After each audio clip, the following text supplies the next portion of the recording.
challenge. And Dunedin is the venue for this rejuvenated event. The Otago capital has turned on an absolutely fabulous day, and for those who were here last night for the big awards dinner, they had an opportunity to wander around some of the marvellous parts of this city before entering the Hopes Dunedin Lawn Bowl Stadium, which is the venue for this event.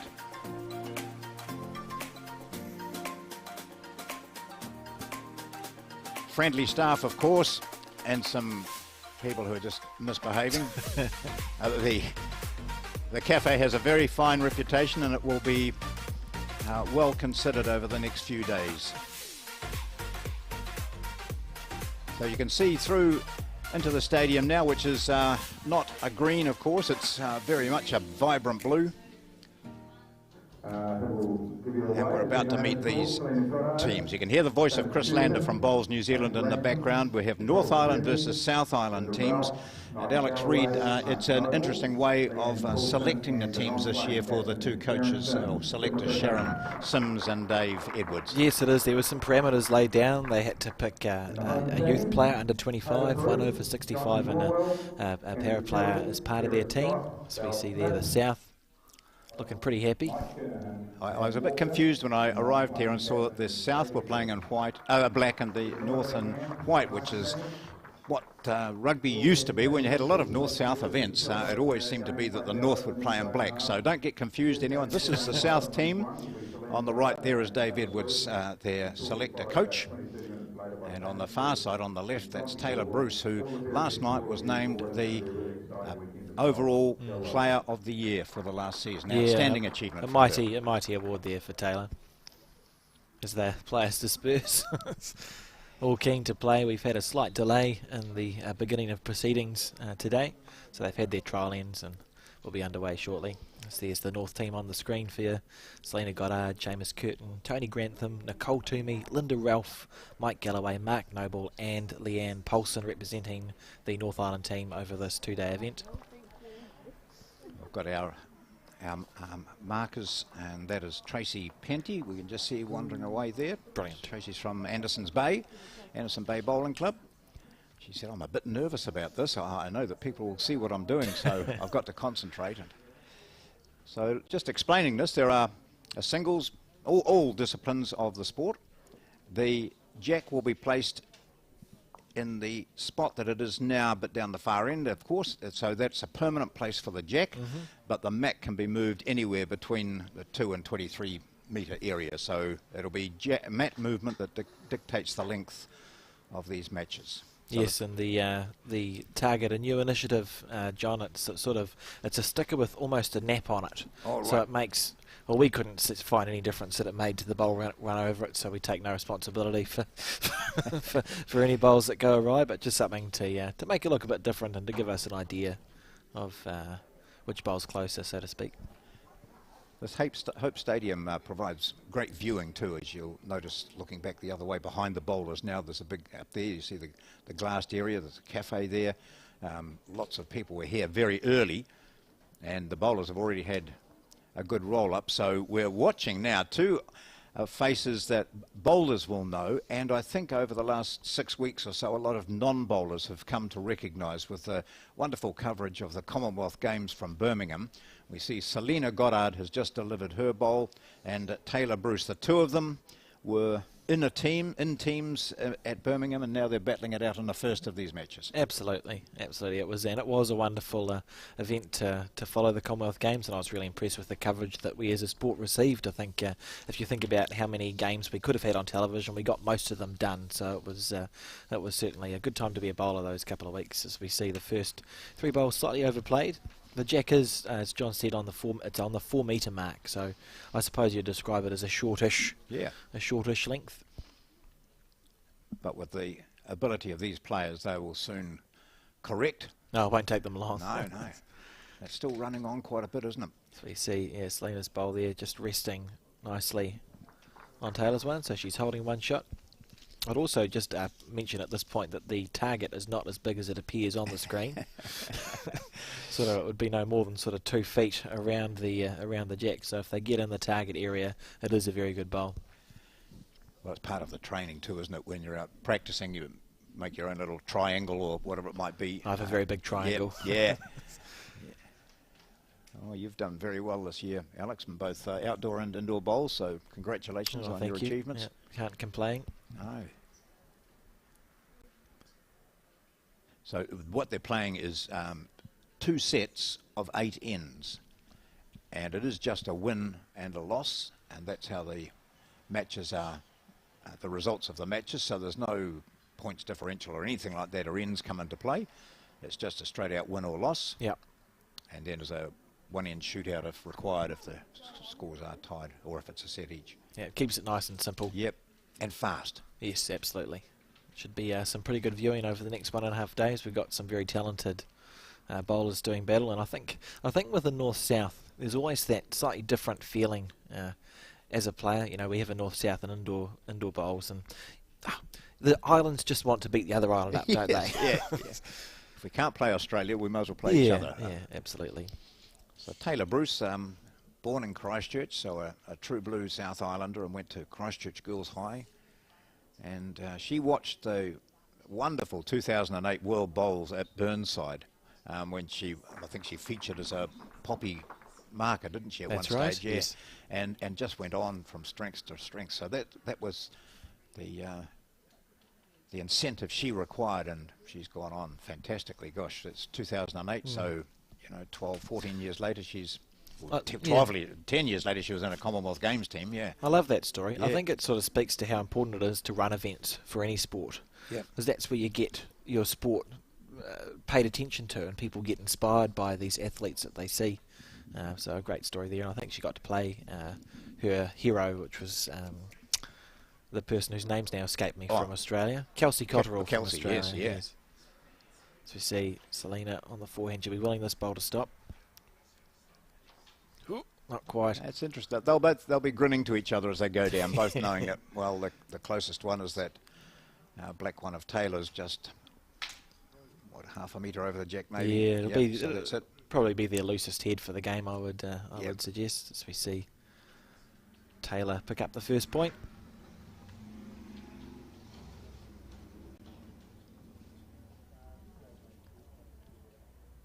Just confirming something with someone, as we see the jack placed on that 4 metre mark right in the middle of the target area. It'll be interesting to see whether there's any difference for them going one way or the other. See whether they're bang on it this time. They did have a couple of ends of warm-up earlier.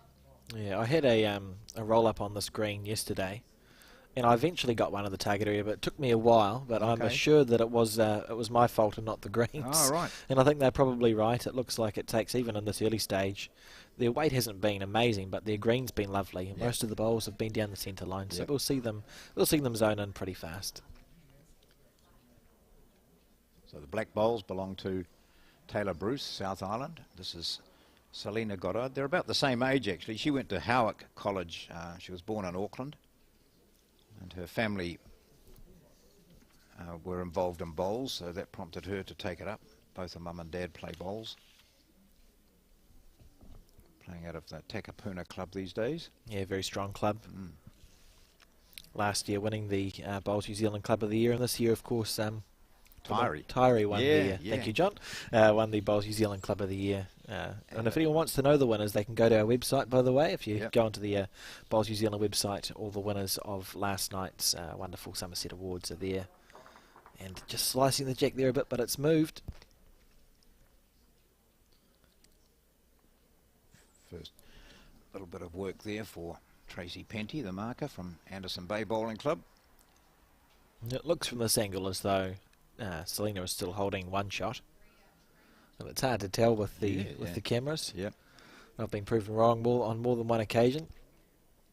Selina. Well, this will be the shot now then. Oh, that, mind you, the jack has moved a wee bit, hasn't it? Yes, I was just looking a little at bit the off centre. Yeah. If it was curling, it would be one, but not in this situation. I think that's probably where we were inspired to put the marks on the green with those things. Is through the curling that we saw at the Winter Olympics. Yes. That was magnificent to watch. And I just love curling. I think it's a magnificent sport. Great sport. I like how they can shout at their stones. I think that's... Yeah, and you know, we had the function last night, everyone, the Bowls New Zealand Awards. We had Dick Taylor, the 1974 10,000 metres gold medal winner, who makes that story different every time, and and had everyone in fits. And I just mentioned that because the selection criteria in this includes player under 25, 1 over 65, 2 with para yes. bowlers. Yep. And as I said, you know, everyone knows that bowlers are deaf because they can't hear what's being said from one end to the other. But you're right, with curling, you're screaming to everyone. Yeah. No one's in any doubt. Hard, hard. This thing is bowled just holding twice there. That just didn't want to come back into the head as much as she would have expected, but nice weight. Well, she can see a great opportunity to perhaps, depending on what happens with Taylor's, there's movement of that closest bowl of Taylor's back, and she could pick up a handful here, or 4. Absolutely, as we see Taylor on the forehand. Textbook delivery has T.Bruce. Lovely camera work there to get that in nicely. Important to get one close here. Her third bowl sort of, I wouldn't say it was flying, but it was heavier than she would have liked. Yeah. Lovely weight that time. Just holding that little bit. So Goddard is just checking to see what she's holding. From here, it's hard to tell, isn't it, really? Yeah. It could be 3 or it could be 1. Yeah, essentially. Yeah. And if it is 3, then she would be looking to push this bowl back on the right-hand side, or just draw another shot. So yeah, just add a nice bonus bowl. Yeah. So next up, you can see up in the top right-hand corner, Seamus Curtin and J.Horwell, 2 of the top young players around. Yes, yeah, they will have come up through the secondary school ranks together and will know each other very well, so that will be a good game to pay attention to. As Selina, well, she's either drawing for 4 or for 3 or for 1. Yeah, that's right. We'll pay attention to what the marker tells us, and we can figure it out from just there. needed that final line, which looks as though she has. Great effort here. Wick off there, that'll be great. That'll be the shot anyway. Yeah. And then we'll see how many she gets. As the crowd acknowledges that. See, this different camera angle still doesn't really help, to be fair. 1 conceded, and they'll measure for the rest. She might even go around all 3, John. She's taken 2. Oh, 2. So she'll hit Taylor's first to see how close that is, and then measure hers to see if they're inside that. Absolutely. It's one thing I always respect umpires for doing the measuring of the bowls. I find it stressful enough as a player, to be fair. Selina just going back to that 4th bowl.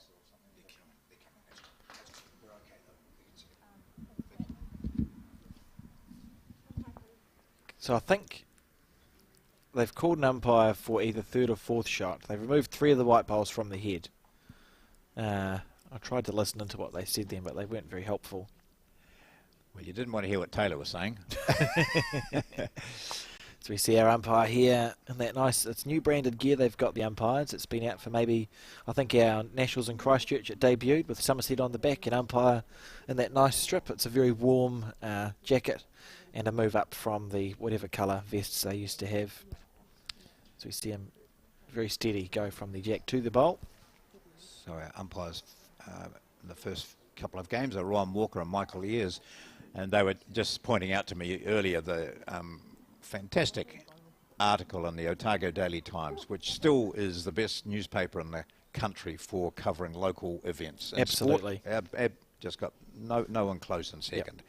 Yep. Continue to do big spreads on anything that's happening in this area, and there was a fantastic, double page spread about with profiles of the bowlers and what this was all about, and some previous winners and what how good bowls is to play, all that sort of stuff. And so the Otago Daily Times, when I lived down here in the 70s, it was a great paper, and it hasn't changed enough. Absolutely. Really remarkable. Continue to acknowledge and thank them for the coverage they put in, and also remember Alistair, who for a long time was the bowls reporter. Sadly no longer with us, but did so much work in promoting a lot of sport, but in particular loved his indoor and outdoor bowls. Always could trust him to put a good article in. Yep.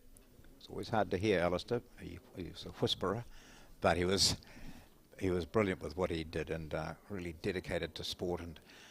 And in fact, in the last night, as we see Selina's first bowl coming in. Absolutely, and just waiting for confirmation on how many points that was as well, John, which is why at the moment it's still 1-0. Yep. Just on the Alistair McMorrin thing, Dick Taylor was talking about when he was a young athlete and he was living in Dunedin, and Yes. Alistair was his coach. So Alistair was a very efficient athletics coach, but as Dick said, he saw that Dick Taylor had a bit of potential, and Alistair just said, I can't take you to the ultimate. I'm not good enough. You need someone else. And that's when he approached Arthur Lydiard and asked him if he'd help. What a great reflection that is on Alistair as well as a person. There's a lot of people whose hubris wouldn't allow them to say something like that. Well, you see that in all sports, don't you? Absolutely. So you see this end already starting off a little bit tighter. Selina on the back end. And it was 3. We have confirmation it was 3 points to Selina Goddard on that end. Taking a 3-1 lead after 2. Just a little bit heavy and narrow there.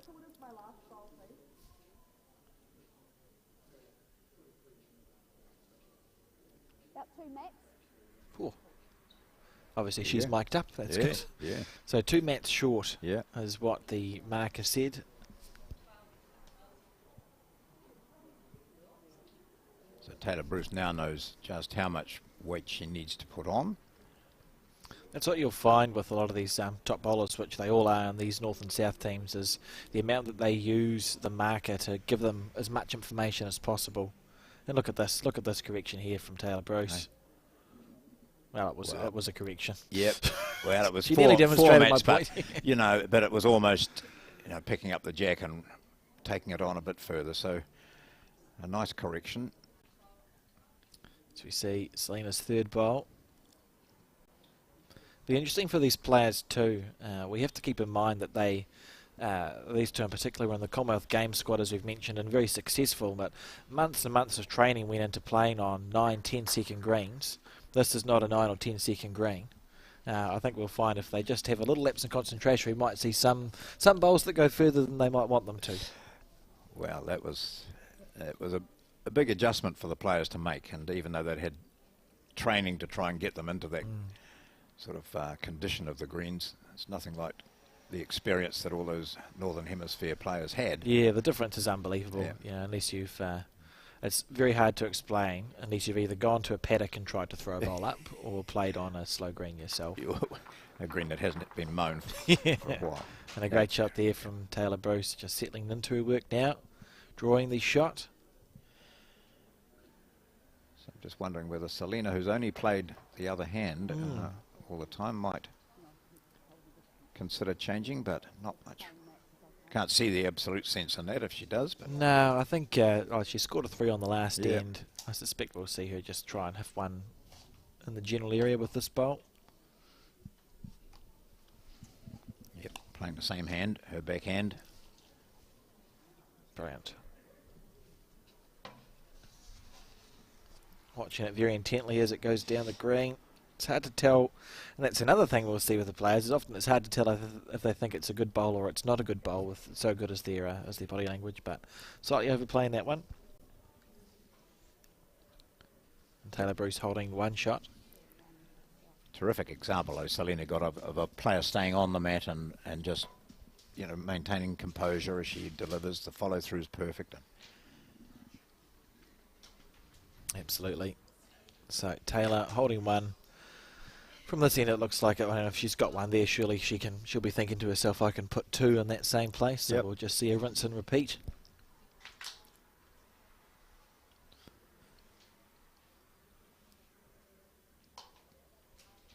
So in the background, sitting down, is Dave Edwards, the South selector / coach. Willing this bowl to come back. Such fine margins in the sport, but we do see a failure to add a bonus bowl there, so 1 point to Tayla Bruce. 1 south. 1 south. 1 south. Very good. So a 2-3, or a 3-2 lead, I suppose I should say it in that order. A 3-2 lead to Selina Goddard on this, the fourth end. You mentioned before it's 18 sets, isn't it, John? Yes. That's if I can believe the Bowls New Zealand gentleman who was organising this, Steve Beale. Bowls New Zealand wouldn't put you wrong. No, but everyone in here is looking a bit bemused, aren't they, when we said 8 ends? Getting a look. Yeah. As we see Tayla on the back end. So if this was being played a couple of months ago, it would be almost a trial, wouldn't it? Or, you know, maybe 3 months ago, you'd be saying this is a real trial for these players who are in line for selection for Com Games. And it's not in that order at all. And there's not much at stake apart from the fact that they are all so competitive, Yes. they all want to win. Yeah, And yeah. while these are teammates or have been teammates, you know, neither of them wants to lose this match. They want their island to get up and win. They want to give them a head start with a point in this by winning it. Absolutely, and no one likes to lose, and I think particularly these competitive bowlers, winning becomes a habit. Yep. So they'll be looking to continue that habit, I would think, and yeah, particularly when you represent your island, there is a lot of pride that goes into that, and I think given that we haven't had a North-South for a little while now, and this is a new format for the North-South, I think everyone's going to be pretty motivated out there to give it their best. See Tayla play an absolutely lovely bowl on her back end there. So yes, we do have para bowlers against fully able bowlers. So it's a real mix. You could be under 25 rep playing the over 65 rep. So I think this is going to be a very intriguing weekend. Absolutely. And just it'll prove a point. Well, it doesn't need. It's a point that doesn't need to be proven. It just demonstrates that anyone can literally play bowls to a high level, a high standard, which we knew already.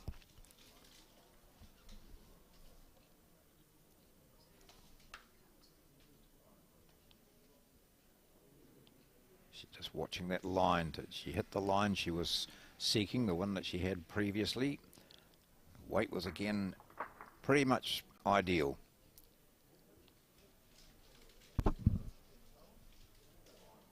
So the north represented by Selina Goddard and the south by T.Bruce.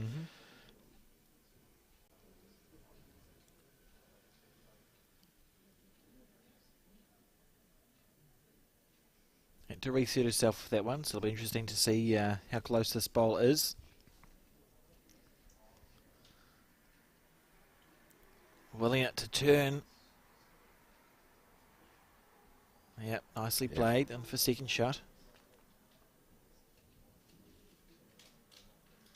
That lovely north versus south. What are we going to call those, John? The stickers. We need to think of a better name than sticker with nap. Yeah, that's right. We do. Yes. Yeah. Tayla watching this bowl. That looks like it's half a chance if she's got the weight right, I reckon. Well, she might even use that white one here. Willing it to hold that little bit. Yep. Yeah, lovely bowl. I might have taken that out for 3. Great shot. Settling into her work. Oh, 2 to south and possibly a measure. There we are. So Goddard now has, of course, those to rest on. You know, doesn't want to miss any of those. Yeah, she'll think it'll feel like a bread and butter shot to Yep. Selina. She'll be expecting to at least cut it down to 1 here. And not go through the gap. Yeah, as we watch this good. bowl here, lovely. Yep. That just shows you that lovely weight control that these players have. And in there for second shot. 1 to the South Island team.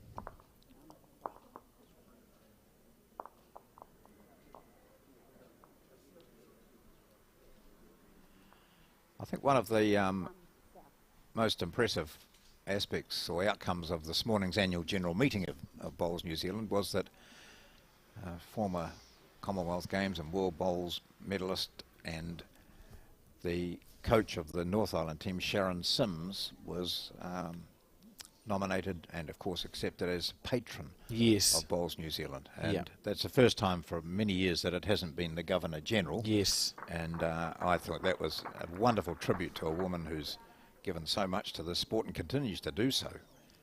Highly respected, been an outstanding player, great coach. Yeah, no, I'd like to, obviously we extend our congratulations to Sharon on that recognition, and I think it was a good opportunity at the changing of the Governor General. They reach out, because the Governor-General is a patron of a lot of sporting organisations, a lot of organisations, and said, look, do you want to apply to the new Governor-General to be a patron? And Bowls New Zealand thought, well, it actually makes a lot of sense to recognise a player from our community who has achieved and given so much. And as a patron, will be more active. You know, the patron's role is, you know, as we know, it's a figurehead role, and but it's nice to have someone who'll be in there totally active, and that people know as the patron. Reflective of the sport and all the things that are great about bowls. I think, you know, Sharon Sims arguably embodies. Been around for a long time, given back a lot, and all the spaces you can give back in, and you know, here today or here this weekend as the non-playing captain for the North Island team, so still very much involved in the sport. So Selina Goddard just questioning the marker, who says you're one down. That's the one that's just, as we will see the head in a moment, the one that's just over and to the left. Yeah, I think Tayla will be a little bit disappointed because she drew a front toucher with her first bowl and then removed the front toucher with her, second one. It was a good shot, but just didn't go quite as she would have liked, as Selina looking to get in for shot. That was beautiful line. Runs on a bit more than Birmingham. Yeah. It's almost when you want bowls to be like Curtin, I reckon, John. I think you should be allowed to sweep the bowl and get to go that little bit further.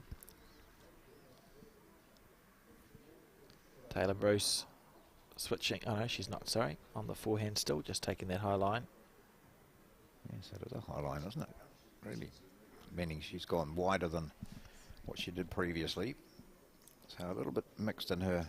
I'm probably a bit annoyed with her, as you said, having a front toucher and then disturbing it, opening it up a wee bit. So usually, if you draw a front toucher in a game of singles, you're going to, the opposition needs to play two bowls to get it back from you then, don't they? So it's usually a pretty good sign for an end. So we see Selina switching to the back end. She's holding shot too, so that's good. Goddard, by the looks of it there. Yeah. Wanting this one to turn. This could be an absolutely brilliant shot here from Selina Goddard. What a bowl. That's brilliant. Yep. Beautiful. Two there to Goddard. Yeah, it'll be tempting. There'll be an aggressive tendency here, or a temptation for Tayla.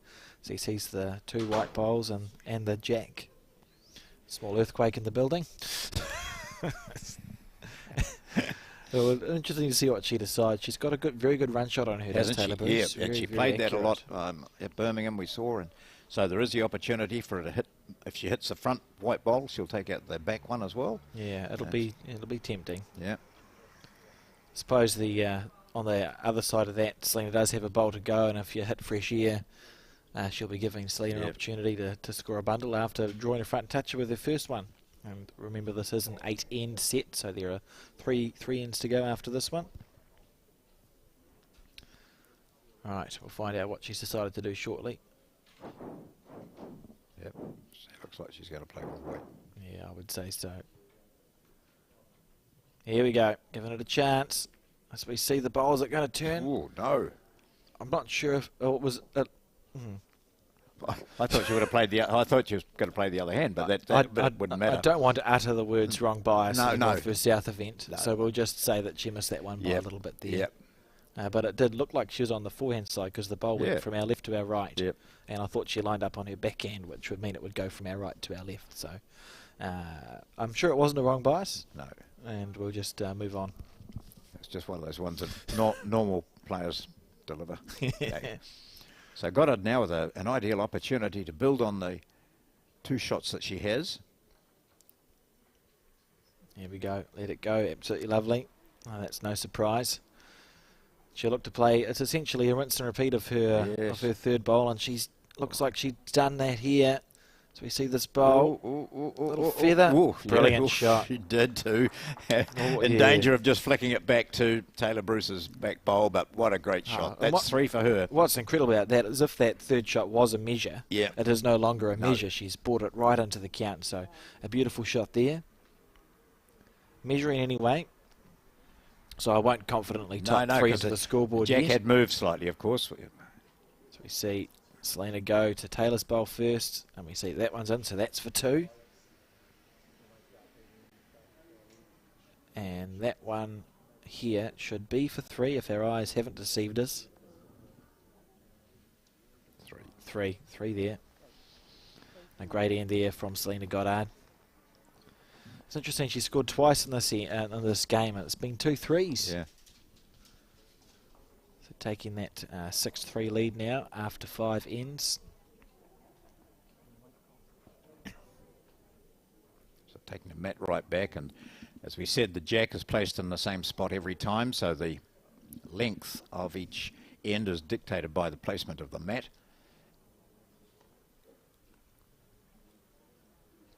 The next game, Seamus Curtin against J.Horwell, will be starting shortly, and you'll be able to see the start of it just in that little corner screen. And then once this game that we're watching between Selina Goddard and T.Bruce, once that finishes, we'll switch on to the other.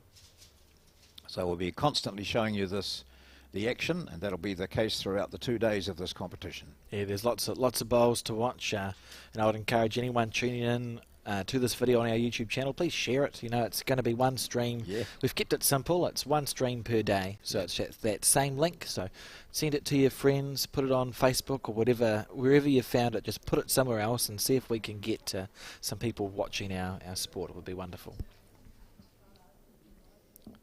Well, I was quite staggered with the CEO, Mark Cameron, talking about the number of views it's the incredible. coverage is getting. Yeah. It's Lovely shot there. That's a large resting touch thousands. there from Taylor Done it Bruce. again. Yeah, now. Just leave it there There's this a time, key Taylor, point. for the sake of all South Island supporters. Very good. Great first bowl, and Selina opting to stay on the back end. Just fair enough. A lot of players would look at that and think maybe it would be easier to play on the forehand side, but just to our left. But she's been playing that backhand so well, and look at that shot. Beautiful bowl. Back to self and has popped the jack out, reset the head. You know, the Bowls New Zealand YouTube channel, which is where all of our streaming goes now, has had some ridiculous amount of views from all around the world as well. Actually, it's interesting to look at the breakdown. There's lots of Australians and people from the UK and South Africa who tune in to watch the coverage and what bowls is like down under.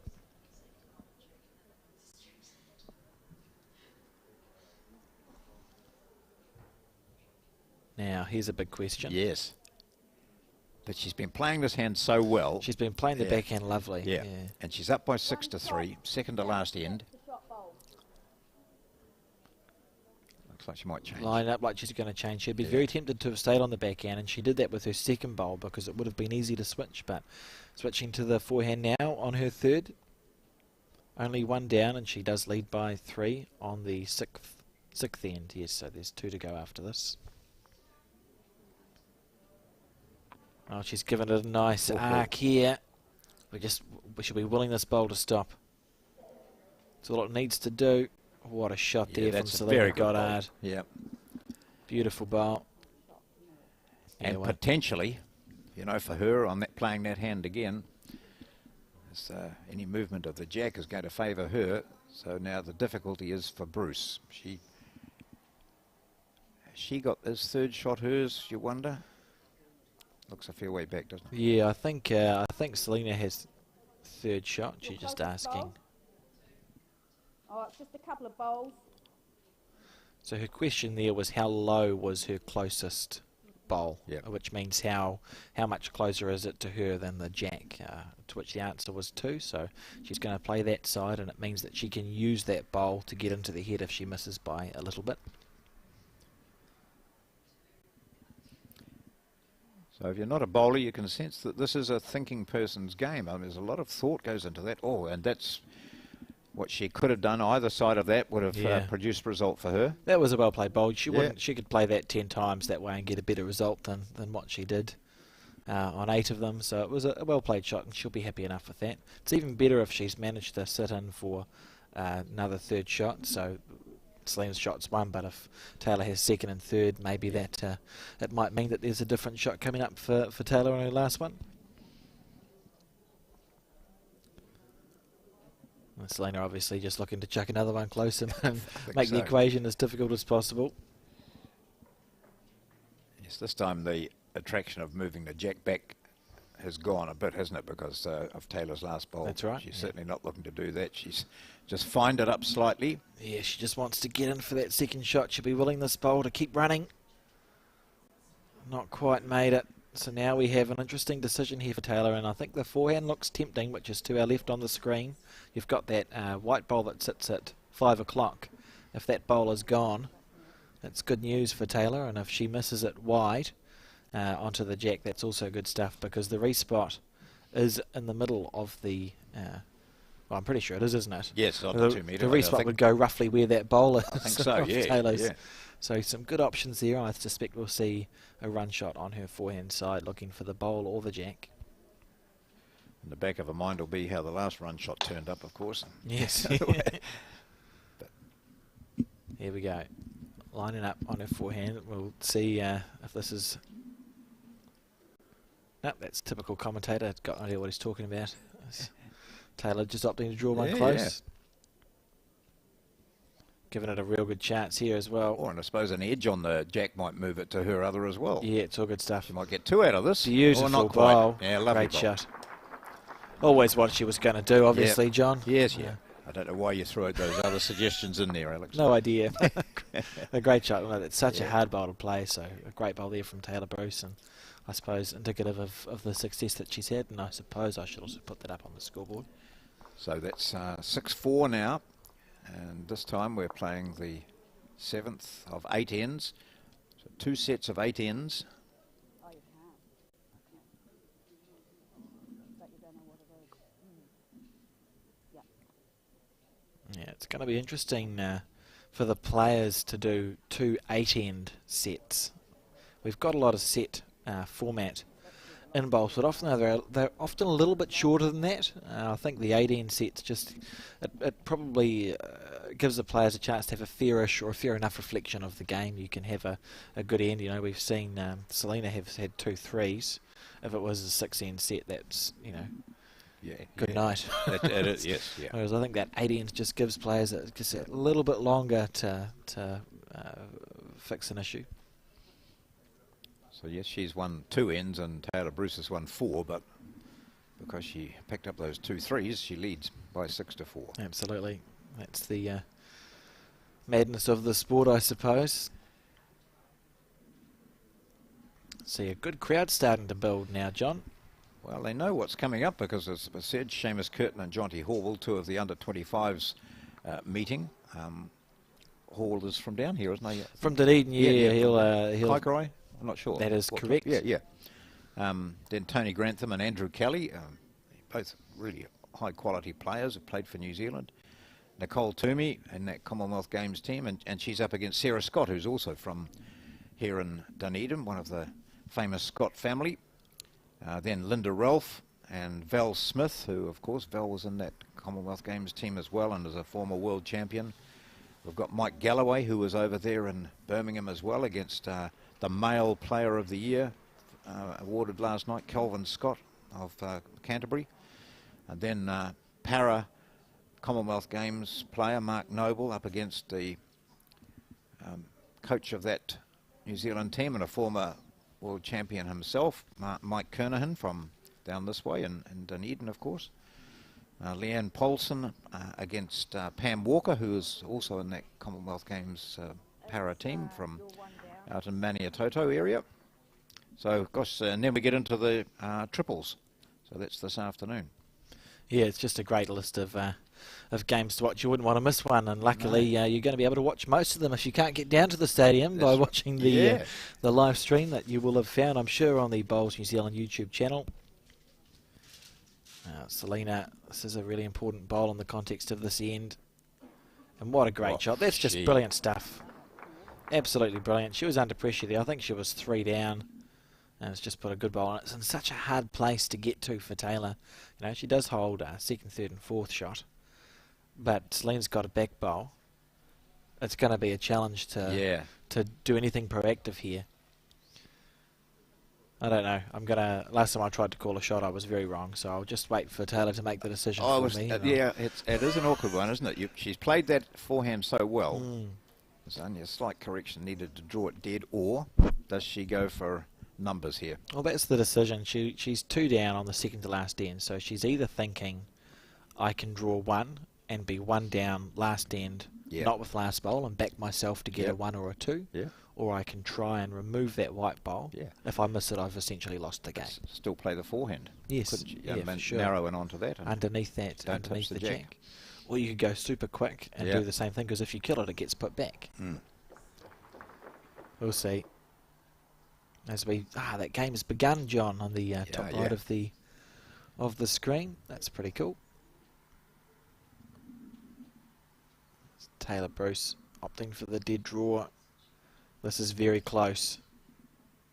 She needs a chunk of that one just to run on it a little bit and sit against the bias. Oh, no. Oh, not quite. Did 2/3 of what she wanted it to do there. Yeah.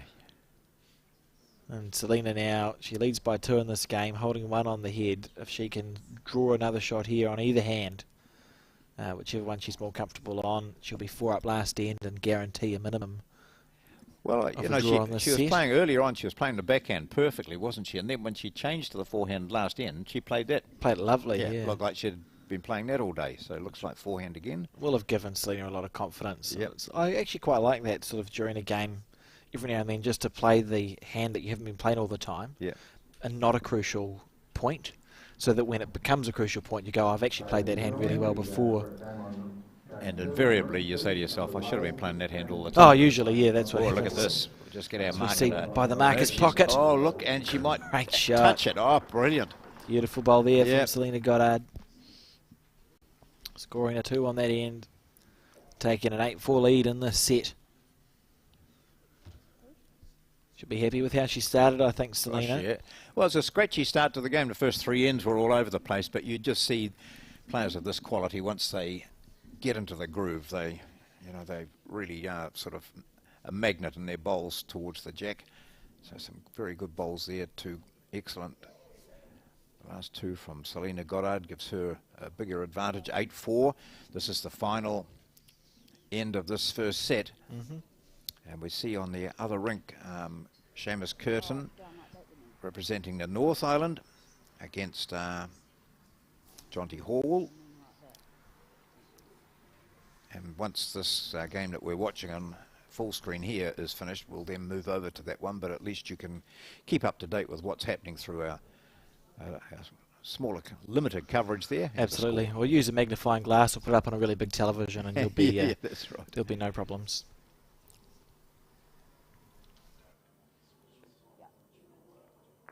Oh, a bit of hard luck there for Taylor Bruce. Picking it up clean would have been to her advantage. She's probably still got the shot, her first there. Well, for Taylor, she'll be looking to build a 4 on this end. Because like we said, it doesn't go to, ends and points are irrelevant on a count back. So it's almost, you try and put all your eggs in one basket and then just pray to your gods that it's that's good enough. So it was a proactive bowl from Taylor with that one.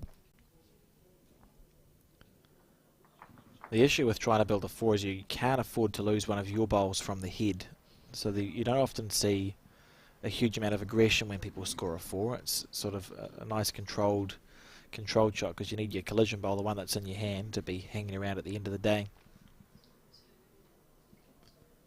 It's Taylor just looking to chuck one close. And she has. Good bowl there. Great bowl there from Taylor Bruce.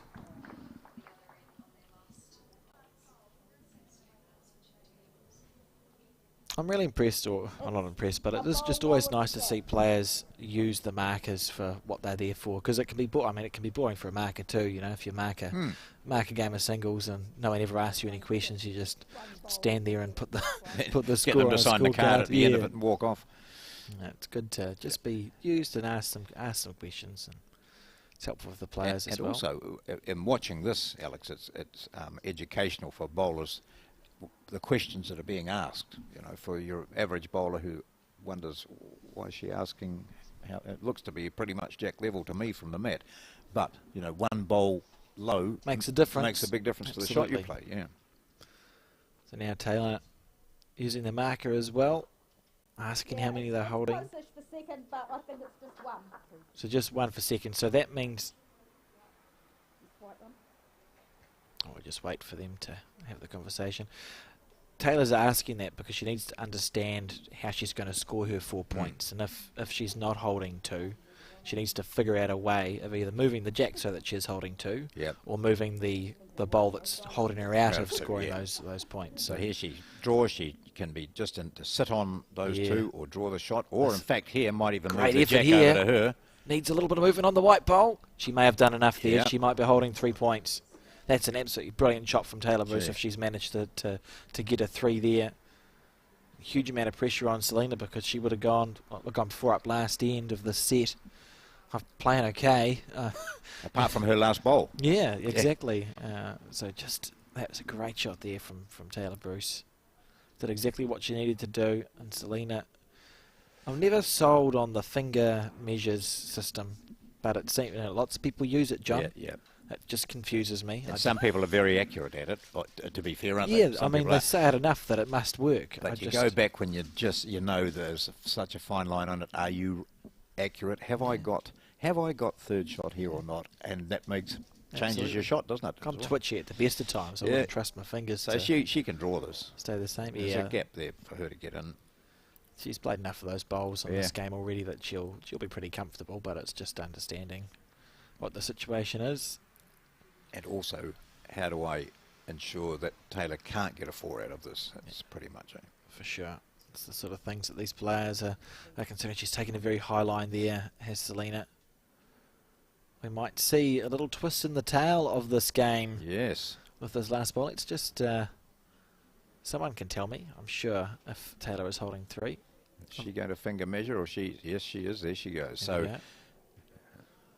maybe there's that one to the right, isn't it, as we view it now? That's in for, Is that third shot, or is Selina's closest third shot?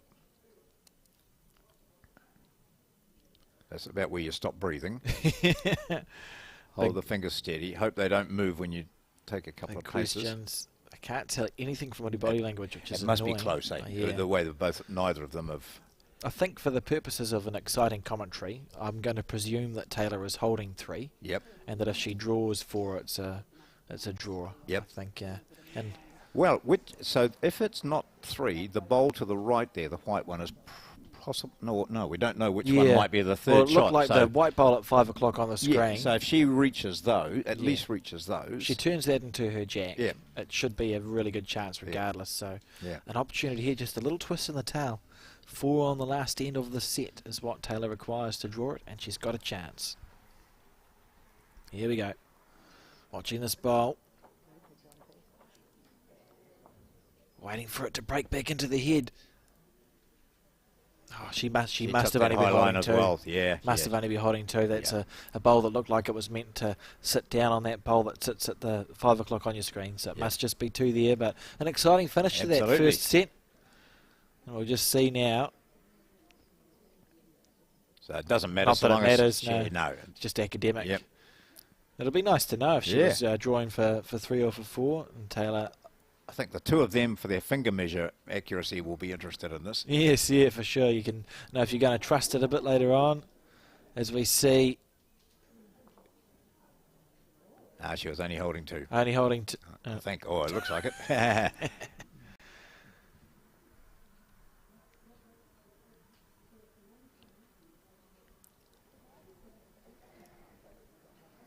I've typed 2 in.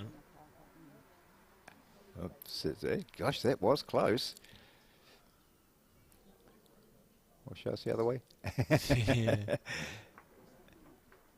2 there. 2 it was 2. Well, a great first end. So that's the first end of this North-South competition over the 2 days here at Hope's Dunedin Lawn Bowl Stadium. It's a singles match, the first singles game, and it's Selina Goddard taking the first set by 8-2, what was it? 8-7. 8-6. 8-6. 8-6 final score, yep. As we move on to set 2, so the scoreboard will update after the end has been completed. We just look over in that other game that's being played between Seamus Curtin and J.Horwell. That's 2-all.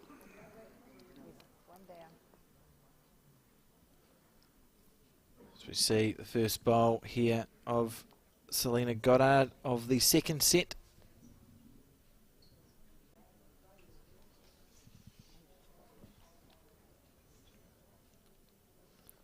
A good start to this north-south, isn't it, John? Oh, yeah. With plenty of bowls to come. There won't be a shortage. There'll be plenty of excitement. There'll be close matches. There'll be ones like we've just seen where Great a bowl. player can be dominating throughout and then drops a number on the last end and loses and wonders why. Absolutely. There's Sarah Scott looking nice and relaxed over to the left of the screen there, just grinning. Yeah, and a great bowling family, as you mentioned Yes. before. Selina will be willing this bowl just to hold that little bit. Good second bowl. Yep.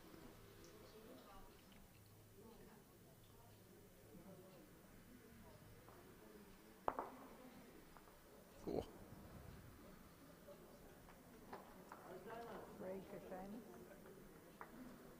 There we go, letting it go on the forehand side.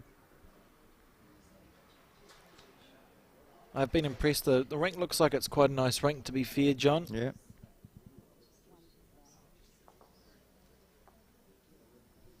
So it's a carpet weave of one of the brands around. I'm not sure. Some which brand. description. Yeah, yeah, and it looks good too. It's been, well vacuumed. Yeah. And it comes up well. How many rinks have they got? Is it 8 rinks? It's here a or full eight something? rink, and you can tell when you walk in that the club has a lot of pride in their facilities. Yeah. I believe I'll do some more research before the end of the North South. I won't talk too much about it, but I think the facility was built in the late 90s. It would have been, I would imagine, like anything in bowls where stuff happens, it's often due to people with a great vision. Yes. So someone had a good idea in the late 90s, and the facility was put up. But the blue.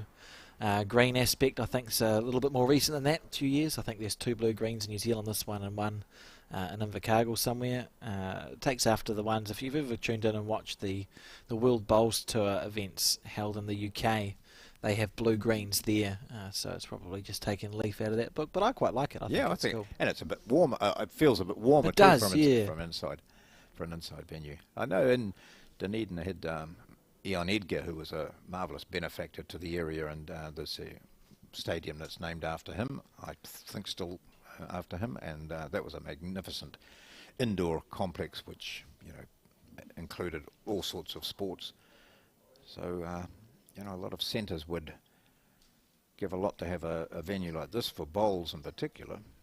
Have you been to the curling rinks? I have, yeah. I've had a go there. Yeah, that's a great facility. There's indoor bowls there, John. The ones on the mats, the little 24-foot long that's right, mats. yeah. And again, that was the vision of locals. Brilliant, brilliant stuff. Particularly the Becker family, who've been, steeped in bowls. I think the Becker senior, Peter, was inducted into the Curling Hall of Fame, I think recently. He was a member of a bowls club. Yeah. That was a very popular induction. Yeah. It's interesting, curling in New Zealand. I think we're the only country left in the world that still plays outdoor curling as it used to be. Yeah. Which is quite a different sport. That's right. They call it the Bond Spiel. That's the one, yeah. And they don't slide along the ice. No. They sort of swing.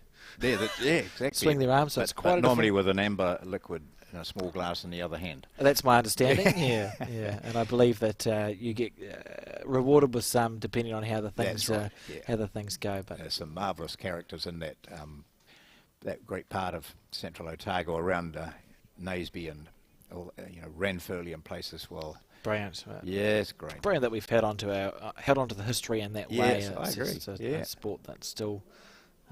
So that's the first end of the second set. So North Island's Selina Goddard won the first 8-6, and putting the mat down and picking up her bowl first for the second is Tayla Bruce, so getting away to a one-shot lead.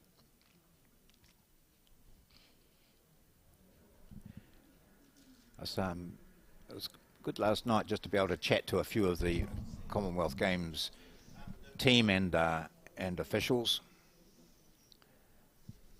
And how much they enjoyed Birmingham, how good the facilities were, even though people were watching and saying, why are you playing on that end rink? And, oh gosh, it must be awful playing on those rinks.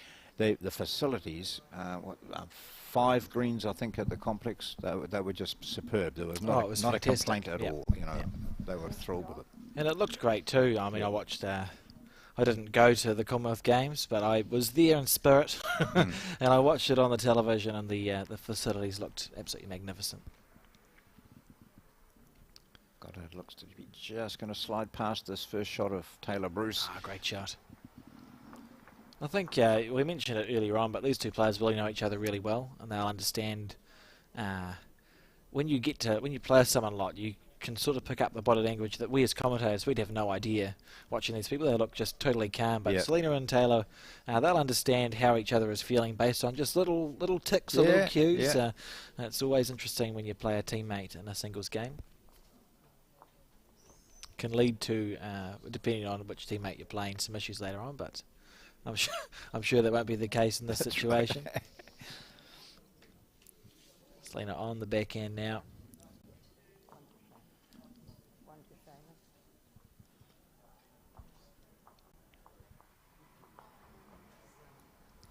Wanting it to come back that little bit. Yeah, she'll take it. Yep. Tayla Bruce had to make 2 acceptance speeches last night as the female player of the year, and then as the overall player of the year, Bowls New Zealand player of the year, and she spoke extremely well and mentioned everyone she should, such as parents, coaches, the club Burnside that she's involved with.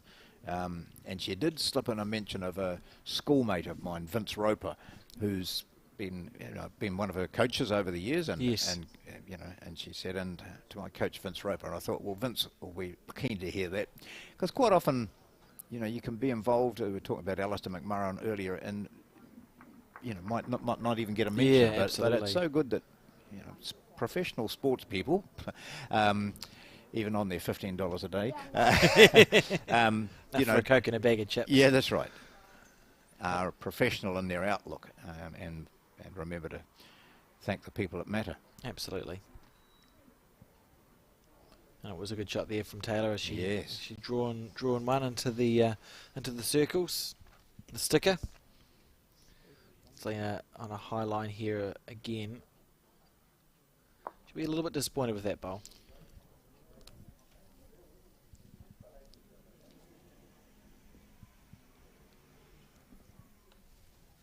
Only one shot in it.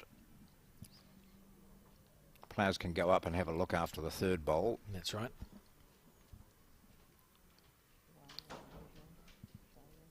Right, so Tayla holding the one. She's looking just to chuck another one close.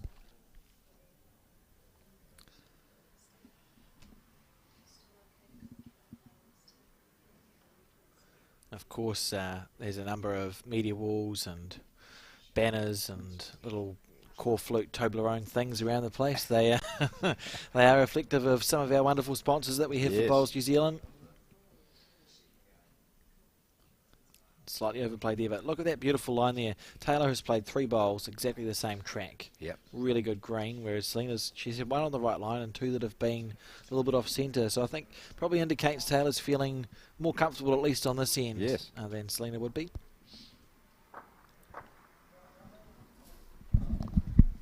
So Selina's been down, had a look at that. She knows the situation. She's going to play the last bowl. She won the first set, 8-6.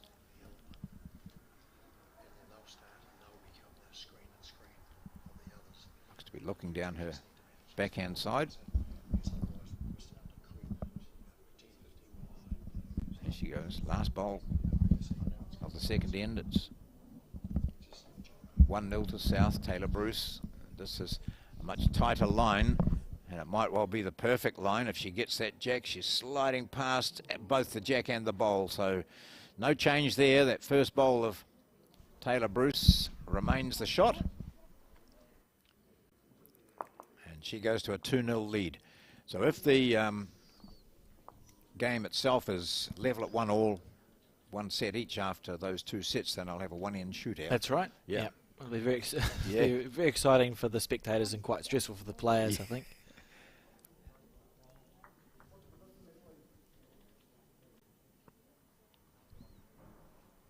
It's a measure.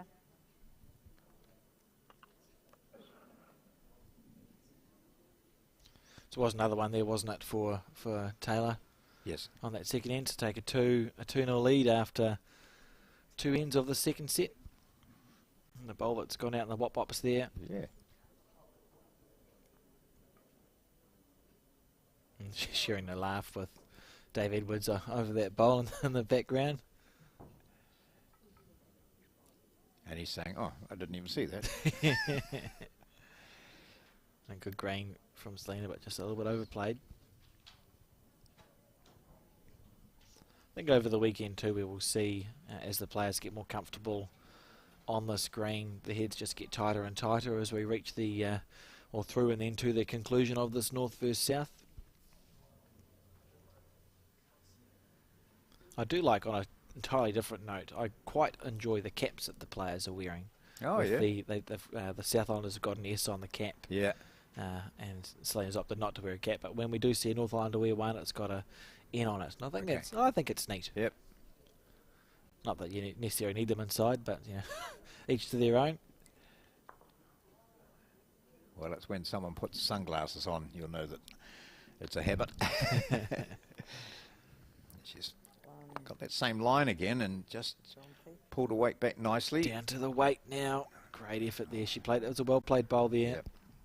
It does look like the forehand side, which is to our left, is a little bit clogged now because that white bowl of Selina's is low, which is what she'll be asking the marker. Shot. I don't know, maybe she was asking herself in the shot. I'd be asking if it was low. Yeah. Because then it makes you make a decision as to whether you should switch to the other hand, which is the backhand, which is to our right on the screen, and a safer thing. There's no chance you're going to accidentally knock someone in for the shot then. I like that. No chance you could accidentally knock someone in for a shot. Oh, yeah, well, you're safe here. No, no danger on this hand. Play this hand here. No danger. Oh, didn't see that. Yeah, been there and done that on a number of occasions, John. You wonder which god you've annoyed on that day. I think based on the target area, it looks like Tayla is holding 2. So there's no need for Goddard to change hands. She's got options here. Correct. This is why Selina or Tayla played the other one. Great bowl there. Yep. And she's intentionally knocked her shot up for 1. Yes. On that occasion. A good bowl there from Selina Goddard. Lovely camera shot there of the targets that we have for this North vs South series. Very good. Yeah, I quite like them. I think they're a nice little innovation, and they don't make a tangible difference that we can find to the track of the bowls. And I suppose after this weekend we'll get some feedback. Yeah, we'll see how they wear. That's right. Yeah. I'll ask spares. Probably. I'll ask the winning players how they felt, and we can go from there. That's right.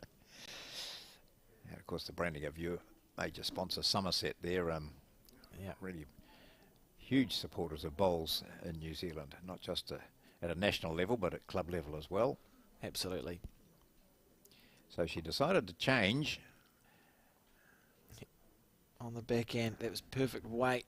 Maybe it'll get a bit of late swing.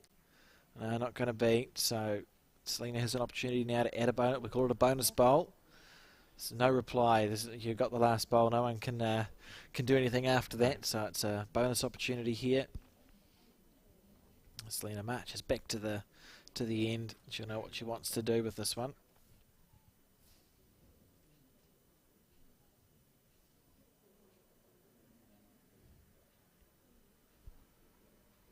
Interesting. She doesn't use a cloth at all, does she? Oh, unless she's got one on her back pocket or something. But yeah, not on this occasion. No.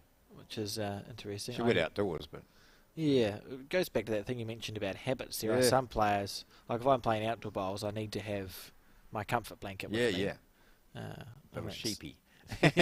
Well, that might just change that. It might not be. She's still got the shot. If she doesn't have 2, she's a bit unlucky because it was a well played shot there. Watch carefully. 2, I think. 2's easy. Yeah. There we go. So the scores are level. That's the second. End 3 we've just played. So yes, we're on the fourth end now. Yep, 2-2. And a shorter mat. We've seen Selina pull the mat up a little bit there. Got the umpire by his little I love those telescope things. That's reminded me of a funny story that I will share, John, and I'll put it on YouTube at some point. In 1980 something, Kevin Darling was playing a national singles final against a fella from South Canterbury. Peter Bellis gave me this video, and I was watching it, and I've put it from video onto digitising it, and we're going to have an archive of these old videos. And Kevin Darling on the first end drove, and it looked like he'd killed the jack, and it was right on the rink mark. And they called the umpire out to see if it was in or out. And in those days, they used to have a large, sort of like a drinks tray sized mirror was what they would use to see if the jack was in or out. And I'm watching it, and the umpire walks on, and I thought, that's a strange looking mirror. And he walked in front of hundreds of people to see if the jack was in or out, and he realised he had literally brought out the drinks tray. He had to send a runner in to go and bring out the mirror. I thought, absolutely classic moment in bowls. Gosh. I'll make sure I share it at some point with the bowls community. But just to remind the umpire and his family that happened to him in a national singles final.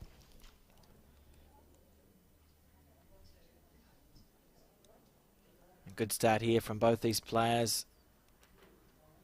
Oh, that little bit short, but still probably holding two. And again, this is when Tayla has to make a decision if she wants to try and stick on that backhand side or switch to her forehand, because the forehand will look less dangerous. That's it. Just look in the background there with Selina Goddard, not even watching you. No. And I remember, you know, Sharon Sims were talking about her becoming patron, and she came to our club, the Raumati Club, did some coaching, and she said, you know, I tend not to watch what the bowler's doing. I'm thinking about my next shot, and or I'm distracting myself. I'm looking at something else. It's only when it's my turn do I concentrate. Yeah, focus. That's right. That's probably quite sage as well, because everyone's different, and we all use different bowls and have different deliveries. Yes. And you know, often right-handers try and watch a left-hander and the line that they take, and it'll just do your head in if you try and follow it. So, absolutely, we'll see that with these players understand themselves. This is a good head building here, John. Oh, you reckon? If it holds a little bit, it's going to go inside out. Oh, that was perfect weight. So Tayla still holding one shot there.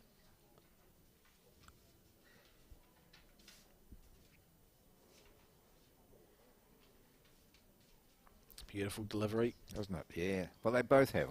Just great to watch, I think. Lovely, yeah. Just classic sort of textbook stuff. This isn't bad, is it? As this comes back into the head now, and it might sit down. Yeah, great shot there. Beautiful bowl from T.Bruce. And all these bowls, like I said at the beginning of the thing, that target is not a very big target. You know, it'll be no more than 2 feet around from the jack. So all those bowls within sort of 3 feet of the jack, that's a great head there from these two players. It can be deceiving on television. We had the same issue when we had the Bowls 3-5 series. People go, oh, they're not even in the target. It's like the target's not very big. No, that's right.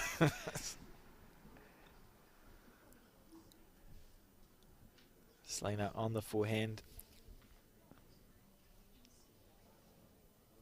It's not going to be short. She's looking to sit that shot or take the jack, whichever. Here we go. Sit the shot. She's close here as Selina Goddard. 2 shots out of it, maybe. Sit down. Is it going to sit down? Yep, yep. Beautiful bowl. I'd say that'd be shot, but... Yeah, she's got one out of that, and that's perfect weight. Perfect weight played there from Selina.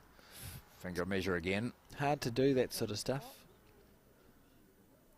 Oh, based on our sticker, it should be one to Selina there, shouldn't it? Yeah. An opportunity here. What would you do, John? Is she looking to trail it back, or is she looking just to you'd draw be playing one? the same shot as Selina and sitting on that shot of Selina's. I think then you get 2, wouldn't you? Absolutely, yeah. And if she's slightly narrow, scoop the jack back. That's it's right. Happy days. She's got the comfort blanket. Yes. Reminds me, I put mine through the wash the other day and the water turned a funny shade. Here we go, big bowl coming in from Tayla. There we go. She needs it to come back. It's a great effort here from T.Bruce. How far down's it going to get? Perfect. Beautiful shot there. Perfect shot. I don't know if it moves Selina Goddard's bowl enough to give her 2, but certainly 1. Yeah, magnificent bowl. Hard to play. You see them walk around, circling it.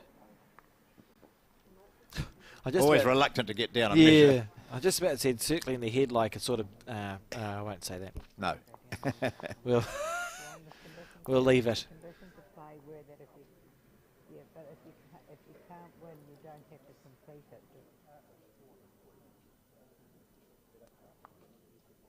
Here we go. So she's measured the bowl, and the white one isn't there, so 2 to the south.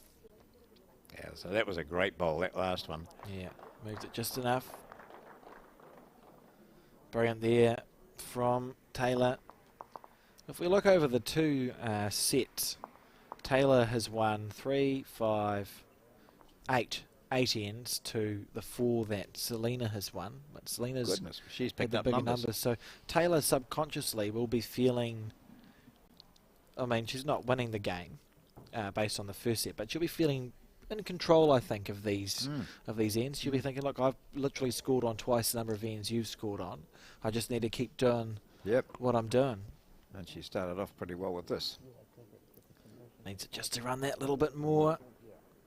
I'm going to claim that the sticker had no impact on that bowl at all, That's right, John. it didn't stop on it. Just got to the edge. Selina following Tayla down.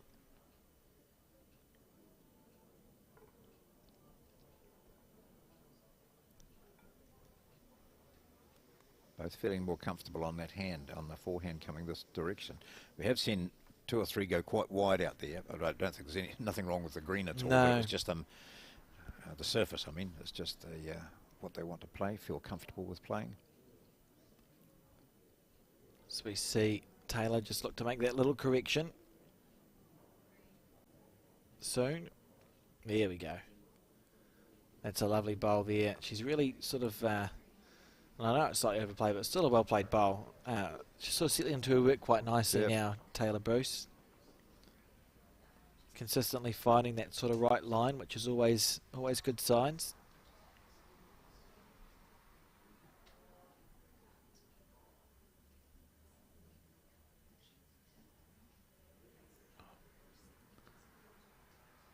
I didn't know whether it was going to be narrow, wide, short or heavy, and that's because it was a perfect bowl. Great shot there very good. from Selina Goddard. See, now we're in a situation where if Tayla plays the same bowl she played with her second one, it's perfect. So she will be thinking, I don't need to change anything here because I'm just resting that bowl or that jack with that exact same bowl. So you feel quite comfortable with these sorts of shots as a player because it's literally just the same thing again. That's what she's done. She could be a bit unlucky there. Almost the same bowl, wasn't it? Needed to get under that, and she would have got either the jack or the shot. But that's a lovely track she's got now, isn't it? She will stand down there and say, "Well, I know. I just need to come inside that one and absolutely be weight to my back bowl even. That'd be good." And Selina knows that's what Taylor's thinking, so she's got 2 options. She's either going to put a bowl where the jack is going, or she can try and change the shot that Taylor's going to play. As the 2 things you can do, and it looks like she's opting to put a bowl where the jack is going. Giving this one a steer, so she needs it just to get back that little bit. So what she's saying to Tayla, if she gets this in the right place, is, look, you're going to have to play a perfect bowl and remove the bowl and not the jack. That's pretty good there. It sort of means that Tayla can't overplay this bowl. And Selina does have the last shot on this end to play as well. Interesting. It's been an intriguing battle between these 2 players. Good one to start the event off with. They'll talk about this for a wee while afterwards, I think, just about things that happened, the nip and tuck of it. From here, that's Tayla Bruce has got 2nd, 3rd and 4th shots, I would say. Yes. Yeah, she can play a perfect bowl here. Yeah. She dislodges that. Or just, there's a couple of options for her here. Yeah. First is to draw the shot. Get it in there. Absolutely. Disrupt Selina's shot. Well, look, she'll just be looking to play that perfect, give herself every chance. She holds that little bit. Oh, it's a well-played bowl. Wow. I mean, you look at the weight that she finished with. That was perfect. It was a perfect weight. She would have sat through that white bowl for 4. And the reason she had to play that weight is because Selina very cleverly put her 3rd bowl just that little bit past so that Tayla could go, if I overplay it, it's going to turn ugly on me. So, well-played bowl there by Tayla, but forced to do that, I think, by Selina's shot, which just shows how well these players play and can think as well, because it is that thinking person's game, as you said, John. Often called chess on grass, or in this case, chess on whatever the whatever the weave is. And I think we know we're talking about curling. That's what they call that too. You know, chess on ice. Yeah, absolutely. You can watch and you think these sports are just about. Well, obviously the objective is to be the closest to the jack or the centre of the circle in curling as it goes. But there's a lot of thinking goes into it before you end up with that result. Yes. And the main issue is that often the chess pieces don't do what they're asked to do, which is very inconsiderate of them. Goddard takes the mat back quite a way now, having played a shortish one going this way last time. 4-2 to the south.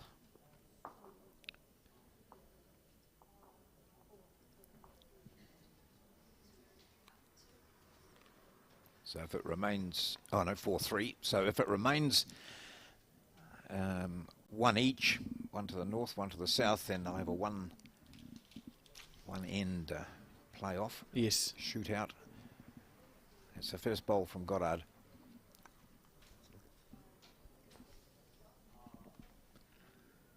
Getting down to the crunchy end of this first game. And then, of course, I think we've mentioned it before, but it'll just be, this coverage is essentially rolling coverage, isn't it, John? We've got that one stream going, and as one game finishes, the other will start, and it will just sort of, we'll just keep yabbering away as these games come onto the screen and keep everyone informed as to how everyone's going.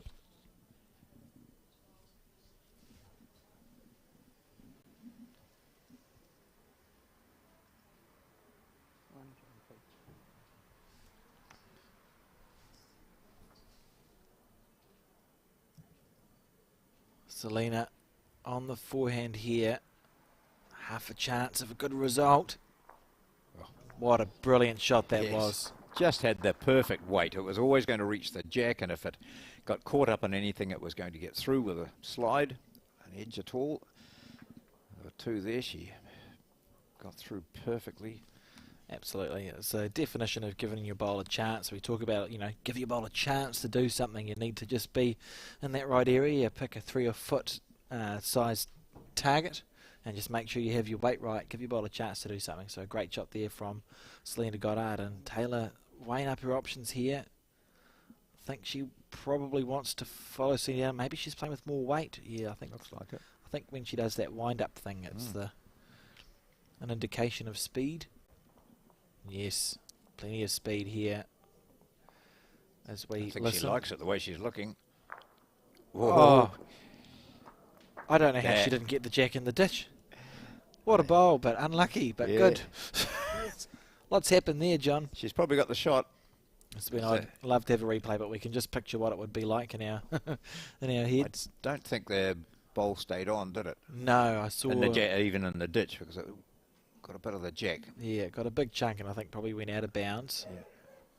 So just sort of reset the head, but a good shot there from Tayla, and that'll give her confidence. This is the sixth end of the second set, so 2 ends to go. Selina just drawing the shot, but that's quite a beatable bowl. Tayla won't be too phased by that one. Yes.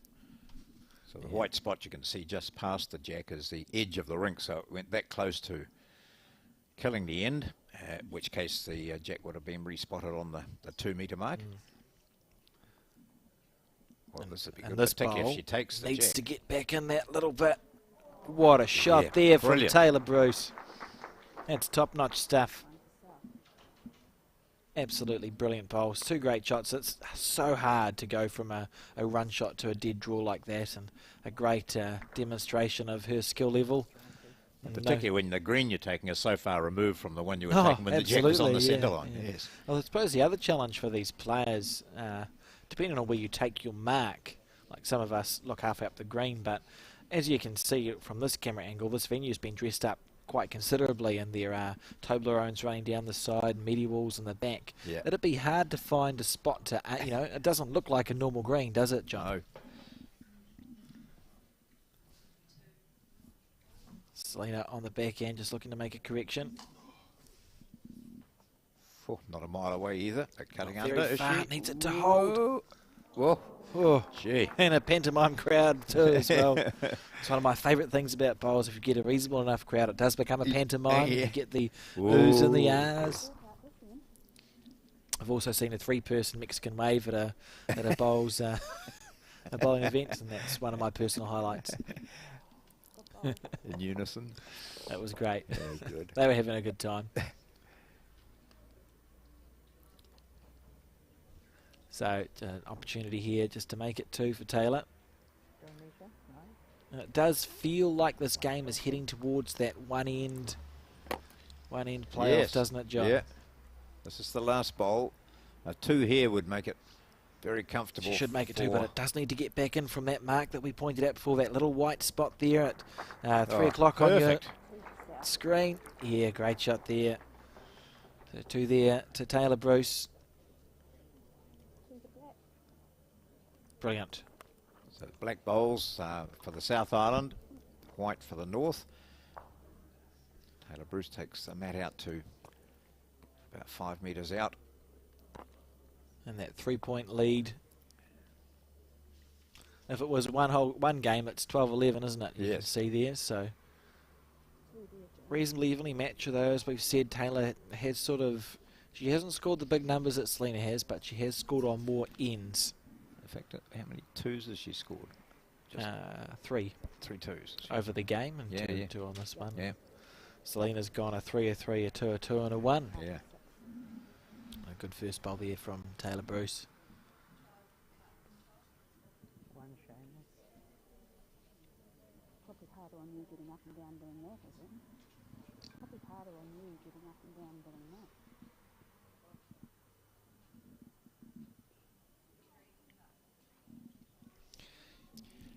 Haven't been too many narrow balls, have there? No. If they're missing, they're missing wide, aren't they? Yes, yeah, that's a very good observation, and I think it'll be interesting to see, just to watch this rink over the 2 days. I can guarantee you that the other players in the North and South teams will be watching with eagle eyes how the 2 rinks play, because it's the only 2 rinks that are being played on over this event.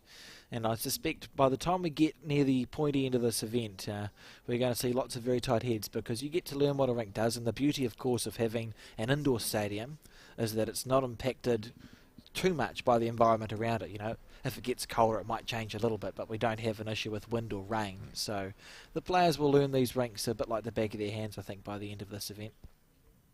Selina on a high line there, willing it to go.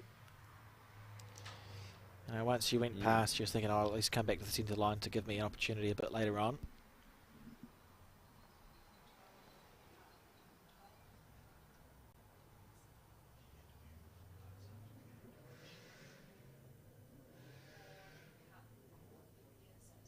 Here we go. This Terrific is line here for Bruce. Lovely bowls. Yeah. Still with a couple, and that's not a bad place for that one that she knocked up to be. We'll see. I think Selina stay here on her forehand, because although that bowl of Taylor's is low, that we'll see shortly on the screen at say 10 o'clock, it's not that low. It's low, and it's it's low enough that if you used it, you're more likely to get a good result than a bad one there. Just under the line. It'll be interesting when we are able to interview one of these players afterwards, just to hear their opinion on what the rink is playing like. It may be one of those hands where you either have a perfect line, and if you're a foot one way or the other, it either hooks across or holds on you there. Puts doubt in your mind when you're standing there, doesn't it? Because clearly she was able to use that bowl. It's the black one closest to the jack as we view it here. Yes. She could use that. She could get an inside edge, which would have brought her into the jack and maybe even drag the jack over to the white. So lots of options there for her, but it was just that narrowness of it, wasn't it? Yeah, just missed narrow. But a previous one that came around the back, she had a bit more weight, but she was a bit wider, so it hung. The next one narrow, so and let's see what happens with this one. For Selina, she may feel like she took roughly the same green for both. Yeah. And that's what can be so frustrating what happened about to a different weight. game. Yeah, that's correct. So we see Taylor switch to the backhand, so she's just recognising the danger there. She'll be looking. She might just sit this, will she? Just under it. How much is this ball going to hook? Yeah, effectively, she hasn't really changed the head there, but she would have been looking to turn that white bowl of Selina's at 3 o'clock into her jack, really. But nothing's changed, so Selina trails by 3 on this, the penultimate end, isn't it? It's the second to last end, so she needs this bowl to count, really, doesn't she? Yep. My understanding too, as if Tayla is holding 2 here, I don't think they'll play the last end. They don't have to, no. If it's out of reach, then they just finish. Yeah, because it doesn't go. There's no count back on anything. So really important bowl here for Selina Goddard. She doesn't score here. Well, I mean, I said it last time when she ended up being 4 up and she nearly dropped to 4. But if she doesn't score here, she's probably steering down the barrel of an extra end. She gave that little handshake. That's probably a good sign. As we see this bowl. When's it going to turn? That's the question. Very close here is Selina Goddard. Oh, just needed that little, gracious me, little slide.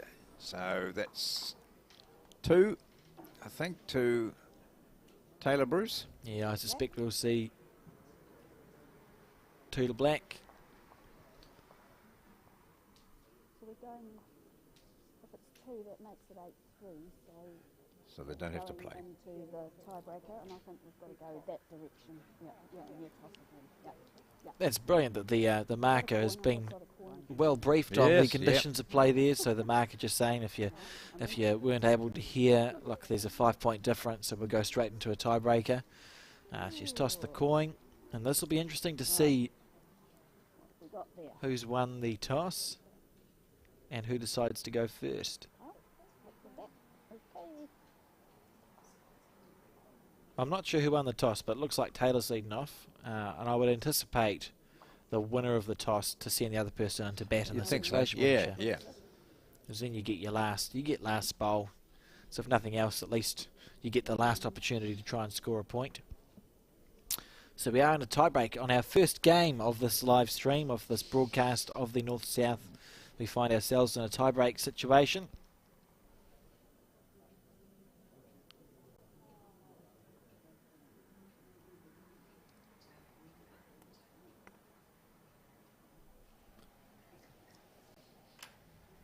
Exciting times as Taylor Bruce plays her first bowl of this tiebreak end. Good shot there. Won't want that one back. No. Whoever wins this, their team, North or South, gets 1 point. So first point will be up there. The loser receives none. And if we just continue through the entire program, I haven't even counted how many games there are, but a few. 16. 16 games. Selina, following Taylor down on the backhand side. Perfect green there. She'll be comfortable with that as a first bowl. It's been a good game to start off this this North vs South challenge with, I think, John. I've enjoyed the battle between these two players. Taylor willing that bowl to come back. Not quite. It still looks quite drawable at this stage.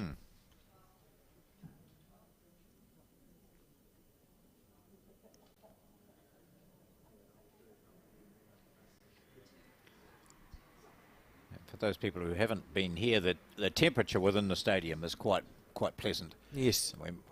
We're in a little room alongside in the stadium, and I think the heat has been going, and it's quite warm. But out there where the players are, even though Taylor Bruce has still got a jacket on, and some of the people have, it's quite pleasant for an indoor stadium. Absolutely, it is just a wonderful facility, really. I hadn't been here before, John, but I had nosy around yesterday, and I was just impressed by the facility and the pride that the club members take in their club as well is pretty evident. Always good to see. It's Taylor just taking her time on the mat, just making sure she has everything set in her mind before she lets the bowl go. That perfect delivery, as we see this bowl taking a good line. It's down to the weight on this one. How much is it going to go?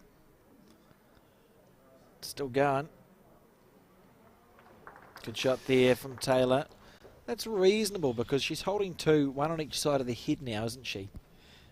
Yeah, so Goddard playing her third. And just plenty of chances for her to get in here, but Yeah. it's quite well set up for Taylor Bruce. I suppose in one way it makes the equation simple for Selina because she literally just has to draw as close as she can. Yep. And no matter which hand she plays, she can She's got perfect use weight those. this year. This one's... you needed a curling broom in that situation. Yeah. So now, do these players often play deliberately short or block bowls? A blocker. I like the block. I do enjoy the block. I think it's got a place in the sport. I'm not sure if Taylor will do it.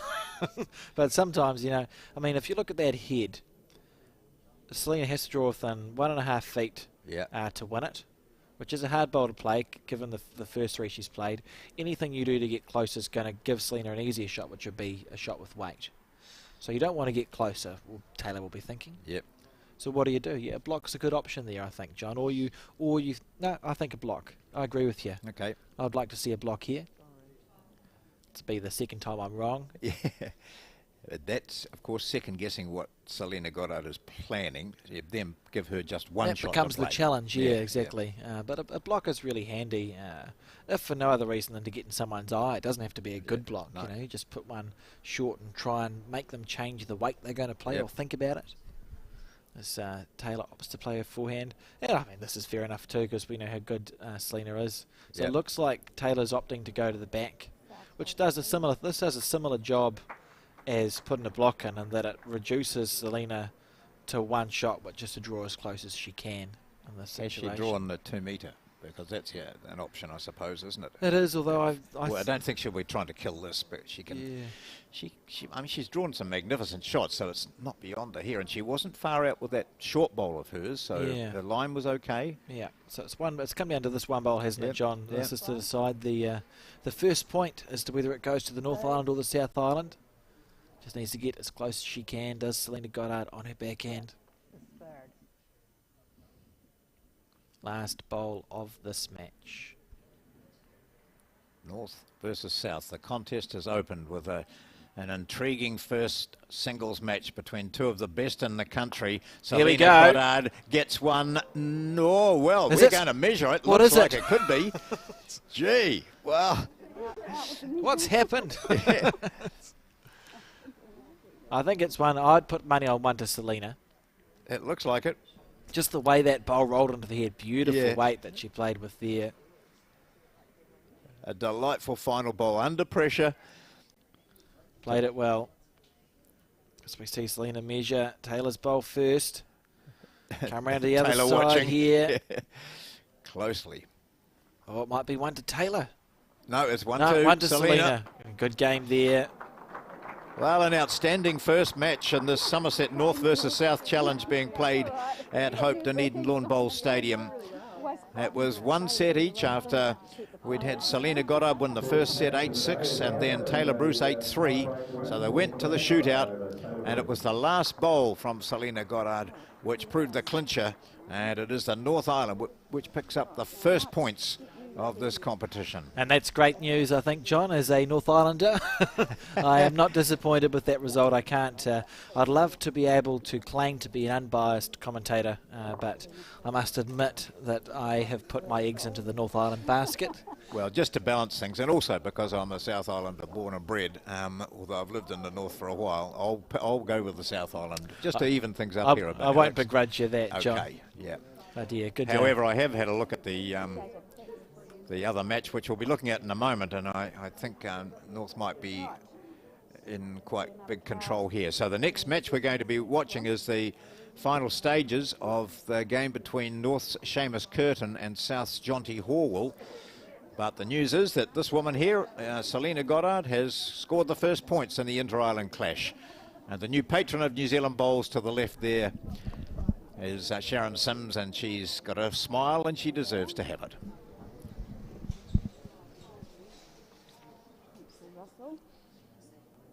Oh, so we're going to watch an ad now, and then we'll move on to that next game that you spoke about, John. So just sit back, relax, and enjoy, I suppose. Today we're making new friends.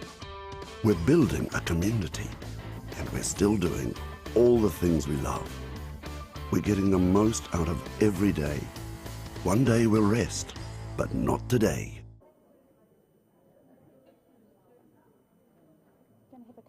Hellions? Yeah, okay. I'll take the balls off down the other way.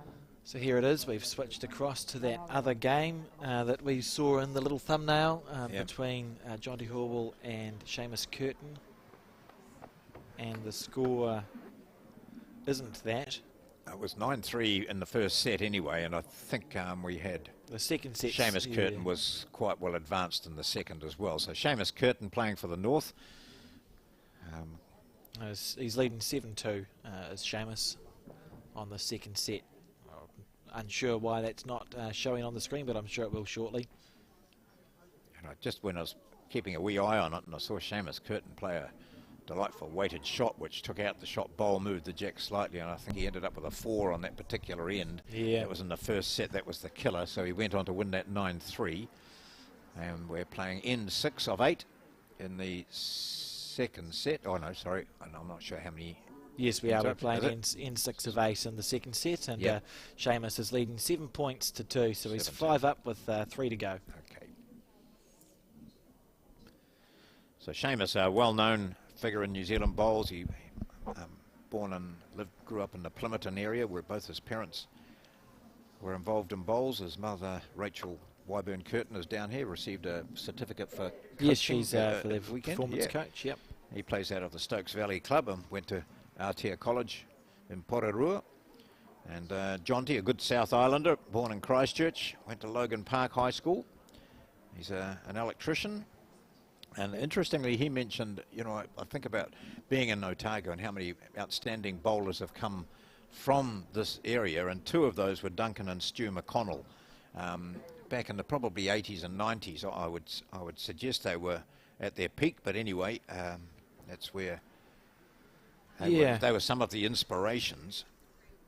Yeah, it's interesting with Otago or bowls, Dunedin, it has for a long time been a hub of some really some legends of the sport. You know, we could go on and on and on. I spoke about Kevin Darling earlier. Yeah, that's, you know, great player. He's in the same breath as a legend, and indoor and outdoor, just one of the most talented players to hold a bowl. And a little bit more recently, M.Kernaghan won a world fours gold medal.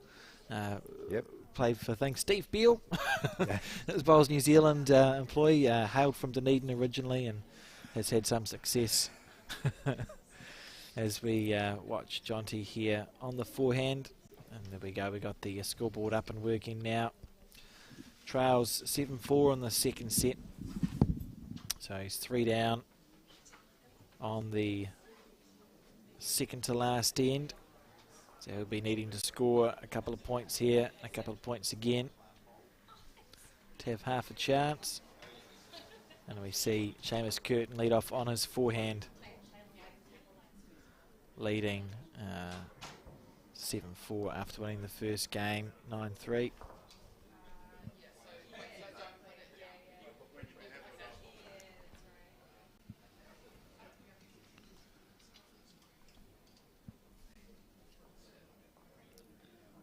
Jonty looking to back it up, so he's put a first good ball in there.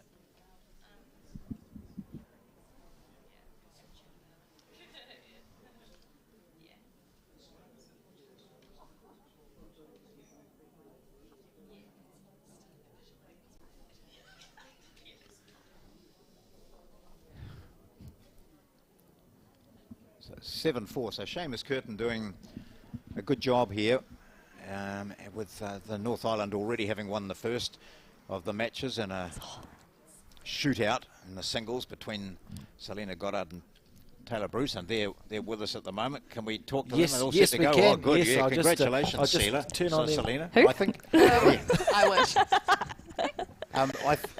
You just mentioned you quite like last bowl, don't you? Yeah, I do. Yeah. And sort of, I guess, in our game, the way that the head was kind of setting up on that last end, when you do have last bowl, that's kind of what you want. Whereas if there was a front toucher or a back toucher, it makes your last bowl a lot harder to play. So I think just the way that the head was setting up, kind of having that last bowl really worked to my favour there. Well, Alex and I were wondering who won the toss, and you've said that you did, Tayla, you prefer to take first bowl. In that instance, I felt like my first bowl was some of the reasons why I was winning the ends before, so I thought I'd carry on with that and hopefully it would go my way, but that's fine. It was a good game, and it went down to the last bowl, so you can't ask more than that. And you looked as though you were enjoying it. And Yeah. Yeah. it must be interesting going from being members of the team, which has been away and, you know, done so well at Birmingham, and then battling against each other as singles players. Just, you know, adds to it, I suppose, doesn't it? Yeah, I mean, it's quite good. Like, I can't speak for Tayla, but I think this is our first event since Com Games. Yes. Yeah, so kind of just getting used to the speed of the green again, and playing nationally was really good. And I mean, this is quite new to us too in terms of having that target mat and just getting used to all of those things as well. So yeah, good welcome back to the season. How did you guys find the target mat? Because that's a new initiative that we've got. It's sort of, I was telling John, it's got almost like a nap on it. So the idea is for it to make not much of a difference to the bowls. Did you feel it made an impact on the way the bowls ran into the jack? Possibly slightly quicker, but it was still very playable. It was more so I found that I wanted to ask more questions about who was holding shot, because from the mat end it was a little bit more deceiving of trying to figure out who was holding and the distance of how short it was from the mat or past the mat. But no, it's fun and it makes it something different. So yeah, We were stressing whenever we had to do a measure though. oh yeah, Just, you know, measuring on carpet's hard enough already, Yeah, and then but with the colours and that in it, was that what you mean? oh, Just just the because surface. it's the surface of it Yes. is just a bit smoother than the carpet. So if you know, have a bit of a jolt in yourself, you'll make a lot of movement on the measure. Yeah. Oh, that's just add some excitement to the north-south that we see the jack move. It did appear that hard. you were starting to favour one side of the rink. Was that an accurate observation, or? Yeah, I think Tayla and I think at the beginning, Tayla and I were playing opposite, and then Tayla then jumped on the hand that I was mostly playing.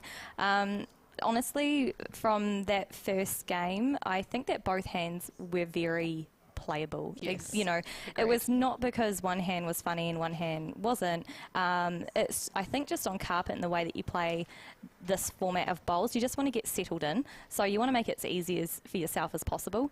And, you know, it was much a drawing game. And so I think just sticking on one side of the rink kind of helped just try and get into the flow, which we eventually got it to took on us some a couple of ends. ends. It was a wee bit dicey to start with. Yeah. Oh, I thought it looked quite good, actually. Oh, that's good. Oh, the angles must be working in our favour. That's good. Just going to last night, Taylor, we've mentioned here that that wonderful award for you as being the overall player of the year. You must have been chuffed with that. Really chuffed. Yeah, it was a very special moment, and wasn't expecting that at the end. I wasn't really too sure what to say when I got up there, but no, it's really cool to be recognised, and I'm really proud of the season I've had, so it was nice to celebrate it with a lot of people that I care about. Yeah. What's up for you guys now? I mean, after this, have you got, what's your next part of your program? Oh, I think Or are you having a breather? No, I don't think so. I think from here on it's go, go, go. A lot of the centre bowls, I don't know about Christchurch or Canterbury, there's a few centre events happening. And then closely in October there's the Intercentre and Sevens as well. I believe it's October. Alex will know. Oh, that sounds right. Yeah, sounds right, yeah. He doesn't know what's happening today. Yeah. So, season's ramping up again. You know, you look at your calendar and there's not many free days there on a weekend. Brilliant. All right, well, thanks. Got something else to ask there, Alex, or are you going to let them go? No, I'm done. I'm finished my questions. Okay, We've got right. plenty of opportunities to talk to people as the weekend yeah. goes forward. I'm just looking forward to seeing how this North-South event sort of pans out. I said in the commentary box, Go the North. I've been North Islander, so I said I can't claim to be unbiased. So well done, thank you. But I look forward to seeing the rest of the games as they progress. And good luck to you both. Yeah, Thank awesome. you. And Thanks for having us. I'm rooting for the South because that's where I come That's from. So, even you know, here. It's a so- nice balance. Yeah, Yeah, it is. I like it. Yeah. Yeah. Oh, well done, guys. Very, Awesome. very much. And a very good start to this competition. I think our viewers, and there are plenty of them we know, would have been intrigued. And also those new viewers who watch bowls for maybe the first time at Birmingham and saw you in action. Yeah. So nice to see you and doing it again. Awesome. Awesome. No, it's Thank awesome to you. have bowls on live streaming again. It's great. Yeah, absolutely. Thank you. So just back now with the second of the games, the eighth and final end of the second set. Yes, and it's interesting, John, while we've been talking, Jonty is now trailing by 2, holding 2 on the head. He just needs a 3. or wait until this bowl's finished. Should be. You'd think it's doable, wouldn't you? Yes, yeah. Could make it very So, interesting. A big draw shot coming in for J.Horwell. Makes it 3. He's going to put all the pressure in the world on Seamus Curtin. Really important here. Line How looks is all it? right. What's his weight? He's close here, even if he hits his own bowl up. Oh dear. Well, it's one to come from Seamus. Seamus Curtin there. His white bowls from the North Island. Yeah, but it's the it is the last end, so Yep. Seamus will win this game. Yep. It's just deciding by how much. So probably disappointing from Jonty in that he set himself up with a reasonable chance and had a real good opportunity to make Seamus play his last bowl, but that's not going to be the case on this occasion. And unless some calamity happens, I won't say it yet. Yeah. Play with a bit of weight here, Seamus. it should be that the North Island team picks Yeah. up their second point of this North-South challenge, and we will then in time switch to game 3, which will be Andrew Kelly and Tony Grantham, as we do see Seamus draw the shot there. Yep, looks like it, because all the previous ones were quite a way short of the disc. And they wander around him. Yep, I think it's Seamus Curtin grabs the shot, so it's the North Island winning the second set and the match by 9-3 and 8-5. So Yeah. very good from those two.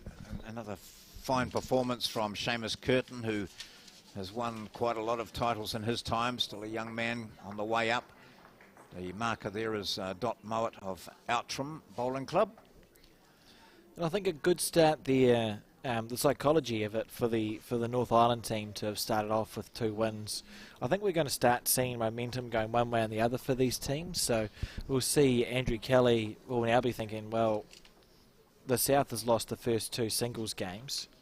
I need to be winning this one, and the North Island team conversely will be sort of the opposite of that. So it'll be interesting to see just the psychology of this as this event progresses, because there is a number of games, sort of we say 16 games to go. There's going to be some momentum swinging back and forward. So next match which will be coming up is Tony Grantham, North Island against Andrew Kelly, as mentioned, then Nicole Toomey and Sarah Scott.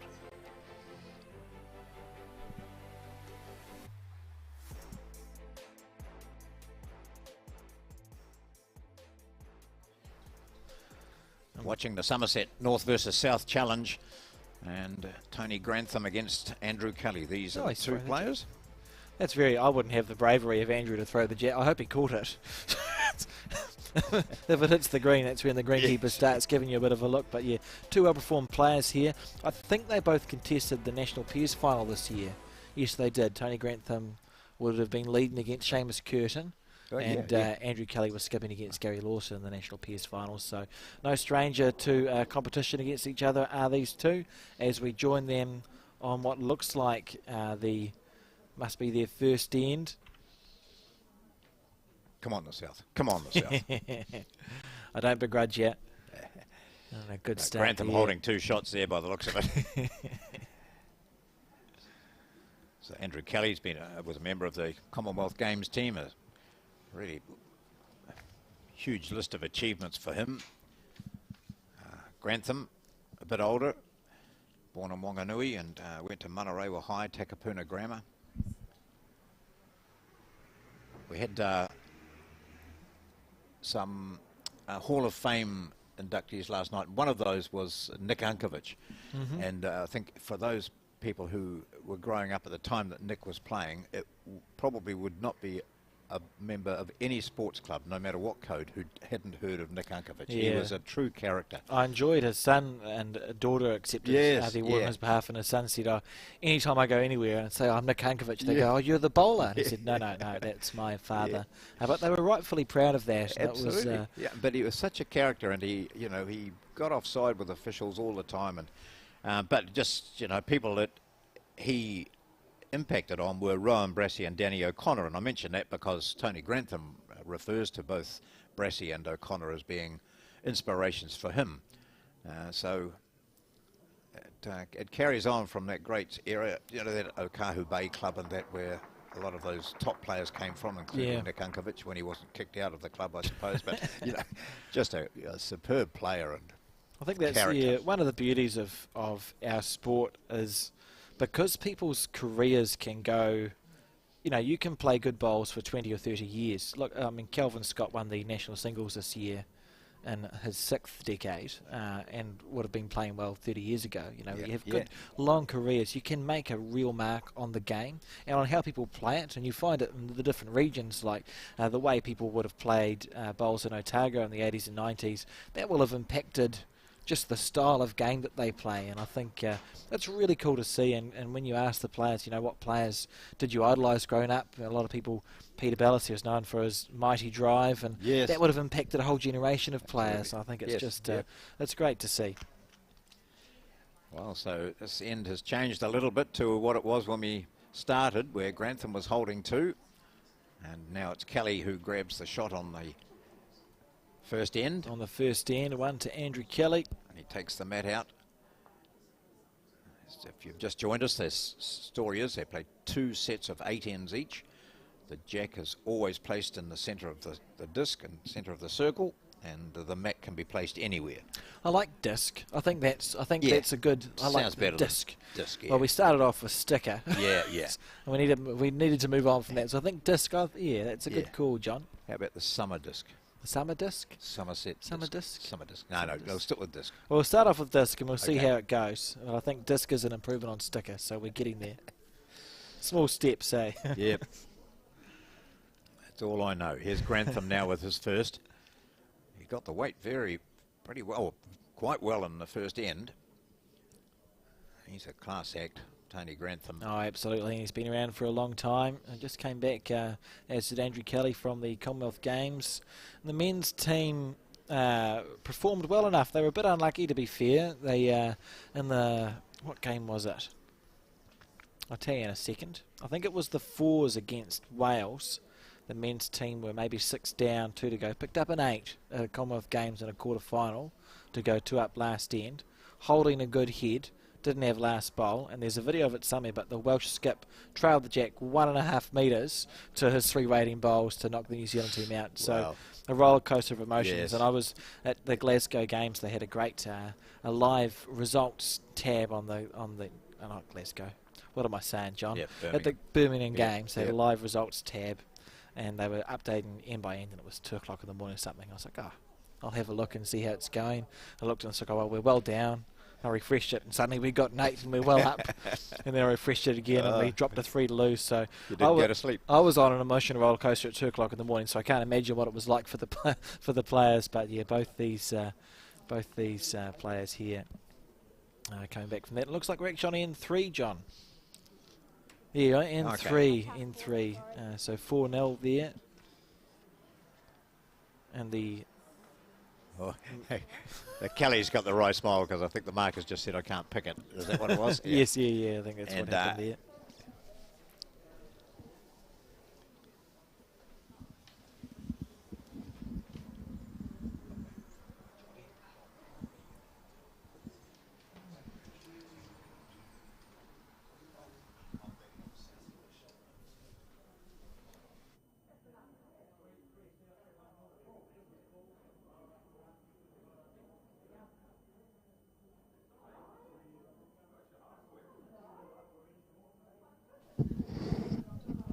Right.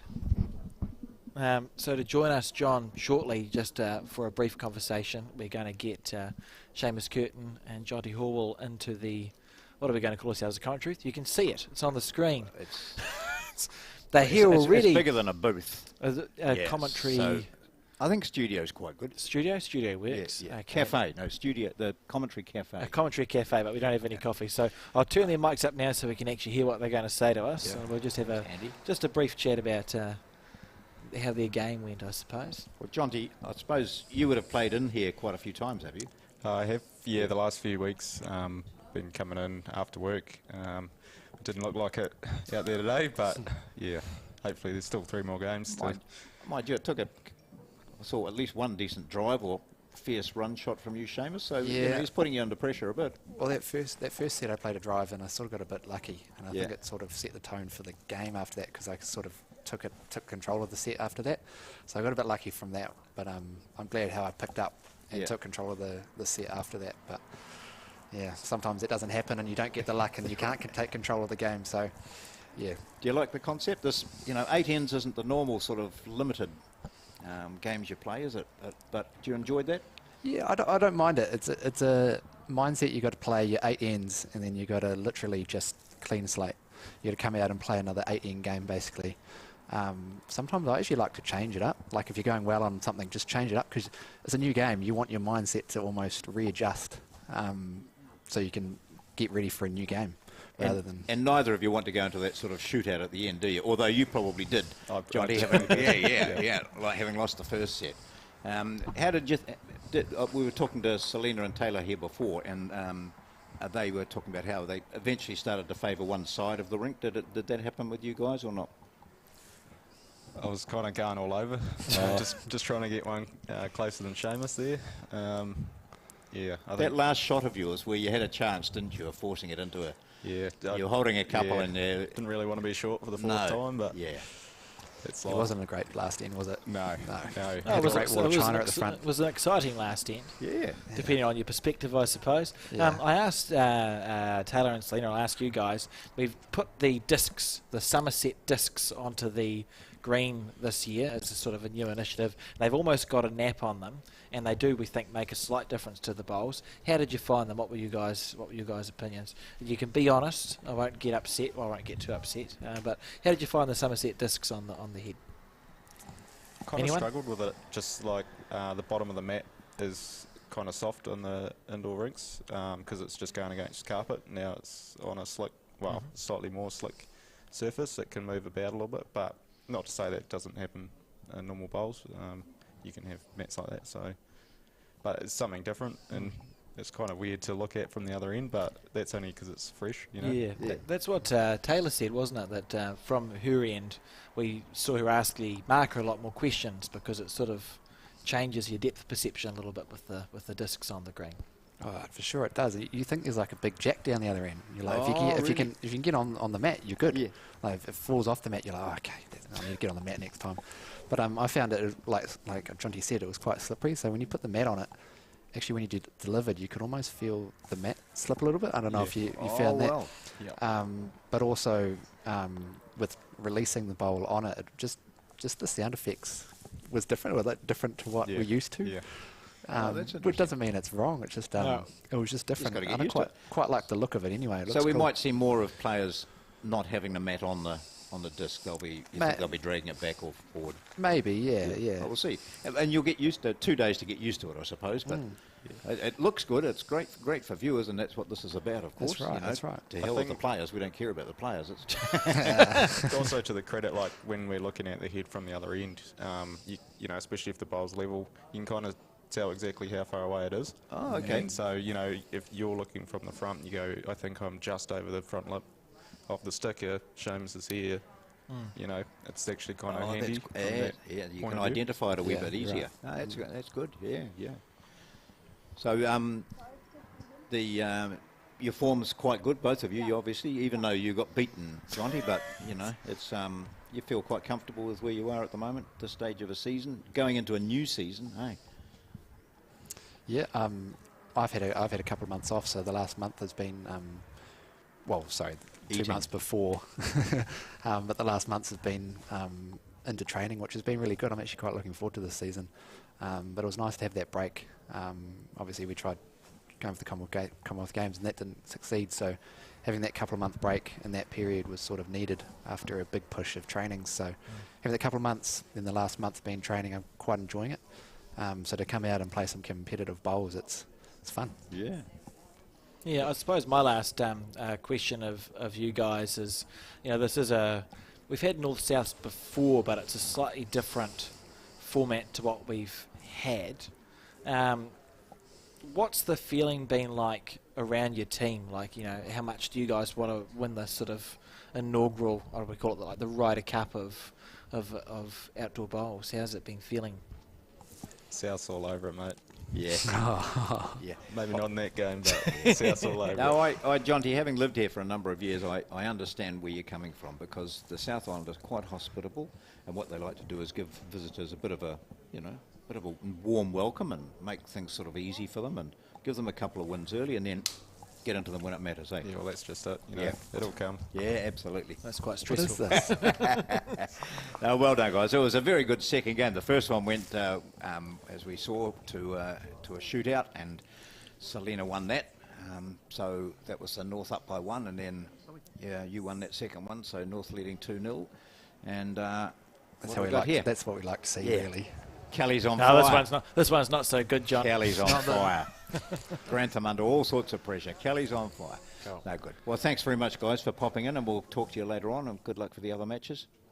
Cheers. So Grantham gets one. He's been a bit short on the ends we've been watching here, but he has corrected quite well. Yeah, it's Kelly, of interesting. course, is always pretty consistent. Is that hat I was talking about before, John? Yeah, the big S for Something. South. South, probably South, yeah. Somerset. We won't think of any more words. No. Stop there, but 4-2 lead to Andrew Kelly after 3 ends of this 8-end first set and third game of a lot of games. What did we say? 16. 16 games, third game of 16, so plenty of water to flow under the proverbial bridge. So singles, pairs, triples, and Fours. fours we do, yeah. All the disciplines. 2 matches of fours, good. There's Grantham. So we see Grantham come in. It's interesting to hear the players' thoughts on the discs. Yes. I think it's a good point, actually. I think we'll see the mat placement change a little bit.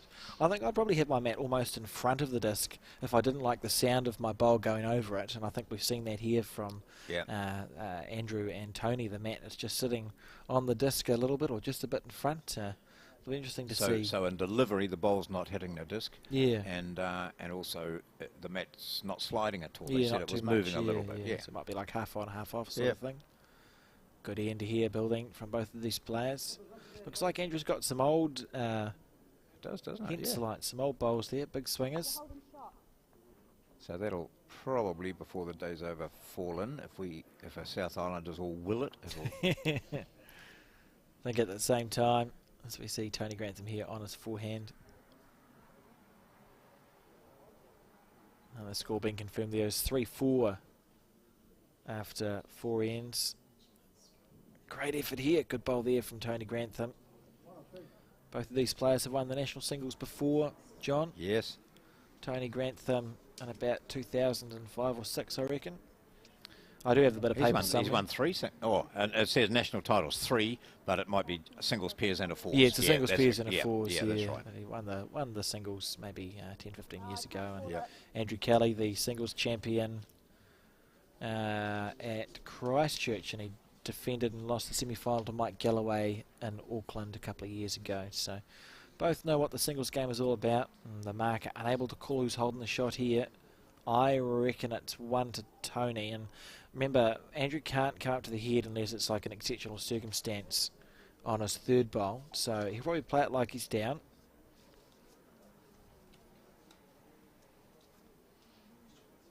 And he's following this ball up to have a nosy. And we'll see, that is that older bias bowl. So once it goes, it will go. That's bad commentary, isn't it? Once it goes, it'll go. But you're right. When it starts to start arcing, as they say, it'll just carry on. Yeah, big late finish, those old bowls. And Otherwise, he must obviously decided that the surface is for that. well, I suppose what it would do is we watched this green. This is the rink we watched Selina and Tayla on, and we noted that a few of the bowls were left high and dry. They take a wide line and stuck out there. I don't think that would happen with these bowls. So maybe Andrew knows this rink and thought, look, I know it's a rink that it's a bit sticky. If I take a wide green, I'll use some of the older bowls and make sure they come back for me every time.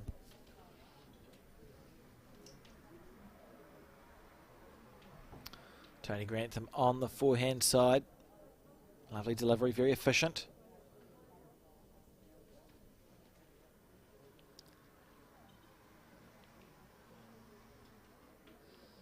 thought he was just trying to reach those with a bit of weight, but push them up. I He's suspect, already got shot, hasn't he? Yes. He does, although I suspect he probably was looking to draw into the white bowls. And just even if he sat there into that split at sort of 11 o'clock, it would have been a good shot. Andrew Kelly on the backhand. This will be interesting. Might be short. Wow, look at that. Yeah, now this will be interesting. How much is it going to turn? Because that, to our eyes, looks extremely wide. But it's an old bowl, and we might just see it come back in enough. Look at that. Oh, it's not going to sit down. But a great shot there. Yeah, great shot. Came in a Got goodly amount, didn't it? You got to readjust your perception sometimes. Interesting, because it's hard to tell with the edge of the bowl, even though it's standing up. One right there. Yep. Grantham. Chuck that on the scoreboard. So that takes it up to 4-all. 1 to Tony Grantham. Here we go. It's in, and we are all square after 5 ends of the 6.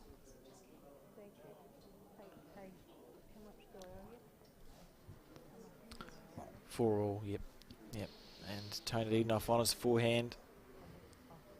He's got a very efficient delivery action for anyone interested in deliveries. Does Tony, not much of a backswing, but if we were to freeze frame it, there's no dump really. It's a very efficient delivery action, so it means they don't really have to give it that push because it's so smooth. Similar thing with Andrew Kelly.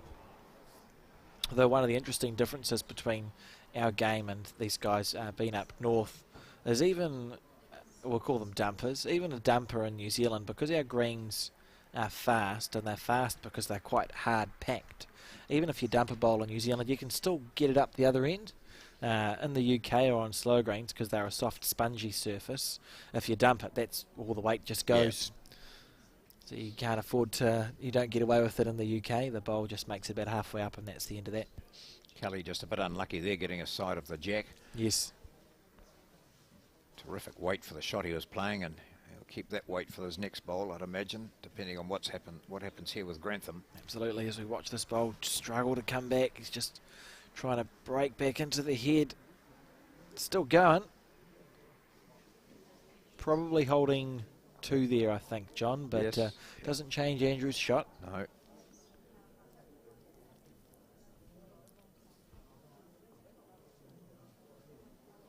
think you came to 2 down. 2 down, says the marker. So I suppose, I mean, it wouldn't change his shot if he was 1 or 2 down. He has to be on his forehand, same weight as the first bowl. I'd love to know what brand of fence lights he was using there. Yeah, I saw them out on the bench when I went out just to have a look. I didn't think any of the players, I thought they were just someone's that were there. Yeah. I don't think he's got the north sticker on it, the south sticker on it, has he? No, it doesn't. Look at this bowl. It's going to have that big late swing. Great shot there. Great shot. Oh, beautiful. Brilliant bowl. Oh, there we are. Tiger twos is what they are. Yeah.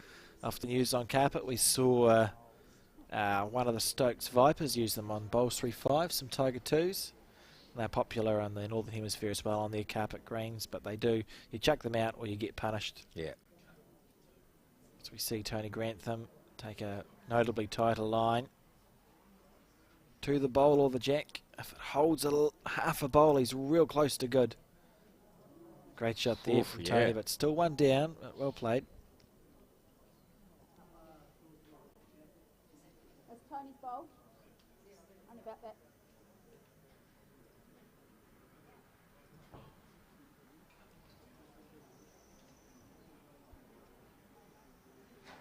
Yeah, 5 or 6. Andrew looking like a happy man. Yeah. Just so he'd have to play the forehand, wouldn't he? And if he could play that same shot again, it'd be perfect. He knows he's holding 1. Not much chance of Grantham's being pushed up, particularly with the weight that he's playing. Yes, absolutely, and particularly because Tony's bowl is sitting flat. Yes. You'd be unlucky. Yeah, he'd be unlucky for this to go hideously wrong. He's taken that nice wide arc, wanting it to come back, but unlucky to guts that bowl there. Yep, it was going to a good home there. Be an interesting decision making process here from Tony. It's actually tempting. You see on the screen at 3 o'clock that black bowl of Andrews. If Tony reaches through that, the jack is likely to go to our left on the screen to that bowl at 8 o'clock that Andrew just put there. That'll be extremely tempting for Tony, because even if he's wide onto the white bowl that sits at 3 o'clock, that's, yeah, exactly, move the jack. Because that bowl's low of the black bowl. He could even look to come in off that and move the black. So I think that's what we'll see Tony do if he's looking to score a point. He's 4 all after 5. He'll have looked at that shot. If it's on, he'll play it for sure. Yep. So look, change his hand, come down on the backhand. That's what he's looking at. If it's not on, he won't play it, and I'll just claim that I've got no idea what I'm talking about. No, that looks what he's looking at. So he certainly won't want to be, well, he needs to be up there to get it. Absolutely. Moved over to his left on the mat, which is to make his bowl turn late. So he's trying to emulate what Andrew's bowls do. So this bowl will have a late hook here. He's very close as T. Grantham. Follow it. Oh, that's an unlucky shot. He played it well. So Kelly holds 1 by the looks of things. That's the black bowl, which is closest now to the jack, which is out of sight. And he's got plenty of room in which to make it 2 and go to a 6-4 lead. Yeah, if he doesn't make it 2, I'll eat something. Probably lunch. Well, you've eaten everything you brought with you. I've got so far. I've got half a Milky Bar left. I was told that you're not meant to eat chocolate before you do any sort of voiceover, because it causes issues. But I don't believe it. No. There we are. That's great shot there. And 2 points to Andrew Kelly, bringing his lead to 6-4 after 6 ends of the 8, and leaving the mat there by the look. So this will be the shortest end we've seen for some time. Wearing his Commonwealth Games shorts. Oh, yeah. On the back end. Lovely silky smooth delivery. I think he skipped a force team of extremely young people in the early noughties in a force final. I think he was one of the youngest ever. That's right. Yes. Force skips to make a final. Yeah. It's been around for a long time. Used to be called. Oh, he's still called Potter. Is Andrew Kelly? That's his nickname.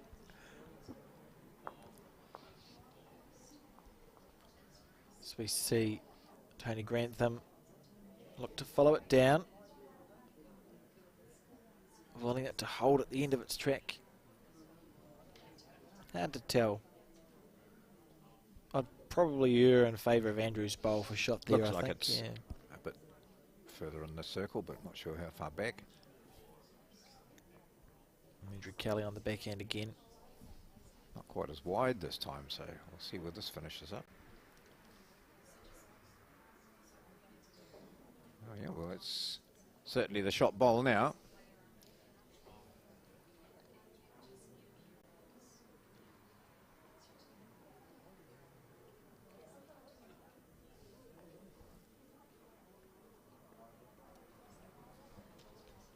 Oh, we might just make sure of this one for Kelly. Yeah. No, knocked it out, but Sort of a bit disappointing as a player for Tony, because it's 2 pretty well played bowls, and the head doesn't look great.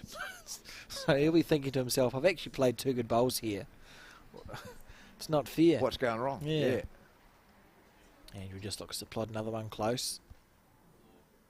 A technical term. Yeah. Lovely arc. I think Andrew had the inside rub on this. On I this reckon rink. so, yeah. Beautiful bowl. Great shot there. Holding 2.5. We'll see what... holding 2, sorry. 2, yeah. We'll see what Tony opts to play.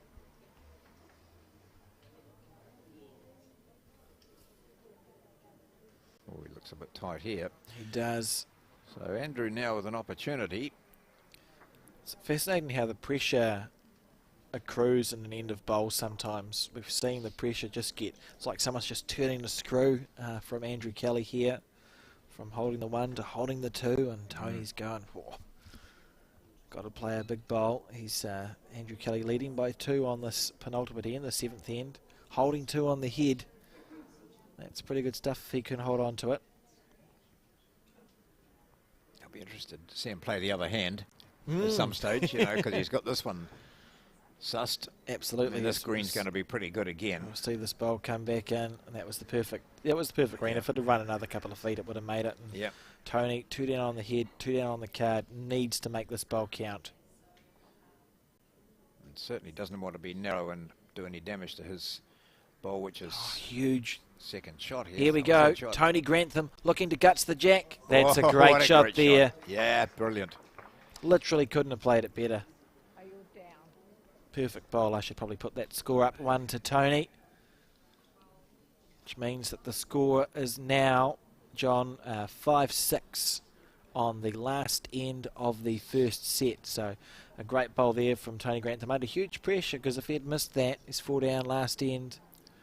Not a happy place to be, but he's with a live chance here, trailing 5-6 on the last end of this game. So this is the Somerset North-South Challenge. We've had 2 singles matches so far, with Selina Goddard of the North Island beating Tayla Bruce in a sudden death shootout, an extra end required, and Seamus Curtin has beaten J.Horwell 2-0. So the North up by 2 points to 0. And it's Andrew Kelly trying to get the South on the board. Here we go. It was interesting. I was doing a bit of taking people to and from the airport yesterday, and Kelvin Scott was my co-driver. He was in the passenger seat, making sure I didn't get confused. And he was talking about the last time he played in North versus South. And he was in the South team, obviously, and he said, you know, the last person I played North versus South with was Peter Ballas. I said, how does that work? And they said, well, he was living in Australia, and apparently the South Island selectors at the time got him to play for the South Island team. That's right, they did. Peter was mentioning that last night. I didn't think much of it. But I think pretty cool too that Kelvin played in that event and he's playing in this one too, which is just another demonstration of the longevity you can have in this sport. Well, I think Kelvin Scott was saying that he'd played a lot of bowls, and he was sort of at that stage where he thought, can I get any better, or have I reached my peak, and just decided to change clubs, which meant, I suppose, changing the outside influences he had with him. Absolutely. And, you know, he's come back as remarkable singles title holder this year, wasn't he? So he was so impressive, and all of his games really just consistent, just that 4 bowls right there, and we'll get an opportunity to watch him at some point during the weekend, John, I'm sure. I'm sure we've got it written down somewhere. Let's just wait for the excitement of it popping up on the screen. As we see on this final end, looks like Tony's holding 1. He needs this bowl to get back. If he's got the weight, it's perfect. Look at this. Oh, nearly amazing. Hard to tell. I wouldn't want to call. No. You know, looking at it, looks like it's probably 2, but you can't tell with those that Kelly bowl. It's just on the lip, on the edge of the disc. A beautiful green from these players with the 5 bowls that are on the head at the moment. So we see this 6th one come into view. How's his weight? He might be a little bit shy. Disappointing bowl there from Andrew Kelly. You never really want... The 3rd bowl in singles is an important thing, John. You always want to sort of make it do something, the 3rd bowl. It's if you read any coaching book or talk to a lot of the players, and these players will know, the 3rd bowl is sort of the doing bowl in an end. In any situation, really, it can be to add a bonus, or if you're wondering if I should hit it, if it's your 3rd bowl, the answer is usually yes, because you get a bowl to sort of salvage from it. So he'll be disappointed that that one wasn't played with as much conviction as he would have liked. And yet from the mat, they'll look down, and as you said, they've got the green fairly accurate. Yeah, beautiful line. So here we see the mat. We heard from Seamus and Jonty before about how they were putting the mat outside the disc because the mat tended to move just slightly when they had their full weight over it. So we see there that Grantham and Kelly have brought the mat out past or halfway past. Here we go. This is really close. Needs it to hold. He could get desperately unlucky if he slices the jack. That stuff. That was... That's desperately unlucky because he just needed to, turn over the white one. He would have possibly got two. If he'd split those two, he might have ended up with three. Yeah. But we that see would Andrew probably give it away to Kelly now. Yeah, he's opted not to play his last bowl. Andrew Kelly's moved the head, so I got nothing else to say about that really. Yep. Tony played a good bowl, and he wouldn't have even considered that as an option because it was the chances of slicing the jack very low there, but that's okay. C'est la vie, such is life, and win there on that first set, 7-5 to Andrew Kelly, as we see the second set of 8 ends commence very shortly. Tony just bringing the mat down. That's the second set that the South have won. The first of those was T.Bruce winning the second set of her match against Selina Goddard, but then losing the shootout.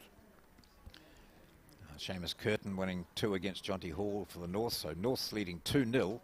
The next match, which we'll be seeing bits of, is Nicole N.Toomey, member of that Commonwealth Games bronze medal winning 4, against Sarah Scott from the Otago area, from Dunedin. Absolutely, as we see Andrew lead off on the back end with that high line with his Tiger 2s. It might even be high for them. I think it's going to finish a bit wide. Just leaving an opportunity there for Tony with his first bowl to get one close. It was interesting, we were chatting when we talked to Tayla and Selina about their singles game, and Tayla spoke about opting to go first after winning the toss. I thought it was fair enough observation of her that her first bowl in that game often seemed to just be like a front toucher, didn't it, John? Yeah. Like, so often just that sort of that close one, and that's when you know you're in good touch. Don't get that feeling very often, I must say. But I dream. this is more like me here. So we see Andrew look to make his correction with the second bolt. Here we go. Although you had a trip away to the New Zealand Champion of Champion triples. That's right, didn't you, John? yeah. How did you find that experience? Oh, I was almost felt a bit overwhelmed by it, but then it was just so great to be playing against the top players from around the country. It was, I thought it was remarkable. Nine was held as different to this. Everyone, because it's well known, it's a very cold venue. It could be warmer. Yeah, it could be warmer, and people were playing with puffer jackets on and gloves and beanies and that, and it takes a sting out of it a wee bit, I think. No, but it was very good, and I must say I watched and commentated with Kevin Hickland on the final, which featured Kelvin Scott and his team, and also Ross Ellery from Foxton and Beach, Yes. and his crew. And I played a match the other day against his lead, Doug, and at Paraparamu Beach they had their annual event there. And I thought, watching Ross Ellery in that particular game, he was just exemplary, wasn't he? On fire. Oh, yeah, gosh. And you see there's players like that around the country who aren't always or often in the national eye, play out of a smallish club. Yeah. Gee, there's some talent around. Absolutely. Yeah, it's good. I do like the National Champion of Champion Yeah, event. It's been going in its current format for maybe 3 seasons now. It's enjoyed. I've been lucky enough to be a part of a couple of them, and it is just cool to see most of the centres sort of turn up, and you just get that split section, particularly in Champion of Champion things. Such a diverse range of people playing and enjoying the game. It's Andrew Kelly here. Oh, did he make it? I think he has. Yes. Cleared the front one, holding one shot. And it can seem to be, and I know some areas of the country, particularly in South Central Otago, Otago, Canterbury, and particularly not so much Dunedin area because they've got the indoor stadium in which they can practice. But for some clubs around the country, when your season finishes in April and then the Champion of Champions is in July on an artificial indoor surface, you haven't had a bowl in your hand for a while. It's not easy, but it's and I'm sure at some stage there'll be some way to overcome that. But the great thing is one of the delegates this morning sort of spoke about it from Canterbury. He said, I went to them and I hadn't had a bowl in my hand for 3 months, but I loved it. Yeah. So it's either you accept what's available, and it is a disadvantage for some, but you accept it, go out, do your best, and that's it. So I don't know what the solution is. But I think all we need to do is just add a few months to the year. That's it. It no really issue. is. It's a jam-packed, everyone's just, their calendars are so full. Yeah, that's the issue. So it's either have it then or don't have it, I Yes, suppose. yeah. But there might be another solution that comes up over time. There's a lot of smart people in the bowling community. I'm sure someone has a bright idea. So see Andrew literally the other hand. Hey. yeah, Played the other hand that time, yeah, did he? and he literally ran away. Yeah. He's gone. He played the bowl and has disappeared. Yeah.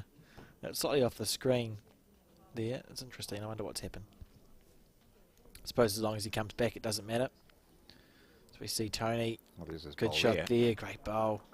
Wasn't a bad placement, really, for Kelly, where it turned out. Yeah. He must have known the way the jack was heading. Yeah. See, this is the first end of the second set.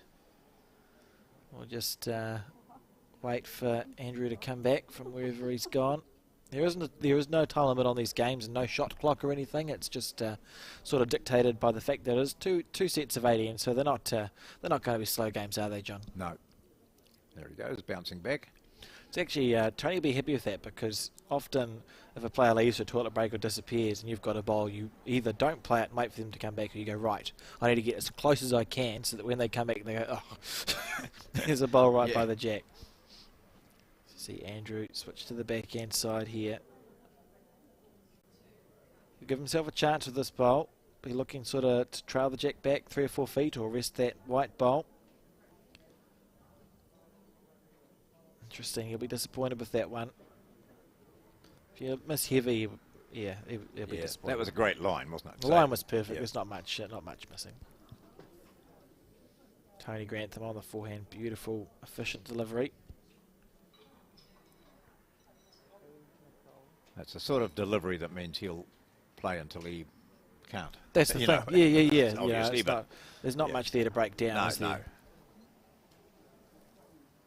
Very good second bowl too. Yeah, lovely shot. See the nice aero bowls there that Tony is using.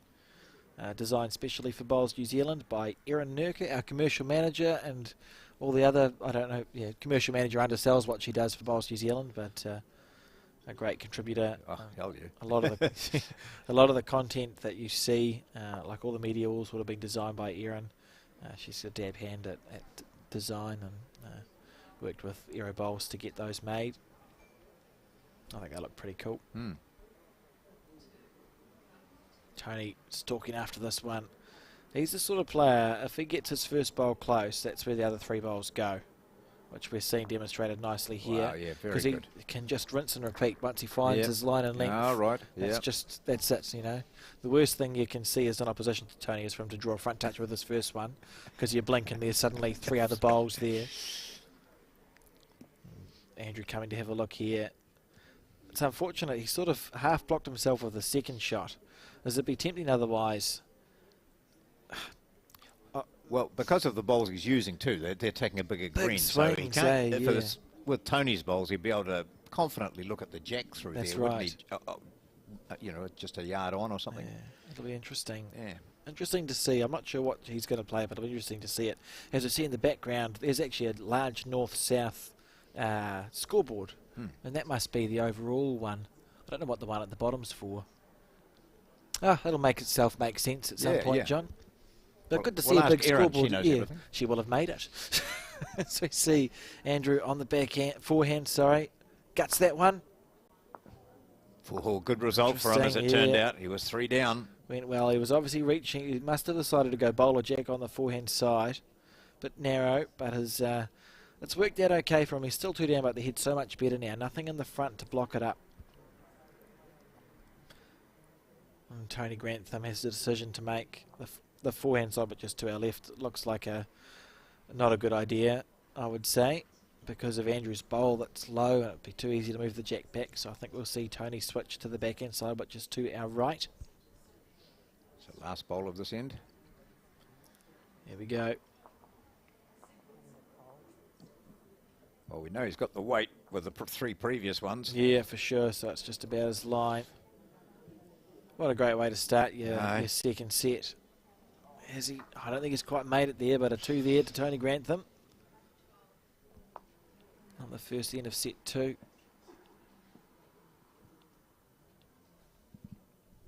Was it 2 or 3?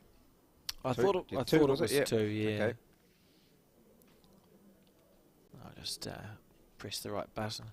I'm attempting to multitask Yes, task this weekend, John. I've got to tell you, everyone, we're sitting here in front of a screen, TV screen, watching the feed of what you're seeing at home, plus, of course, the next game that we'll be watching while it starts. And Alex is sitting here with his laptop in front of him, and he's got a scorecard, and he's adding the scores, which he goes into his laptop, and then eventually they appear up on your screen. So he's doing the score tick, I think it's called. Is that what it's called? Yeah. Yeah. And every now and then my laptop just decides to disconnect from the spreadsheet just to add that extra layer of frustration. But it's very efficient, and I just like that. So nice and tidy, great coverage. The Bowls New Zealand team and this is coverage that any major TV company could pick up and use. The standard is so good. That's the beauty of it, I think, going forward. If you look at the equipment that Bowls New Zealand have, it's a significant investment in creating this content, and for sure there are opportunities further on down the track of this content being picked up by anyone, really. I think anyone would be happy enough to have it. And we're happy enough to be making it. It's great to be bringing this to the community. As we see Tony on the back end. He gave that one a funny look, didn't he, when he let it go? Yes. Sort of like, what are you doing? And we see the reason why there, just a bit underneath the line.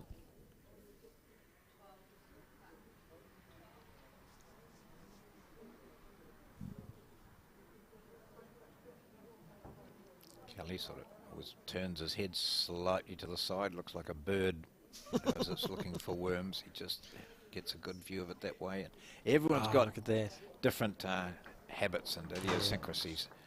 And sometimes it's not until you see yourself on something like this that you realise what you're doing. I enjoy watching the ticks. I think it's quite funny. Yeah, it's quite good. I've discovered I always tap my left foot when I'm lining up a bowl. Oh, yeah. I noticed it about myself. I thought I should try to stop that just to see what happens, and it's impossible. That's just something that just is what it is. Tony Grantham 2 down on the head, 2 up on the card. Trying to make this bowl count. We spoke about how important those third bowls are in a game of singles. Yeah, just wanted to reach, not quite there. Yeah, be disappointed with that because he doesn't have a bowl past the head. It makes it challenging to play an aggressive shot because your percentages are reduced. Yeah. So we often see players, they try and miss heavy with their second and third bowls just to give themselves more opportunities with their last one. So it'll be interesting here. It may be that he has a go at it anyway. If Andrew puts another bowl close, you're not going to be worse off, are you? And that's beautiful bowls there by Andrew Kelly, and I think we're just going to see... it's fat, isn't it? Yeah, just have fat a nibble. for Grantham. In a perfect world, see that the white bowl that sits at 12 o'clock. Yeah. If he could hit that into the split for the blacks, all 3 blacks disappear. You could sit there looking pretty good. Yep. And it's something that you can see better when you get the angles. But almost that split, the 2 whites, the one that's at 11 and the one's at 12. If he has a proper go at them, you guarantee getting 1 or 2 of your white bowls into the group of the blacks, and then anything can happen. So if he hits one of the shortest of the blacks, he might not even get his own bowl down there. He might do some damage. Correct, but yeah. Andrew Kelly could still end up holding a Yeah, couple or 3. Andrew will be thinking to himself, I've got a pretty good head here, and I've got last bowl. If he scores less than a 2, I think he'd be disappointed. So Tony with nothing to lose. He's got a good target, but it's tight. And there's going to be a bit of luck involved in that as he sees the mat slip badly underneath him, and he might just turn on that and say, that wasn't fair. I feel a little bit bad for that Tony. happens, yeah. It happens on live greens as well, doesn't it? But he doesn't normally shift the mat around. So where have they got the mat? They've got it half on, didn't they? Yeah, So his weight should have been on the forward part of the mat, I would have thought. But yeah, sometimes your back foot goes. That was almost definitely to do with no, the... it's quite back, isn't it? There. Yeah, that was 100% to do with the disc. Sorry, Tony. Obviously, he'll tell you. Yeah, I'm sure I'm not going to be asking him, but for sure, I think the players will be learning that lesson pretty shortly. Oh, I think that was very good of Andrew Kelly to miss deliberately. Yeah, bit of the southern sportsmanship that you spoke about. And I don't think we'll see... 3 there to the south, so Kelly in front by 3-2. Very interesting. That's intriguing. Rightio. Andrew disappointed with 3. So 3 there. And a 3-2 lead after winning that first set 7-5. There we go, absolutely beautiful.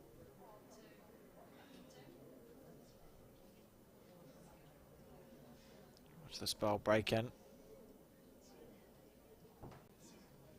Yeah, playing good bowls.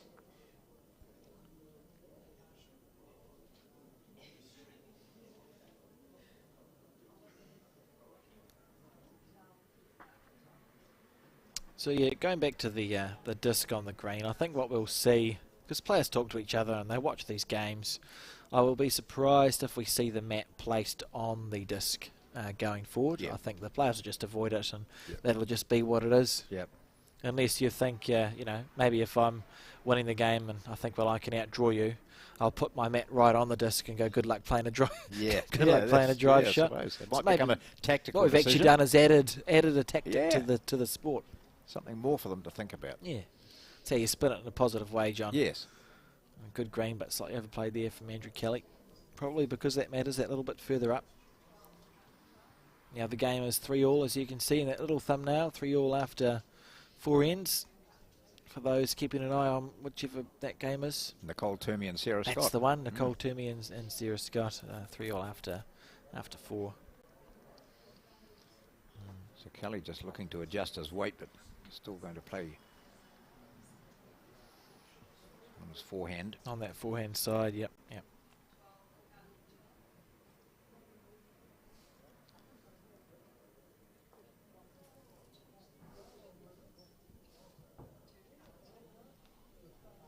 Here we go. Down to the weight. That green is perfect.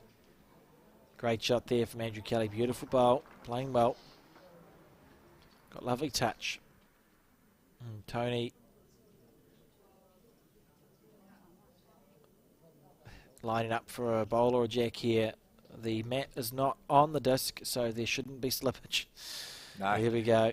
He can nudge that jack across to his 2 on the right, as we'll soon see, and he'll be Plays with lovely handily weight. placed. Here we go. Beautiful chance here from Yeah. T.Grantham. What a bowl there. Great shot. Absolutely magnificent bowl. Sitting with 1 and 1.5. Yep. The optimist, the North Islander and me reckons it's holding 2. A.Kelly. Lovely delivery.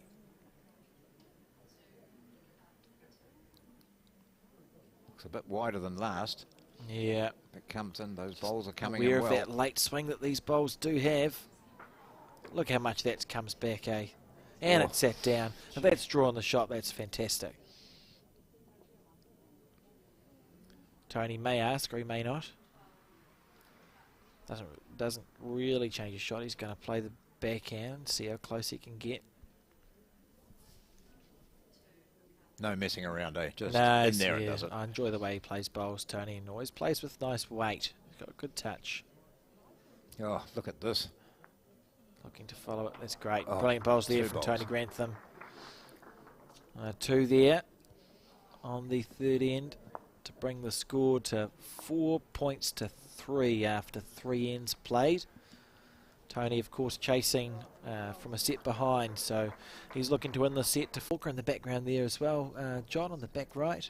So one of the legends. If he's, Oh, yeah. we Well, we'll hear him if he is there. yeah, for sure. Through the wall.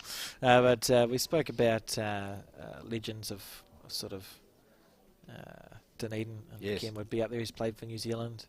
Very colourful personality is Ken.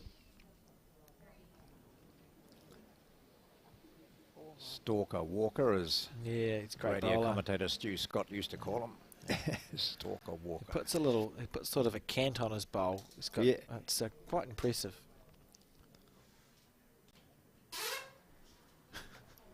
It's Andrew Kelly on the backhand. That lovely wide arc. I'm getting used to it now. This is probably going to come back. Oh, no, I'm wrong. Thought I was going to do a bit of good commentary for a second, John. It'll happen one day. Well, I've got another 13 games. It's good. It's nice as viewers might not know, Alex, the fact that you play a lot of bowls, both indoor and outdoor, and as I mentioned right at the start, you're national champion titles this year, would it? Yes, yeah. Indoor bowls? Yeah, and indoor in the pairs. And it's Auckland Centre outdoor bowls? Yes, yeah. I've had a good season. I was lucky enough with Colin Williams, who's doing the camera switching, to somehow win the national pairs. Yeah. And that was an exciting time, certainly the highlight of my career so far. Who did you play with? Anyone in this room? Yeah, my lead was Colin, who is listening. There he is. Yeah. The man in charge of the Excel sheets and the camera switching. Certainly an exciting day.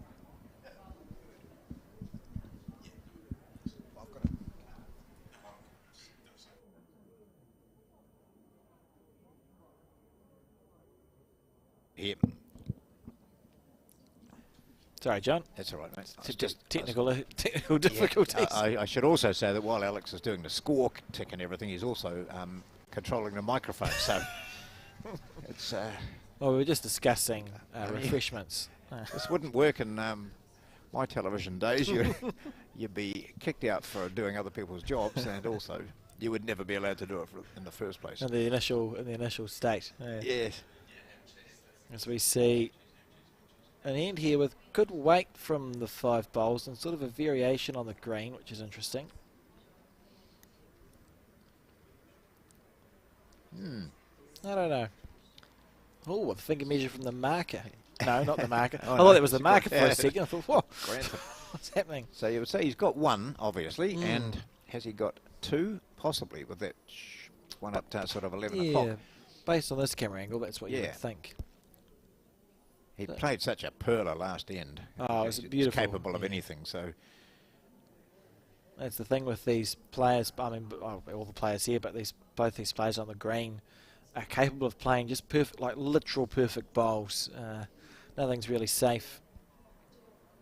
As we see Tony on his backhand side with his comfort blanket.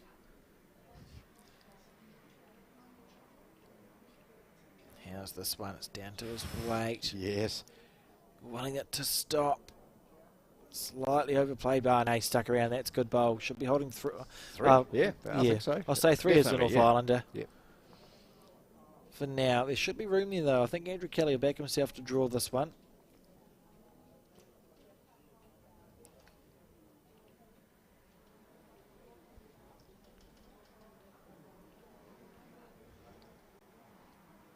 Now, I'm not sold on this bowl. See it break quite early.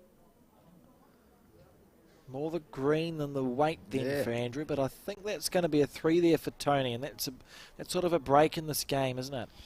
My word, yes.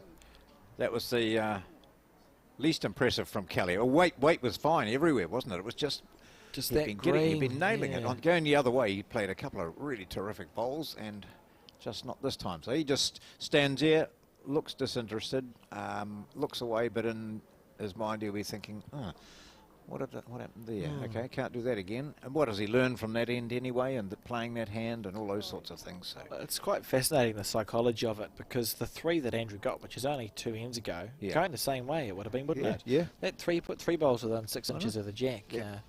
The psychology of the game, you could talk about it all day, but a 2 and a 3 there to see Tony Grantham lead 7-3 in the second set after losing the first set 5-7. So he's on track for what he wants to do at this halfway stage.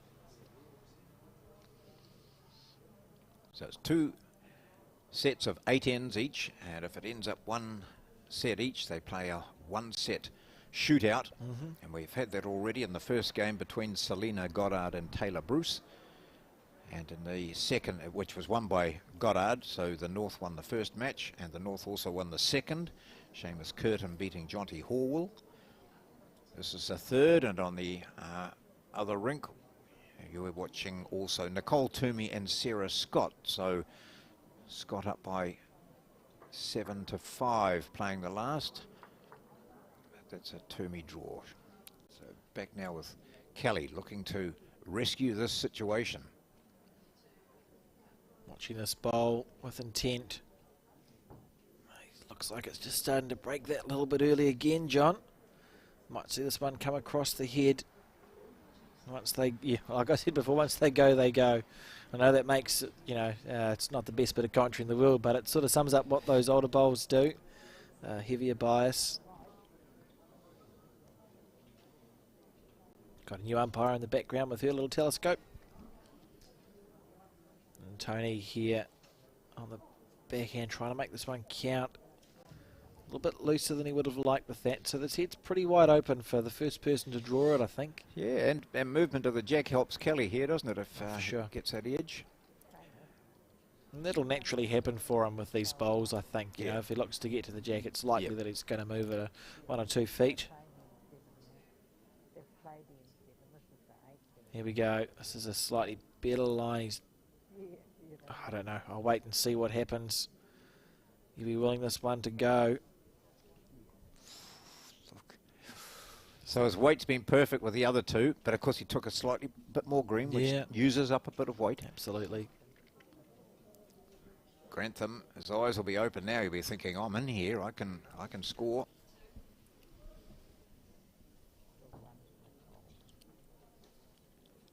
Here we go. Oh, that's a calamity. Oh, maybe it's not a calamity. I think he's still holding on to one. He is holding one, but there's still that opportunity. That's the last of Grantham's bowls. So Kelly, I reckon, with another half a metre on to his last, would just about score the perfect bowl. Yeah. He could get a 4 here. That's what he's going to be going for. This will be a massive bowl. He's taken his green. That's the first bit ticked off. Now we wait to see how much it's going to come back. He could go around Tony's bowl for 1, under it for 1, hit it for none. Or bog on it and drop a 1 point there. Great effort though from Andrew Kelly. But we do see that 1 point there from Tony Grantham from the north. Extends that lead he has in the second set against Andrew Kelly. It's at 8 points to 3, so he's 5 points clear now. Still 3 ends to go, so they're not over yet for Kelly and the South supporters. Absolutely, and of course after, you know, even if Tony does manage to win this set, there is that one end shoot off to play. But a good bowl there from Tony to start off with. And again, I'm going to say I'll be like beating the same drum all the time. But those the disc is not as big as it looks on the television. So any bowl that sort of makes it to the disc is literally within, well, you can see there, you wouldn't be able to put one in it. You wouldn't be able to step put and a half? Yeah. Yeah. The 2 bowls wouldn't fit between the jack and Tony's bowl. Yep. And Tony's bowl's touching the edge of the disc. Right. So, you know, there's not much space at all. But it's a good bowl to make it onto the disc.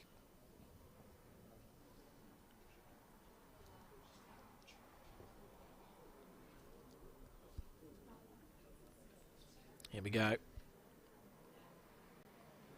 Slightly overplayed. Beautiful green twice.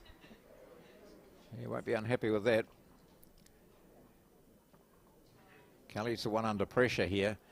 Down 8-3. And this is the 6th end, isn't it? Yes, yes. So there's 2 to go after this one, like you said before.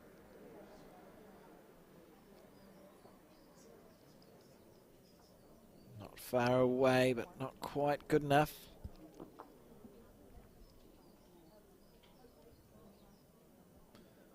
And Tony just taking a moment, from his end, all he would have seen is Andrew Kelly's bowl in his eye. He thought, if I'm a little bit narrow, it's only going to go badly for me. So opted to switch hands there. Sharon Sims, new patron of Bowls New Zealand in the background, and the non-playing captain of the North Island team. Tony slightly overplaying it. Interesting end here. Everyone's sort of feels like they've been searching a bit. Yeah, a bit tense, isn't it? Kelly just asking how far short the shot bowl is from the jack. Yeah, and that should allow him to make that nice correction. He would have played on this surface before on a number of occasions, I would think. I believe the PBA branch plays or has played a lot out of the Dunedin, Hopes Dunedin Lawn Bowl Stadium, and Andrew's played a lot of PBA bowls, so he'll know it well. Not quite well enough at that stage. Yep.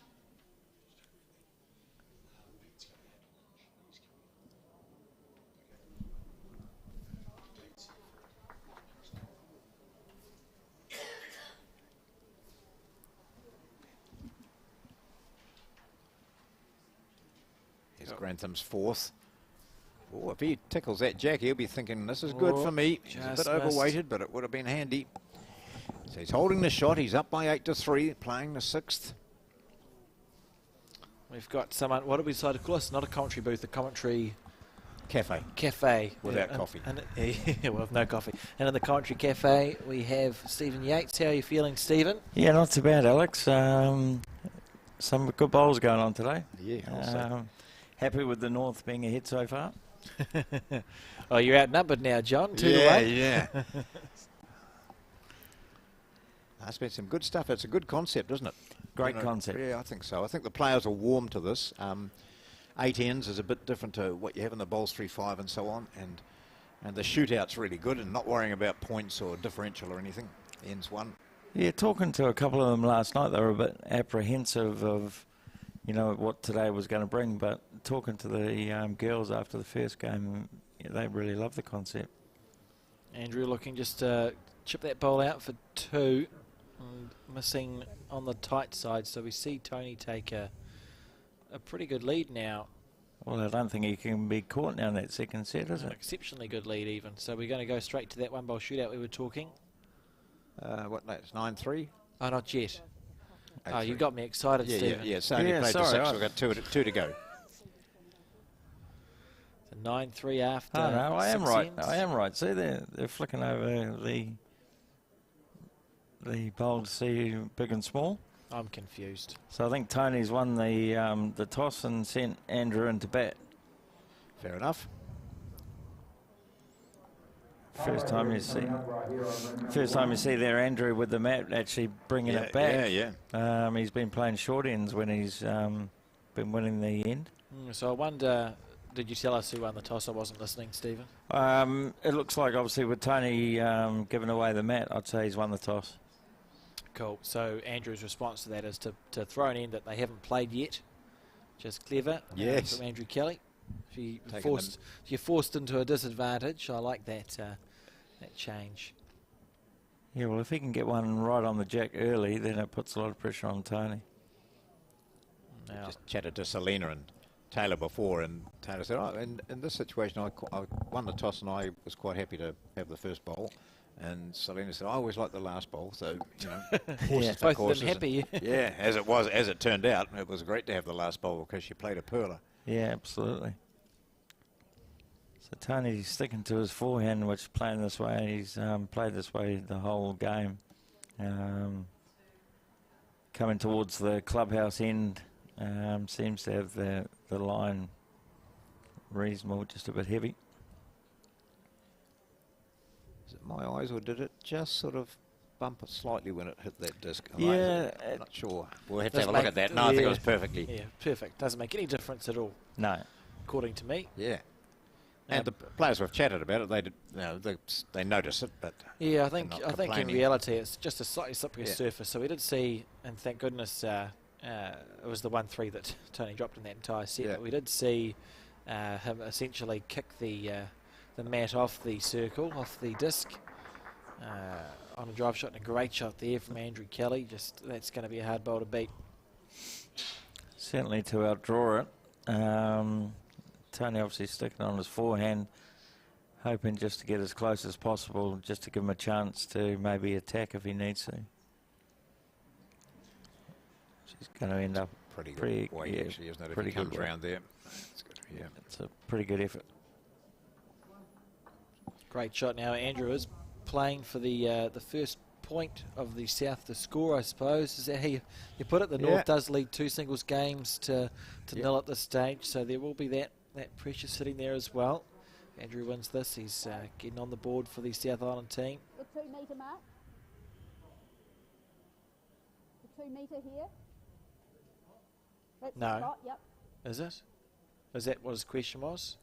If the jack gets killed, where does it go? I thought it was back to the 2 metre, wasn't it? Okay. Yeah, there's a spot there, I think, which Andrew's down on the 2 metre, so... I was thinking, imagine if it goes back to the middle of the disc of the Somerset disc. So Andrew just utilising the marker because he can't come up and have a look until after his third bowl. So he's asked where the spot is and how far away Tony's bowl is from the jack. I think, if I was Andrew, I'd be looking to cover that 2 metre mark because I see Tony, the only way I'm picking up a shot here is by attacking. He's got 2 bowls to do that. Andrew Kelly, big heavy bias bowl. Particularly when his bowler's jack high, you can't use that. Oh, look, mind you, he could have played it like this. Needs it to go. Needs it to go. That's a great shot there from Andrew Kelly.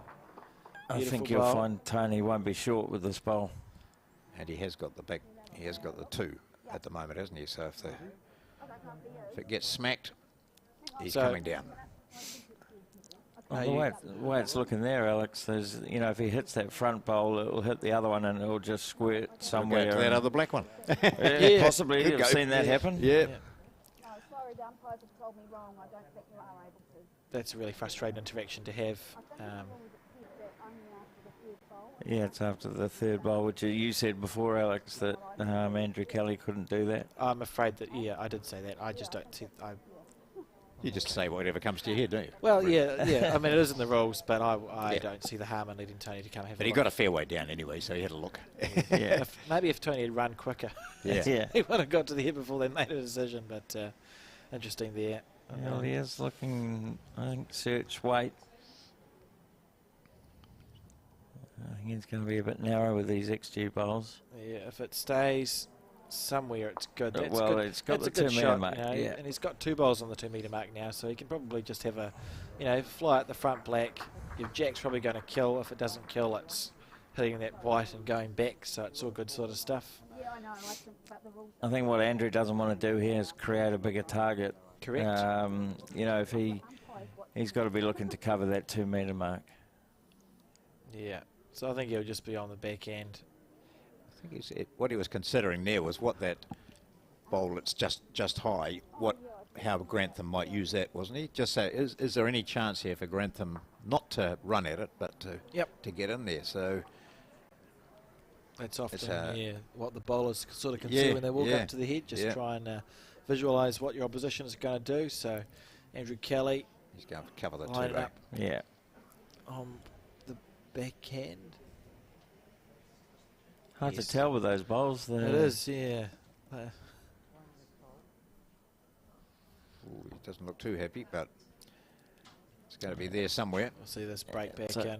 It's going to be over the head and as close to the 2 metre mark as he can get. Yeah, and I think he's got that 2 metre mark covered now, so great shot. Yeah, real challenge now for Tony Grantham. I think well, there's 2 shots. He can play a metre over onto the front black, the one at 12 o'clock, see if you can pop the jack to the white that sits at 6, or he can try and dead draw it. That's his two chances. Yeah, I think looking at that, the black bowl that's behind the jack, just to try and sit on that and hopefully fall in. All his other options have sort of disappeared, I think. Absolutely. As we see this last bowl of this singles rubber between Andrew Kelly and Tony Grantham, looks tight out of his hand. Yeah. We're going to see that go to... He's not going to do the Selina Goddard and snatch it with the final bowl. Not on this occasion. We're going to see Andrew Kelly pick up a 2 to win that tie. So the South Island team gets their first points of the competition. The first 2 singles matches went to the north, the south through Andrew Kelly in a shootout. He's beaten Tony Grantham. So the inter-island score stands at north 2, south 1. Yes, as we'll shortly move to the next game between... So Nicole N.Toomey game? Yeah, Selina and Nicole. Yeah, well, Nicole got off to a flying start, but Sarah Scott's come right back at her. So, and just before we watch this game, we're going to just sit back, relax, and enjoy as we watch an ad for the sponsors, Somerset Retirement Villages. Today we're making you friends. We're building a community, and we're still doing all the things we love. We're getting the most out of every day. One day we'll rest, but not today. 2 games. Yeah. Dot and I are doing the first 2 and then moving on. So.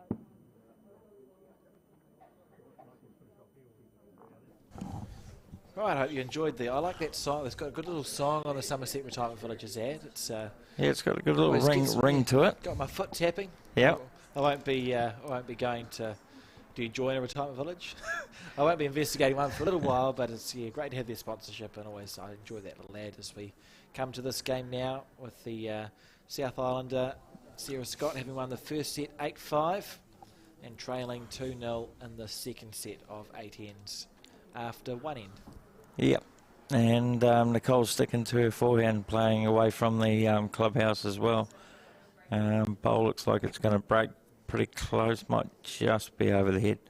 Yeah, some pretty good bowls. I've been watching the thumbnail in the corner, and it looks like the heads have been pretty good between Sarah and Nicole.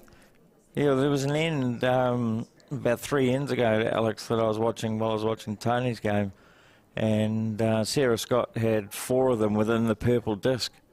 That's a fair effort. It was an excellent effort. Nicole had a couple of drives at it, but see this bowl come back. So they're both using what looks like aero bowls to meet. Yep. One of the sponsors, you can see them on the Toblerones around the greens and stuff, Hero. So yeah, what do you think about that concept? Obviously, Bowls New Zealand deciding that they were going to bring down all the sets of bowls, and you had a choice if you're on the south team black and on the north team white. Obviously, there's a couple of bowlers who actually use those colour bowls on a normal game anyway, but the others not being able to use the same bowls that they usually use. What do you reckon about that concept? I quite like it. It was designed to be to make it as simple as possible for the people watching. Same reason we did for the Bowls 3-5, and if anyone watched the recent Commonwealth Games, I hope they did. It was the same logic there. I think the countries are given blue or red, wasn't it? Yeah. So I believe that's the intention, is to keep up with that. And if we can, obviously we're not going to dictate, or Bowls New Zealand wouldn't be dictating firmly to players, but it's highly recommended. Yeah. You pick a black or a white bowl. I think it does make it just easier to follow for me. Yeah, certainly from a spectator's point of view, it's a lot easier to follow. It just obviously takes a little bit of a good few ends for them while they're practicing to get used to the different lines that they take. Yeah, I think particularly it's going to be helpful when we get later on to the weekend to the triples and fours events. Yeah. Where in our domestic game nowadays, and a great shot there, and Nicole, we're moving that for a couple. Our domestic game nowadays, in a game of fours, there's 16 bowls on a head, and usually it's 8 different sets of bowls. Yeah. They can get quite confusing to watch. If you have one of one colour and one of the other, keeps it nice and simple and easy to follow. Yeah, which is like what they do in the BPL, isn't it, in Australia? That's right. Depending on what franchise you play for, you've got the same coloured bowls. So Nicole N.Toomey there picking up a timely 2 there to put her 4-2 ahead in the second set. I think she's 4-0 ahead. I'm not sure why I've put 2 on both sides, but I'm glad that you were reading. Yeah, well, I was reading the screen. Reading the screen. Right, we fixed it. It's okay. 4-0, as it should. Update there. Any second now. Just an optimistic South Islander from somewhere. Yeah. There we go. We've got rid of the South Islanders out of the commentary cafe, so we're all we're all North people here now. So I like it. As we see that first bowl of Nicole's fall, that little bit short, freshly returned from the Commonwealth Games, is Nicole N.Toomey, in pretty fine form, and still a player on the way up. Won the national singles a couple of years ago at Carlton Cornwall Club when we had the nationals in Auckland. Yeah, no, she's had an outstanding sort of last 2 years, really, to get where she was, and obviously part of the Bowls 3-5 set up out of the Wellington area, and I mean she's got a bright future. Talking to the other girls like Tayla and Selina and stuff like that, got an excellent attitude, and was talking to them last night, and they were saying that she couldn't make it up for the awards of evening last night because she's a preschool teacher and she only made it up this morning. So sneaks inside there, which will drop in for shot. So yeah, we need the set for the North team to bounce back, and we'll end up going to another shootout. Yeah, it's interesting. It's developing into a good little competition, which is what we expected. So you can see on your screen the North team so far have won 2 singles games, and the South have won one and trailing in this game 8-5 in the first set, winning 4-0 in the second. But I expect it to be pretty close all the way through, Stephen, which is going to provide for some pretty good competition, and with a bit of luck. From a viewer's point of view, it's going to come down to that last couple of games to decide this challenge.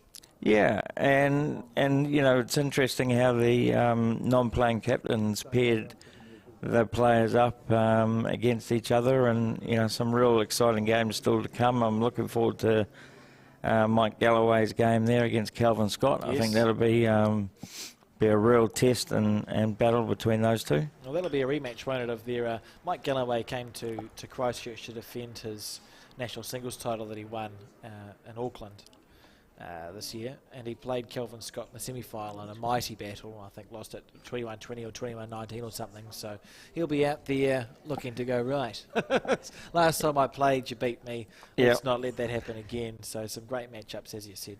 Yeah, well, Kelvin's, you know, a pretty relaxed character, whereas he's racing around all over the place. He's, you know, very focused, as he is. Had the fortune of playing with him and against him, and he's just an absolute gentleman, you know. So that'll be a good battle, and then we've got some other matchups there before we get into what's happening this evening. Is it the triples, mixed triples? Goodness, you ask good questions. What does it tell me? What's the time?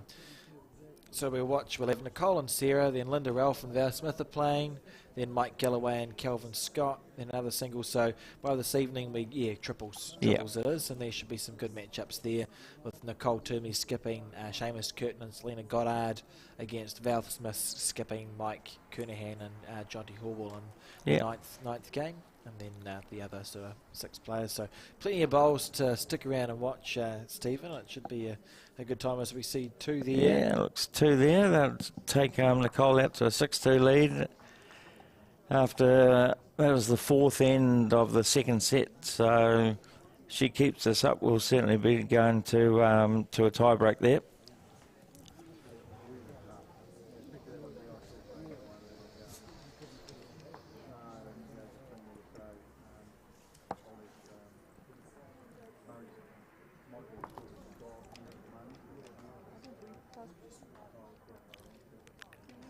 As you see, the concentration of Nicole in her pre-shot build-up, her routine.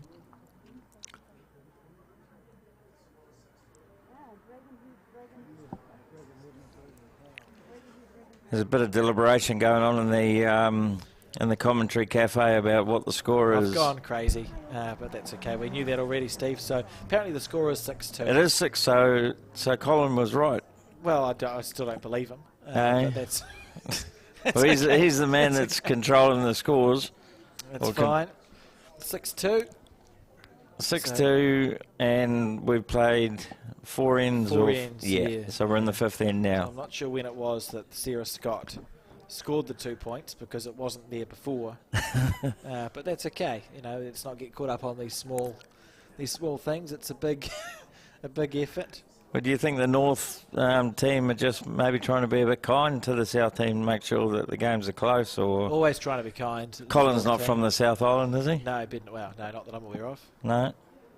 So maybe it was at Macbeth when he walked out the room. Maybe he flicked over the board and put a couple of shots up there. I think you're probably right. But yeah, after all that, the score is still 6-2. So great shot here by Nicole. He's just tickled the jack and stuck around and. Yeah, pretty much jack level. It's interesting. Sarah Scott just gone off the boil a little bit. Yeah, it seems to be since the pressure's come on from Nicole. Like I said, 4 or 5 ends ago, Sarah was putting 4 bowls within that circle, and it's amazing how as a player as well, Alex, how the fortunes can change. The mental side of it. you know, something doesn't go your way, as we see a bowl come in here, it may rest on that bowl in Nicole's, or it drops a bit short. Just point out, but I think she should have drawn the shot there, so she'll be happy with that, because when it starts not feeling quite right, it then just becomes about, you know, you want that one bowl to be close, and you go, oh cool, I found the line length again, I can stick with it. Yeah, it gets that confidence back again. Yeah, so drawing the shot, very good.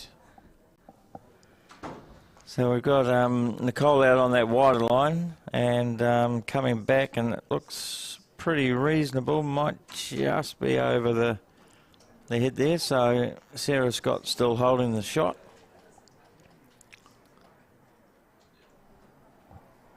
As we see something happen.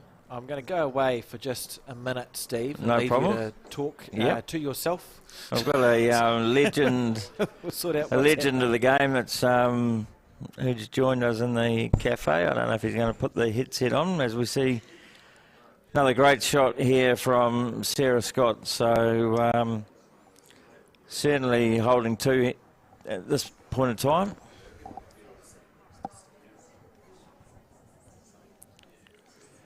So Peter Ballas has just walked into the commentary cafe, and I think he's going to have a stint on the mic. So we'll get some real professional opinions and some sense that's been talked in the in this game. Oh, thank you, Steve. Very good. Thanks for joining us, Peter. It's good to have you here. How have you found the event so far? Well, to be fair, I've been in a meeting most of the afternoon. That sounds exciting. And so I haven't actually seen too many of the bowls, but looking forward to having some spare time now and watching some of our top players compete against each other. Absolutely. So to get you up to date then, the North team has won 2 singles games to the South team's 1 so far. So that's the 3 games that have been completed. So they lead 2-1. Yeah, good and shot. in this game, Sarah Scott won the first set 8-5. And it's trailing in the second set 6-2, and they play 8 ends. Right, and it is confusing. Being a rugby man, the South always played in white. That's and now we've got them in black. So I'm not quite sure what's going over there. But however, it looks like this might end up at 1 set each and tiebreaker. We've had a couple of tiebreakers already. Yeah, we had Selina and Tayla's game go to a tiebreak and came down to the last bowl, and the game just before with T.Grantham and Andrew Kelly, that came down to a one-end shootout. So I think it's only Seamus's game that has been won in straight sets. That's correct, and Jonty had an opportunity there to force that tiebreak. So they've all been pretty well contested singles games, which is what you'd expect in one of these events, and it's going to be another one here, I think. But a good way to start this challenge, as we see Sarah Scott look to add a second shot. I think she's probably No, I think she's one down, but she's pretty close here. If she moves this jack the other way, she's definitely going to, well, no. It could have gone better. Yeah, she could end up a couple down, and that set might be over soon, but no, it's just one, I think. So we see 1 more point scored there for Nicole Toomey. So she now leads 7 points to 2 after 5 ends of this 8-end set. And they're staring down the barrel of another tiebreaker happening there, unless Sarah Scott can find a way to turn this game around. But it seems to have been more that Sarah's sort of just gone off the boil that little bit in the set, and Nicole has just continued to keep that same level of bowls. Yeah, I think Nicole's certainly found her consistency, playing the same line both ways, and certainly finding that range that's putting that pressure on Sarah Scott. Yeah, so Peter, John and I were talking with nothing to back it up with before about the players that have returned from the Commonwealth Games, having played on slow greens, now coming to play on the screen, which is a bit quicker. And you've been there and done that. How hard is it to make that adjustment back to the quick greens once you've come off the slow Well, greens? it generally is quite difficult. But in saying that, you're never short, which is always a good thing. But this carpet looks pretty nice to me, as we can see by these 2 bowls. And I've had a bit of practice, but, it's back to what they normally know. And so that makes it a little bit easier. But certainly the little bit I have seen, there's been some pretty good bowls played, and as you expect, these are among our best players here, and it's a great event that includes over 65s, under 26s, and also the paras, and so it's a unique event, and it's something that I think we should all be proud of, that Bowls New Zealand have included across the range of players that we have here, and so that's going to be exciting for no doubt the players themselves, but also for us who are watching, and we're looking forward to great contests over today and tomorrow. Absolutely. I think it's great that Bowls New Zealand have resurrected this, Pete. It was around for a while, and then obviously it sort of fell off the calendar for whatever reason, and then COVID hit and stuff like that. But it just gives, especially with us live streaming, it gives the opportunity for people in Dunedin, where the stadium's very full, a lot of people come along, but also people who, traditional bowlers that are in other parts of the country can see some quality bowls going on. That's certainly right, Steve. I actually played in the first North-South many years ago. It was in Hamilton. And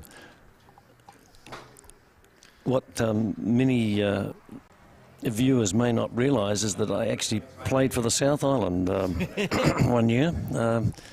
When I was domiciled in Australia, I came back to play. In those days, they actually had Central. It was North-South Central. Okay. And I would have thought I'd been on the Central side, because that included where Wanganui, but I ended up playing for the South. So how did that go down? Well, most people were a little bemused, like myself. But the North-South is a special event, and it's great that it's back on the calendar. Obviously, COVID restricted the last 2 years, and the one before that, which was at Howick, the North was successful against the South. I think Dean Elgar played another great drive to beat M.Kernaghan in the fours, which gave the North Island the win. So it's always a keenly contested competition, and we certainly see no reason why it won't be the same under this new format. Yeah, absolutely. There is just something special, I think, about playing for your island. That the North Islanders like to think that there's that bit of rivalry there, isn't there? And I suppose, particularly, if you look at the awards, the South Island certainly in the last few years has been a pretty big force in bowls. So the North Islanders will be out to try and prove their point this weekend. Exactly, and while a number of pundits consider the South to be favourites, talking to the North players, they certainly don't see it that way. Yeah, absolutely. So we see, what's happening here? 7-2 to Nicole.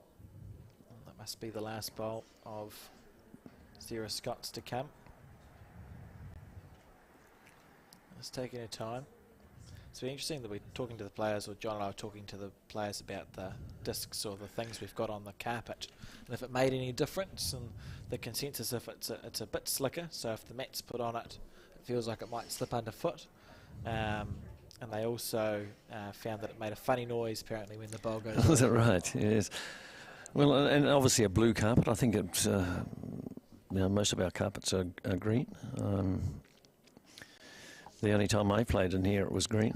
Yeah, it must be a newish thing. This blue carpet on the Dunedin Stadium. I think there's another one further down south, isn't there, Peter? Is there one is Waverley a bowling club? Yes, in Invercargill, yes, and I haven't been to that one, but what was Pathways in those days, or the Championships, were there for a number of years. That was hosted.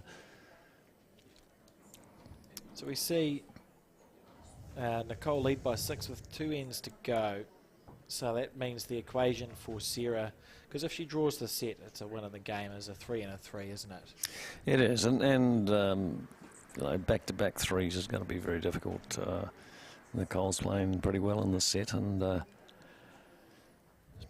Sarah might have just looked at it, well, we'll just play this one out and then concentrate on the tie break. Yeah, absolutely. Because I suppose the issue with trying to get back-to-back threes is if she scores the first three, she's not going to have last bowl on the second one, is she? So Correct. You're asking Nicole to drop a number with last bowl, which, given the way the set is going, is looking unlikely but not impossible. Correct, and that's one of the things about it, isn't it? All of a sudden a number comes out of nowhere, and players have just got to be aware of that. And sometimes what happens when players have got a lead, they try and defend rather than try and score. And sometimes when you're defending, you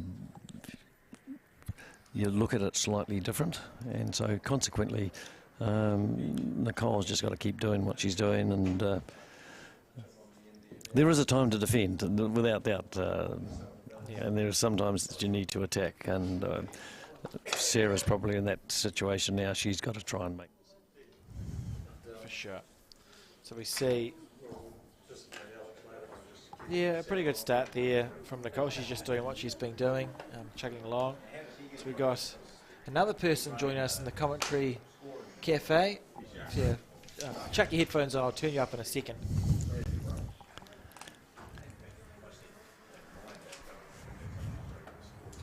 Brilliant. Welcome. Welcome, Alex. Oh, thank you. Sorry. That's great.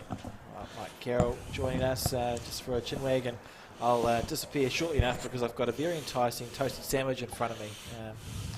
That's okay. I'll stick with it till the end of this game, and then I'll move along, and Mr. John Macbeth might come back in after this game is completed, and I'll go and have something to eat and leave you guys to your chin wagging for a little bit. But how have you been finding this event, Mike? Oh, it's outstanding, and is it anything that's promoting the game, Alex, is good, and the girls are playing some great bowls, aren't they? Yeah, it's been good. It's been a game of two halves, this one by all accounts. I was watching the first half on the thumbnail, and it looks like Sarah Scott was playing pretty exceptional bowls, and it seems as though she's just gone off the boil that little bit, and Nicole has turned it up. Well, Sarah has a bit of a chance here. If she can trail this jack a metre or so, she might make 2 or 3 shots. Giving it a look as we see. Here we go. Taking a high line for it. Or not. Well, she might just rule a shot. Oh, there you go.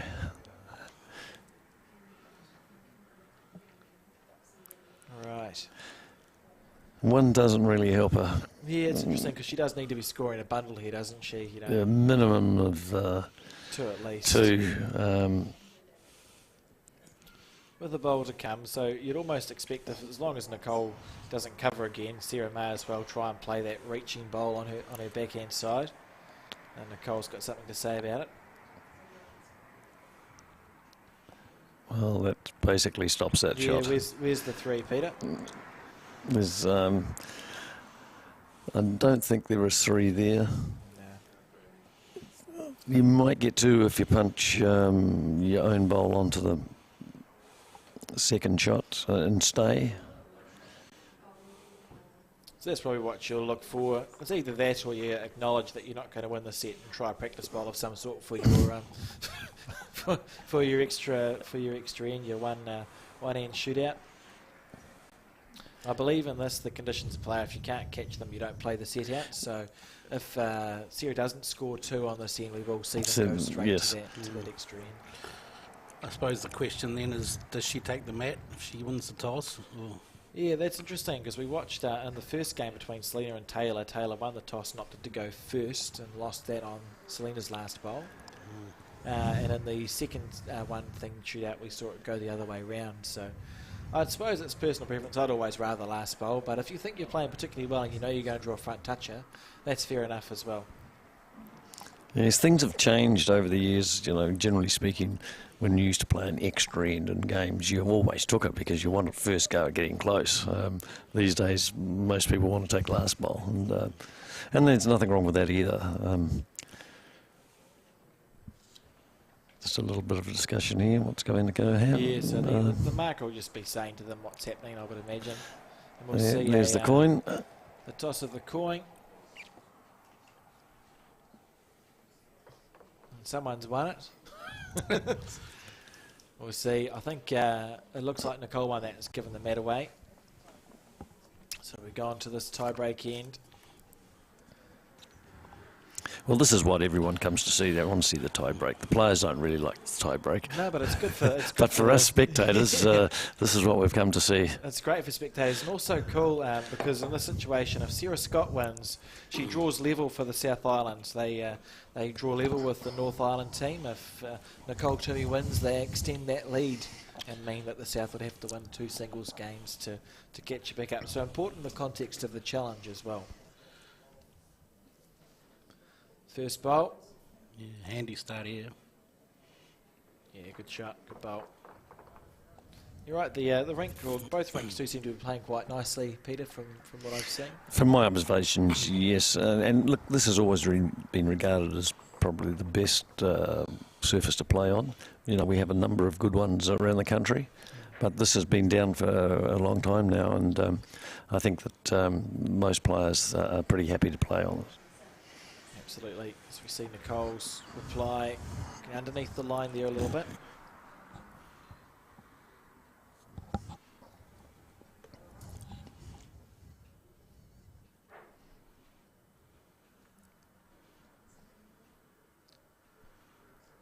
It's been good to see a good crowd sort of shuffle in as well. Is there a cafe or something? There's food provided in a bar sort of behind that the wall you can see in the background sometimes.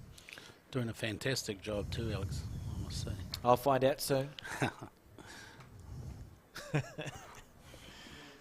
2 good bowls there from Sarah Scott. So in her mind, yeah, she knows she won the first set 8-5. Didn't play as well as she would have liked in the second set. So you just try to recover that form, aren't you? You go, look, I've got 1 end to go. Yeah, like and you know, set players, it was a vastly different mindset required than playing the normal shot game, and Nicole's just played a great one there. And like the players, you know, it's a bit like 3-5s, isn't it? Short games, make a mistake and you get punished for it. Come to tie breaks, and I think the more players get involved in tie breaks, the easier they become. Yes. You're not going to win them all, but you know you want to win more than your share. And Sarah asking that one to hold. She's just playing with the same weight with all 3 bowls, which is a good weight to play it with. And finished in a good position there, really. well, she's got plenty to play for. Sit the bowl, trail the jack with the last. So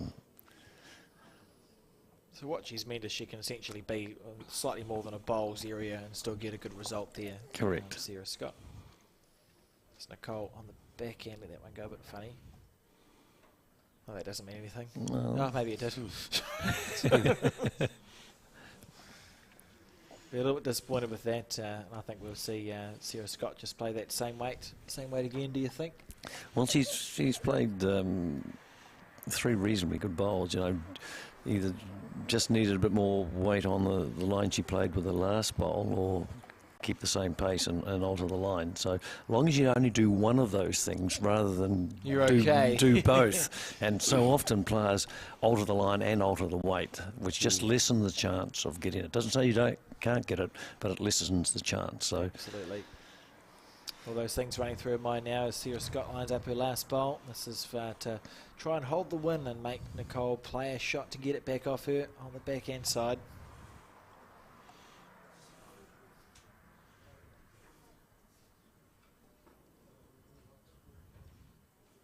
Right, it's on its way. Don't mind the line if she's got the right weight. Yeah, there's half a chance here. Yes, there is half a chance. Great shot. Great shot. Couldn't have gone much better than that. And that's it's actually an exceptional bowl because, you know, I was visualising the jack moving or her moving that white bowl a little bit, but she's actually just about drawing a back toucher. She's essentially locked her bowl in there. It has, and the trail of the jack, unless Nicole can go with it, is worth. It's going to be difficult to get the shot. So. But like you said, Pete, she only needed to change one thing. She had the weight with the second to last. She got the green and drew the shot. Right, here we go to recover the win Last bowl for N.Toomey. Extend the North Island's lead, lose it and go all square. As we see her bowl, it's on a high line. Nice. Not going to come back there and going for the handshake, so congratulations there to Sarah Scott. Winning that one. And on that note, that disappointing note for the North Island team, I'm going to go and have lunch. and I will leave Peter and Mike and John Macbeth's capable commentary hands. So thank you for joining me for that few ends, and I am disappearing now. Enjoy your lunch, Alex. Thanks, Alex.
I don't think it was written into Alex's contract that he has lunch, so I'll be bringing this up with the powers that be.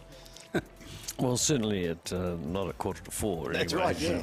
It's funny, I was sitting there before thinking, oh, I'm getting a bit peckish. It must be just about lunchtime, so I suddenly realised that it was. Quite good day, as you mentioned, Peter. Good crowd out there, and I saw, seeing that into Sarah Scott's match, that was excellent, and his mother and father, Terry and Donna, up there in the glassed area. I think that's a great concept. As you said, it's about 30 years old, this place, so it was built, good vision when they built this, so good viewing area, you know, so it fits well. Well, we played at Asian Pacific down here in, I think, 95, and on finals day of the pairs and triples, we got rained out. We were playing at Logan Park, and we transferred in here. And we played Australia in both the pairs and triples finals, and won them both. So it was a very happy hunting ground it became for the New Zealand team. The only time they probably played here all those years ago. So we've seen 4 matches so far, and at 2-2. I think that's pretty impressive. I like that score. I took on the South as my support this year because everyone else seemed to be North Islanders, and because I grew up down in South Canterbury and lived down here, you know, I've got a bit of a link. I think so. Yeah, you think so? That makes me almost a South Islander. Well, as I was mentioning a little while ago, I actually played for South Island. I remember you saying that. Yeah. So I've got a foot in both camps too here, John, but I can't lose. Well, L.Ralph certainly wasn't brought up in the South Island. And she's there playing for the North against Val Smith, who is very definitely a South Islander. This could be quite an interesting, well, they're all interesting matches, aren't they, Sauce, with these two, because L.Ralph's been in really good form. She's won several titles this season alone, and she'll fancy herself here. Absolutely, John. She's been around on the scene for a long time, always in the back end of tournaments too. Yep. She certainly deserves her spot in this team. I was chatting to Val last night about the Commonwealth Games, and you know how everyone was so impressed that the team went on and did what they did. But as she said, ever the competitor, she said, you know, we just, you know, had the opportunity to just go one further, you know. So with her experience and having been to so many Commonwealths and World Championships and that, she can read the situation pretty well. Look, before a competition, you say if you got a bronze medal, would you be happy with that? Of course you would be. Yeah. But when you get that close to the gold, it's always a little bit disappointing. So while the elation for getting in the medals, there's always that tinge that could have just gone one game further, which would have given a chance for the gold. So a little bit scratchy with this particular end. This is end 3 in the south. Val Smith leading over Linda Ralph, who, when I said she's certainly not a South Islander, Linda Ralph was actually born in Johannesburg, South Africa, and went to college over there, but took the sport up because her mother was very much a top player, South African representative, and now she plays out of the very strong Carlton Cornwall club in Auckland. Along with her sister Estelle. Yes. Who's also a very good player. They both played for Auckland.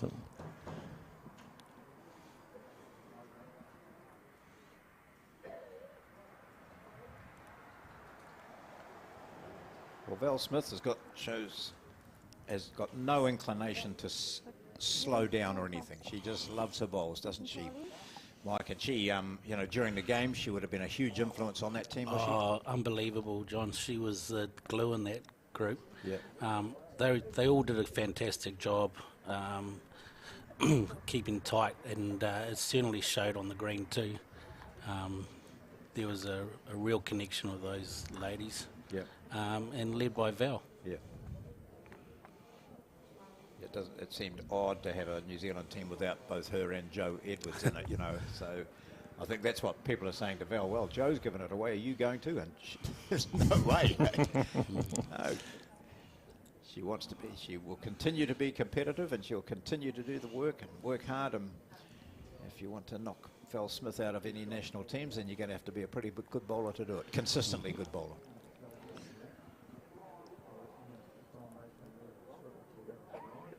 Linda just having a little bit of a struggle getting the line at the moment.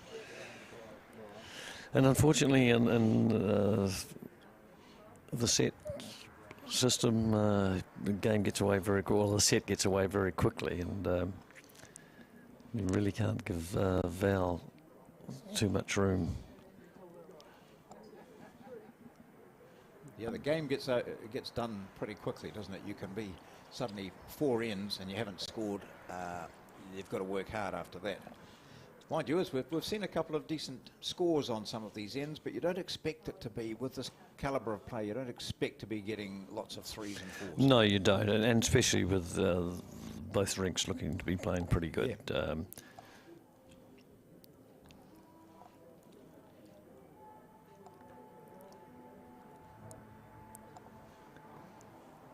Well, reasonable pace again, but just not being able to find the correct line. Where you look at Val's 2 bowls, both as her first one actually did a bit of a turn on the target there. Yeah. That would have been right in behind the jack. So we have one player who's playing really good line, and another player playing a really good weight.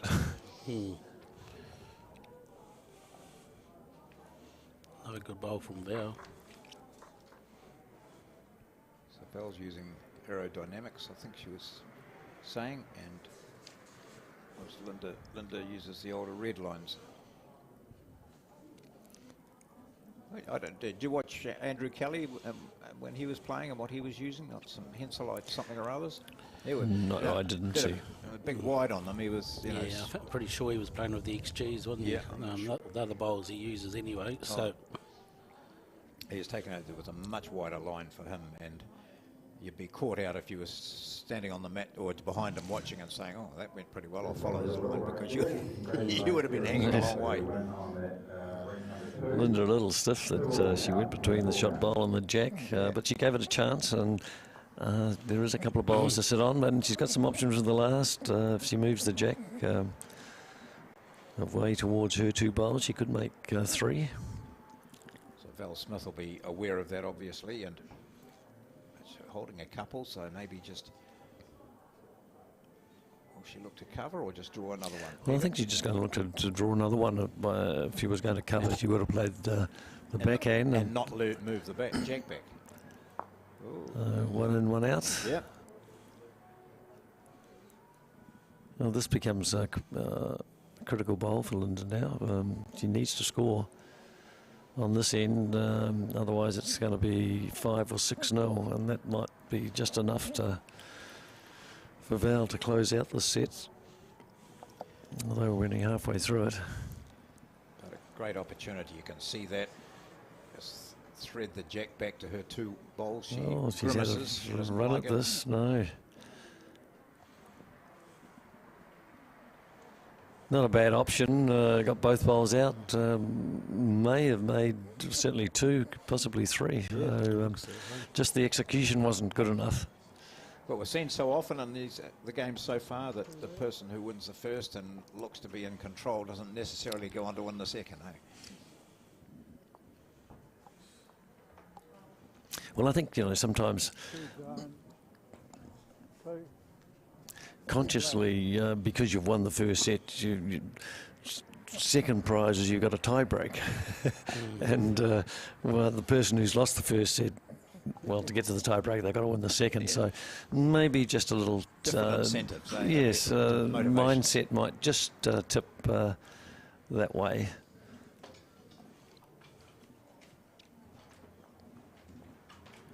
So the matches coming up are M.Galloway, a man who was at the Commonwealth Games and has made a big return to the New Zealand scene after performing well on the televised bowls 3-5 over the last three years. So M.Galloway will be playing Kelvin Scott, who last night at the National Awards was named the Male Player of the Year. So that's next up, and then it'll be M.Kernaghan, who's also at the Commonwealth Games in an administrative capacity with the bowling team, and himself a former world champion gold medalist. He's up against Mark Noble, who, as you'll be aware, if you follow bowls at all, or even if you don't, was in Birmingham as part of the para bowls team. So some interesting games. That'll be interesting because Noble is such a competitor, isn't he? And Kernaghan just does, he's, just won't be grinning much during it. No, it's a bit of a challenge. I think Kearney might have hoped to have played anyone, but Mark, he's on a hiding to nothing here. Yes, I can imagine the comments, eh? And really looking forward to M.Galloway, Kelvin Scott.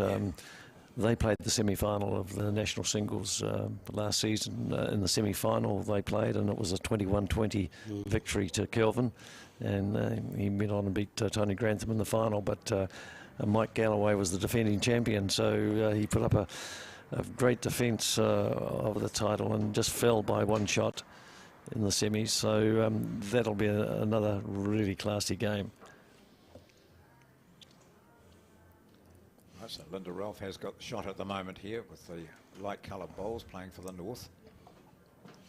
And that second one certainly got away on her. It's out of screenshot at the moment, so I don't know what happened there.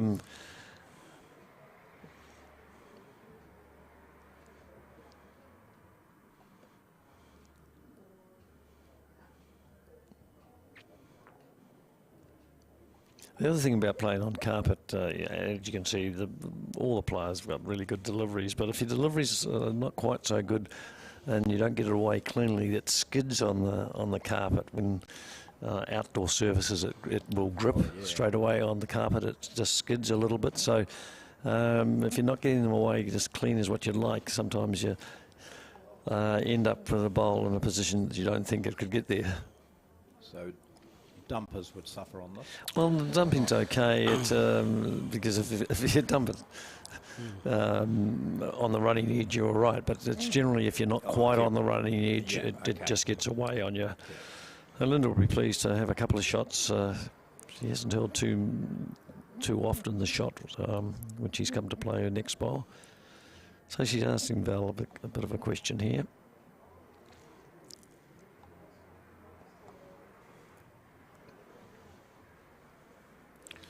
She's on a good line.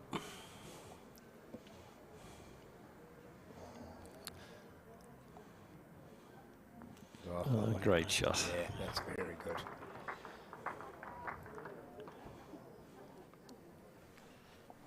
One down. Because anything other than hitting it square on, it would have probably sliced it over to Lindy. Don't know, but they're great, perfect weight, perfect bowl. Well, she gave herself a chance and got maximum result by getting the jack right in the middle. And, you know, that became quite an important bowl. You missed there, it's 2 to Linda with a bowl to come. Yeah. Linda looks if she had a run on the backhand. Doesn't look if she likes it, and now we see why. Yeah. So 2 bowls of shot for Linda, and 2 of them were holding shot there for a while. But now it's 1 to Val Smith. This is the first set of this 5th game of the Inter-Island Somerset North and South Challenge. And it's Val Smith in front, picking up a single on that.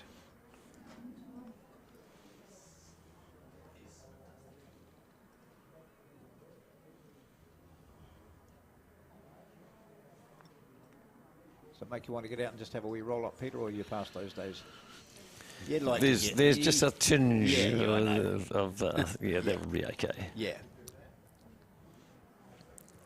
Have you played anything since you came back? Played up in Pram last week, didn't we? Right. Yeah. Yeah, with the old Morris Symes. Yeah. Everyone loves Morris. Yes. No, actually enjoyed it too. It was good. He's a little sorry for Morris, because if this event had gone ahead last year, he was the team captain for the South Island, and of course now he's shifted back to Taranaki. And, yeah.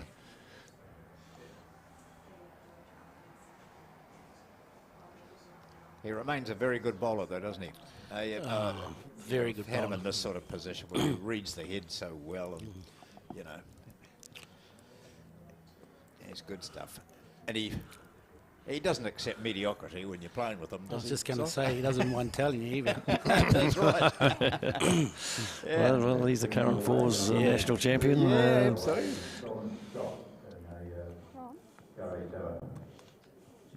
Another great shots from Val. I think one thing that's sticking out here is Val's found her line. She's getting to the centre line a lot, which helps.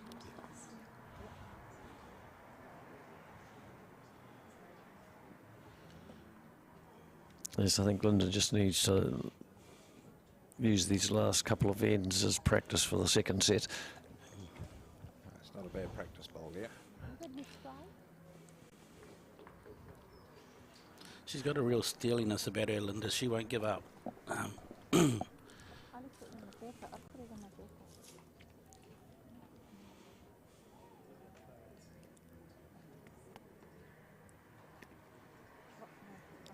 South leading by 7-0.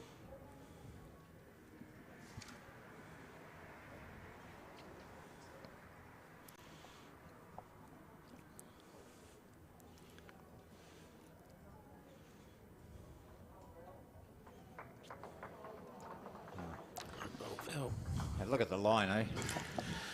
3 balls in a line. As you can see, almost a faint centre line there. I don't know whether the target is quite on that, but I presume it's close to it. But Val has just found the line with so many of her bowls. A mile away. Yeah, oh well. Oh, yeah, a mile away. An inch is a mile away, isn't it? It is, but that's a better bowl from Linda. Yeah. She wasn't too far away from sitting the bowl or getting a piece of the jack, and she just needs to settle down and just trust herself and the line that her bowls need.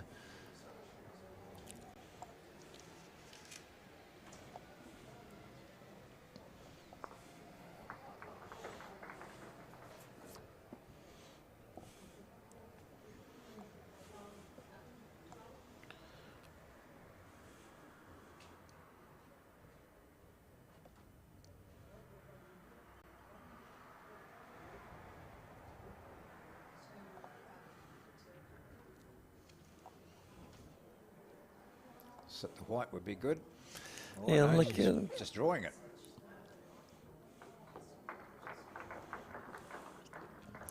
Probably not where she wanted it, and now widens the target area. I think she was just trying to cover the white bowl and score at the same time. So Linda's got a chance here. She's got something to aim at too, hasn't she? She has. That makes it a lot easier with the bowls across rather than down the rink. No, she doesn't like that. Yeah, I think she's just struggling with timing at the moment. Well, she was just a bit on edge going into this because it's a big match. I mean, she's played lots of big bowls, of course, but this is quite important being in a north-south team. So one set will be finished shortly by the looks of things, and they'll set up for the next one. Yep. Yeah, so that's the first set.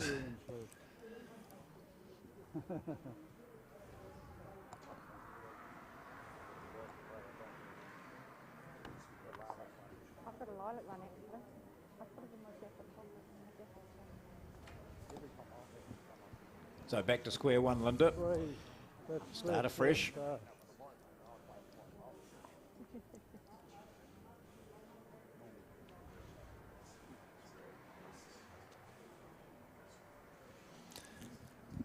Players have got to get used to not rolling the jack, Mike. Yeah. I don't know, PB. I mean, you're probably a big advocate for rolling the jack. And I remember the Eddie Irvines of the days used to say it was like an extra bowl. Yes, and you know, the skill of actually getting it where you want to. You know, obviously in this setup, it's in the circle each time, and you can alter the mat length, but makes it a bit easier, I think. I think you did right, yeah.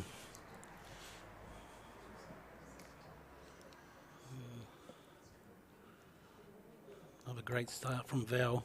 Yeah, beautiful wing.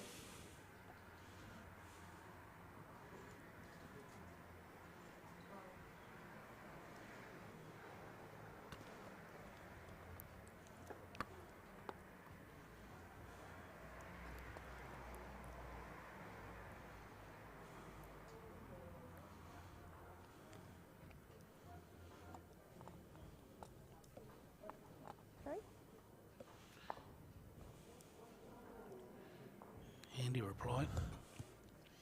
It's often the way, isn't it, when you're just struggling a little bit, you just touch the jack. You know, when it's going for you, you get it and trail it nicely, and yeah, so it's often the way that happens. In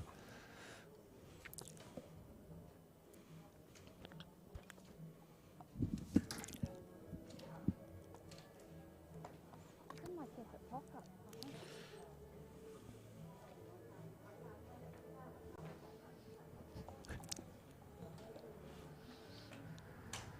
Well, one of the few occasions where Val has played by her standards a poor bowl.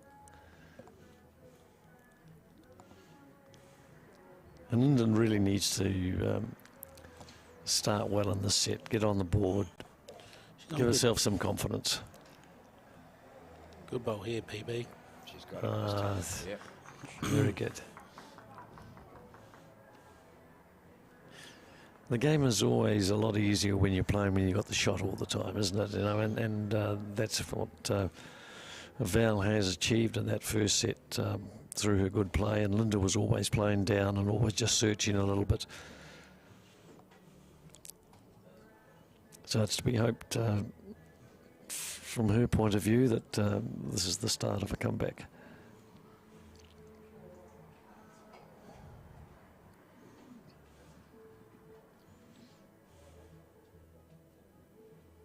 Well, now it's Val Smith just sort of shaking her head a little bit.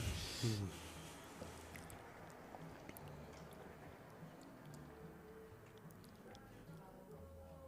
Ralph's first two have been, well, both been touches.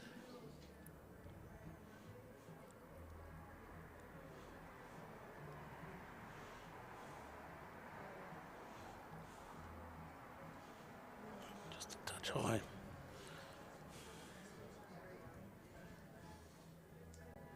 Finds the 2 metre mark though. I don't think Val will be changing her weight here. I think she's played good weight with her last. Just make the correction on the line. Well, that bowl to the left, the white one is, what do we think, jack level or It looks that way. a bit low? Yeah. So she should be able to, that's an option for her there, isn't it?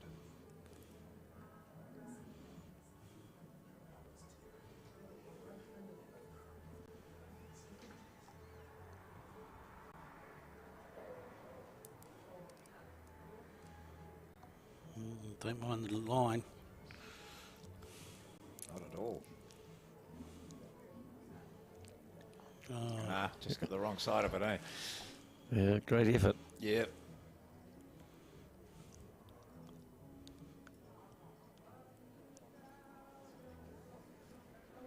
So one for sure. I'm not quite the angle that we're getting with a second shot to Linda. There's really no danger playing down on the backhand like she played with her first two bowls. Even if she gets onto the shot bowl, onto the jack a little bit, it's not going to do any harm.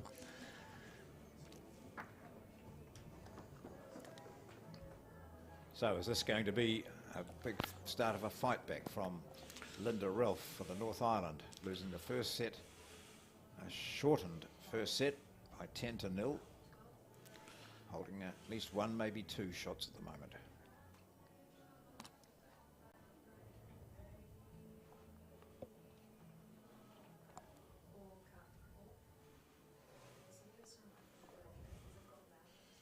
Just needs to come down. She's not far away. She's played a beauty, hasn't she? Oh, great bowl. Yeah.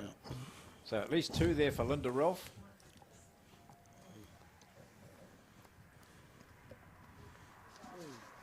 Three wide.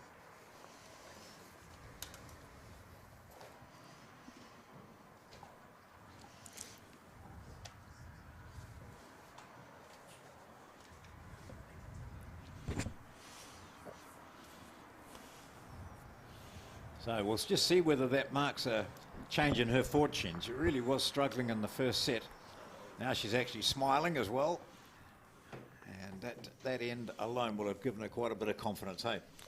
Absolutely. Oh, I'm here now, John. So I think that's the difference that the North Island needs is someone else in the the commentary box. It's a sort of superstition that bowlers would get on board, wouldn't it?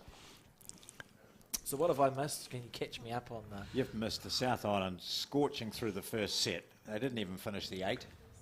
You know, Val was just in total control. Oh, that's not ideal. Yep. And then she just blinked a couple of times in that last set, in that last end. And Linda Ralph has just started to smile a little bit because she picked up a 3. You can see now how one end's just changed her game.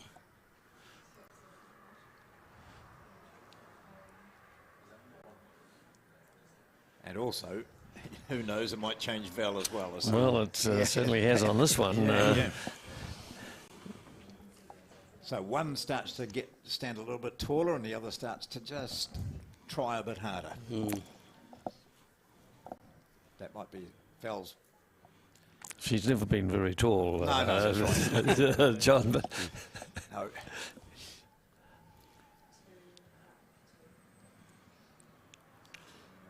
Oh, another good track here.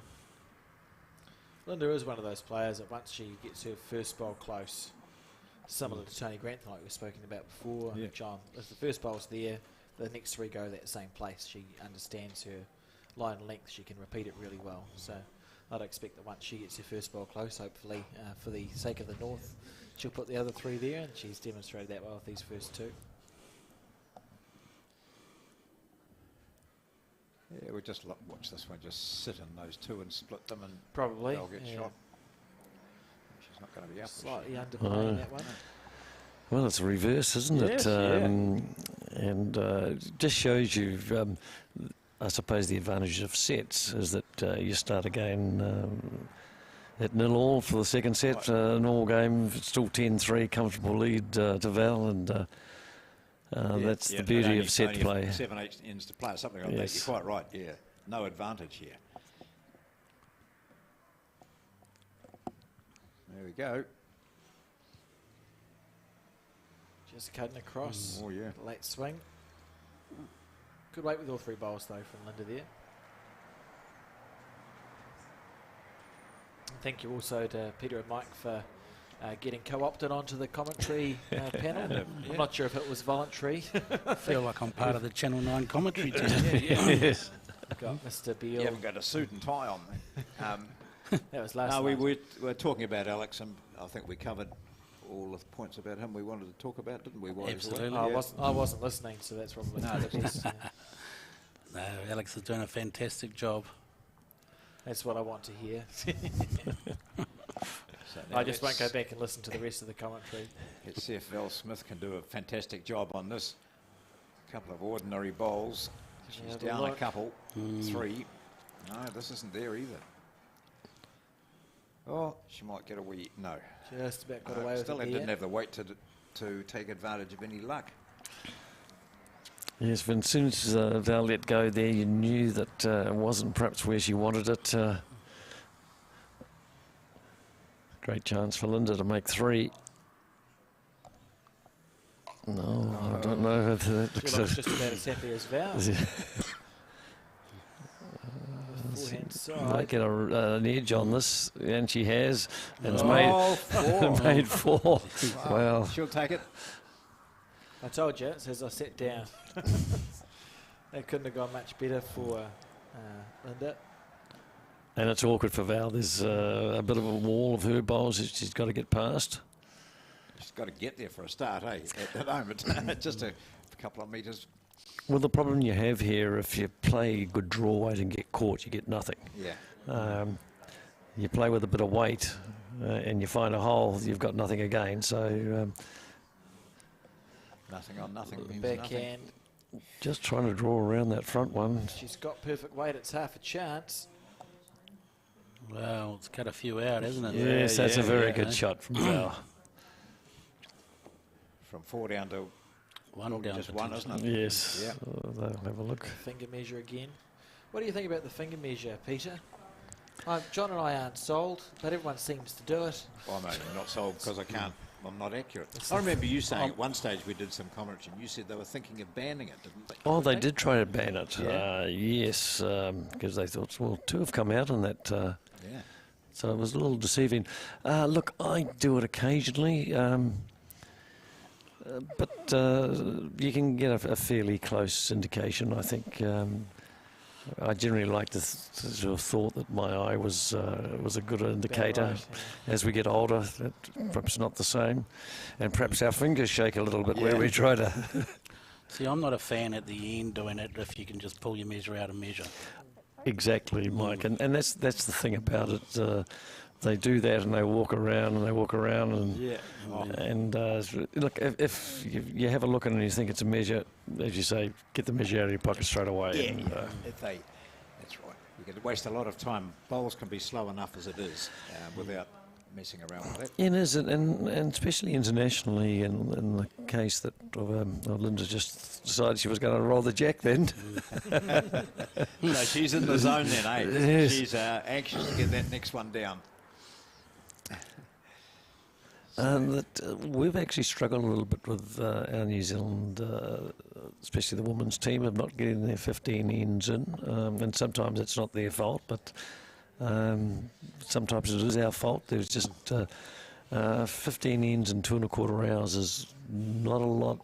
Not so bad up in the northern hemispheres with the greens being slower, but in the southern hemisphere and World Championships next year, we've just got to be aware of that. That players get caught up with concentrating on the game and so support staff are very much aware that they've just got to keep an eye on the time to say, hey, we just need to speed up a little here.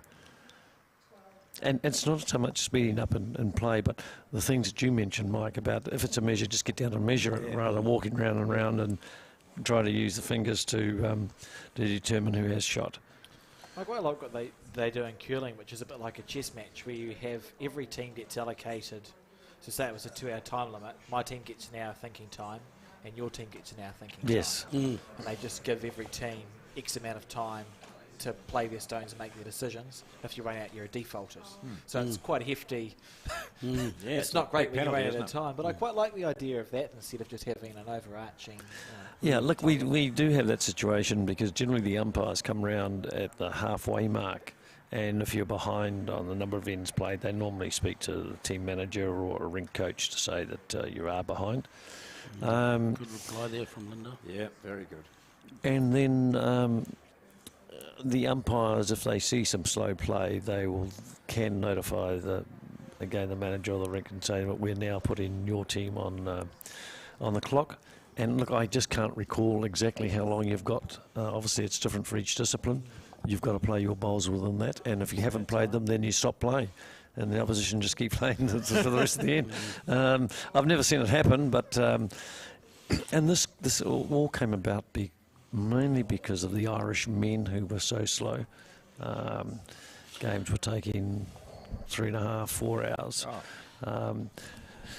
Conversations before every bowl, chasing every bowl, and unfortunately that meant that the administrators had to do something about it, and so hence respotting the jack came in, because also you could kill a number of ends, and that was all the time when there was no time limit. And so the players basically weren't prepared. My understanding was that World Bowls wrote to the Irish Association, and this is a number of years ago, and highlighted that what they were seeing was the slow play and that they needed to do something about it. And I think the reply was, will you show us in the rules where we're not allowed to do what we're doing? So then they did. So hence the changes came. If I remember rightly, PB at Com Games, I think we had an hour and a quarter to get 8 ends done. Yes, right. I think it was something like that. And that's getting close. Generally, if you're playing here in New Zealand, we generally seem to use the 8 minutes, half the number of minutes into the bowls being played, 16 bowls, 8 minutes. Internationally seems to be a little slower, and it's more than 9 to 10 minutes to play an end. About 8 inches high. So an almost bowl from Val Smith there, but she's still one down, holding Bowl high. 2 seconds, probably. That one there. And Val. That's 2 bowls high. Well, Linda just asking lots of questions from the market. It's been good actually. I've noticed it with all the players, is how much they use the marker to just build a better picture of them, of how the head is sitting and where the bowls are in relation to the jack. Usually the sign of an experienced bowler is someone who asks that sort of question. So you see Linda on the back end, just not a high line, but nice weight. Coming back. Right, what do we do? Well, there's not much of a chance of a number for Val here, is there really? I don't know if she sits the bowl, if she gets 3 out of there. Possibly she does. Good, Yeah, she looks as if she's playing forehand. Though. I suppose if it's a high risk, high reward one though. If Val was trying to sit through the white, just take a nice high line on her forehand instead.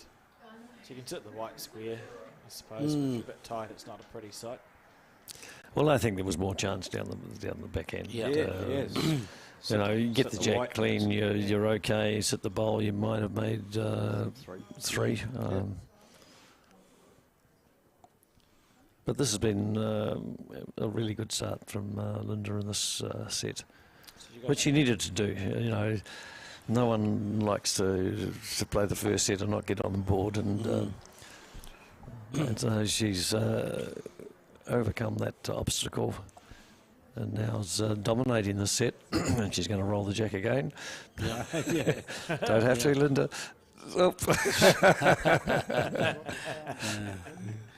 That's great. That makes good for good television. It's such a habit, isn't it? You pick up the jack and the mat, and Well, it's interesting, really, because often you can find, or you get a feel for the weight of the green off your jack throw. You know, when you're playing really well, you know, I'm going to roll the jack, and then I'm going to put a front touch at where I've just chucked it. It must be a bit different for some of these, like Linda's a specialist lead and a specialist singles player. It must be unusual for her to go, oh, actually, I'm playing to a fixed spot. I don't get to roll the jack and feel where it's landed. Well, you make a good point. And that's where she would have put the jack. She was looking for Oh, who 2 knows? metres. Yeah. See, I always think that every player has a natural swing, and you know, what length do you start? And if you're playing singles or if you're leading a team game, you know, often the skipper will say, you know, you decide the length. And it comes back to this natural swing where you just step on the mat and deliver a bowl. So obviously on a quicker green, it's going to be further down the rink than on a slower green. And often that's the starting point that some players and teams operate under. That's a good strategy. So we see Linda looking to make a correction on her first bowl, which was a bit high and a bit heavy. Doing a similar thing. We saw Andrew Kelly play with some Tiger 2s on this surface, which I thought was a good call. I figure he must have played a little bit on this green. I think he's played PBA down here a number of times. So it must be what his educated opinion was, but it broke back across. You know, we saw, I can't remember if it was this rink or the other one, but when we watched Tayla and Selina play, a few bowls sort of got stuck out. They took a high line and it just didn't come back for them. And obviously with Tiger 2s, that's never going to happen for you. So he had that nice sort of look, I think that the trend indoors is to play with wider bowls on most surfaces. You know, Dean Drummond, who was involved in a lot of the champion events, he uses a wide set. Look, if you're using a wide set, you've just got to take some grass, or in this case, carpet. It's no good playing a tight line with a wide set of bowls. We've seen a few of those games we've been watching of you, PB, on the Bowls New Zealand Facebook page. It's Peter's fault. He gave me the videos. Yeah. Great stuff. Some brilliant. Some of those battles, They were some extraordinary ones outside. Well, I don't remember two of them. I'm looking forward, Alex, to setting them back so I can have a look. The only thing that I notice when I do see that is how thin I was in those days when I was playing. Long hair. Yes. Playing in whites, of course. Yeah. And of course, you know, you look at that, and we had the privilege of Dick Taylor at the awards dinner last night, and saw him winning the 10,000 metres back in 1974, and looking at him today, and people obviously would be the same with me, looking hair and thin, and yeah, that's right. He was a great addition to the Somerset Awards. Dick Taylor, as the speaker, was very entertaining. He wasn't in a hurry to go home to bed either, by the way. No. It was great. He said, I'll come up and have one.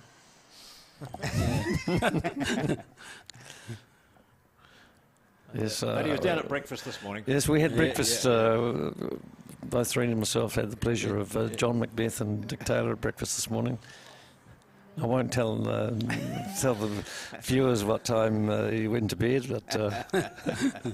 Just before breakfast. Before breakfast. Yeah, came down for breakfast. We see a poor or a looser end than Linda would have liked there. It'll be interesting to see if how much Val can capitalise on it, because she's certainly holding at least, probably just the one there, isn't it? The one that just outside at 6 o'clock. And she'll be a little disappointed at the fact that Linda, for the first time in this set, has played a poor end, and she really hasn't taken advantage of it. So the jack movement here for Val will look pretty handy, or just draw it dead. She's not going to do either, is she? Well, the pace looks a little suspect. Yeah. Oh, really well. She could be one down here too. Yeah. Yes, well, it could be two. The bowl that's jack high on the left could very well be the shot. Yeah.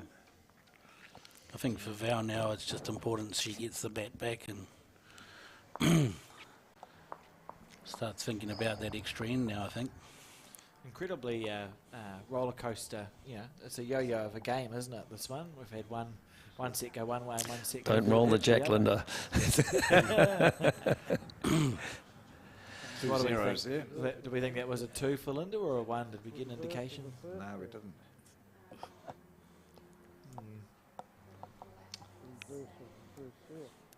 Someone will tell us, I'm sure, if it was 1 or 2. Well, I don't know. I'll go and ask. It's either 1 or 2 points, but regardless, Linda's taken a pretty commanding lead in this game, or in the set, sorry. About. So this is a game of two halves, as is often mentioned in yes in our sport and other sports.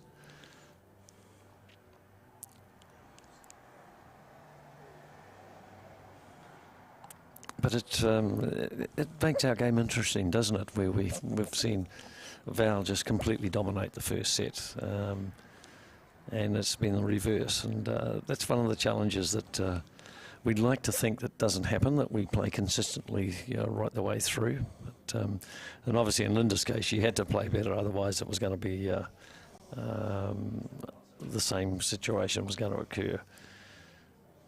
She got a 2 there, so it's 9. So if you're Val Smith at this stage, what's going through your head in regards to that extra end that she's probably going to end up playing? What's she thinking? Look, I think you've probably given the set away, and just mentally get yourself into saying, okay, I've just got to play one good end, and in that one good end, I've got to play one really good bowl.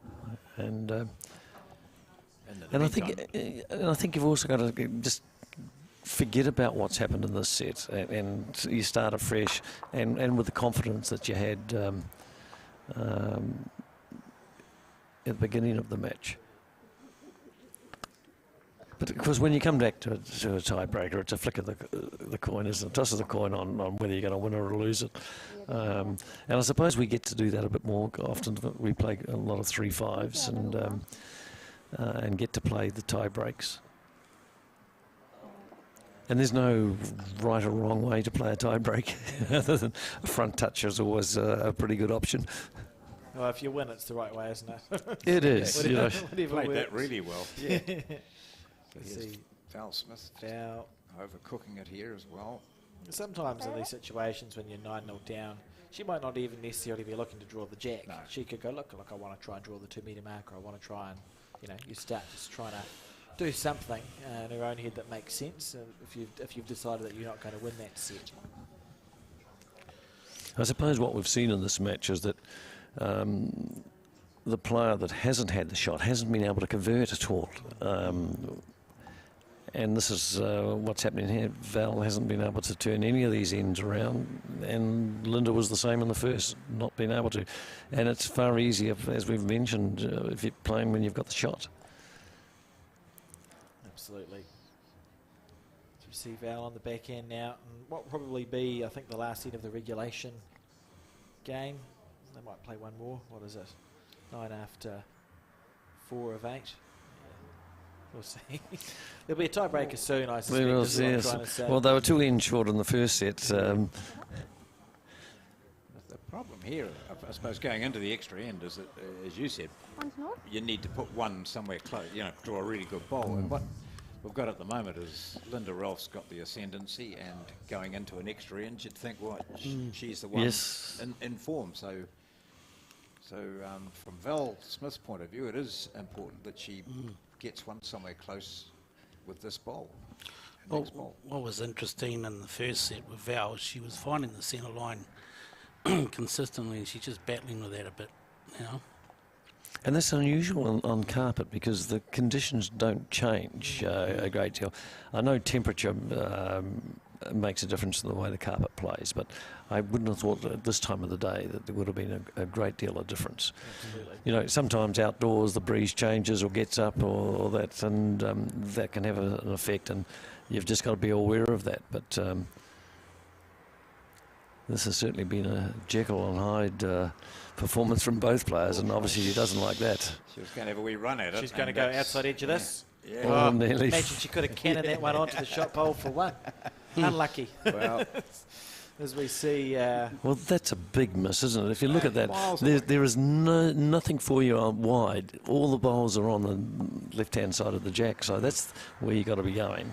Yeah, it's going to be a big effort from Val on this extra end if she is to pick up a number. And just for the viewers' information, what's going to happen after this game, this extra end, is we will bid Peter and Mike farewell for the moment, and then we will have Graham Rees come in and join us to commentate what will be the end of the game between Mike Galloway and another man, Kelvin Scott, which is, as we spoke about, a repeat of their national semi-final this year. I'm looking forward to seeing that. It'll be a pretty intense game, I think. I think Mike will be out there to prove a point. He was trying to march his way through to back-to-back singles titles, and Kelvin stopped him, so he'll be out there today with a point to prove. So it looks like they're carrying on, aren't they? Yeah, that was a fine game, that semi-final. One of the better games of singles. Yes, it was. one of the ones, and I know it's a cliche, we say, oh, it's a shame someone had to win, but I think that game, it's something that you would say about it. I recall watching it, was down sort of near the end of one of those beautiful greens at Burnside. Yes, round the back. And, neither player really missed a bowl.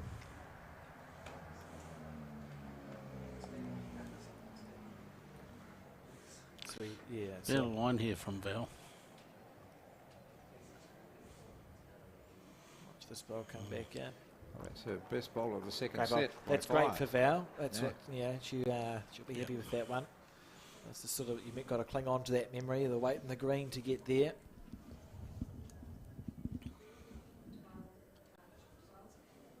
Yeah.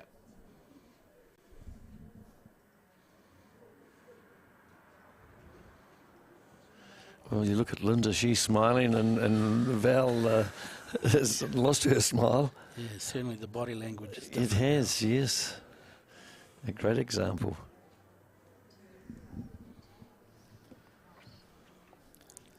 So we see. I remember playing a bowl like that once. I was just going to quickly mention, before we get to the extra end, and I think you mentioned it earlier, is that Linda's mother is a very good outdoor bowler for South Africa. I'm pretty sure she won a Commonwealth Games gold medal at some point in the early 90s. Colin's given me a thumbs up. On the earlier half of the 90s rather than later half, and I reckon it was a fours. I think she skipped the women's fours. I think it was in Canada. Yeah, something in like '94. Someone Pretorius was her last. She wasn't L.Ralph, that's for sure. No. Anne Pretorius. That's what we'll go for.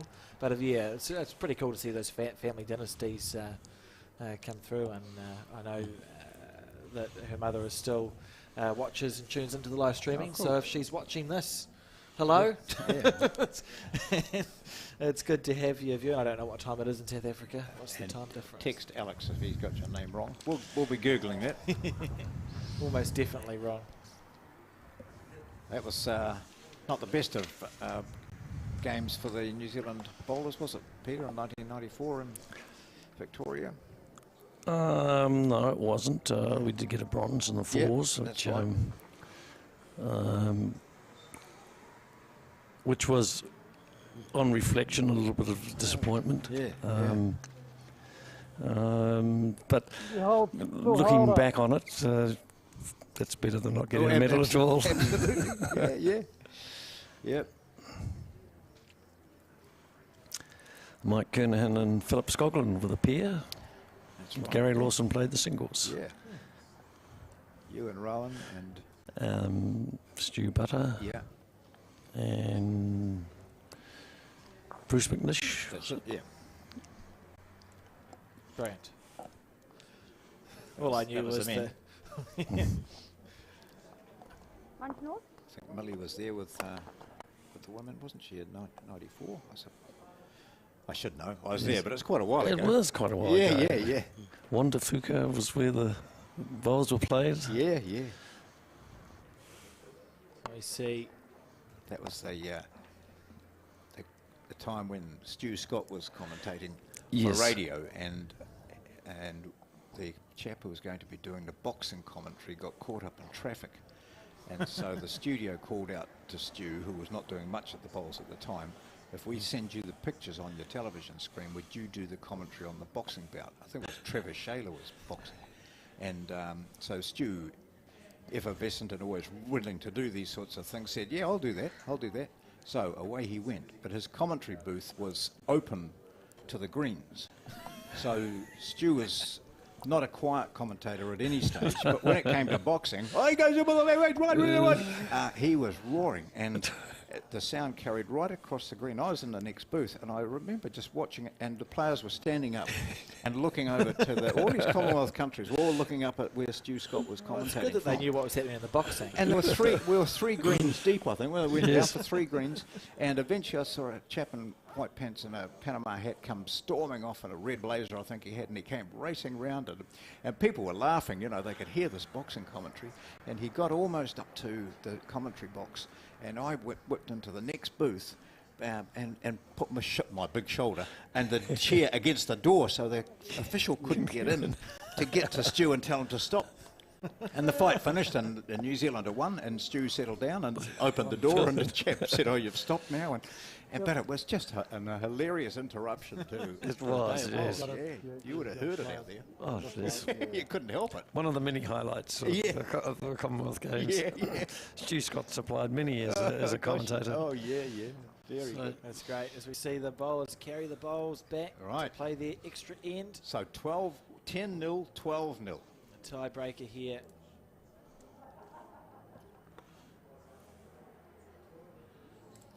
Well, come down to one end. We'll try and find out who wins the toss and who gets the mat, what they do with winning the toss. Will be intriguing to see. Well, going into this, then Linda Ralph, who had a very ordinary first set, but has stormed back against Val Smith, who had a very ordinary second set, has got to be said. She mustn't carry the momentum, but Val Smith's such a tough competitor, she will be going back to let's start again. Absolutely, and the coin has been tossed.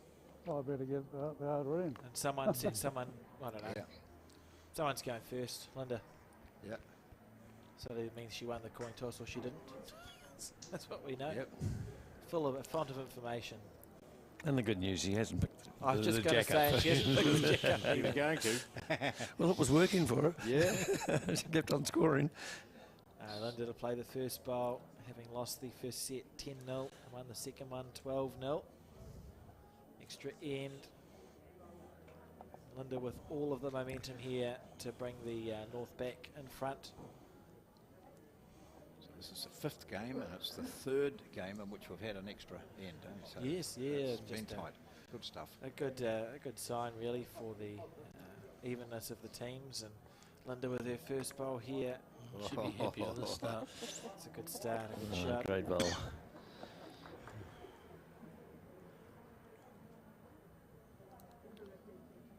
On the disc, as John Macbeth has termed what I thought was a sticker. I think a disc is probably a better. Yes. Looks like a big LP or something. We see.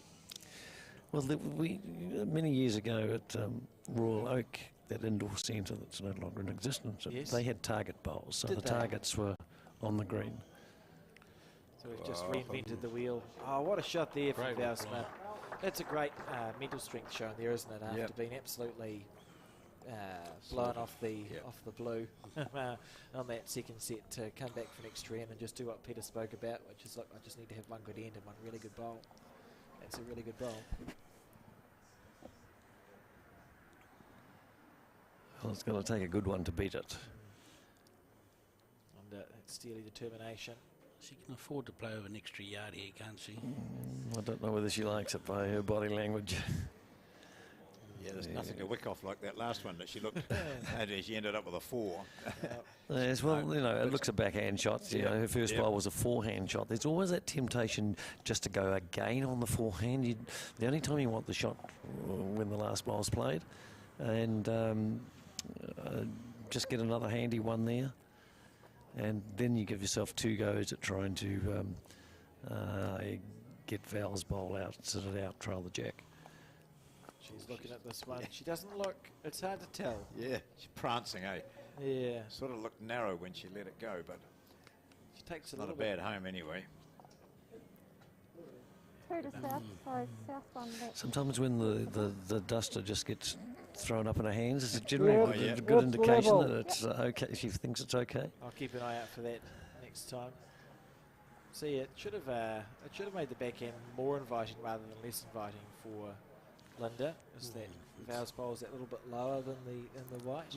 It is. You can get but you get the inside edge of that. You'll get onto the shot bowl where. So she has some options here. Just got to play the right line. Just line herself up here. Out of her hand, reasonably smooth. Oh no! She's giving it a look. How much is it going to break? Not enough. That was played with intent, though, that bowl, wasn't it? It was the weight to do, use that, or any of that target area. But probably the bowl of Val's at 2 o'clock. That was her third ball. Yeah, so one more bullet for Linda Ralph in this game. Val on the forehand. Remembering after this we will go to that match of M.Galloway and Kelvin Scott. Going for a little bit of cover. Yeah. Fair enough to come down for a look at the head at the stage. Well, she didn't need to make the target any bigger, did she? So she's saying to Linda, if you're good enough, you play the shot. Sort of reduced one of the options that Linda had as well. She's looks good like enough, Mike, isn't she? She's good she enough. She can play these shots Yep. all the time. Yep. It's just a matter Well, of if getting it's it right. if it's just one, then the bowl clean gives her the shot. If it's not, if he doesn't hold second shot, then she's got to make sure that she actually sit and Uses that other stays, one, yeah. or plays a little more weight and looks to remove both of them. But she's just got to play down that channel. Just hasn't found the line with those previous two deliveries. Just considering your options now, thinking the last two bowls I've played, I've not liked out of my hand. Opting to have a third go at it. There's Linda Ralph on her backhand side. Game down.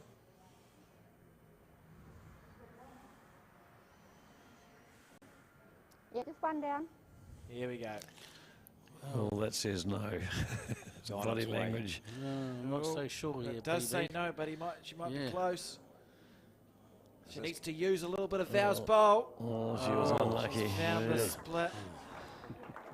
Not to be for Linda Ralph, so we see the win there to Val Smith, taking it 2 in that one. And thank you very much for joining us for that little stint of commentary. Both Mike and Peter, I'm sure you'll get roped back in at some point. We'll have to go and hide somewhere in the corner. Checks in the mail. Yes, right. Cool, thank you. Thanks, guys, for the opportunity to be part Yeah, of no, it. good. So I appreciate that. Yeah, thank you both. Thank you. Yeah, very good. Good to hear their experiences and Yeah. knowledge, and also a different viewpoint too. Sometimes we sit here and blather on about what we think might happen, and then all of a sudden you get a different viewpoint, which is really good. Yeah, it's easier when people agree with you, though, isn't Oh, it, John? absolutely, yeah. Well, they don't get invited back if they don't. So at the Somerset North versus South Challenge here at the Hope Dunedin Lawn Bowl Stadium, we've seen so far Selina Goddard beat T.Bruce, Seamus Curtin beat J.Horwell, and so after 2 it was North leading by 2-0. Then Andrew Kelly beat T.Grantham, and Sarah Scott won the extra end against Nicole N.Toomey, so it was 2-2. And we've just seen Val Smith give the South Island the lead by winning the tiebreaker against Linda Ralph. So it's the South leading the North by 3-2. Next up, M.Galloway, Kelvin, Scott. Oh no, we've got, I see, it's the one after that, M.Kernaghan and Mark Noble. Have I led us astray again, John? No, that was the order I've got here. So. Oh, that's okay. Oh, Yep. that's cool. Yep. Cool. So we're just going to that next game now. So it's just a preview for that next game. We'll just see, Kelvin Scott there, the current national singles champion, who is playing about 20-30 years after his first debut for the South Island team, playing M.Galloway, who won the New Zealand singles the year before Kelvin, in the 6th game of the North versus South Challenge, and I think we'll probably be up to about the 2nd set now. John, they've been going for a little while, so we will join them in a second and see how they are getting on. Well, something's happening. Always a start, and just before they get the scoreboard up, it is 3-2 to the South now. So the North Island team won the first 2 singles rubbers, sort of leapt into a 2-0 lead, but the South have put 3 on the spin to go to a 3-2 lead in these after the 5 singles games. So a bit of momentum now on the South side, and there we go. The Kelvin Scott won the first set 8-5, and we're now sitting at 1-0 to the North, which is M.Galloway after 1 end of 8. Kelvin Scott, who was born in Cromwell. His dad was a good player, and of course the Scott name is really very much high on the list of bowling successes in the Otago and Central Otago area, with Sean down there in Cromwell, and Terry and Jim are here watching brothers Terry and Jim are watching. Watching Sarah, their daughter, Terry's daughter, play. I think on one of those videos that Peter Bellis gave me from his archive of bowling hits, one of the Scots is playing a fours game in the early 80s. Yep. Which was interesting to watch. Well, Jim Scott was in that gold medal winning team that won the Commonwealth Games gold with Kerry Clark and was that? Yes, yeah. Oh no, my memory's deceiving me here. But Jim Scott certainly was in a gold medal winning Commonwealth Games team. Yeah. And as I say, as he's got older, he still crouches right down. He gets right down almost onto his knees to let go. I couldn't do it. I couldn't. He's still manages to get himself up again. Similar, I don't know how he does it. Yeah, David Bryant's delivery was like that, wasn't it? He used to crouch right down, and he had the twist of the wrist at the back, which we don't recommend as coaches, and he's the most successful bowler in the history of the sport. So yes. Take with that what you will if you see a great shot there from M.Galloway trailing the jack back a few feet for 2. So M.Galloway learned his bowls in Palmerston North and went to Queen Elizabeth College there. There's a bowling greenkeeper at the age of just 16, took up bowls a couple of years later, and incidentally played with one of New Zealand's best, Peter Shaw, who these days lives in Australia. I'm sure he's watching some of this because he keeps very much up to date with what's happening in New Zealand bowls. He played with him quite a few times. Here's a nice little, just slightly weighted shot from Kelvin Scott. Gets the chalk on it. Didn't quite take the jack where he wanted it to, but not quite. Probably still was, he'd be down 1. The jack's gone back a fair way. As we see, Marcus indicates to M.Galloway that he's holding 1. Mike, another one officially returned from the Commonwealth Games. Good bowler. Took a break of about 15 years to be with his family and support his kids in their sporting endeavours. But has got a pretty cool distinction because he played for New Zealand, I think, in 1999. And then didn't play again until the Trans-Tasman that we had a few weeks before the Com Games. So a 20-year break between drinks for M.Galloway representing his country. I think that's just an incredible achievement from Mike, and a great bowl there. Should be sitting in for 2 now. That's right. He won the Peers national title in 2001 and then the singles in 2021. Yes, so 20 years in between national titles. But always looks so good, doesn't he? Beaut delivery. Absolutely lovely delivery. I think he's been around bowls for most of his working life, starting off as a greenkeeper when he was about 18 years old in Palmerston North, and then took up bowls, I think, shortly thereafter, actually, as we have Graham Rees with his headphones back to front, so you should put them on the right way around, Graham, first. And then we'll turn him up a little bit. Hello, Graham. Hello, Alex. Oh, good, that's cool. We got there. So just Commentary Cafe is what we decided to call ourselves. So welcome to the Commentary Cafe, Graham. Thank you. Pleased to be here. We don't have coffee, but that's okay. What's happened? Oh, there's laughing. That's okay. You must be feeling okay as a South Islander, Graham, at the moment. Well, we've come back, haven't we? We were not looking too flash over the first couple of rounds, but yeah, we're back into it. Yep. Yeah, it was a good fight back, but a bit scary for Val Smith there, though, wasn't it? You know, dropping to 0 in the second set and not getting much anywhere close, but just played some really good bowls in that tiebreaker. Yeah, it was great for L.Ralph. I thought she did really well after that first set to really come right back into it. So we see M.Galloway on the forehand side. It's not a bad first bowl.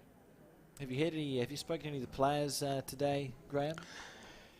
Not really. No, I've been busy with the coaches more than the players. So, okay. Yeah. Well, that's not helpful, but that's okay. Just making excuses. Kelvin Scott on the forehand side. Giving the bowler a look. So Kelvin won the first set 8-5. I'll have a look at my scoreboard and see how the 8-5 happened. Started off, he was 6-0 up before Mike got on the board. He scored a 3-1 and a 2.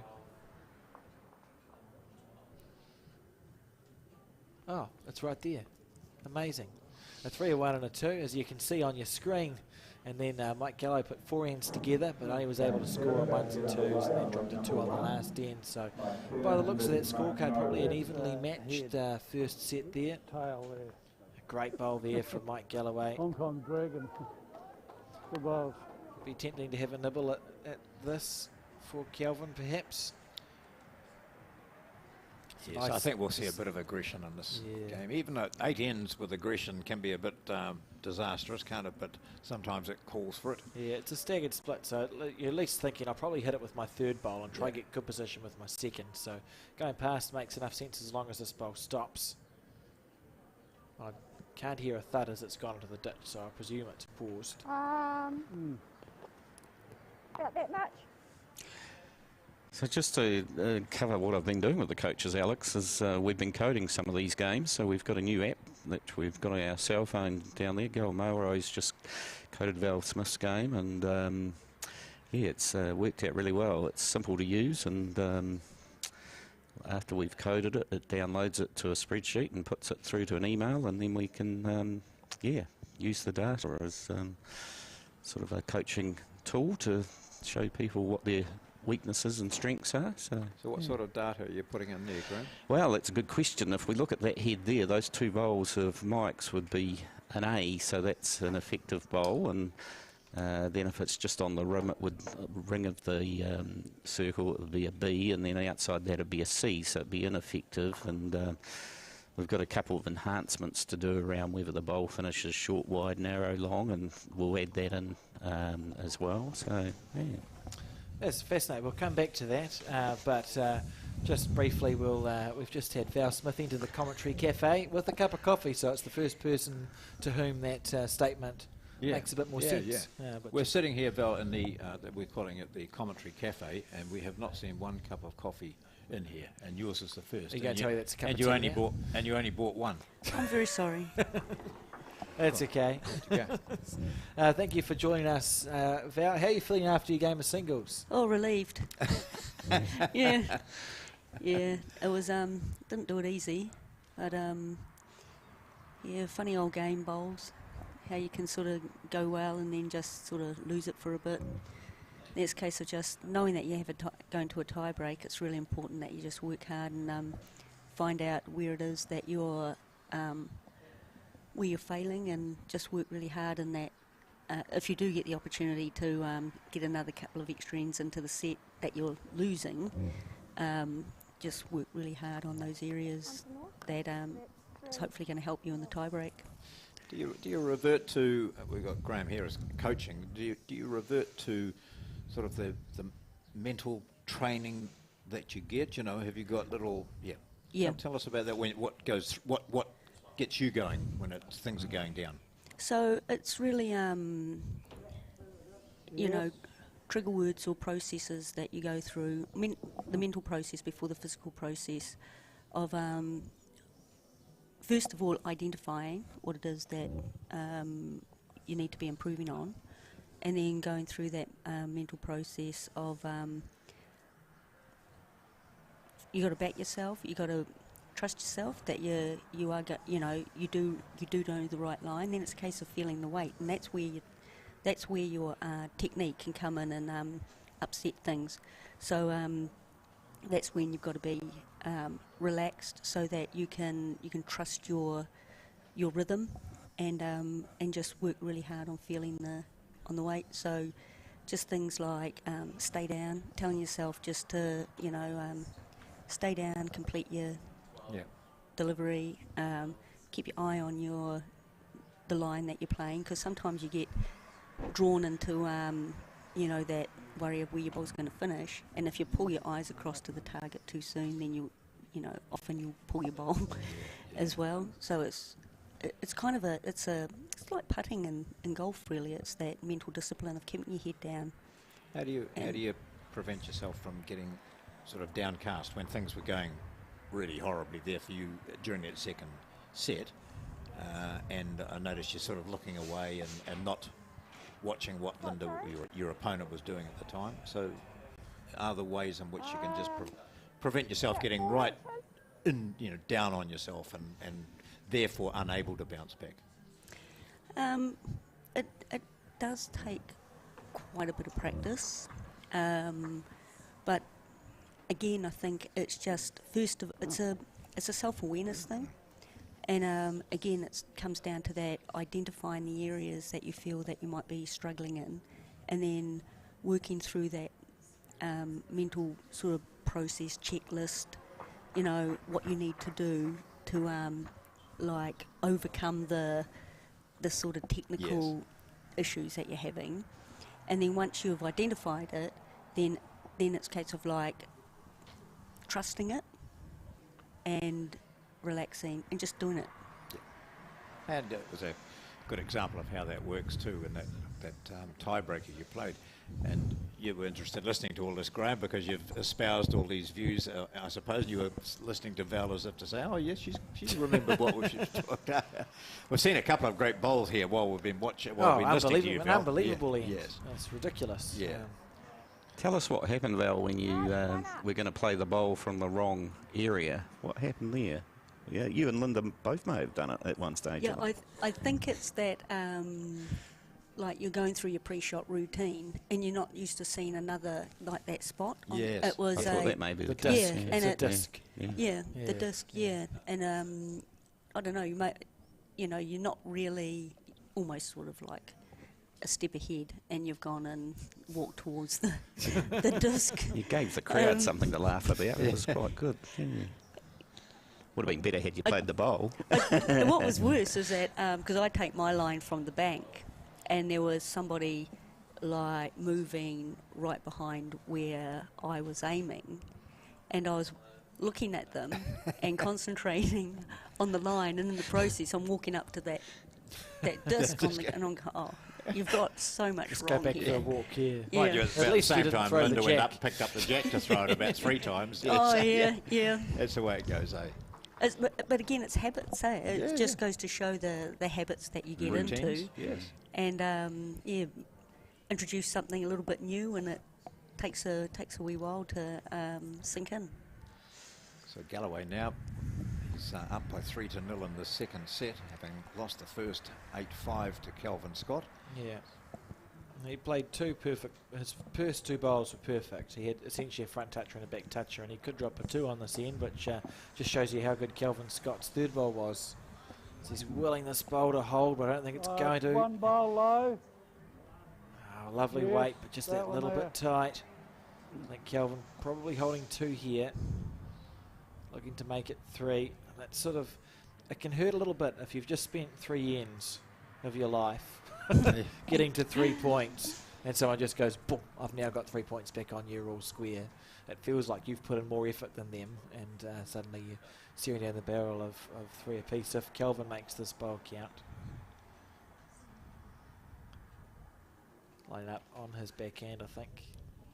It's hard to tell with him. I was just going to say the same. His feet point straight up the track. Yeah. But for all that, he's very effective, and I'm sure he'll make it 3 here. That's just because you're a South Islander, Graham. That's right. I'm showing my true colours. Here we go. He's willing it to keep going. He's fallen just that agonisingly short. Am I actually outnumbered on this commentary? I am, aren't I? Yeah, I don't like it. It's about time. Sat here with Bellis and yourself, and It was great. All the North Islanders. yeah.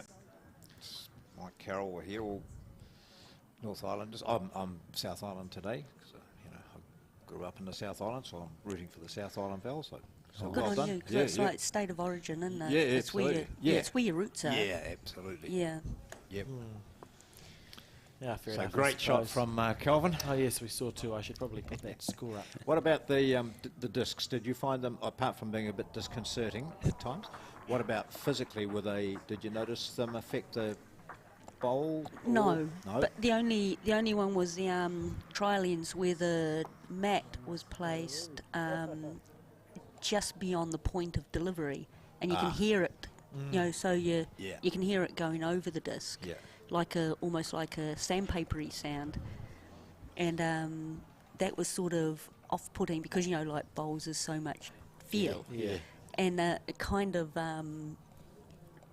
it brought another one of your senses in, like sound, like hearing. Yeah. And that was, that was kind of a bit weird to begin with. Yeah, we did hear Jonty and Seamus talk about that, and also saw Tony Grantham in his game against Andrew Kelly. The mat was placed mostly on the disc, and he played a drive shot, and the mat slipped. It slipped on him. So I shouldn't have told Val that. She's playing the South Island team. Put the mat on the, on the disc. But I think with weight, I think the surface is probably a little bit quicker, or a little bit more slippery than perhaps the normal surface that you place the mat on. And I expect that players will probably avoid putting the mat on the disc for that reason, perhaps. Because with weight, we just did see that mat. Well, in that first set, so I didn't get a chance in the second set because I didn't get the mat. But in the first set, I was putting the mat in front of the disc, took the disc out of it. The other thing, talking about the slippery surface, the other thing you got to be a little bit careful about is when you're measuring, because the measure is very slippery on the oh yes, someone on the surface Selina, as well. I think, mentioned that. Yeah, that any move, could easily move it. Yeah, moves it, the measure. It's all part of the North Therefore Island the plan. Yep. See, Sharon Sims has been sitting in that same seat for some time now. I mentioned it before on the stream, but the new patron of Bowls New Zealand, which is pretty neat. Kelvin Scott on the forehand side, chasing this one up. Look at that go. That's some classy bowls. Great shot. Yeah, Sharon's opponent, Dave Edwards, looking very relaxed there. I think it's probably a sign of which way these games are starting to turn towards the south, with Dave, obviously doing a good job. Has he ever looked anything other than sort of almost seen him occasionally getting a little bit toey? Yeah. Galloway on the forehand side now. What advice are you getting from Dave, Val? Is there anything coming from the batsman? Hard luck there. I got the impression in my second set, I think he'd reverted to something like solitaire on the phone because he's well, I thought you went over to him when you had a run shot on your last bowl in that second, and I thought you went over to him and said to him, "Should I have a run shot or something?" I did. I said, "I've got absolutely no idea down this." I said, "So I just try and run the jack in the ditch." Didn't have much idea with that shot either, but. And he said, "I haven't been watching, so do what you like." He just said, "Why not?" Yeah. I mean, he just like emphasised the. He's there if you need him, eh? Yeah, and just emphasise, have some fun while we're out there. That was a bit of bad luck there for M.Galloway. Just tickled the jack back, and it's probably given a couple of shots to Scott, who might make it 3 if he's up here. Shy again. Should still be room. Galloway will back himself. It's just he'll just have to make the decision if he wants to try and pick the port on his forehand or draw it on the open backhand side. That's all. But there's plenty of room for Galloway. Or he'll feel like there's enough room for him to draw. He'll back himself to get within that target area. Leading 3-1 on the set. There's plenty of room when you're looking at it from down on the head. Not much room when you're back on the mat, is there? No, the surface is pretty nice though. Yep. You just, I think, like a lot of carpets. Oh, look, natural greens are the same. They've all got their own little idiosyncrasies, and you got to like work out where they are, and it's all part of playing lawn bowls. It's that's as much the challenge as your opponent, and he's walked away. Sorry, Val. Yes, Keep right. going. But I think the surface is pretty nice. Yeah. It's just. Have you played here much before? No, never. Oh, really? No, like never played on the blue carpet. I played, I think, sometime in the 90s, before some of these players were even born. Yeah. Yeah. Tell us, Val, what's the difference between playing on this surface and Birmingham, where it was obviously pretty slow? Has there been a change to technically how you approach this, or? No, not technically. It's just you're going through the same processes, and your technique doesn't change. It's just that you slow everything down. So your timing points are going to be a little bit different. That's where I'm still struggling. It's not the quicker speed, because we've spent a long time, months, training for Birmingham, and then trying to, reverting back to the fast green, it does take a bit of time. So just quickly before we let you go and enjoy your cup of coffee and peace with that, to talk to us every 20 seconds. Your Commonwealth Games was your fourth or fifth Commonwealth Games. That's amazing. How did it compare to the previous 4 for you? Like, what was the experience like? Well, for me personally, I would have to say it was my most favourite Commonwealth Games they've been to.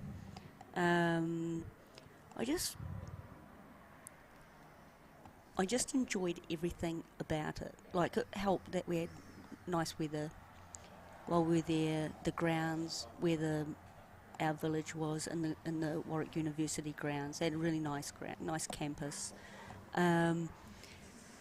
The feel amongst the team was really good. The friendships and just everything about it felt really good. It just felt great. And then I think too, because they were satellite villages and not one big village with all the athletes, I think the smaller village, we only had about 5 or 6 sports in your one village, gave it that sort of more of a intimate atmosphere and environment, and so everyone seemed to be much friendlier, and you felt closer with like the NZOC operations staff, and so all that was just felt, you had a lot more to do with each other while you were at the games, and I think that just all added to the that enjoyment of being there, playing sport, competing. It was just awesome. It's interesting that what you've talked about is everything apart from the bowls itself. So how much, it really does show how much the atmosphere and condition, everything else that supports stuff. That's right. Contributes to it being an enjoyable event. Yeah. No, that's great. Oh. It's nice to hear that, because most people looking at the last few games would think, oh, I wonder what Birmingham was really like. But certainly hearing really positive stuff about it. Yeah. And well done again too. That was good stuff from you and the team. Yeah. So and then on top of it, to come away with a couple of medals as well, and they just sort of the icing on the cake.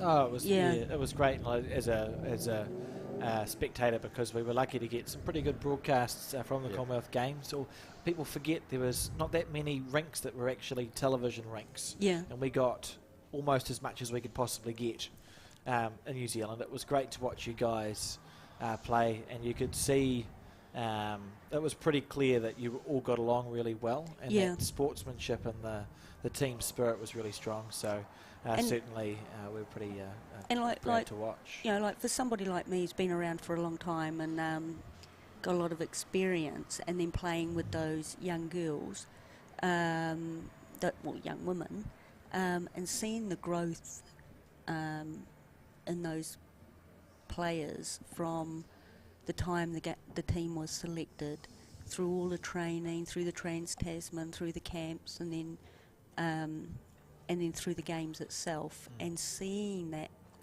Oh, what a bowl! Sorry, Val. Great Kelvin Smith. Oh, Kelvin Scott. Gosh. Goodness gracious. Unbelievable. You're just seeing the growth of the players and the confidence and the body language and the passion coming out. It was just a really awesome thing to be part of. I think the key word was the growth of the players. It's fantastic for the future of our game with 4 of them under 30, and just very exciting where we're at. Yeah, they were great to work with right throughout the entire campaign. And awesome. As I say, like by the time we got to playing, it was, you could feel the power of the unity when you're out on the bowling green. Absolutely. It was brilliant. Thank you very much, Val, for those insights, and enjoy the rest of your cup of coffee. Thank you. So, Val Smith there, dragging the South Island into the front in this inter-island competition. Galloway. A mile well wide with that. Gee, that was a great shot of Kelvin Scott to be probably the shot of the day so far. Absolutely brilliant bowl, and you can see how disappointed M.Galloway is. Probably dropping. That'd be 3 there. Looks like a 3 there for all intents and purposes. 3. 7-3 after 6 ends. Oh, so almost fast. This is interesting. So Kelvin's put the mat on the disc. Yeah, 7-3. And if you were watching that end, Mike played a bowl to roll his shot bowl up onto the. It was in for 1. And I think then you could see that disc is a little bit slippery because it's sort of his bowl skidded instead of rolling disc over disc. I think we'll just see a couple of little quirks. It's not really an issue. The players will understand after watching, but it is just interesting just to sort of pay attention to. And Kelvin Scott could start here. Good first bowl, leading 7-3 in this set after 6 ends, sorry. And yeah, I'm not liking it. The North started off pretty well, and I was feeling pretty crowy. But 3-2 down now. I think it was inevitable the South are going to come back, and people were telling me that it's all going to come down to the 4s tomorrow with the scoring the way they're working it. I don't know whether you're aware of that, but the players will still be trying to get one over one another out there in the singles. Absolutely. So it's 2-3-4 or 1-2-3-4, isn't it? Yes. So a singles game for those listening or watching or however you're consuming this media is worth 1 game point. A pairs game is worth 2 game points. A triples game is worth 3, and a fours game is worth 4. So of course, with the 2 4s going, you can afford to be within whatever it is, quite a few points, and it's still half a chance of a win for whichever island. Should make it an interesting competition. It's M.Galloway on his forehand side, chasing 4 points or 5 points really, and there's 2 of great them. shot. Yeah. 5 points and 2 ends. Yeah. So he needs to get a 3 and a 2 or a 2 and a 3, whichever way around he wants to do it. And coming up after this game is Mark Noble and M.Kernaghan, who you can see in that little thumbnail to your top right. If you're watching this on a smart TV, it'll be a reasonable size. Yep. A lot of interest in M.Kernaghan, with the coaches giving him a bit of a ribbing already about how he's going to go. So Kelvin Scott here on the forehand. He's got it again, hasn't he? Oh, what a bowl, what a shot there. That's the sort of stuff Kelvin Scott can just do. Just a absolutely beautiful shot, perfect everything. We got the player of the year at the awards dinner last night, and well deserved after winning the national singles and a number of other top efforts during the season, so you can see why. Oh, for sure. And the issue with this for Mike is, he's going to have to play his forehand because he doesn't even cannon out clean. It's going to move the jack. So he's on his forehand side, looking to get a little edge of Kelvin's bowl. He's close here. Oh, 1 bowl wide, beautiful weight, and that's a really clever bowl. He's played it with weight to keep his bowl on the rink, which means that he can do a similar thing again. And if there's jack movement, it's just as good as if he can roll that shot bowl out. So it'll be interesting. Well, Kelvin doesn't want to play anything around the head, really, does he? I suppose he won't just get up there and cover a wee bit, just in case M.Galloway does get a piece of that.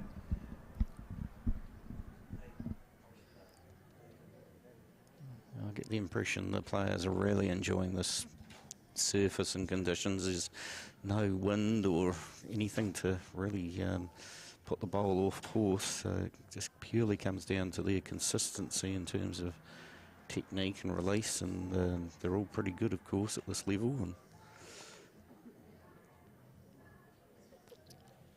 not seeing many bowls outside that circle, so yeah, it's good stuff. Yes. So for Galloway here, if he even clips that bowl of Scott's, the shot bowl, and the jack might still go back to the other Scott bowl. Yeah, it's a good last bowl of Kelvin's. It's covered that nicely. I mean, he has to score here, doesn't he? Or the game is gone. So Galloway on the forehand side, just slapped his leg. I think he's wide. Yeah, just tracking out and out and out. Not a fair reflection of the game is this result. And a good one nonetheless. Good sort of mutual respect there shown by Kelvin and Mike Galloway. But we do see a win to Kelvin Scott. 8-5 and 7-3 or 8-3. And the South Island team now takes a 4-2 lead in this challenge, as we will shortly see this game switch to Mark Noble and Mike Kernaghan. What did I say? 8-5 and 8-3, was it? Yep. So the results are going up on the Bowls New Zealand website as I type them. If anyone is wondering, or if you missed the live streaming and want to check to see who's won the previous ones and what the scores are, they are there.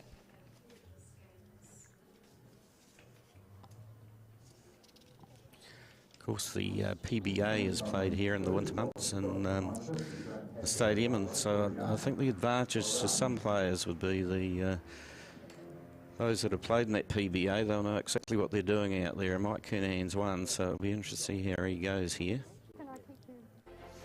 And while he's probably told everyone he hasn't been down here much. I bet he has. Yeah. As we see this preview for Game 7, a singles game between Mike Kernaghan there. Very distinctive floppy hat, you know, as we spoke about last night at the awards dinner, pioneered by Nick Unkovic and carried on by Mike Kernaghan and Mark Noble there with his distinctive delivery, stepping off what some would call the wrong foot due to an incident in his youth. Both very good bowlers. Should be an interesting game of singles to watch as we join them partway through very shortly. Here we go.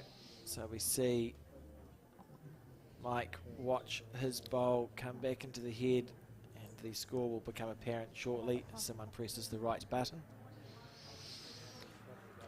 No, just at the last World Championships in Christchurch, when New Zealand won the fours gold medal, and Mike Kernaghan was playing 2 in the final against Australia, and I think it was probably one of the best 2 performances you could see. He was just so consistent, and I was commentating, and I think Karen Murphy came up into the box for a while, and she just said, "I can't believe that." She said, "Mike Kernaghan is killing us." So us being Australia, of course, and it was great, and a few of the bowlers at my club have been watching that, or had watched that video. Yeah. And a couple of them at least came to me at various stages and said, "Now we understand the importance of a 2. You know, you're not just hidden away at 2 because you're not a great lead or decisive enough at 3, but 2 plays a big role in a fours match here." Yeah, a lot of top skips will pick their 2 before they pick any other player in their team, and it's important they hit the centre line. And you're right, John, on that day Mike just had it on, didn't he? on a string. Yeah. So we see the score 4-2 to Mike Kernaghan after 3 ends. He's got a 3 on the first end, a 1 on the second, and Mark Noble but back with a 2 on the third and holding 1 here. So he'll be looking to 2 here, isn't he? Holding 2 here, so he'll be looking to at least level this match after 4 ends. And we will shortly-ish. Why does it say? I'm confused. 8-3. Is that what you're confused about, the score? Yes, I am confused about the score. When did he get a 4, Colin? Did it just magically happen? Colin's just trying to confuse you, so we won't confuse Colin's on the south side, obviously, so yeah. Yeah, a second ago I'm thinking, yay. Now we're 8-2 down. That's okay. So 8-4 after 6 ends will be the score here. So Kernaghan wanders back now with his last bowl of this end, the 6th, first set. It's been a train crash of the commentary for me, John. Well, I'm waiting for this one here to change. Yeah, well, South leading the North by 4 games to 2. Goodness knows what's happening, but what we will see is Mike Kernaghan on his backhand. Just tell him and I'll send him a message before I leave, because they were going to get... Lovely delivery. There's Mike. So we call it a fixed stance, which means he takes a step first, then swings his arm. He was telling me that when he did play on the slow greens up north, he changed his delivery to take a step and swing at the same time. That'd be a bit awkward, wouldn't it? Having been a fixed stance bowler, Would as have long as taken he a has. lot of work, I would imagine, but conceding one there. And now the score is somehow 5-8. I got nothing to say. So But we're in the first set anyway, and it is M.Kernaghan playing Mark Noble. I got easily confused at the best of times, John, and this is not helping me. So if it's 5-8 and Mark's just scored 1, is it 6-8, Colin? Well, I mean, I have no idea what's going on at this stage. Tell you what, Julie Blake is in the commentary cafe. With no coffee. No, with no coffee, but I think she's going to have a quick chat to us about her Commonwealth Games experience. So how about we talk about that until they've figured out what the scores are, and then we can do the commentary for the second set. In the meantime, the good thing is that the viewers can watch this and make their own Oh, minds for up sure, about and what's happening. they've probably been wanting to do that for some time. So if you would just like to take a sit down next to us, Julie. Brilliant. Looking with some reticence. No, you're obviously not going to. Do I need yeah, then you put your headphones on. She put them all on the right way too, Alex. And in a second, I'll turn your headphones up, and then we can have a conversation. Hello, Julie. How are you? Good afternoon, everyone. Nice to be here. Yes, thanks for joining us. So we thought we'd just have a quick chat to you about your Commonwealth Games experience, having just spoken to Val Smith about her one, and she was full of praise for all the things, really. So I suppose my first question for you is, what was it like? You know, is it your first Commonwealth Games that you'd been to, Julie? Well, Yes. before you, Oh, what sorry. was your position? Oh, yeah, that's a better question. Can I John. talk while while they're playing? Yes, Oh, yes. sure. Okay. So I was there as the team manager. So I looked after the full crew. So we had 24 in our lawn bowls team, which included our para and VI players, directors, and of course our management team. So it was awesome. Yeah, it was my first time going, and hopefully more to come. Would be great. When you applied for and got this job, what was the key element, do you think, that scored you the job? Possibly the fact that I was a non-bowler. Yeah. I think coming from a different sporting background I came from cricket. I worked for a cricket team, a professional cricket team, and I didn't know a lot about bowls. So I think having no particular affiliation to any certain people or clubs or centres. So obviously, but I am the centre manager for Waikato at the moment as well. So I think that's there's a bit of a trend here, isn't there? Because Mark Cameron was involved with cricket, wasn't he? And Yes, he was at still Auckland knows Cricket. nothing about bowls. Yeah. And Chris Lander was yes. so I worked with Crash as well. To be fair to the cricket people, there is an argument that our sports share a common ancestor, John. Oh, right. So you're okay, because they used to roll the cricket ball before the Australians did it. I was going to say in '81. A few hundred years ago, they used to roll the cricket ball along the pitch. Oh, is that right? Yeah. I didn't know then that. it became underarm bowling where they used to lob it. So it's a Francis common Drake was a ancestor. cricketer Right, and a bowler. yeah. If the cricketers want to claim Francis Drake, I suppose they can. But in defence of all the cricketers who've come to bowls, and as we just quickly have a look at the head here, and the score is definitely 6-8. 100%. And 6-8 Kernaghan to holding Kernaghan, 3. holding a really good 3 years. Noble's got a chance here, though. He picks that jack up, he'll get 3. So it's a big bowl in the context of the game. Mark Noble's not one to be shy in any respect. So I he'll suspect, go there. Yeah. I suspect he won't be shy here. Jack into the Or ditch just, and or just jack back a couple of metres. Yeah, I that'll don't be think enough. he'll play it with that much weight. I think it'll be yeah. a couple of metres through and he'll sit 3. He doesn't like. He enjoys having a wee go. What he won't be is short, as we see Mark line up. A very distinctive delivery. Hooks in the background watching. Deadly focus there. He's not going to be short. Front toe on the mat, so this is a legal delivery. This is going to be very fast. Yeah, he is. He's going quicker than I thought. Here we go. Here we go. Oh, no. His eyes lit up for a moment, but he was not in the zone. And so Kernaghan now looks at this with, has he got one ball to go? He has. I can see it down there. So an opportunity for a 4 for Kernaghan. Oh, if he's holding, if it's N7, Yeah, they're just going to move on. Move Yep. on to the next one there. So I will put that into the scoreboard. 11-6. And tell us a bit more about the games, Yeah, Julie. we've left you in the lurch. Oh no, here, that's COVID restrictions. So we getting everyone there was quite tricky, but it was it was certainly different to what I can imagine previous games would have been. With the new rules and that sort of thing. But overall, it was super. It was such a great experience, and being part of such a large team, we were probably one of the biggest sports within the village. So, we had I think we had 7 sports in our village. So we had wrestling, judo, triathlon, rugby sevens, ourselves, and can't think of the other one, mountain bike racing. You There wasn't. You could literally have said any other sport, and we I just would have gone. I know. You Believed smile and you. nod. You're like, oh, she's talking a bit much. Yeah, no. So it was awesome. It was fabulous. Had a great time. What was a regular day for you? Up at 5 normally, most days. Up at 5. I tried to go to bed by midnight, and pretty quick to get on the bus early to the venue.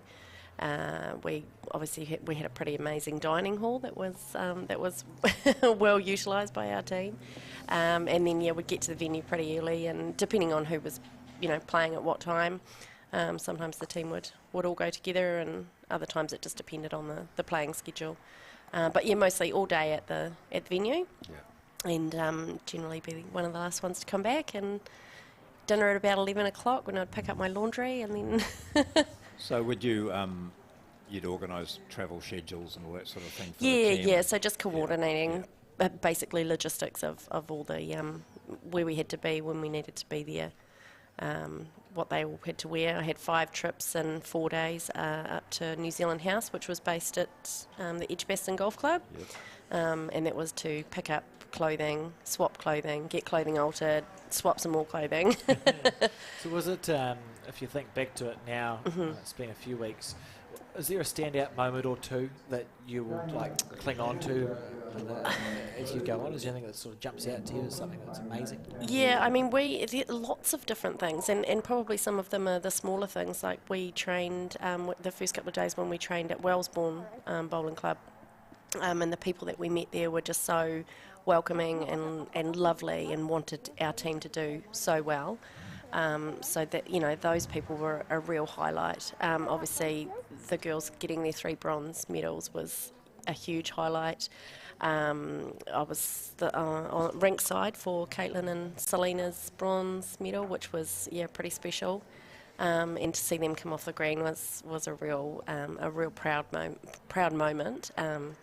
And I think just the team atmosphere that we had as a group, and being together was the whole month was a real highlight. It made it easy to be away from home with the people that we were with. So how was it, speaking of home, how was it when you got back home? Very special, very special. My little girl Pixie had the day off school, and came to the airport to meet me, and I think she was more excited to meet Val and Tayla because they had medals, and she was on the news that night meeting them, so that was pretty special. But it was, that last 10-hour flight, I think it was, on the last leg was long, but it was nice to get back on New Zealand soil. How did you find the jet lag for the whole thing, going both ways? What was that like? I actually was really lucky. On the way over, I took some of these no jet lag pills that I bought from Chemist Warehouse, and they're probably a placebo, but I found them to be very useful. And so no, I didn't have any jet lag at all either way, which was brilliant, because I know that a couple of our team really struggled on the way home. With the jet lag, so no, I was really lucky, and I think probably because I worked till midnight and got up at 5 each day. I didn't really know what anyway. time it was anyway. Just watching this last bowl Yes. from Noble. It's the last bowl on this end, and he's holding 3 at the moment. He so is, yeah. big opportunity to get a scorcher away on. Should be a 4 Yeah. on the first end. I saw Kernaghan leave the rink. He said something to Mark. He said something to Mark as he walked past I'm as sure well, he which did. would be just Yeah. like Mike, as Mark looks to make that 4 happen. Yeah, he's got it. Great shot there. Well, thank you very much for joining us in the commentary, Julie. I'm You're going welcome. to Thank you. let you go and get a cup of tea or coffee or Yes. drink of water or whatever. But much appreciated for sharing your Thank you for having your me. experience. Great. Well, that was a big end there for Mark Noble. 4. I haven't seen many of those. In fact, have we won maybe? 1 for 4? I think 1-4. Yeah. Yeah, it's a good way after dropping that first set to really take the initiative back, and good way to kick off the second. And sure, Mike will be gritting his teeth now. Yeah, it's interesting. I'll just cover Mark's delivery because I've seen in various sort of forums, because Mark's a pretty well-known bowler and has been videoed on a number of occasions, and people believe that his delivery might not be legal. Oh, yeah. But He runs it close to the line. If you look at when he releases the bowl, 1 foot's got to be above the mat, and all part of a foot's got to be above the mat. Yeah, and so he's close. The thing is now the rule is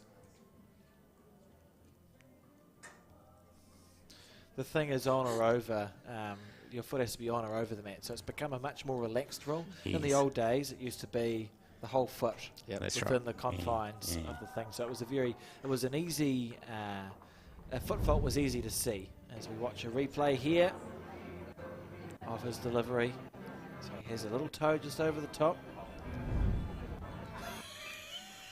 That's a good replay there. I like it. Great. What a replay that was. Amazing. So you can see the You the see toe where over he the starts top. off. Yeah, and that's part of it Yeah. because he starts off with the foot on or over the mat as well. So it is perfectly legal, but it's more because the rules have become more relaxed in recent years. Throughout the world, there's some interesting deliveries. Aaron Wilson is from Australia. He certainly is very close to the line when he delivers a He's bowl. half a foot over to the side of the mat, doesn't he? I don't know whether it gives him much of an advantage, to be honest. But, It's interesting. And just before we go to talk about the bowls, it's triggered a memory in me. In the 20s and 30s, there was a law change brought in. So the mats were a bit longer then, but the New Zealand Lawn Bowling Association decided, and that was not a good bowl from Mike Kernaghan, that you weren't allowed to step off the mat. So we had a season where no one was allowed to take a step because it might damage the green. And the delegates had a coup. what year are you talking here? 20s and 30s? In the 20s, about 100 years ago. Yeah. I wasn't there. No. Graham. Well, that's quite scary what you just said then. The 1920s, over 100 years ago. I mean, it's not that long ago. I don't think that the 1920s were only 40 or 50 years ago. Well, this is a healthy. There is another player in this game, one with black bowls. Yes, yeah. But Kernaghan played a run shot trying to get the shot out, but all he did was succeed in taking both of his and one that was on there and the one that he delivered out. I doubt whether he'd be far away with this one. He looks on track, doesn't he? He's close to the jack here. Oh, he needs to pick it. Oh, he's just missed. Oh, no, he's finished a wee way over. So Fascinating developing here because remembering Mike won the first set 11 points to 6. He's now dropped to 4 on the first end. It's going to be 4 down with last bowl on the second end. yeah, there'll be a bit of pressure on him. It's the definition of pressure. Yeah.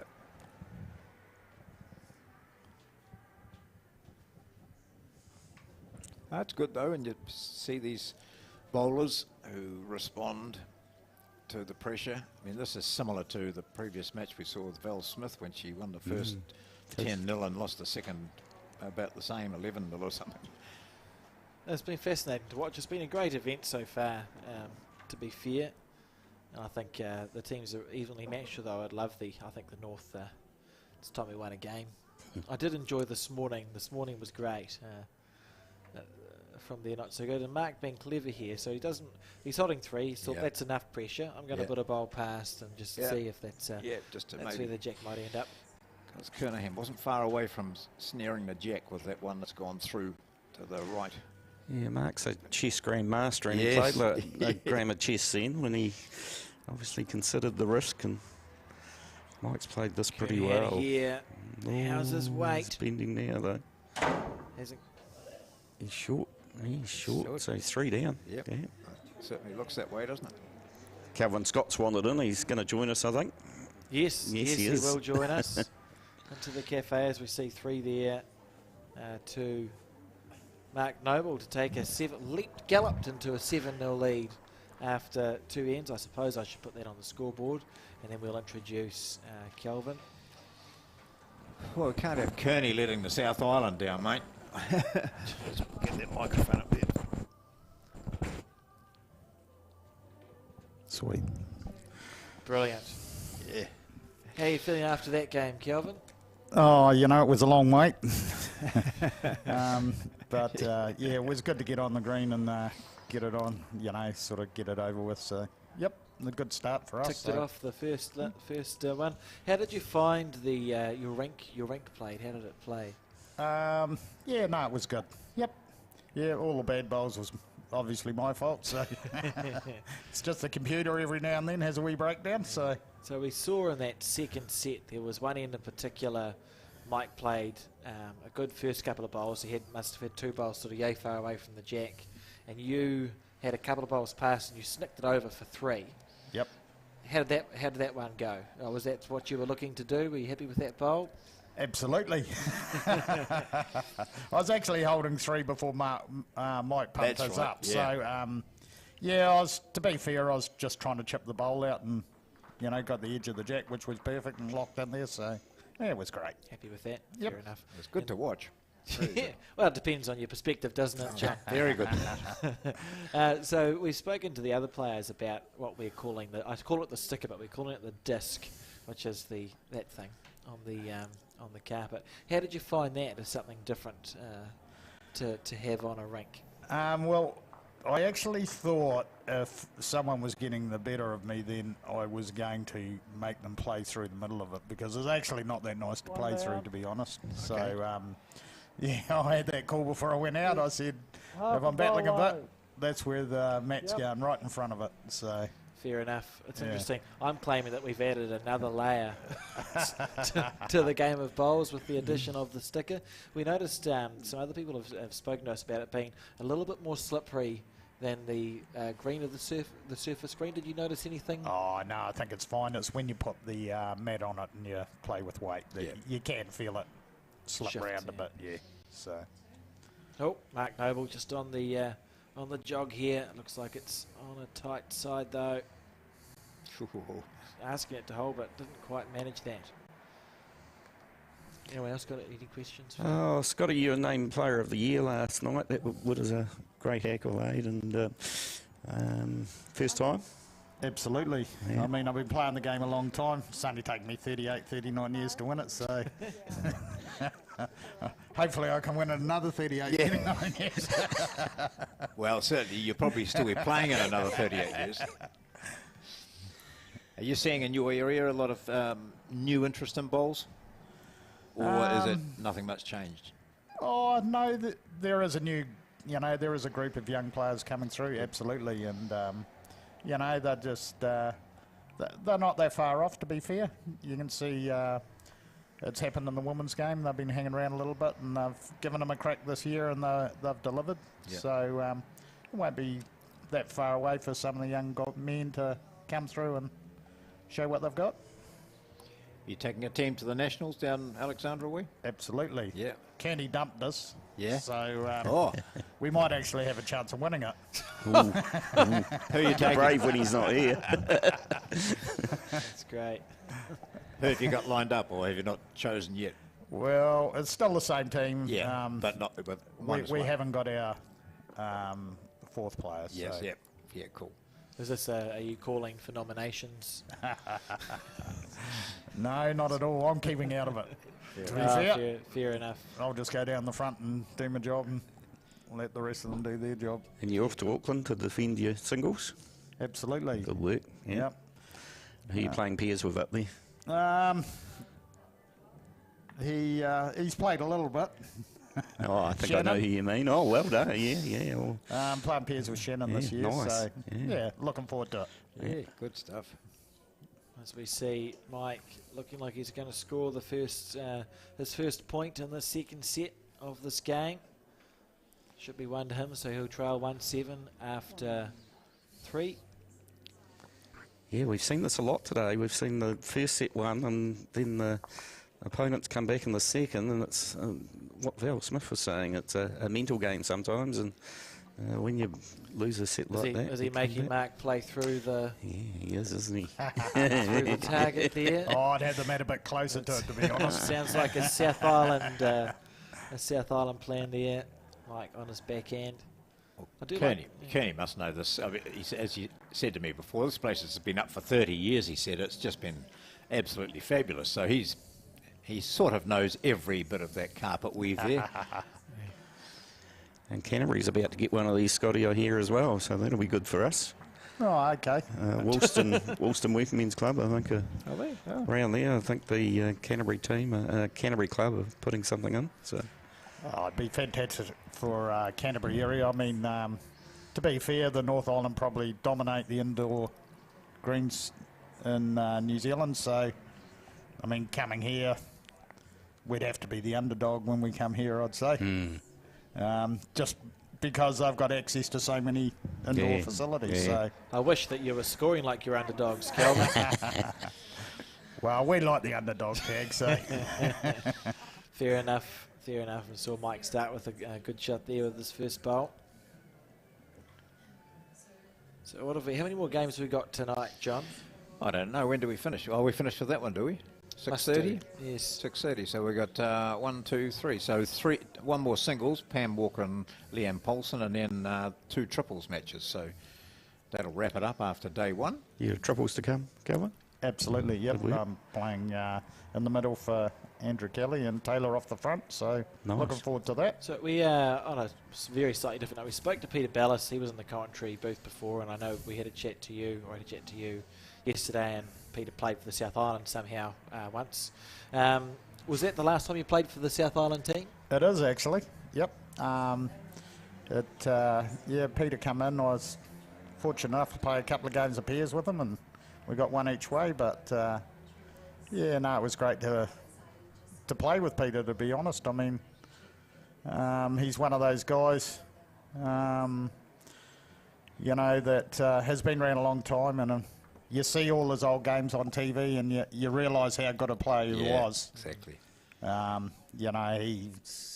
He was something special. Yeah, right up, world class, right near the top. So if you compare that, which I don't know how long ago it was, but if you can compare that to now, we'll just quickly go to the game, because while I've been yabbering away, Mark's how close. good is this bowl from Mark Noble?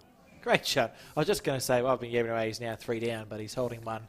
So we'll just wait for the end of this year, and then we'll just keep chatting about the difference in the north-south and how it's changed, because I think it's quite interesting to chat about. But we watch Mike Kernaghan go back down, trailing 7-1.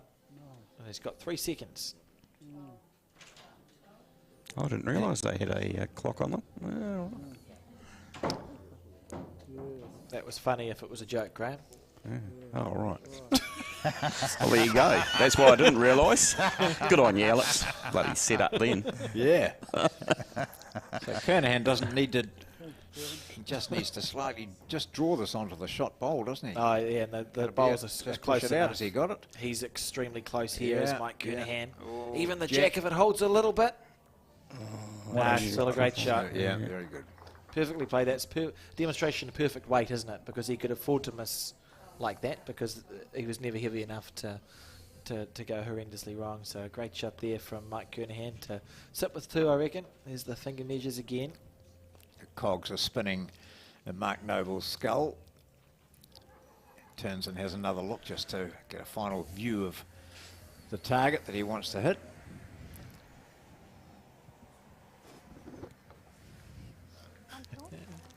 No wonder the North are losing. Seamus Curtin's just left his cap in the commentary position and thanks, Graham. walked away.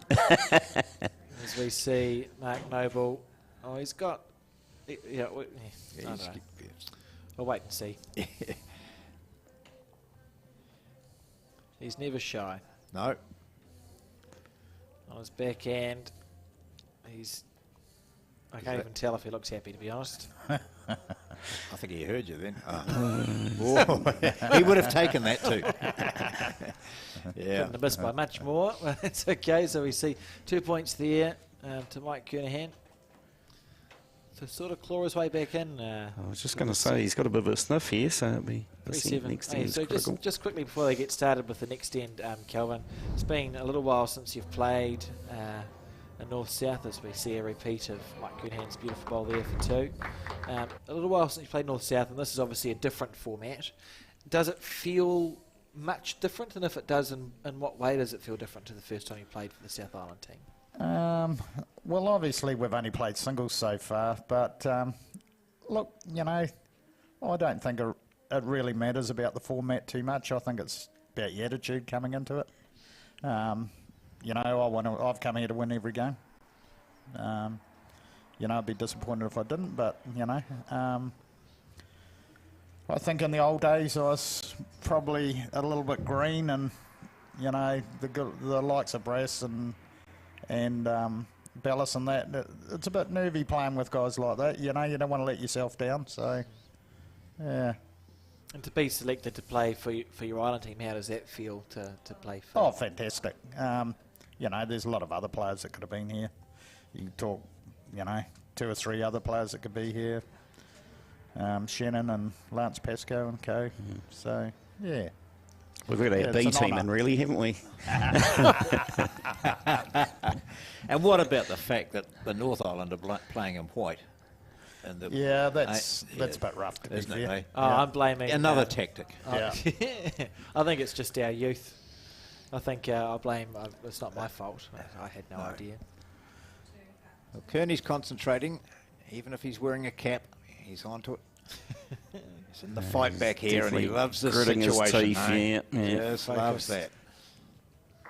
A good shot there. Not a chalker. Holding that one.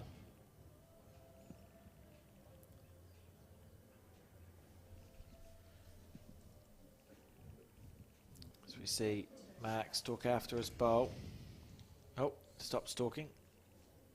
Very animated player, isn't he, Mark Noble? Sort of. Yeah, he's got great eyes, isn't he? You look at his eyes, they're wide open. Yeah. You can get a pretty good idea of how he's going based on you just don't look at the scoreboard, just glance in Mark's direction. That'll tell you the answer to your question. 28 centre titles, Mark Noble, and he. Where was he born? He doesn't just say where he was born. He says Petone, home of champions, which is a good slogan that the suburb of Wellington close here, great shot carries. there. Well played. That's very good. So 3 down. There's Mark Noble. That was a good shot of his feet position. He come flying off.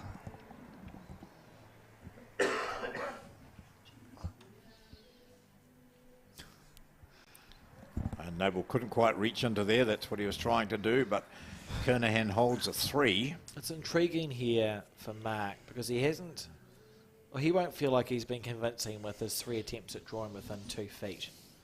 And he does have a 3-bowl target. And maybe he'll feel like his hit is better than his draw in this situation. Yeah. Depending on what Mike does, but like he's got a couple of bowls at the back. He could play for a little bit of luck and a lot of weight up the middle. I'm just not sure how convinced he'll be that he can. I'll be surprised if Mike's bowl doesn't go over the top here. He'll be thinking the same thing. Just at about that white spot there.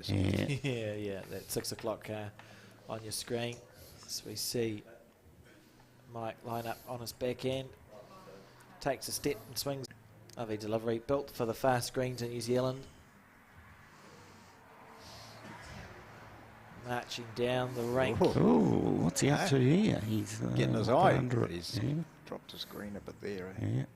He's probably just trying to add a 4th and say, there you are, you're under pressure, but he hasn't quite managed that. And it will be very interesting to see what Mark Noble opts to play here. I don't know. What would you do, Kelvin?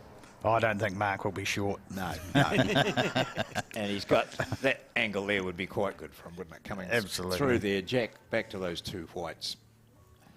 Yeah, it looks like there's options there. If he's not short, he shouldn't be 3 down.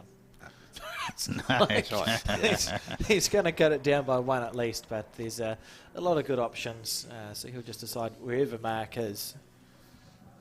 Yeah, it could be 7-6 in a minute. And we've got a game on our hands. Yeah, I don't think much of that. I only said that to see if you're realising the implications of this bowl. Get a bite. It's okay. We'll see Mark make his way back to the mat. And we'll know if he's going quick or not by how many times he swings his arm beforehand.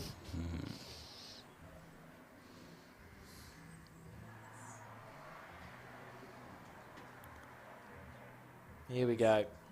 So they've played, just a reminder, 4 ends, halfway of the second set. Mark needs to win the set to force a tie-break end.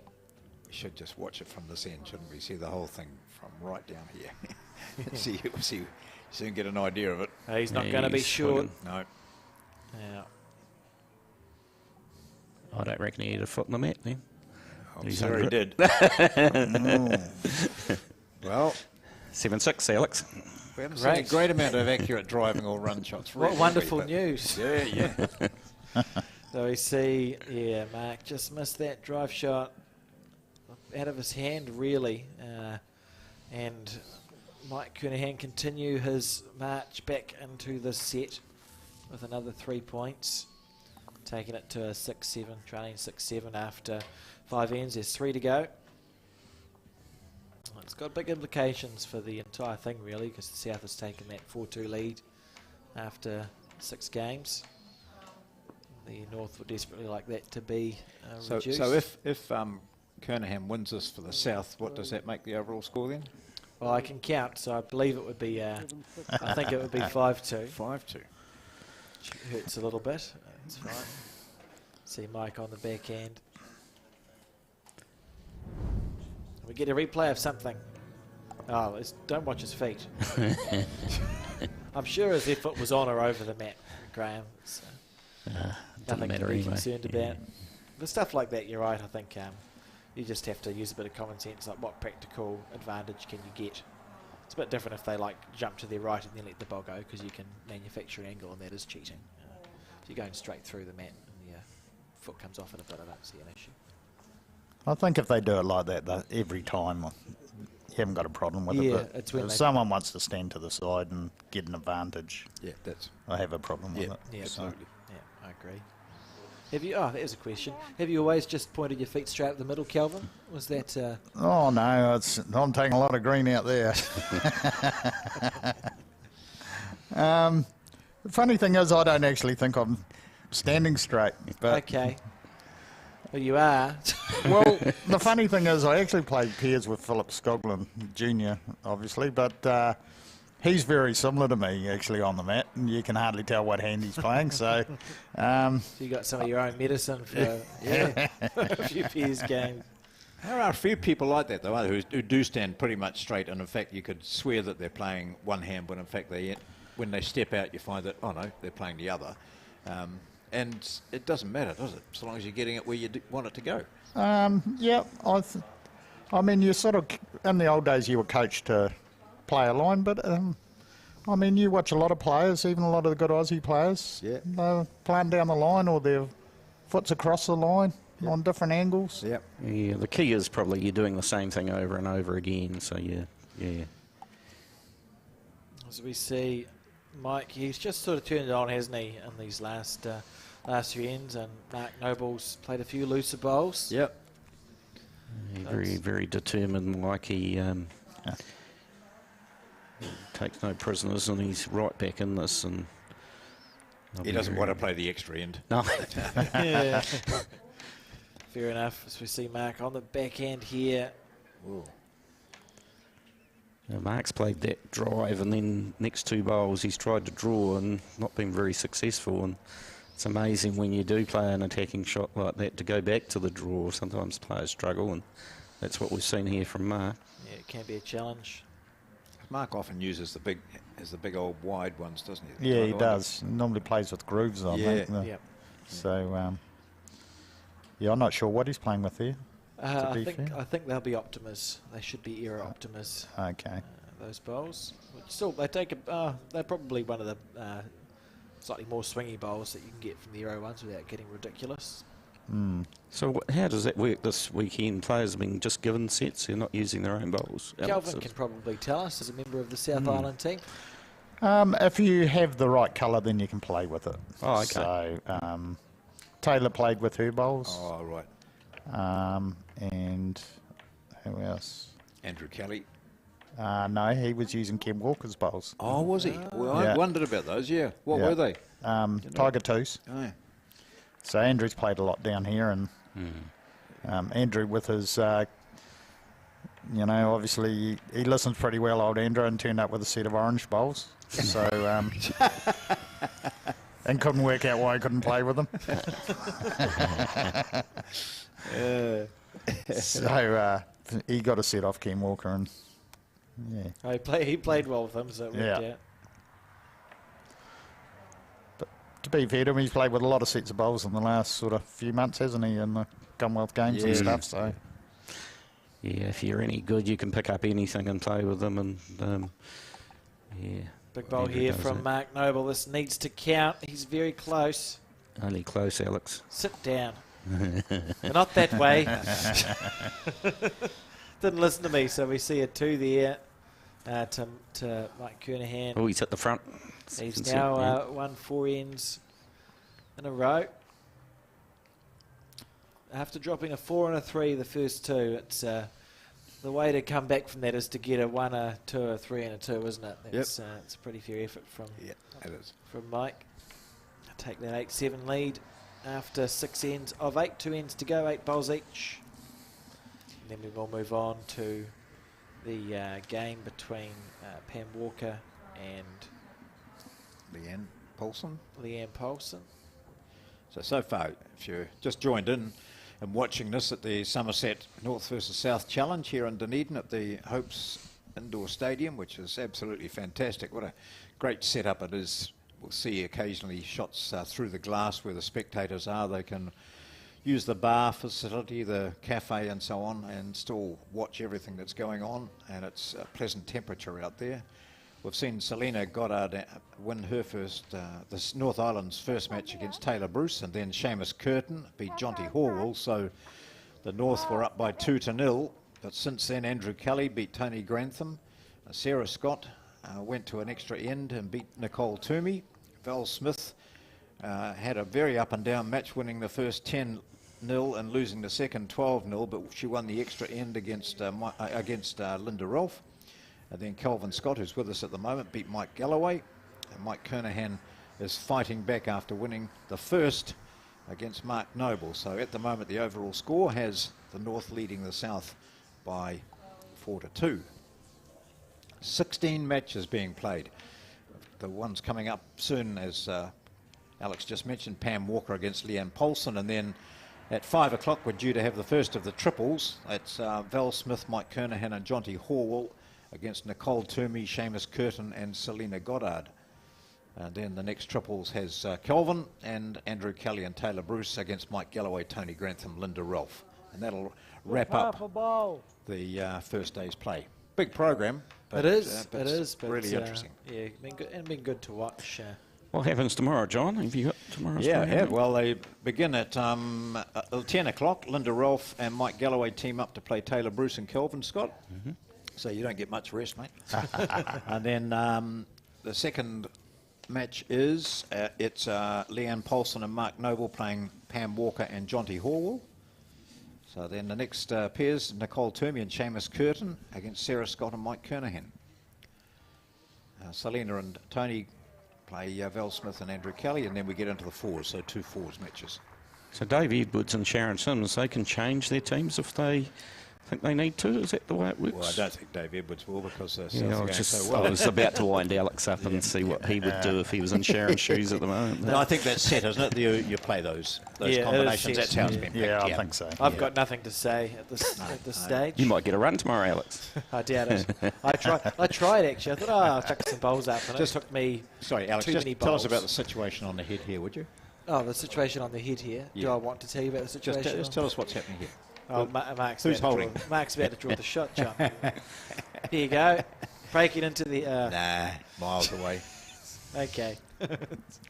That's fine. I'll have something to crow about at some point. So we see, Mike has just turned it up in this last sort of... He has, because he was a bit scratchy early in this second set. Probably a sign of his experience. He dropped a 4 and a 3, which is that's not a great start to any game, particularly an 8-end-1.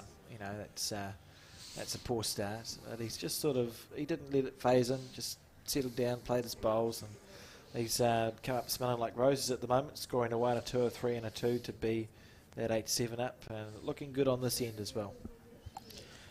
And you do know that while Mark Noble will walk sometimes and run sometimes, and Mike Kernaghan will never change his pace. No. It's just I'm in charge here. Yeah. As we see, get down, players back in, just check another bowl close.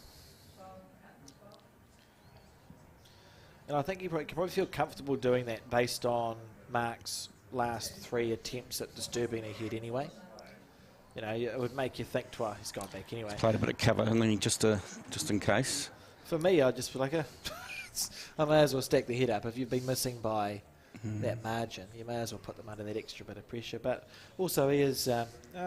I'm not sure what I'd do. I haven't won anything as much as Mike, so I'm sure he's made the right decision.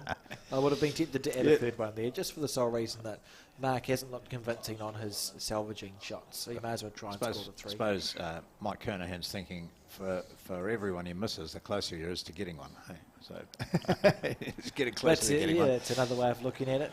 It's not I'll cross my fingers, I'll be pretty pleased. So we see Mark Noble make his way down. 2 down on the head, 1 down on the card. Second to last end. Just draw the jack back to his own white one, it'd be good, and he gets 2, goes back into the lead and enjoys life. Here we go. This is under the line. Narrow, isn't he? Yeah. That's disappointing there. I think we can chalk another one up. Put it on there, John. What did that make it? John is not in charge of the scoreboard. Neither am I, actually. So we see another 2 there to Mike Kernaghan. So it's now a 10-7 lead. He's won 5 consecutive ends after dropping a 4 and a 3 to go 10-7 up, going into this last end. So in order to win this game, Mark first needs to score a 4 to force an extra end. As we see the crowd there, still a reasonable crowd there. Some of them have been there all day, surviving on whatever you get in that room. Sustenance. Oh no, I see that. Mark was going to put the mat down himself and he took it way up. I like that, that's good. Good try. He came up and had a look. Yeah, he came up and had a look after the third ball. Mike Kernaghan on his backhand. Defending a 3-point lead in this set. Obviously having won the first one. So after this game, we'll bid a fond farewell to Kelvin and Graham, and thank you for hopping on to the, whatever we call ourselves, the Commentary Cafe. Yeah. Thanks for having us. It's been good. Oh, no disrespect to you, but I hope that in your leaving the North Island team, I hope it affects the scores in some way. Key word, hope there for you, Alex. I think. Fine first bowl by Mike Kernaghan here. Absolutely. Oh dear. Well, we are at the Hope's Lawn Bowls Stadium, so I'm allowed to have a bit of hope. It's just not happening for Mark Noble in the last sort of 2/3 of the set.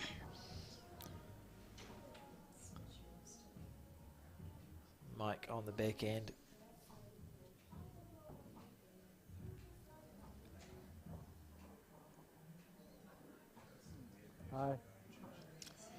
Pretty good second as well.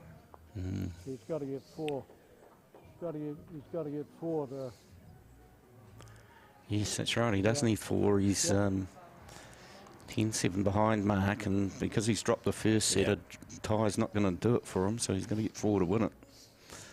Close. You can see what he's trying to do here. Turn the check around the corner, and he's great effort. He's missed. He's still got 2 bowls there. Yeah, it stayed on the rink, so he's still. So do you think Kernaghan might just put one out there? Wouldn't surprise me. Yeah, just a wee bit of weight. Yep, a wee bit of weight on there. Following the bowl up.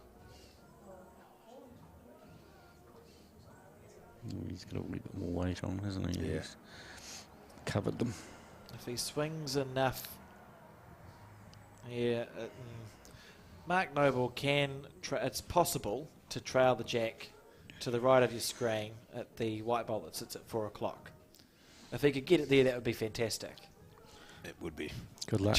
Yeah. Good luck. It's a chance. There's possibility. He's played quite good if that black played ball great weight with his first two, hasn't he? Yeah, it's not a bad. Here we go. Not a bad. He's running after it. He obviously likes Needs it to hold. Needs it to hold. Oh, look at that Mike Kernaghan. Look where the bowl there. finished. Yeah. That's where the jack was meant to be. Right there. Good ball, Mike. Great effort there from Mark Noble, but you know, if Mike misses this bowl, he's still a chance for the 4. Take that Kernaghan bowl out. Yeah. As Mark is holding second, third, and fourth shot at the moment. I wouldn't expect Mike to be far away with this all the same. What we need is a wrong bias. Probably tuck it up behind his other one. A wrong bias. A wrong bias would be ideal for the Kernaghan. That would be I can't see that happening. Have you played a wrong bias before, Kelvin? I have, but in practice. Okay. I was actually laughing at someone else playing a wrong bias and played one myself. Right. I remember your opponent today, M.Galloway, in the bowl 3-5 in Auckland. He bowled a wrong bias on television. Oh, and he looked horrified. And he said, I can honestly say that's the first one I've ever bowled in competition. He said, I've never done that. He couldn't get over it. He was horrified. It'd be upsetting. Wasn't a bad bowl, though. So we see Mark, we'll just be looking here to figure out if Mike's bowl, which is off our screen on our left somewhere, if it is counting before any of the white bowls. And if it's not, it's a really simple equation for Mark. He just has to play through that shot bowl and sit there for the 4. And if it is counting, I don't know what he does. I don't have a solution to that head. We stop playing and go into the next game. I would say so. I'd say so. Mark Noble here will presume, for the interests of an exciting commentary, that if he sits and stays on that bowl of Mike Kernaghan's, he's going to get a 4 to win the set 11-10 and force the tie-break end. As he lines up on his forehand with potentially his last bowl.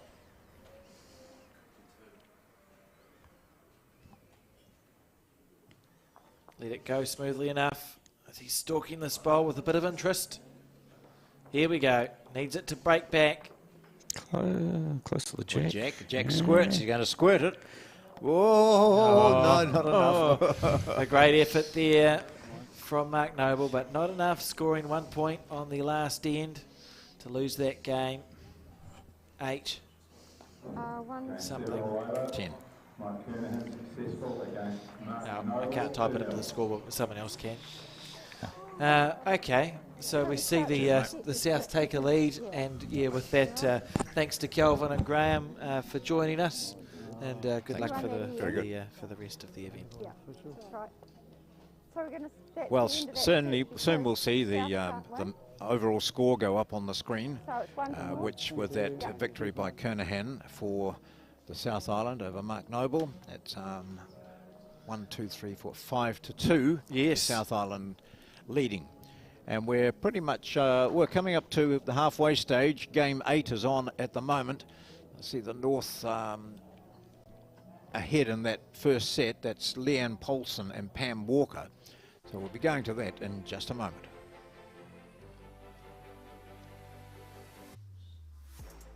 As we see, the preview for Game 8 now, John.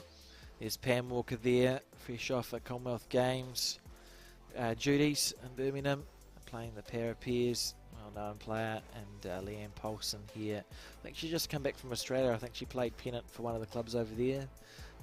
Went over there for a month or two and played a lot of outdoor bowls. So both these women in fine form, and it will be a good game of bowls to watch. As we join them very shortly. I don't know whether the players are going. Oh, on the 7th bloody end. blue tack. It's bloody hopeless. It's all fallen off.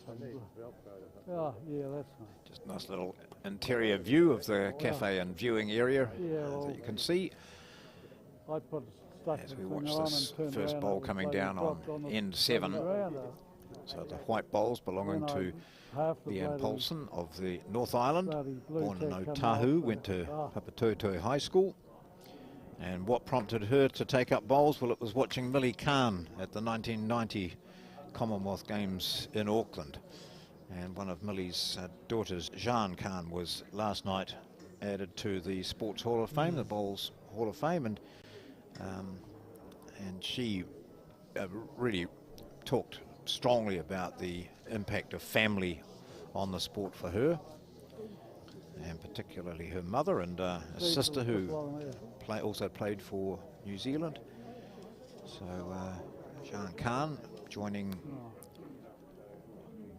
Norm Lash and Nikankovic, wasn't it? Nikankovic, yes, that's right. And the Bowls New Zealand Hall of Fame, alongside some illustrious names. It was a great evening, wasn't it, John? There to the Bowls New Zealand Somerset Awards last night. It's the first one we've had in 2 or 3 years due to a little pandemic and a couple of other things.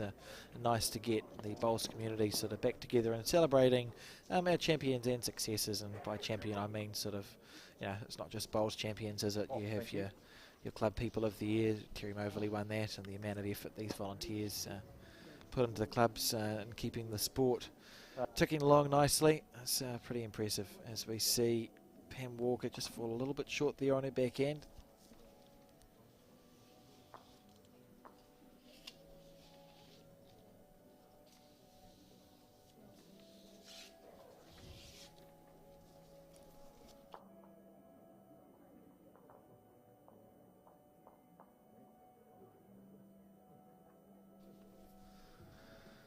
And Leeane Polson trying to follow it down, just getting a little bit bogged, so interesting head here. Pam from Central Otago, her husband Bruce, who received an award last night. He graduated from the Performance Coach Academy, John, which was a 2-year course that Bowls New Zealand did, as we see a preview for Game 8. That's all good. It's a 2-year course that Bowls New Zealand did for performance coaches, where they met every couple of weeks and talked about different. Everyone gave a different lecture, so we covered mental skills and delivery and all that sort of thing. And Bruce graduating from that, which just formalised what he's already done. He's been a coach for a long time. It's a very good combination, the pair of them. And Pam, you'll see, she has a disability. She was in the para team and first came to prominence, I think, to New Zealand non-bowling viewers was when she was in the para team for the Bowls 3-5. Bowls 3-5, that's right. And really, I think, and also that, as she would admit, helped her bowls immensely playing in that regular competition under the spotlight. And so she was really keen to get into that para team for Birmingham. Yeah, she played well. I was really impressed. What I was most impressed about Pam for the slow greens was forced to change her delivery, a bit like M.Kernaghan did. We spoke about Mike has a static stance, and when he played on slow greens, he took a step at the same time. Pam had to learn how to do that as well. Ordinarily, she sort of kneels down and, she does, and swings her arm, but she was able to get a step going, and she played some great bowls, and it was, I think, just demonstrative of how seriously the event was taken, how much effort these athletes had to put in to being able to play on those greens. Because it is like a drive shot. It is hard to explain just how heavy it is, as we see Pam line up on her backhand. So maybe it's permanent change, perhaps. No, there we go. She got a single on that last, so she has the mat. And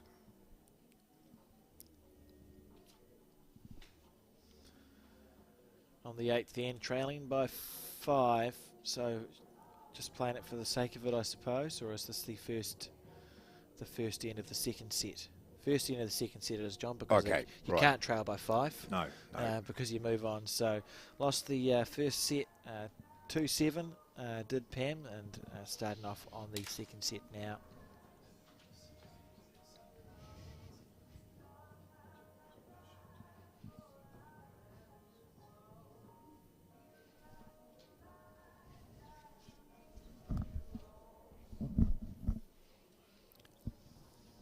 Normally plays with Aero Optimas, a size 4 for Leeane Polson. Yeah, so Leeane will feel quite at home with the bowls New Zealand bowls. She'll be using size 4 Aero Optimas out there today. They're usually with a scoop grip, the one that Leeane uses. And Leeane probably, if we're talking about coming into prominence, probably came into view for most bowlers at the the Trust New Zealand Open. She won the singles. Yeah. As a 3rd or 4th year bowler, she hadn't been playing very long, and she won that event, which is a mighty effort by any stretch of the imagination. And has gone on to win a number of other titles and is in the Bowls New Zealand High Performance team squad, and will be for some time to come, I would think.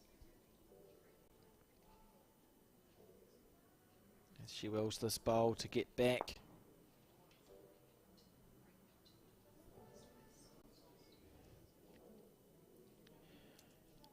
That last bowl might well have forced Pam Walker to change her hand.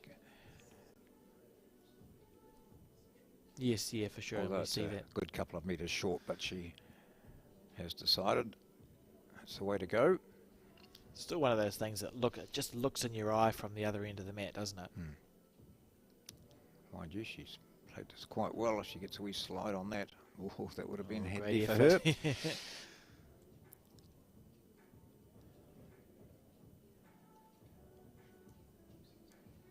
So Somerset North versus South Challenge.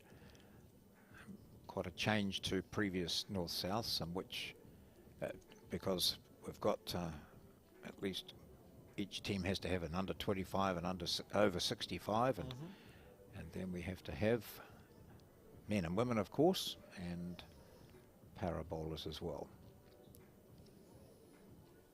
Yeah, so just showcasing the diverse range of people that can play the sport. It's something that I love about our game is it's a multi-generational, multi-everything sport. No, And everyone's down equal one. when it gets on a bowling green. You can have a shot. doctor on your right and someone else on your left. It's just such a mix of people, a melting pot of different people with a shared passion, I think. And I think it's just I'd challenge you to find another game that does that for so many.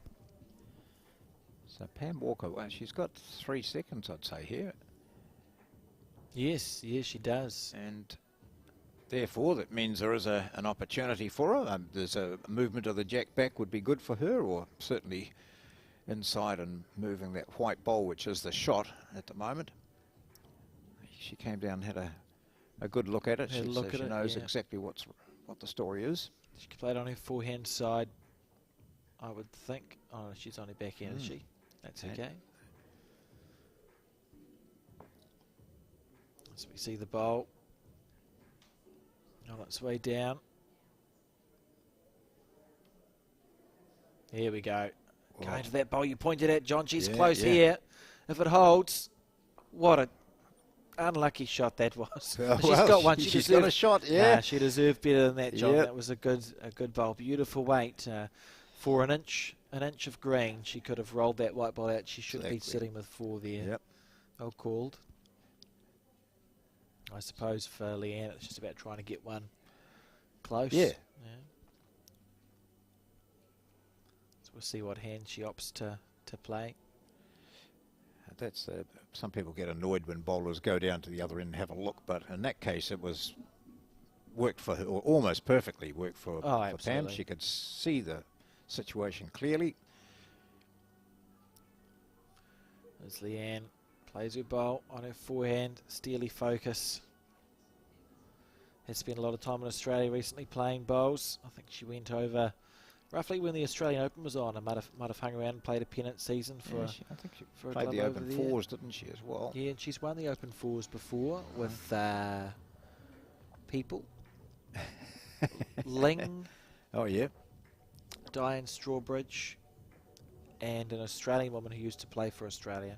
Oh. It was a very impressive effort anyway. It was a few years ago too. The Australian Open, what a wonderful bowling event that is. It's one of the biggest bowls event in New Zealand. And you just don't realise how many Kiwis go over and play it. A lot, yeah. yeah. Oh, massive, yeah. They Gosh, often yeah. turn it into a holiday, so they toodle over a few weeks before and play some bowls, and then play some more bowls, and then hang around afterwards Conditions and are so play bowls again. fantastic, and so many big clubs over there where you can rock in and have a day of bowls, but also just eat there and play the pokies and just have a nice relaxing time. Great. Absolutely, I've got a wonderful setup in Australia, and I'm pleased to see that Bowls Australia headquarters are now going to be the World Bowls headquarters. They're moving down under from the UK, and they've appointed a new CEO of World Bowls, so it's Neil Dalrymple, who used to be the CEO of Bowls Australia. I think that can only do good stuff for our game. So first task here on this end for Pam was to alert the market to the fact that the jack hadn't been placed yet. So we could just play it like curling, just take the jack out of it. That's right. Just use that as a house, see how close you can get. There'll be no kills, it'll be quicker. Pam's just turned her back on that. Weight was pretty good, but she knew as soon as it left her hand that it wasn't the green she wanted. Absolutely. So we see Leeane now, having won the first game 7-2. The scoring on 5 of the 7 ends, but mostly only in 1, except for the 3 there. It'll be interesting.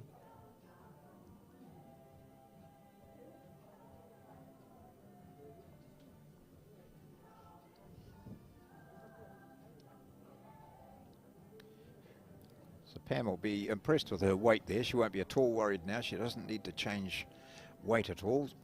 She's taking a bit more green, of course, which will bite into that weight. If she's on target, she'll be grinning about this one. That's a much better line. Yeah, that's close, John. Look, it's still swinging. Okay. Yeah.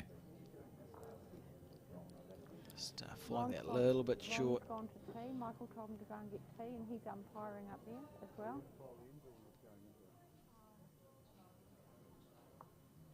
Been impressed that, no, it's only the singles. We haven't had too many people step in front of the cameras, John.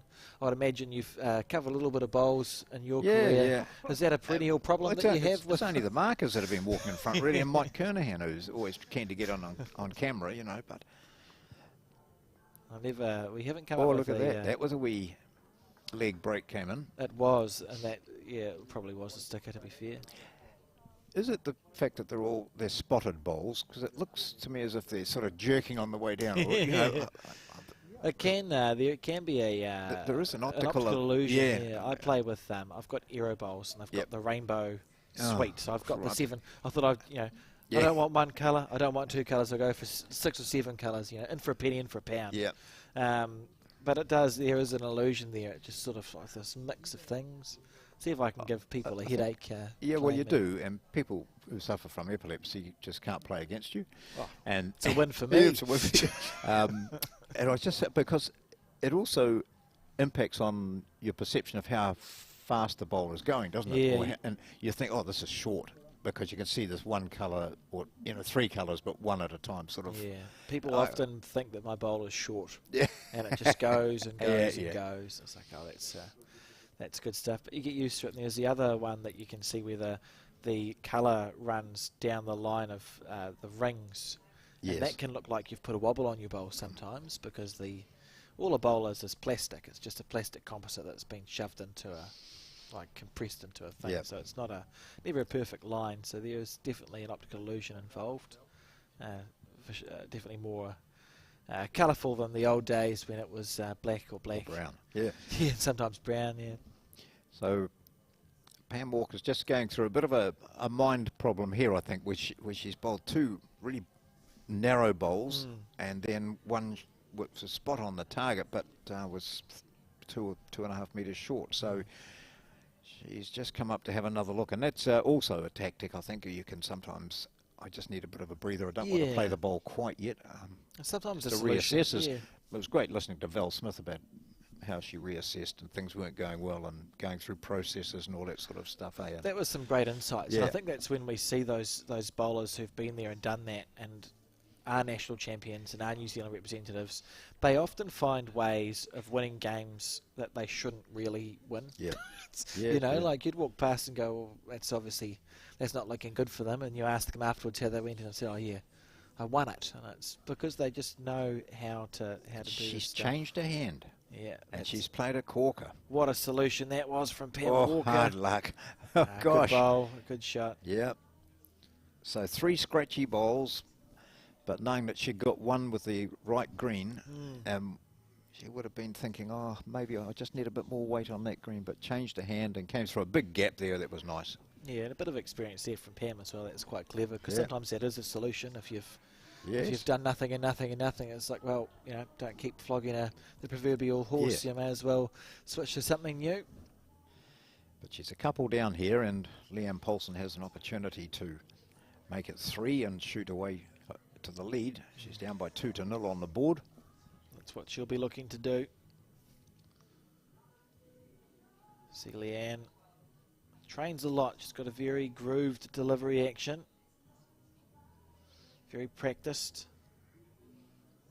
She walks after this bowl. She's got a comfort blanket as well, John, I notice. Wants to clear the front. Hasn't managed to do so, but it should be 2 points to Leeane Polson, so all square now. After 3 ends of the 8 that they will play in the set. Looking for a measure, so maybe it's 2.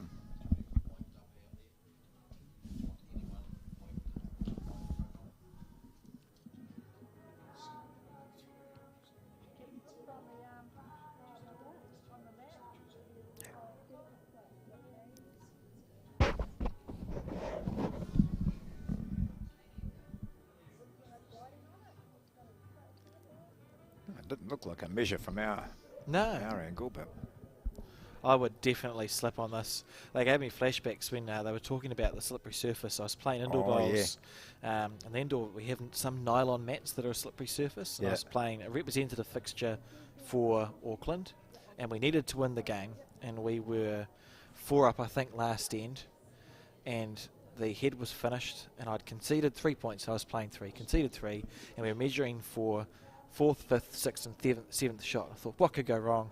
And I got my tape measure out, and I went to put it against the jack, and I bumped the jack, and the opposition claimed 7 shots, and we lost the whole thing. Yeah. That's the way it goes. A traumatic experience that stuck with me. Yeah, I like that one. No, but on that oh, no, I haven't. Sliding on it. Yeah. Oh, does it? Put it down to oh, really? Pull out the string. Oh, okay. So that's 2 to north. 2 to north. 2 to the north. There we go. Oh, that's what I wrote down. That's good news. So now what you've got to do is supply some measures to the players that have got a Velcro on the bottom. Yep. Yeah. So it stays there. I like it, John. Yes. Well, they could just... Or just give them some Velcro, a strip of Velcro, stick onto there. Do it yourself. Yeah. Or we could teach them how to use the finger measure. Maybe we could get an expert finger measurer. Or you get a laser one or a...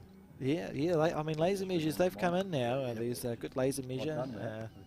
So we'll have to ask PB before the end of the weekend to retell his story when he won the singles in 1980, whenever it was. 4 or 8 or 2 against Willie Wood, and they to measure for the winning shot, the umpire attempted to use a sonic, sonic measure, and I think they'd forgotten to put the batteries in, and it didn't work. So he tried it briefly and then moved to using using the tape. All square here as we see Pam Walker on the back end side. I think I do like the blue-green, John. I do too. I've quite enjoyed it. I mean, I've gotten used to it in tennis as well, although I don't like it so much in tennis because I just struggle with the ball a wee bit, seeing the ball, but especially when they use blue balls. That would be, I can see how that would be confusing. Good starter there from Pam. And looking very focused in her North Island cap thing. I think a bit of fashion in bowls, isn't it, those caps? You might not, the sticker, you don't mean to take the sticker off, are you? Someone told me if I took a sticker off one of my caps, and apparently that's frowned upon. I don't really understand, but that's okay. No. I'll have to ask Erin. But yeah, Pam with a good start here. If she can put another bowl close, Leanne's going to be under all sorts of pressure with her third bowl. Well, and the last playing on the backhand, she was all over the place with Pam. She got one on the centre line and the others were very narrow, but she's recovered well. Yeah, brave of her to start off on the backhand. Yeah. She'll be really pleased with these two bowls. You know, that's two great shots there. Very good.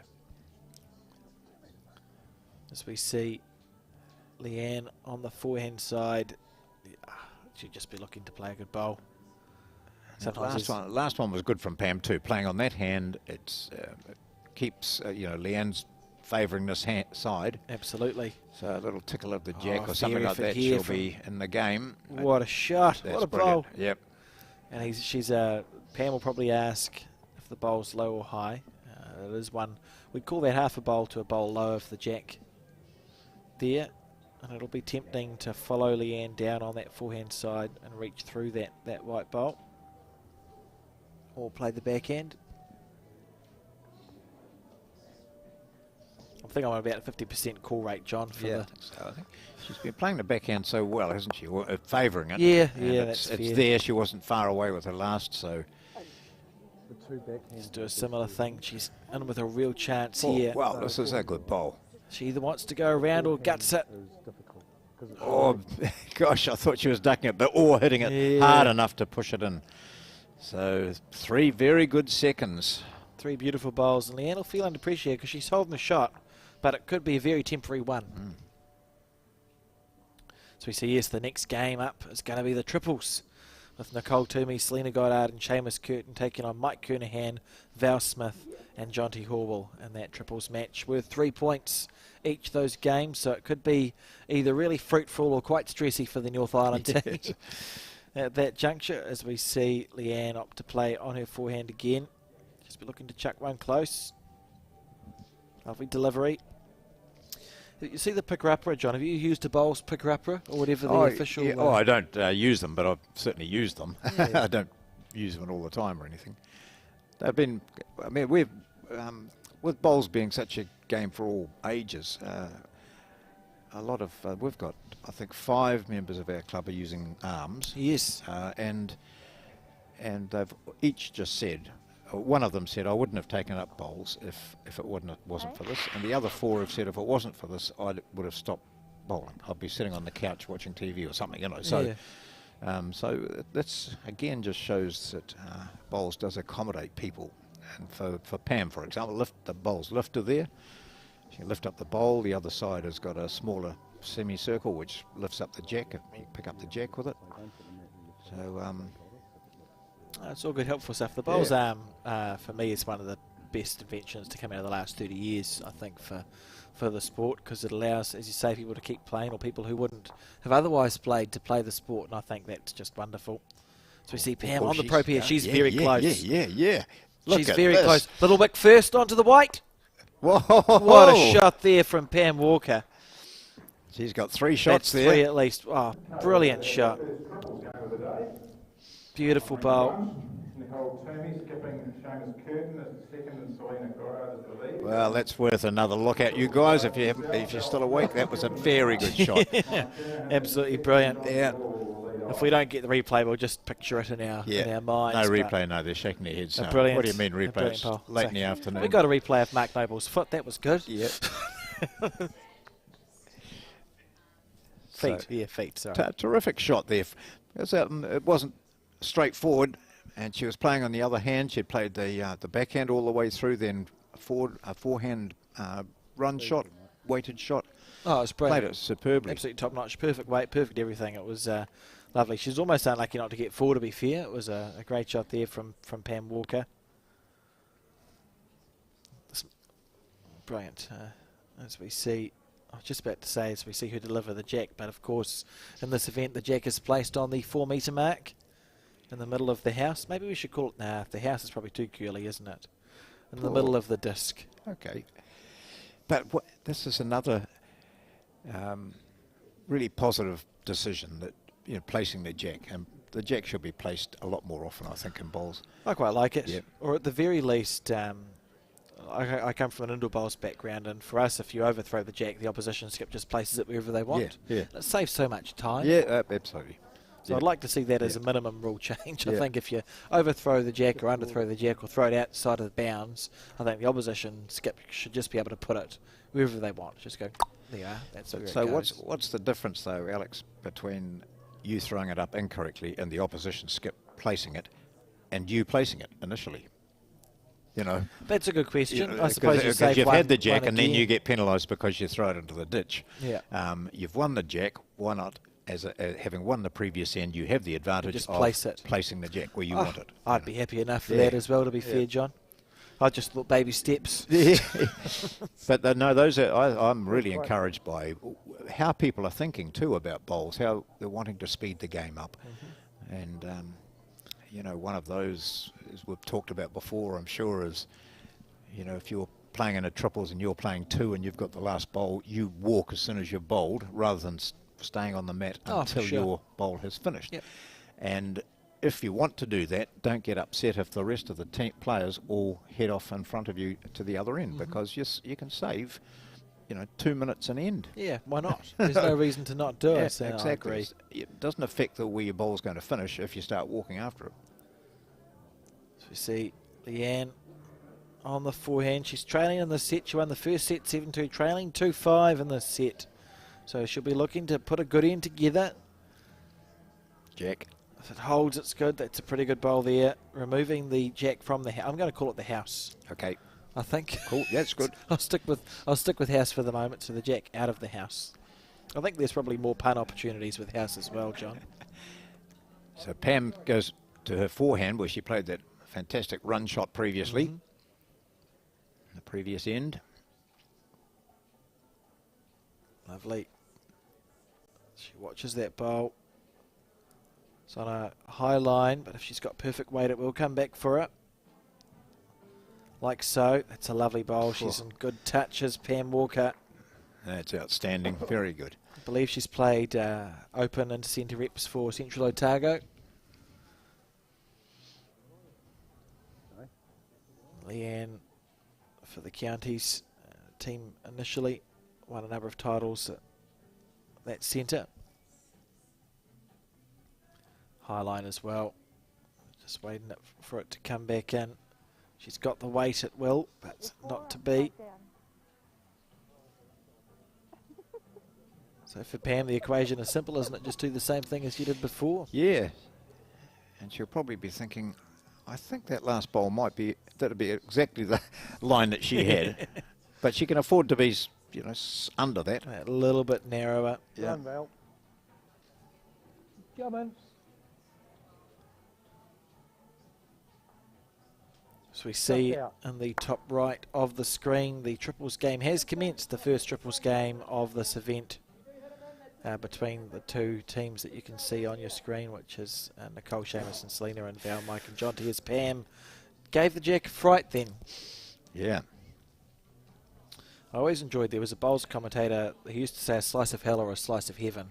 I think that's that's a good, yeah, no, exactly what he would have meant. Brilliant commentary.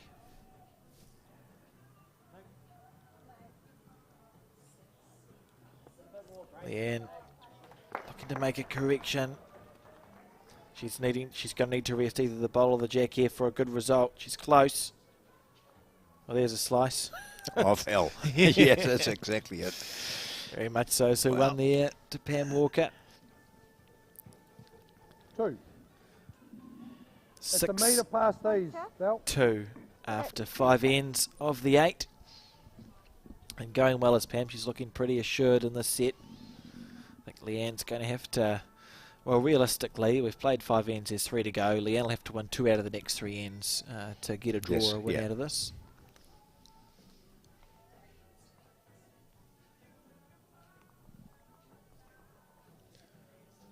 You see the mat placed before the house. And the marker forgetting to put the jack on to... Put the jack down, please. Oh, beautiful. That's great. Yeah. The crowd laughing in the background Yeah, as well. they're seeing what's happening. It's quite good. They've got 2 games to watch in full view. Oh, it's this brilliant. game here and the one Yeah, that we can see in the corner there. Wasn't sure what Triples. the viewing situation was going to be like, having not been here before, but it's it looks like a comfy place to be. Look, yeah, look at that. That's a great shot there with the camera shot, I mean, with people sitting up there. They're having a drink, they're having something to eat if they want to, or just sitting there having a coffee or something and watching both games. And what more could you ask for Yeah. on a Saturday afternoon or evening now, isn't it? Because it is 6:45. So we see Leeane on her forehand here, chasing 4 points and 3 ends.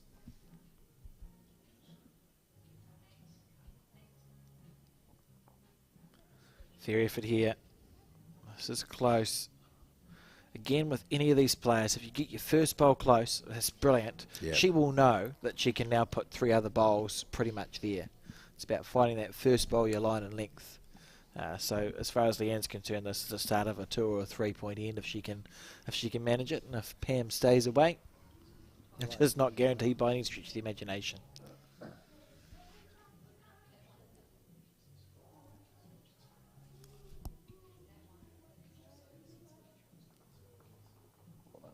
On its way. Leeane not looking. It's interesting, like, if we think about how Joe Edwards plays bowl, she doesn't even watch her own. Like, she'll play a bowl, then just look at her feet to the left or the right for a little bit. Yeah, I asked her about that some years ago, and she said, I don't know why, it's just the habit I got into, and I'd like to follow through, watching my spot, basically, I suppose, and sees it go through and then just walks with her head down.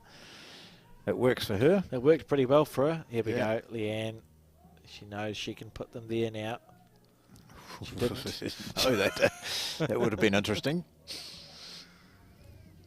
These jacks are, on that note, they're indoor rink jacks, which means I think they're heavier. Yes, I don't know how much heavier they are, but the idea is if you're on an indoor facility and someone drives it, the powers that be didn't want the jacks flying out of the ditch and hitting people, so they're heavier jacks so that if they get hit, they stay in the ditch. But it does mean if you try and draw a resting toucher, because they're heavier, often the jack runs away from the bowl.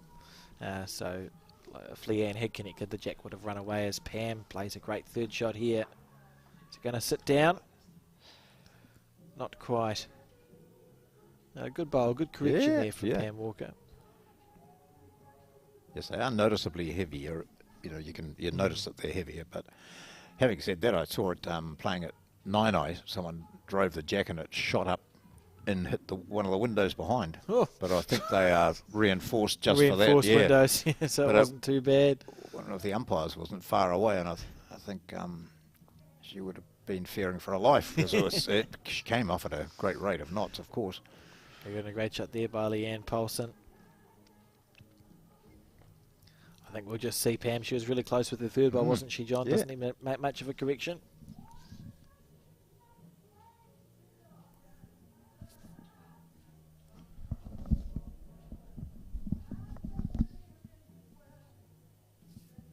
Bit of music going on in the background as well.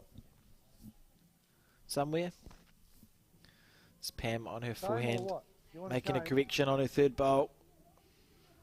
The question is, will it come back enough?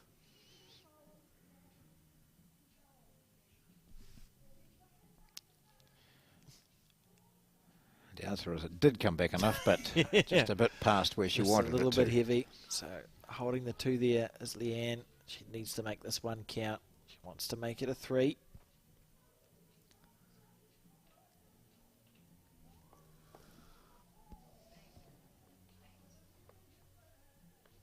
Here we go. So we watch this bowl make its way. That's a great shot there from Leeane. Yeah. Great bowl. A 3 there, I think.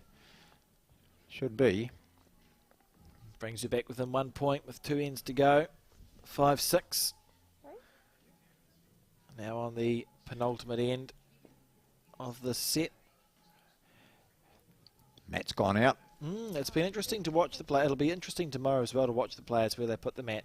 It seems to be almost the extremes now, doesn't it, John? Like we've seen the mat right back at the 2 metre, and then we've seen the mat that sort of goes in front. So we see a shorthand here from Leeane. Obviously, the marker has put the jack in the house on this occasion. Well, she's got to just check the score and then walk all the way back down again. Yeah. Now, viewers who've been watching all day will have seen on the screen join Bowls Hub Aotearoa a few times pop up. If you're not aware, that is in reference to the events and results solution that Bowls New Zealand has. It's an online site, John, called Bowls Hub Aotearoa, which is why we're saying join it.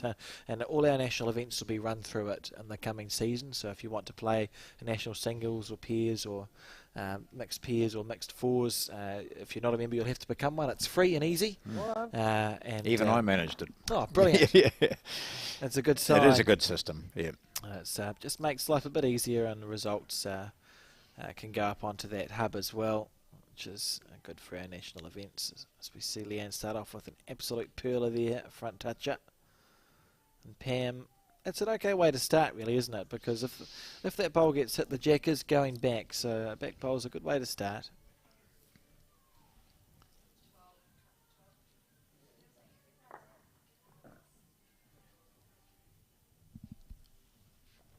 Stop 2, mate. Touch the grass. Really good delivery. She's doesn't appear as though she gets over anxious or anything like that. She looks to be quite calm player. Yeah, she is. 2 butte bowls there, gosh. Put a lot of practice in, and you can see that like in the set, she was struggling for a little bit, some looser heads than she would have liked, but she found that one bowl that was close and seems to have just been able to zone in her line and length at the moment. Great shot, mate. If Pam Walker plays about the shot she played last time, she might just sit on that bowl that was there. She's not far away. Just going to duck across. Nice weight both times. That's the shot to play. Even if she's narrow and hits the white ball at 12 o'clock, the jack is squeezing to our right.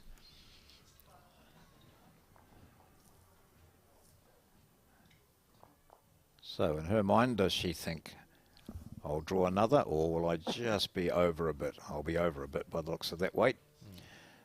So just to get in amongst those ones of Pam Walker's. Absolutely. Oh, she's going close. Yeah. Well, fair enough. If it sits wow. That's beautiful bowls there from Leeane Poulson. That's 3 bowls in the right in the middle of the house. What do you do now, John? Yeah. Well, geez, 3 down, so hard to draw and save on that, isn't it? It is. It is.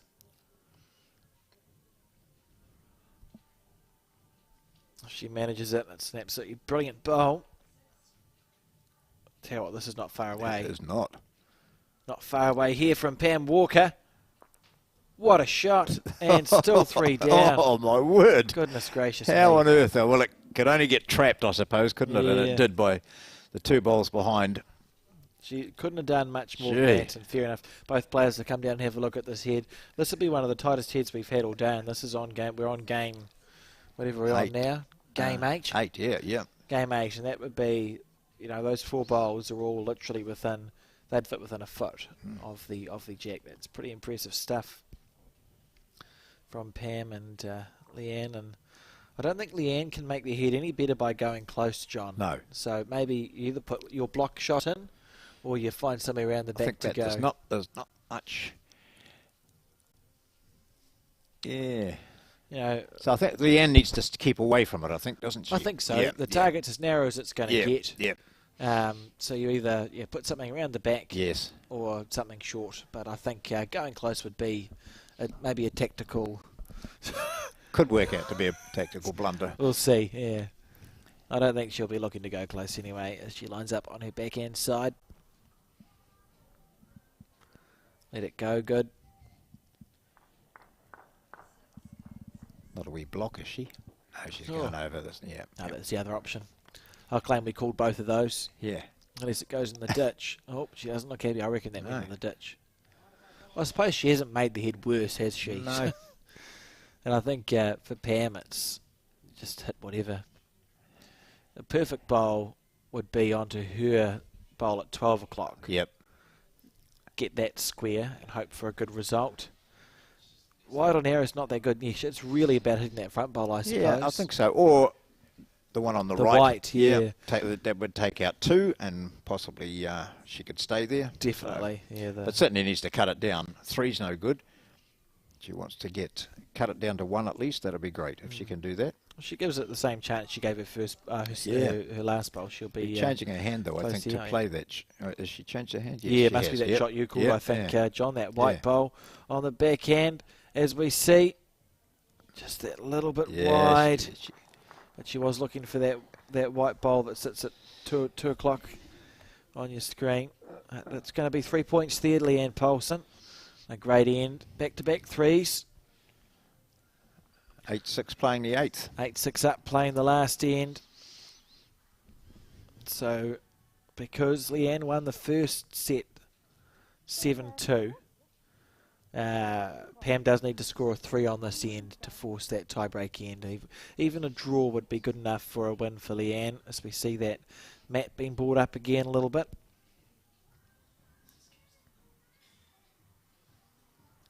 Seems like a very methodical player, does Leeane.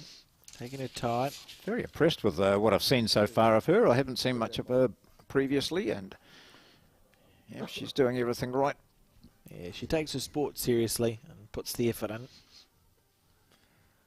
See that pre-shot routine, just setting herself down. Foot placement right on the mat. And that nice, smooth delivery.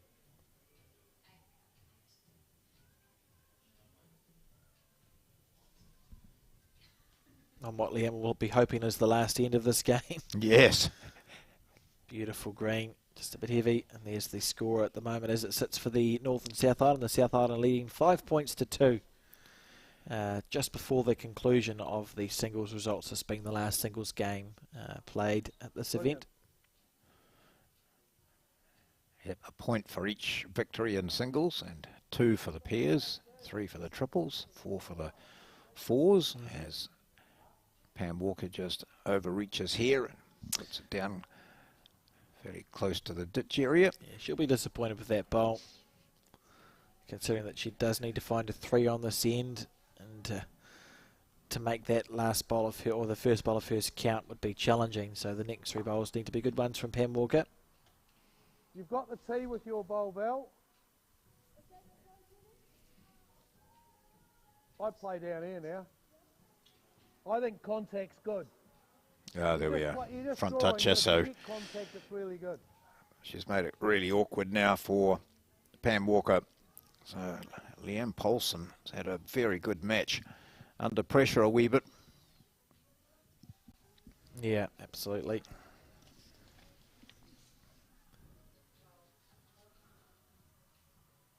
She's won 23 centre titles.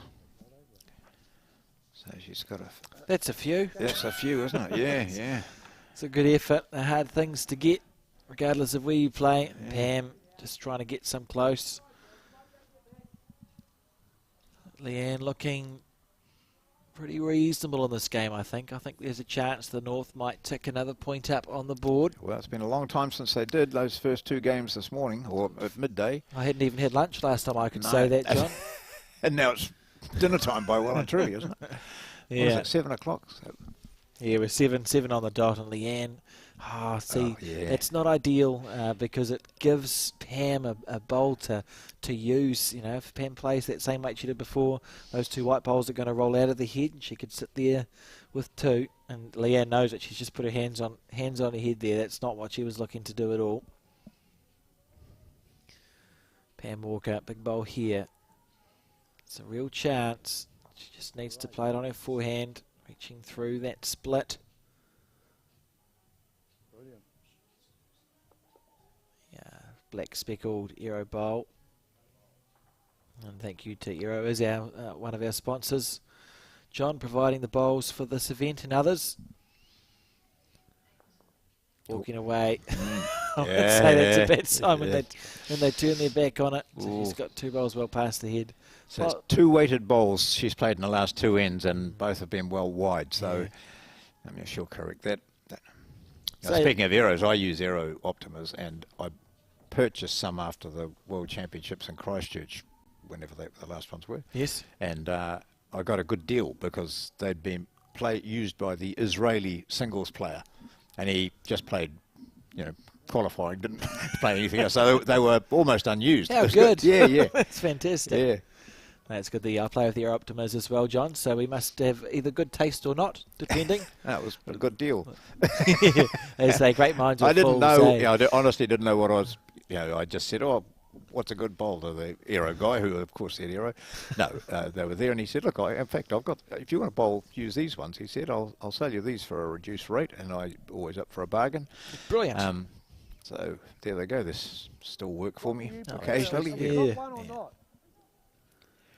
They've got a bull on them as their logo, and a lot of people just say, well, that's fair enough for you because you talk a lot of that. Very cool. I did enjoy that your little card holding club last night. Yes. It was the SSI, the Stirrers International Incorporated, and international card holders, an elite group, and you have to be very special to be invited into this. But the only thing about it is the one thing that is required is that if one member shows you his card and you are not carrying yours, and it has to be on your person, then you have to buy. I thought it was just a really clever from you to go, look, I've got a pool of 150 bowlers in front of me. One of them's not going to have their card. It didn't. I don't know what was about eight or nine of us there. Yeah. And 7 of them stood up with their cards. One was very sheepishly sitting down. Yeah. Beautiful moment. And the silly thing was, he'd had it on him earlier in the day, and so I didn't think I just did it for a bit of fun. I didn't think anyone was not going to have their card there, but here we go. Pam Walker with a chance here. Whoa. She's close. Oh, great effort there. Terrific bowl. That should give her the shot there. Not enough, but it's a very good shot. Gosh. I've been impressed with the play of both these women and the ends that we've watched, but it will be... Oh, she didn't play last bowl. A win there. A win to the north. Yes. John, we've got a point on the board. Yep. Now 3 points to 5 as we will move on shortly to the triples game, but a win there, as you said, to Leeane Polson after a mighty battle with Pam Walker, and the North trail by 2 game points going into this next round of triples, remembering that is worth 3. Yes, triples up in a few moments. The game has already started, and we'll catch up on that for you in a tick as the competitors mark their cards. And we see the preview for the teams that are about to continue to do battle on the green, I suppose, because we'll be joining them partway through. M.Kernaghan. Val Smith. The other team, Seamus, Curtin, Nicole, N.Toomey, and Selina, Goddard. It's going to be a mighty battle as we join them. A few hands in to the first set. Now for triples, it's the same situation as it was for singles. It's going to be 2 sets of 8 ends. And the score 4-3 to the South Island team of Val Smith, M.Kernaghan and Jonty Hall, and a great shot there of the large scoreboard. That just got taken up by the digital scoreboard, but great for the spectators on this event. We've got some core flute scoreboards set up so that everyone can look at. And there's the breakdown of this game as it's happened. So in the first end, the North Island triples team scored 3 points. The South Island team bounced back with a 3 and a 1, and the score is 4-3 after 3 ends. And a congested head here. I'm not actually sure where the jack is, but I presume it's in the middle of the house. So the North team probably holding 1 as we see Nicole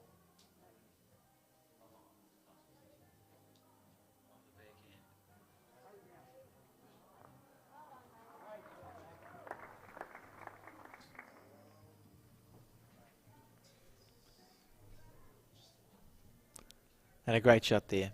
Possibly 3. He played one there.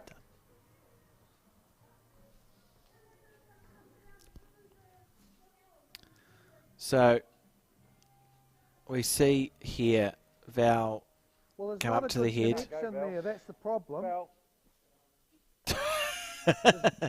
So the rules are that the skip's not allowed to have a look at the head.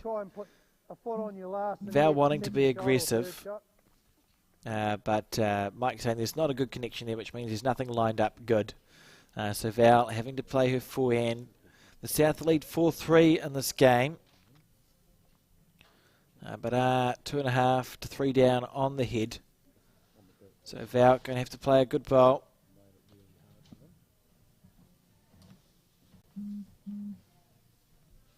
As we see Give it to the skip. a little bit. Yeah.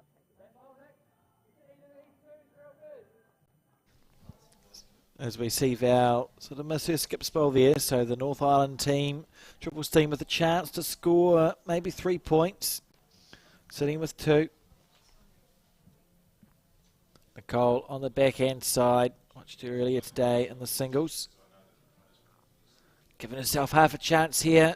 All the bowl needs to do is get around the front and turn back into the black bowls. Great try. Half a bowl out. She could have made a 4, but we see Mike concede 2. And 2 it is to the North Island team.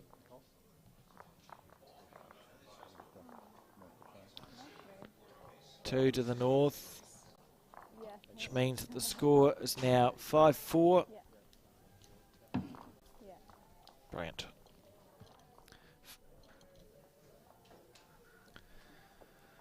As we start this next end.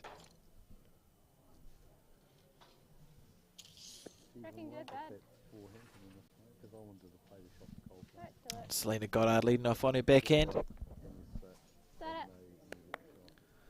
Played it well.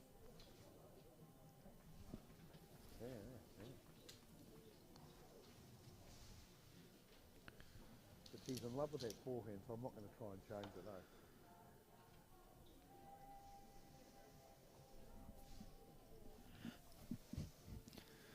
Quite looking forward to this. A bit of singles is great, isn't it? But I just like the interaction within games, and you hear the skip talking, and you also learn a wee bit about the way some people play this. I see it with the South as we see there, Val Smith skipping. So that'll be interesting. And with Kernaghan at 2, that's the experience there. And then you have a look at the other side. Seamus, Selina, and Nicole, all relatively young and youthful in their international experience. It'd be fair to say that Val and Mike have probably been playing. They've probably played more years of international bowls than maybe some of them have been alive.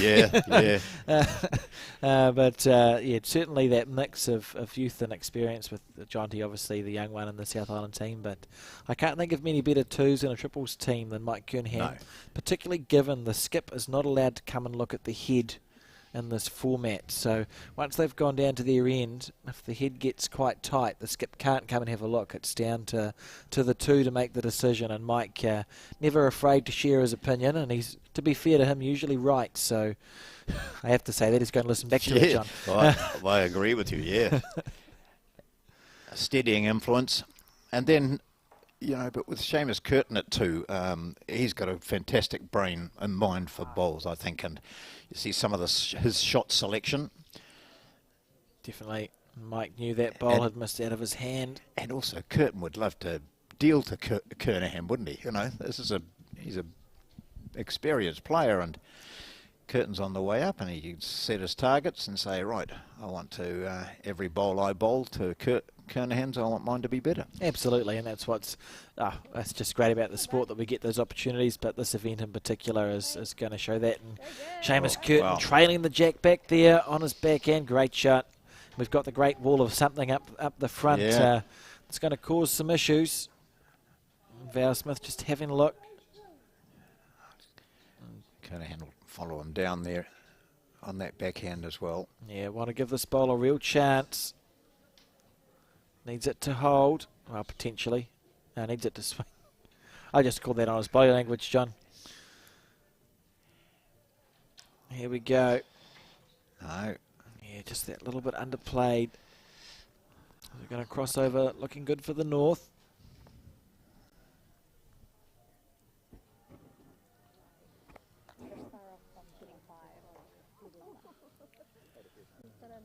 So from what we can see, it'd be 4 shots. Yes, it is. Nothing out to the side that we couldn't see. So the 4 white bowls, the white belong to the North Island team. Because there's a nice channel through there. As it should be, obviously, John. If you live in blissful ignorance like myself, I was like, oh, cool, white for the North, black for the South. It didn't cross my mind that it could be an issue for some. Yeah, that's right. It's funny, those, you know, and who knows why initially the rugby union, for example, chose black for the North Island. Probably because it was closer to the New Zealand colours and because rugby was dominated by people in Wellington. They went, oh, there you are, that'll do. All that sort of stuff. Nicole N.Toomey now. On her backhand side, holding that. The North Island team here is holding it, I would say 4, I think. It is definitely 4, yep, and that's not quite 5. Still 4. Big work here for Val Smith. She sat and chatted to us for quite a while after her squeaky sort of victory against Ralph in that singles match, and she won the first set 10-love and lost the second 11 to 0, so she didn't score, and then she got up to win the tiebreaker very well. Yeah, she spoke well. I enjoyed talking to Val. It was worthwhile.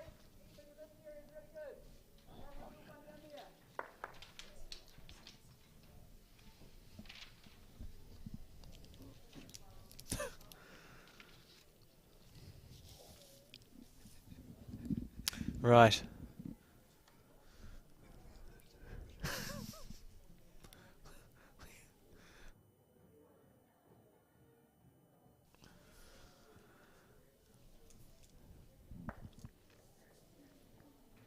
Two feet will get your third shot.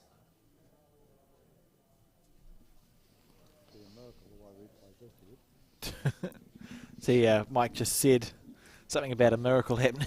Something about a miracle happening. I'm not sure if you can, how well you can hear it on your sets at home, but we've got a nice little line into the skips being mic'd up, and you can get some good insights.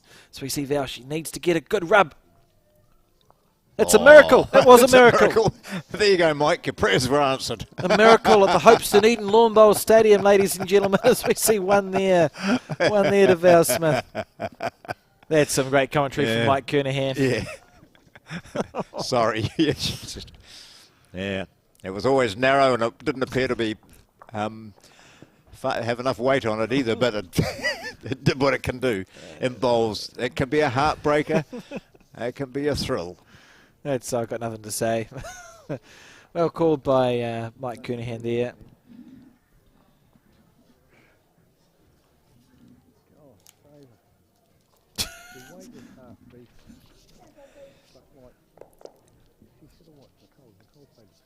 And not only do they get the shot, but they start off with a brilliant one from Jonty Horwell. That's fantastic. Local player who says he's over the last few months, he's been here quite a lot playing bowls. So he knows the area. Selina Goddard, though, played superbly in that opening singles match way back at midday against T.Bruce to win it. Yes, she did, and she's been in fine form, has Selina. One of the standouts at the Commonwealth Games for me. Yep. That just didn't seem to know how to miss, which is always helpful. As we see Jonty on his forehand. He felt as though he'd let himself down a wee bit this morning. So I think he was a bit on edge too going into it. And he'll be keen, and I think playing with others just takes the pressure off a wee bit, and he's played 2 fine lead bowls here. Absolutely, he'll be happier with that. Like we talked about being part of a team, it's incredible the difference being part of a good team can make to your headspace. And playing with Val and Mike, Jonty's going to feel pretty well supported, I think, and they've been around enough to know how to be and what to say and all that sort of stuff to make the players comfortable. And when you're comfortable, you play your best bowls. And I've never seen someone go well when they're frightened of the skip or feel like they're annoying them all the time. Now, viewing this, you'll be looking at the combinations. So the South Island have 2 men and the North Island have 2 women. One great thing about bowls is that it doesn't matter. No, it doesn't. It's a sport that anyone can play. Yeah, and, men can compete against women, women can compete against men. There's, very few. Well, some people think there's an advantage being a man when you're playing bowls, but I think if it comes to fierce driving, that's about the only thing. Yeah, I think so. And everyone can draw the same. Everyone can play weighted shots. They read the heads the same. So, and we're seeing more. I think this is good having mixed. I agree. And to be fair, I mean, we amalgamated in 1997, so it's taken a while. Yeah. But we have seen more and more mixed events played as the years have gone on. And it's fair enough, like if a family plays bowls, sometimes the husband wants to play pairs with the wife, sometimes they don't. Look at but this, it's great shot there from M.Kernaghan. That's good. That's how you capitalise on a one that you might, arguably shouldn't have had. Yeah. Well, they were 5 down, weren't they? 4 or 5 down when Val Smith played that fortuitous shot. And Mike Kernaghan just saying that you only got 3 wicks and hit the jack, as if it wasn't asking for much. But certainly it's just how this game can go. Yeah. The North will be feeling a little bit ripped off, but look, the South have turned up on this end and put 3 bowls within a foot. You can't argue with that. As Seamus Curtin on his forehand side. This is very close here from Seamus. Needs it to get up a little bit. Great try there. So just sitting on that left-hand black bowl was what he was chasing. Not far off it. So now Val Smith will go down thinking she can do no wrong. Yeah. Well, sometimes, we say that in jest, but sometimes you get a good result and you think, well, maybe actually I can't do anything maybe it's wrong. My day. And it's amazing how it can just turn just the way the bowls happen, because you play with that little bit more confidence and just things start going right. Bowls sit in instead of out. So we see Val line up on her forehand side, looking to add to a good head.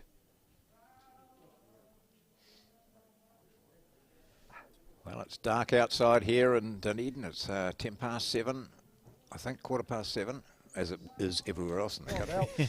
And we've had a full day of bowls. Oh, this is a corker too. Look at this stuff. Wow. That's great bowls. And it's not a pretty head, to be fair, for the North team. Yeah, that's what Seamus is saying. Look, just on your forehand, trying to rest or something, but it has to be such a perfect bowl. It's gonna be a good shot if she can make this work. Well, we can't see where the jack is, but I think it's tucked in between those 2 middle ones. And, I think so, yeah. Any contact on there should work for her. Here we go. Her own bowl's not in a great position out to the left as we look at it, but it could still come into play. Absolutely. As Nicole just takes your time. Here we go. Let it go. As we watch this bowl, need it to come back into the head. That weight is probably the weight she's looking for, because she's looking to rest in off a bowl and sit there. So the weight's fine, but just that too much green on that occasion. It'll be a hard shot to play. I wonder if you'll go defensive on this. Potentially, eh? Yeah. It's you have a good head sitting there. I mean, in fact, what's holding them out of another number? Oh, look at that. That's just a good angle there. Yeah. Shot on the outside, isn't it? That's right. That's that white ball there. So maybe rest a couple.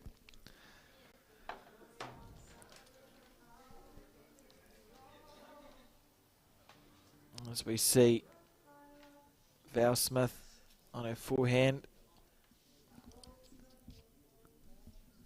And welcome Mark Noble into the commentary cafe, as we've been calling it.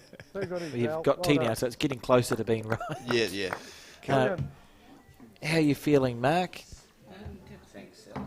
Welcome, guys. Good to catch up with you guys. Yeah, we watched your game with interest. That was a tough fight against M.Kernaghan, who's he's a pretty good player, isn't he? And you would have enjoyed that. You would have enjoyed knocking him over, I would have thought. Mate, I couldn't wait to have told him the disabled guy had dished him up. Yeah, so. yeah, that's right. And I think he probably thought he was going, I'm on a hiding to nothing, because if I win, I'm expected to, and if I lose, I've lost to a disabled guy. Yeah, that's exactly right. Yeah, I'm not sure I can say that, but I did. No.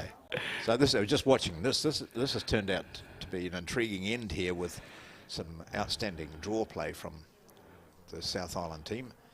And Nicole's got a big shot to play here to cut it back. Here we go.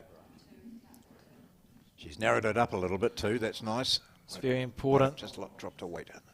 It's disappointing for the North Island team after they held.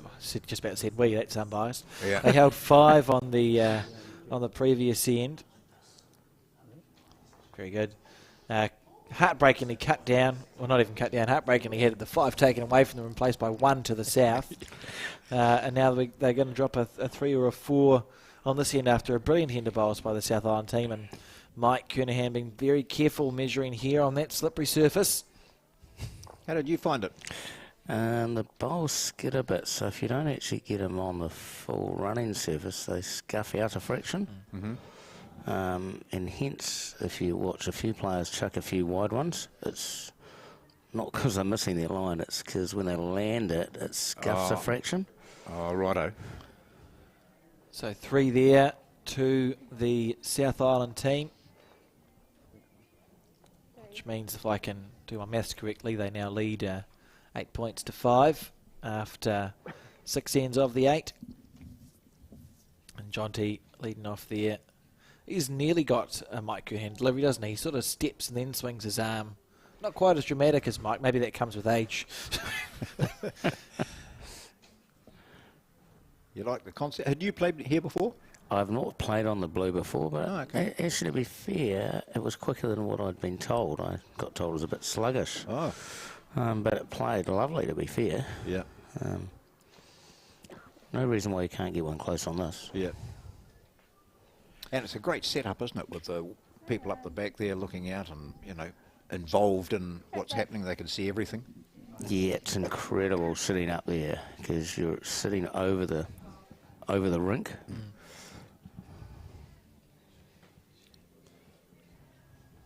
Jonty on his back end.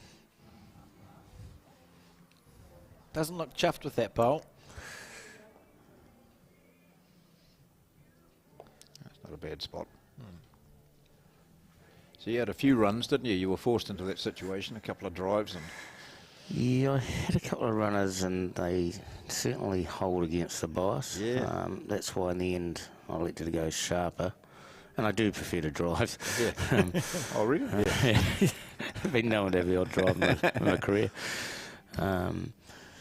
It's hard when you've got to play with that sort of half weight. You enjoyed that Birmingham experience? Look, Birmingham was always great to be picked for New Zealand. You always want to have that opportunity, and I was lucky enough to be my third trip, and it wasn't quite the outcome clearly we were after, but we can only try our best out there, and unfortunately for us, it wasn't our day and our event, and hopefully if I'm still around in 4 years, we'll just see what happens. Yeah. Fair enough. It's good to see Pam out here today too.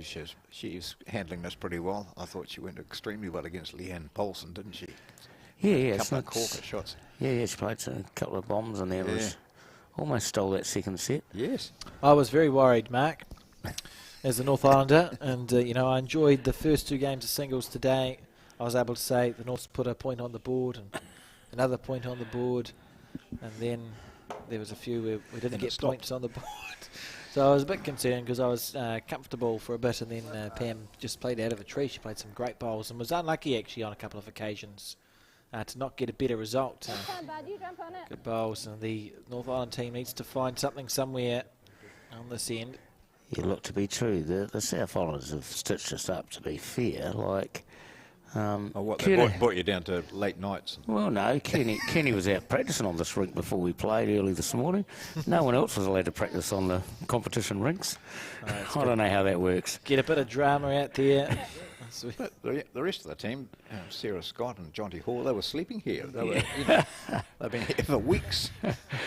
Yeah, we've heard that rumour. Well, you'd say it's different to Nino, for example, if you as a surface, and it's warmer. Yeah, we're playing. Actually, there's no one. Oh, there might be a couple wearing a jacket, but to be honest, it's really hot under those lights. Yeah. Nino is not warm. No.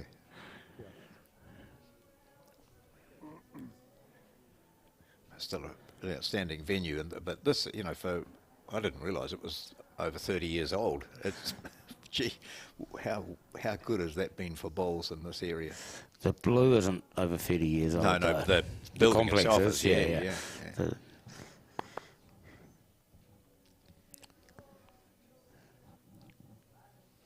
So Nicole actually has a chance here for 3. She's got the 2 back ones. Yes. When she gets to the mat. Yeah. I think they're at that situation where she probably has to try and play that sort of shot as well. The sets aren't very long. Well, it's the second to last one. You may as well. In triples is that sort of game too, isn't it? Where we'll see people chase the jack around a lot. So I would like to see who play that. Kernaghan recognised the threat, I think, did he? Well, I think here you can land the shot bowl for 1, or you could pull jack for 2 or 3, and that gets you back in the head. Yes. Oh, they're asking for sharper. Okay, up to a bit quicker. Well, if it works, it works. I'd like the jack to bounce off the bowl at 5 o'clock into the ditch for a couple. Not asking for much, as we see Nicole launch it down the green. We're going to see it. Oh. Stop 4, mate. The weight One was down good. on the tee, so I think you put a yard on I your feel like last. you're committed to that. Once you call that Yes, shot I once hear. in a game of triples, you're committed to it now, aren't you? Because the chances of Even here you count, reverting you back get- to the you get draw the tee. very difficult. So when Seamus said, hit it, kill it, it's good, he's essentially saying you're spending 2 bowls on the drive here. That's what you're doing. Well, I think the plan is just to spend 1 and get it. Yeah, that's right. That's the plan. Yeah. And then draw another one. And if you don't get it, it has to be 2. Yeah, I think we're 5 or 2 here, I think. Good thinking. Good thinking. That can mean one of many things. I've heard it said in a number of different ways. Yes, yeah. As they bend down and pick it up out of the ditch. Just covering the ditch, John. As Here we go. See another wind-up happening here. Looking to make a correction. Lovely camera angle. Yeah, I like this. Look at that track out. Drifter out there, eh? Yeah, that's interesting. Yeah, that's right. So we watched it drift. I think you're probably right, Mark, and you find That's it on 4. some synthetic surfaces. The bowls do skid before they bite. Start the second set now. And they can drift out. So a 4 there to the South Island team. Yep. And straight into the second set. Probably need to connect to the internet for me to update the scoreboard. That's okay. It's been a long day of multitasking, John. It's not gone that well. I'm very impressed, Mark. Here you see, Alex he talks a lot and he works. I mean, Talking's easy. He talks. He does the scoring so that the little score tick up at the top of the screen is accurate. He keeps the microphones on, off, or otherwise. So he's doing a lot. Essentially, what we're saying is, if anything's gone wrong, it's probably my fault. Well, I think if anything happened to Alex, they're buggered. So this is where we just blame him because he hasn't done N1 set 2 correct. That's right. Yet. I'm not sure why it doesn't do that. It's a to bit be delayed, honest, so Mark. that'll be fixed tomorrow. It'll be fixed when someone scores on the second set. That's when it'll be fixed. Ah, okay. I'm blaming whoever. Colin made the spreadsheet, so it's not my fault. I just do what I'm told. Hey, Colin. How far back is the mat on this? Did you play much with the mat on the circle or not? We had house. We had had house, sorry. Yeah, we had one end with the mat fully on it. Yep. And that was okay. Well, yeah. But when the mat's behind it, you're playing right through it. Yeah, we heard Kelvin Scott, his plan, I'll give the South Island's plan away now, is if he's in trouble, he wants to put the mat just behind the circle so that on the delivery you have to let it go on the house. Yeah. Did it to myself, John. Yeah. But interesting. Something a bit different here from Bowls New Zealand. It's almost got a nap on it. I don't think it makes a huge difference to the bowls. But obviously, if you put in a different surface, it's going to react slightly differently. But I quite like how it looks. I think it's something a bit different to have. And let's face it, it's about how it looks, Mark? Look, the good thing about it is actually from the mat, if you ask the right question, like I asked, is the bowls on the mat? So therefore I know if I'm one up, one down roughly. Yeah. So rather than actually from clearly on the carpets, you can't always tell a bowl how short or long it is. So you're just asking, is it on the mat? Is it in? Yeah, that's a good call.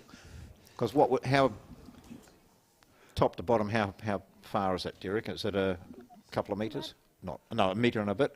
The circle? No, the circle's probably not much more than a metre. Well, that's a great sample idea for you, isn't it? If you know it's in there, you know how far away you are.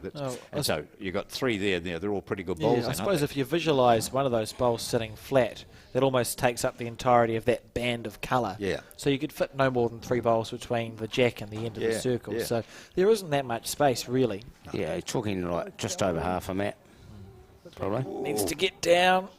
Didn't get down. Good effort there on the rake.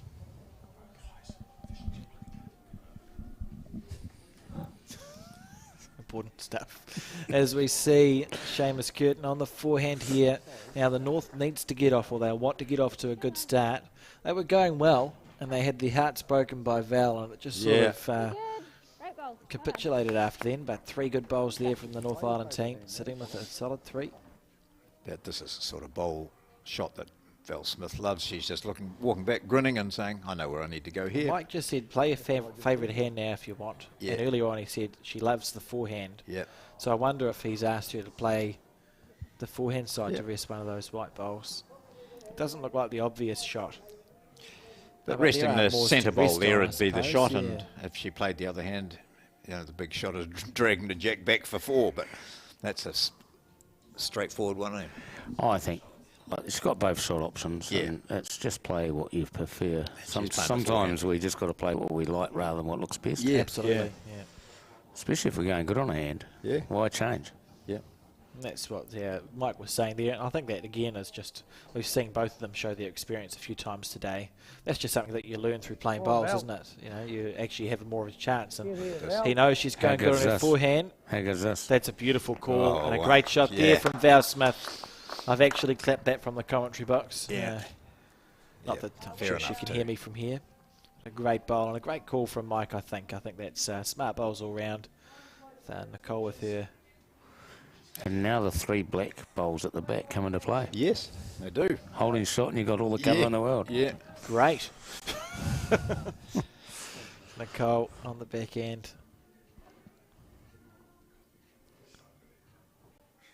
Just taking her time. In pretty good form.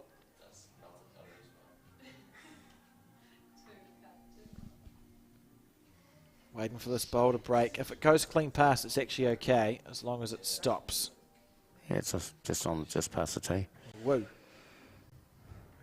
Oh, you'll have read the rules, Mark. Where's the respot? Right on the tee, the white dot. Yeah, now we can see the bottom of the screen. No more white. That is the tee. Cool. Okay. So they would be holding, the North is holding 1 on the respot there. Depends how far that last bowl ran through. Yeah, we can't see that. Because it was clearly on the rink. Yeah. Yes. There's still 2 metres past that. Val on the forehand again. Small touch on her own makes 3. Yeah. Giving this a look. Apparently if she throws her Neela, that's indoors talk. If she throws her duster, it's a good bowl. She didn't throw a duster. A whole half bowl out there from Val. Why don't you have a proper go? I would be very tempted to hit this quite hard, so that if it does go in the direction of the black bowls, it keeps going. That's pretty much what Seamus said, I think. Yeah, take it right through. Play this with lots of conviction. Is it going to turn? It looked wide out of her hand. Yeah, she's not liking it. She's wide, no. She'd be disappointed with that A bowl. lot of that is, as we talked earlier, Mark, about those weighted shots going quite wide. I think all the games. Yeah. Everyone's missed high. Yeah. I think it probably is that they skid. It'd be interesting if I know we don't have a slow-mo, but a slow-mo would be fascinating because on these synthetic surfaces, a bowl with weight can skid first before it grips. That's probably what's happening. And a beautiful replay there from our production team. Yep. Finally capturing a good one. You know, we asked for a replay before, Mark, and we got your foot. Yeah. That's all we got. Yeah. Priceless. We just said when you play a weighted shot, I think you have your foot right back, don't you? Yes, we were explaining that it was fine. we said, and we said, oh, let's have a look and we'll see how that finishes up. And all we got was your foot. And then we moved on. Yeah, it was good. Yeah, when I'm delivering, I have just my back toe touching the mat. The mat only. Yep. That's the new rules. So exactly. Nothing illegal. That's what we thought we'd explain, just to calm people down if they had an issue. Various changes in that over the years, you know. And as Peter Bellis was here, Kelvin Scott was saying, look, I don't care what people do with their feet, so long as they're not stepping, way over to the side to get an advantage. He said if they do it all the time, then that's fine. We weren't talking about you or anything. It was just what players do, and the rules are there now. They've become quite a bit more lenient, which is I think pretty good. I think it's fair enough. I think it's just a bit of common sense, and that's often sort of lacking in all sports. And nice to think that we do. Yeah, the match should really be a guide. There we go. Oh, they've done it. They've done it. Oh, brilliant. It was on or over. So you're fine. Well done, guys. When did you play that shot? About 45 minutes ago. It's only taken them 3 hours. That was good. So yeah, I'm just lucky I don't fall over. Well, I must admit, I often think that's going to happen to you because your sense of balance is pretty good, considering. Yeah, I see why they call me Skippy now that you see that. It's not all they call you. Yes, true. It's all that we can say, though, isn't it? As we watch Mike, So Mike Kernaghan, let's focus, guys. Yeah. He's up to the challenge. Have I forgotten to doesn't blink for about 40 seconds. Who scored on the first end, if anyone was paying attention? So we got distracted. It was 1-2 Val, remember? We had a replay. Oh, she did. Brilliant. Oh, now it's there. It Yeah. magically appeared. Yeah. I'm going to blame someone that isn't me for that. Yeah. Oh, Yeah. You get goodness under that gracious.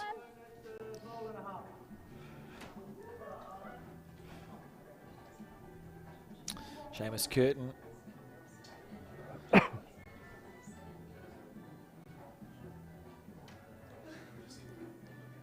Watching this one. Right. Just sort of willing it to hold that little bit. Yeah, Should very hold. good. Yeah. Great shot, well done. Played. Yeah. Very good bowl. It's almost when you want it to sit against the buy, say when it sits like that, you just go on. So outdoor, you wish for a gust of wind or something. Kearney on the forehand as well. And we can see as Mike clipped. Oh, it's not quite a lapel mic, it's bigger than a lapel mic, but sort of clipped to his front. Good shot there from Mike Kernaghan. Lovely bowl, and all those bowls sitting down nicely. Decisions to make here. Now. You set the ball, grab the jack. Nicole calling the backhand. Yeah, it's good shot off the half of the black, and then you pull jack for 3 would be a great shot. Yeah. That black bowl of Mike Kernaghan's is low enough that you can get a really good angle off it. He's high though. Interesting. If it stops, it's good. That's what you'll see with a lot of these bowlers. This might not demonstrate it. But you often see these top players, when they play a shot like that, they don't miss off the green. They miss, and it stays on the rink, and then it becomes a useful bowl, as opposed to missing into nothing. So they often have that really nice weight control, where they improve the head regardless. 2 metre mark. So we see a team meeting. Unless north. you want to dead draw a toucher, whatever you want to do. So his initial call was 2 metre mark. Yeah. And then he said, unless You can draw it close. Got the shot. Oh, we know her forehands. She's been playing the forehand really well, but I suppose the backhand would be the forehand side that she did play. So it depends if he's saying that her forehand's going well, or if it's that side of the rink that's going well. I can't read Mike's mind, so I don't have anything else to comment. This is a good thing when you get the call like this from the 3, because it doesn't really matter where you chuck the bowl. No, that's right. I always say I'm going to go for one of them, but I won't tell you which one I'm going for. And in my case, I never hear what the 3. Skip says. Now giving this one a look. Oh, she's thrown the mat from one side to the other. Oh, must have gone for the 2 metre. Brilliant. Clap it. Very good. Couple of claps of encouragement there from Seamus to Nicole. She'll be playing, reaching on her backhand. It's up to, well, we'll just have to wait and see what sort of weight reaching means. Nice camera angle there to get the full arc of that bowl so we can watch good track it. here. Yeah. Great effort here. It's just if it's going to have a flat finish or if it's going to turn, it's coming back. 3 down, I think. Great shot. It's going to get put back on the spot. No, I think it'll be alive. Oh, they quite wide rinks? Yeah. Cool. We'll get a good camera angle in a second. Draw a toucher. I love that from M.Kernaghan. Draw a toucher, he says. Easy peasy. As we see, lovely camera angle there. Val Smith. Been playing for New Zealand for about 20 years now. Still going strong. That's not a happy looking. Yeah, 5 Commonwealth Games. That's an incredible. Yeah. That's incredible. She won't be far off there, will she? Oh, well, if we can't see it, but I'm looking for reactions. Okay, I saw 3 people clap in the back right, so I think she's probably drawn the shot. Yeah, look, I'm not sure exactly where the jack is, but North could be 3 or 4 down. Tell you what, we might not know where the jack is now, but maybe we'll get a replay of where it is later. That could be an option. As we see Nicole play her bowl. We'll just listen really carefully. Don't know. They're not getting excited. Oh, yep. No, Well played. So I'm going to say that's 1. One. Yeah. One there. So the North Island team levels the score on this game. 1 apiece after 2 ends. And they're making a decision where to put it. I really like what Kelvin said about if you're struggling, put the bowl or the mat just behind the mat. Cool. Yeah. That's some clever, it verges on gamesmanship, but it's good. It's good value. Yeah, well, I think anywhere back where you've got to go through it. Yeah, I like it. Yeah, that's what he was saying. Anything that forced the opposition to and Make themselves them to bowl through it. Yeah. We did see the mat slip once with Tony Grantham against Andrew Kelly. That was the mat was 2/3 of it was on the the house. Yeah. That's what we're calling the sticker. It's the house. 2/3 of it was in the house, and it did seem to slip. See Jonty leading off on the other hand to Selina. Got 1 clap.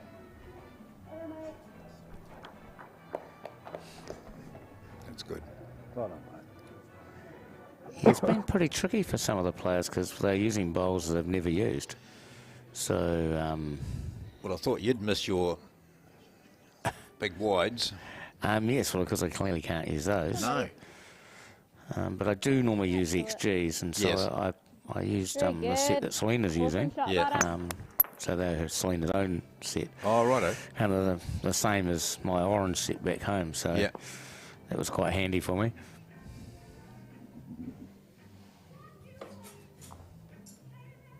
I hadn't seen J.Horwell play before, and I watched quite a bit of him, obviously, when he played Seamus earlier.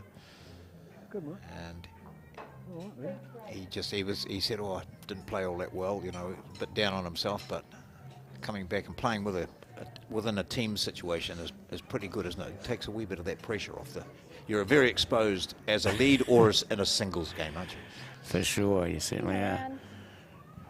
Seamus said he'd played him quite a few times in the age groups. Yeah. Very good. North Island with the white bowls. Be holding a couple of shots there. South Island taking the first set 12-5. A bit of luck involved, but then following it on with some really good bowls after that. That was good. That was Kernaghan's comments. That was good, he says.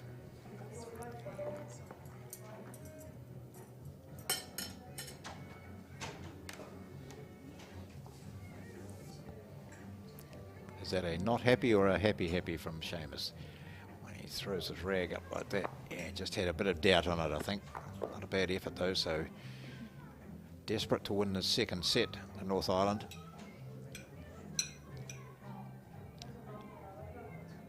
And that was fantastic news that you were all your clubmate and Sharon Sims, who's been made patron of Bowls New Zealand, eh? Yeah, that's really good for our club as well, yes. as well as clearly for Bowls New Zealand. Yes. Sharon's been a well-titled player, yes. and it's good for her, great honour. Yeah. I think. So, great for our club as well. He was quite emotional about it this morning, as you'd imagine with Sharon. Yeah. So that was outstanding. I thought, very positive move. And I'm sure when we get back to Takaro next Thursday night on our club night, hopefully someone will get up and make that announcement about that. Yeah. It's not every day you get the patron. No.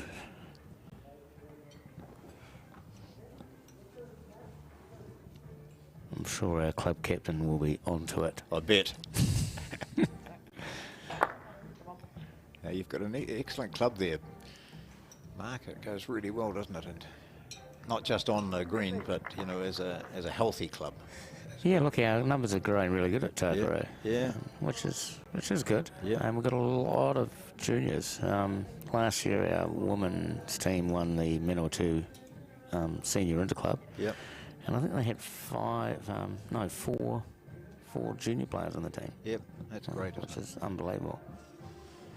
I was just saying that at the moment up in Raumati we've got a junior 242 tournament. It's all right. 32 Only teams with a waiting list. 3 feet.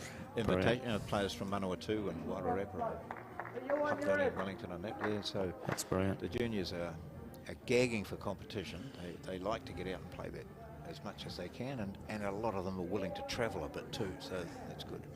I need to be careful because Sharon tells me off when we call them juniors. So in Manawatu we have to call them 1 to 5s or 1 to 8s.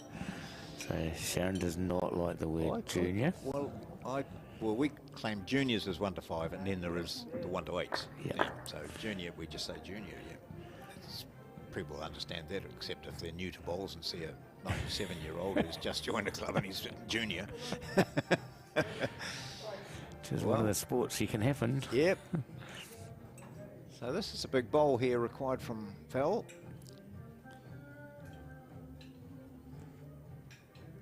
Better. Smithy's not convinced. No. Mike is. Yeah. Looks quick. Yeah, and under, is it? Oh, no. Ooh. Yeah, it's under. Oof, yeah. Oh, you're unlucky.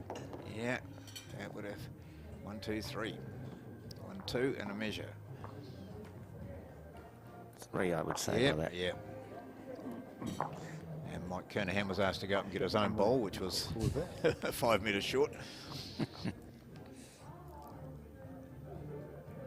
So that's changed the complexion of this game. The South winning the first set 12-5. They were leading 1-0 in the second. Got to 1-1 now. 4-1 to the North, and Selina Goddard on the mat now. Turn around, buddy. Yep. Very good start. Well done. Say no.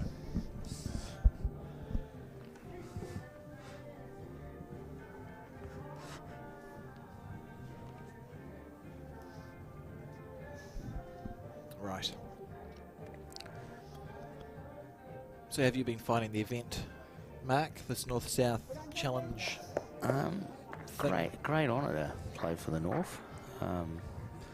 And that's one of the things. I've just been lucky enough to make some teams and have those lucky chance to be out there playing for some of these big events. And as players, there's a lot of other people would love to be doing it. And I just think it's a great honour. Here's a bomb here. Sharp. Great shot. But unlucky that the bowl sort of got a bit bogged on the South bowl, but still a good shot nonetheless from Selina. Can't do much more than chuck them right down the right area. That's the thing, eh? So see Jonty on the back end as well. South did win the first game, 12-5. Oh, good try there. What's interesting is the Singles is worth 1 game point, the pairs 2, the triples 3, and the fours 4. So although it feels like the North has been trailing most of the day, if they get up and win this, suddenly they go ahead by 1. If they win the next game, they're ahead by 4 going into tomorrow. It's could change real quick, real fast. Yeah, tomorrow with 4 lots of mixed pairs and then 2 games of fours, a lot of points up for grabs. So you can almost get away winning not many games, winning 2 games of fours and, and getting someone. Absolutely. So we see Kearney on the back end, stalking his bowl. Very determined bowler. Now he wants a little rub. Oh, it was good weight. Val sounding happy with that one. Seamus on the back end too.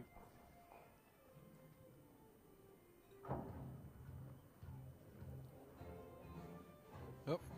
He did not like that. He walked after it for that 2 weight steps. was pretty good, wasn't it? Turned around. It's always disappointing.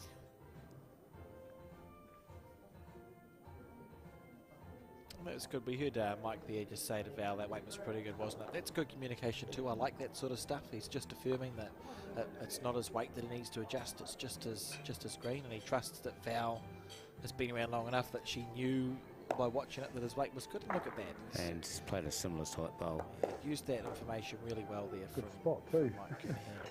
Yeah, because if you start saying there that you're 2 feet short, you're going to be too heavy with the next one. So it's better off just similar.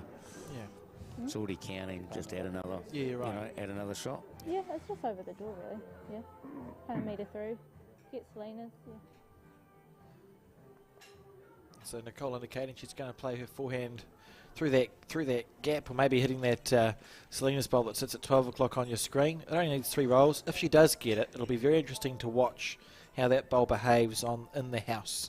If it skids first and then sits over, or if it just rolls over naturally. I think that's the only difference I've sort of come across with the house being put down there, is that the bowls it just seems to skid that little bit. So we'll see how it goes. Nicole on the forehand. This is close. Let's watch this bowl. Let's see what it does. High, I think. We're never going to. I really wanted to see what was going to happen, Mark. It was a great effort there from Nicole. Possibly, it wasn't really overplayed. It was heavier than what she said she would play it as. But that I think I would be happy enough to be missing in that way for Nicole. I think when you're 2 down, you need to be up there anyway. Give yourself a chance, eh? Yeah. You don't want to be playing that short. And she may even play a little quicker the next one, just to take that bit of bend out. Yeah, and we see they've got position at the back, which is what Val's going to. Yeah, Val's just covering the back. She can go sharper, because if she gets the white bowl, her own bowl should hang around. Yes, you're right. So Seamus standing somewhere, which will give her an indication of the weight. So a similar idea again here for Nicole N.Toomey, down on her forehand side.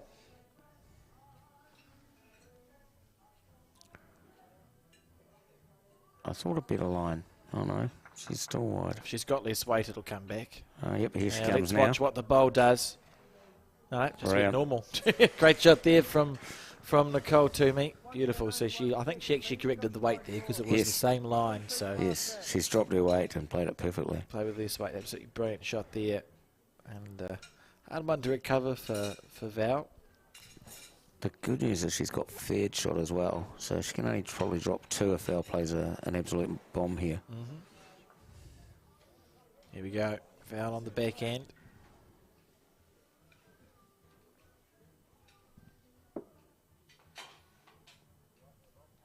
Close here. Oh, that was a mighty effort from Val Smith. Couldn't have done much more than that. But we see 1 to the North Island Triples team. Puts them 5-1 up now after 4 ends, so they're halfway through the set. That replay, lovely shot there. Brilliant. Getting good at the replays we are.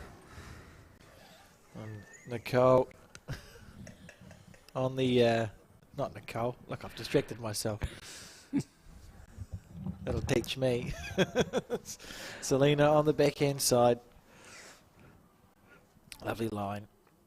I think we'll see that tomorrow. I was talking to John about it. You know, all you players have now played on at least one of the two rinks and had an opportunity to watch a lot of them be played on. By the time we get to tomorrow, I think we're going to see very rarely is the line going to be missed. It should only then be about the weight, because the conditions shouldn't really change out there, should they, Mark? No, the conditions will be the same for every game. Clearly only played on this rink. But you couldn't get high if you were taking too much green. You were punished for being wide. You could get away with a little bit of a tighter line, I felt. Couple that I played, I thought I was under, but they held. A little bit, yeah. So see, lovely line there from Selina with both of her bowls, and Jonty persisting on the other side of the rink. Yeah, so it takes a step, then swings his arm, slightly staggered. Waiting for this bowl to come back. There we go. Not horrendous.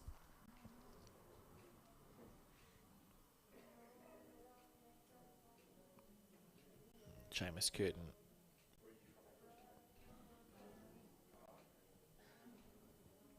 Not bad. He's not bad. Yeah, very good.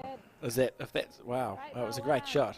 So he was just, did he just drop his nail? I keep calling it a nailer, Mark. I've been playing too much indoor bowls. He just dropped his duster then for reasons. A little chuckle there.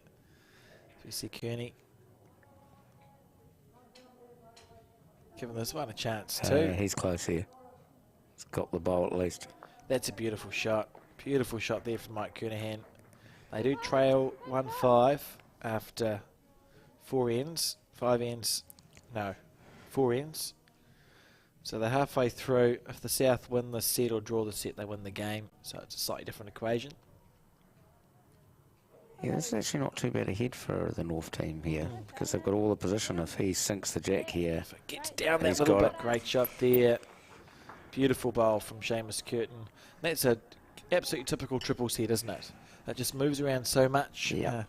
People usually, it's not a, I'd hesitate to call it a raker's game, because that's a little bit derogatory, but it's certainly a game where you don't spend that much time building ahead. You're always going after the shot, and you see the jack move around a bit like a pinball. I think any bowl that you get 2 feet past the jack on the carpet here is really good. Here's pretty good reply as well. Second bowler. Up that little bit. Maybe, might be shot. Yeah, used the edge of the house there, I think, might have come in helpful. So they cross over. The North in a pretty good position. They've got more bowls there than the South do, second and third and maybe fourth. So Nicole can afford to play on her backhand here. Just that reaching through. She's got a bowl or a jack to land on. Yeah, like I said, even the trail out there has opened up. Like, still a great head for the North team. Yeah, she'll look at it and go, look, there's no reason for me to be short here. I can afford to be reaching past. If I miss a metre past, it's just another bowl behind that's there as a catcher. So we'll see her play this bowl with conviction. And no big deal if she did sell out, if they were, in fact, 1 down. Here we go. On the backhand. Give herself a chance with this bowl.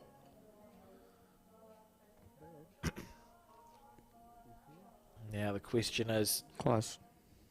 How much weight does she have? Needs it to go. That was the perfect green, Mark. Yeah, just 2 feet short, really. Although sets up a great plant. Sets up a great plant to make 4 or 5 with the next. Literally couldn't have gone better. I'll be disappointed if they don't try and play the part, because I'd love to see it. You know, you just her bowl's sitting flat. It'll be nearly touching that shot bowl of the South. It doesn't even need that much weight for it to can it out as clean as you like. Pretty big bowl here for Val. She does need to get another one in there, so Well, that's the thing. They'll know that it's a temporary one that they're holding. They're not really holding one on the head. They're actually 4 down. So Val needs to get another bowl within Kui. On her favoured forehand side, according to M.Kernaghan. She's half a chance here. If it just holds a little bit, it's trying. I don't think she's got enough. Oh, she's blocked the. That's annoying. Blocked half the bowl, so I still think you can reach for jack bowl. It's still the same shot, but you're looking more. Nicole looked more to trail the jack around the corner to the white that sits at 7 o'clock than she would to get the plant now. Anything but short here. Absolutely. Didn't like it. Asking the bowl to come back, so she's taking a high line. Probably overplayed it a little bit there, I think. I think we're all being blamed for that today. I think that's one thing we've not done well today. Not all of us that have been on the rinks. So tomorrow, I think we'd expect some changes with some of the players. I think so, and I think that's the beauty of having a couple of days events, but with players that have been there and done that, where we'll see learnings come from today from all the players, and some really tight heads. And Val Smith here, that was nearly amazing. Great effort.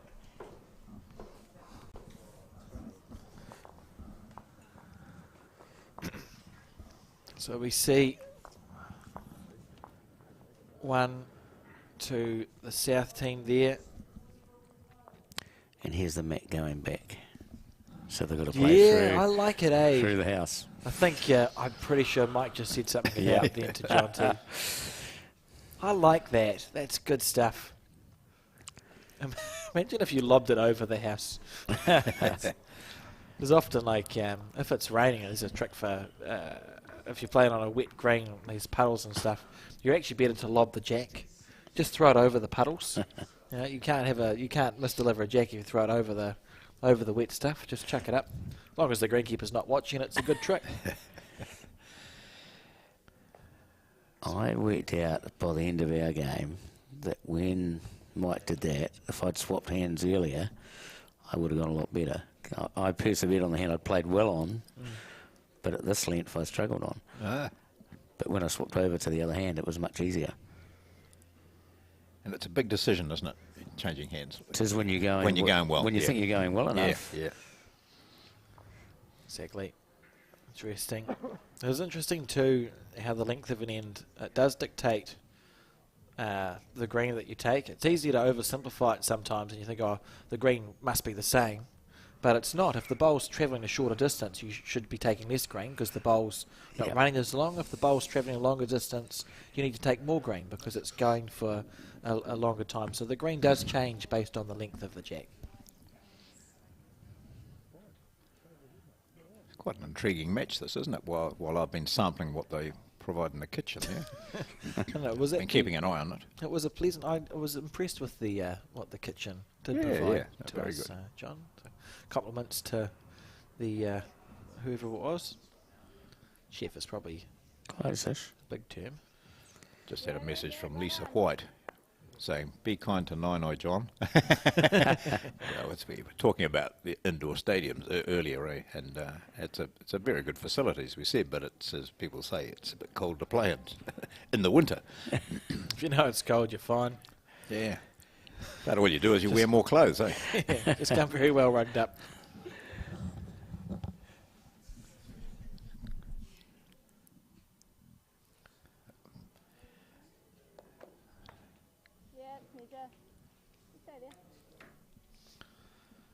So what do we see? It's sorry, Alex.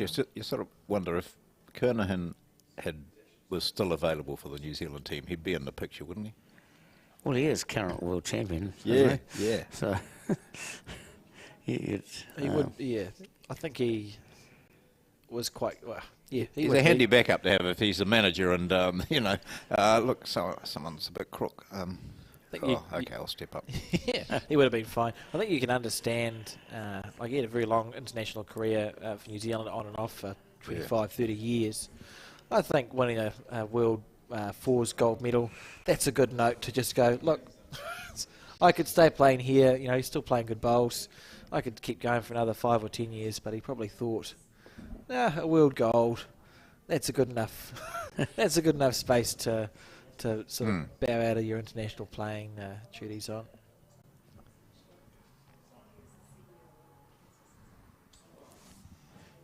So one of those who's trying to just force his way into that next Commonwealth Games team is delivering his second ball now. It's not bad at all, is it? Great shot just using the shoulder and getting in. He's got a, Seamus has a, he's a captain New Zealand player. He's played for New Zealand before. He's been on that fringe for probably 3 or 4 years now. I think he got capped 3 or 4 years ago, it was. So certainly there is that group of younger ones knocking on the door. It's always good to have that healthy competition.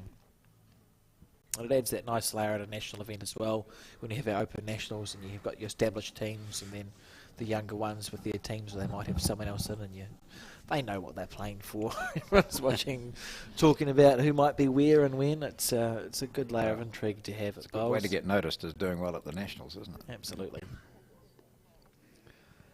Yeah, and there's a lot of good teams at the nationals. Yeah. Val. I think Smithy sent this one down the right line. Yeah, should be disappointed with that bowl. If you look at it, it finished jack level, maybe a bowl past the jack. I'm not sure if she was even going for draw weight there. No. So do you think it's 2? Definitely 2. Yep.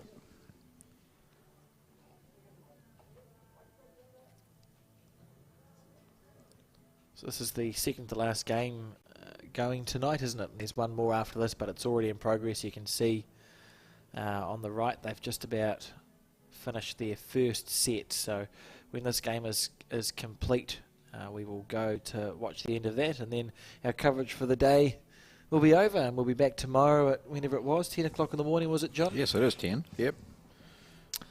10 o'clock in the morning for a nice Sunday of bowls, and at the end of it we'll have a winning island and an island that didn't. So 10 games today and 6 tomorrow, including the 2 fours to end it up with. It should be good. Yeah. As we see Val just reset herself on the head there. Something must have 3 moved. down, do you think? Yeah. Could be 3. Oh, we'll call it 2.5. It's a pretty big bowl, because just about winning the set if Val does not change this. Yeah. Giving herself half a chance. See the bowl. Oh, it's wide.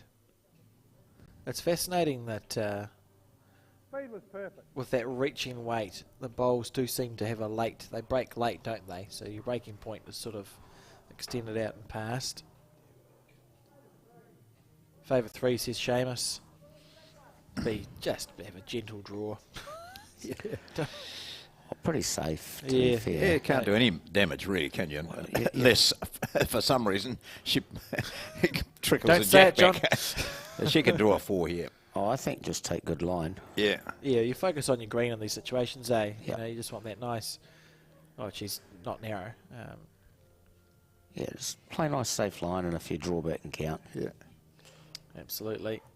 So Seamus favouring 3, Mike Kernaghan conceding 2 and saying, well, if you want a third one, you can measure for it, which is what Seamus is doing. Go to the bowl there first, so it must just be between that one and the white, and 3 there it will be to the North Island triples team. So 8-2. Taking a 6-point lead with 2 ends to go as we see a replay. God, they're great, aren't they? Of that lovely bowl there.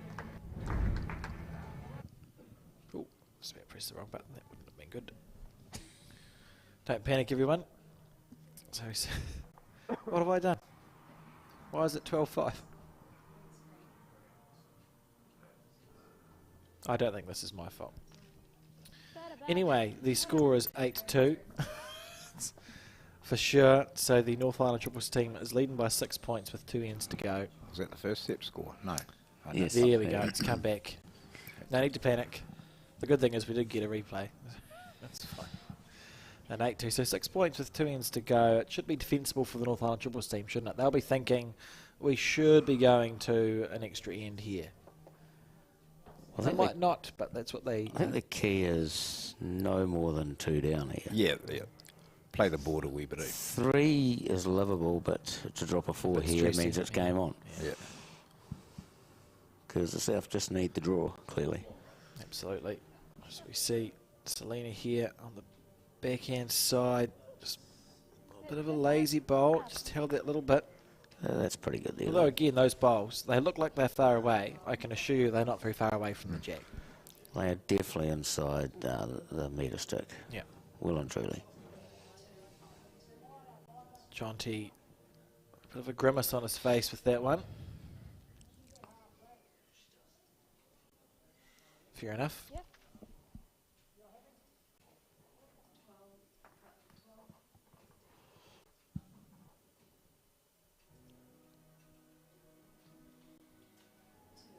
Oh. He threw the duster. That's good, bud. He knows his weight's good, so it's not much of a correction.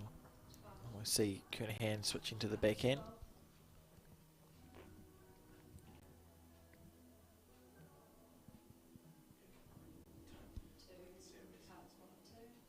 The other game looks like it's gone the way of the South Island Triples team, who lead, well, they won the first set 10-3. They've just begun the second set.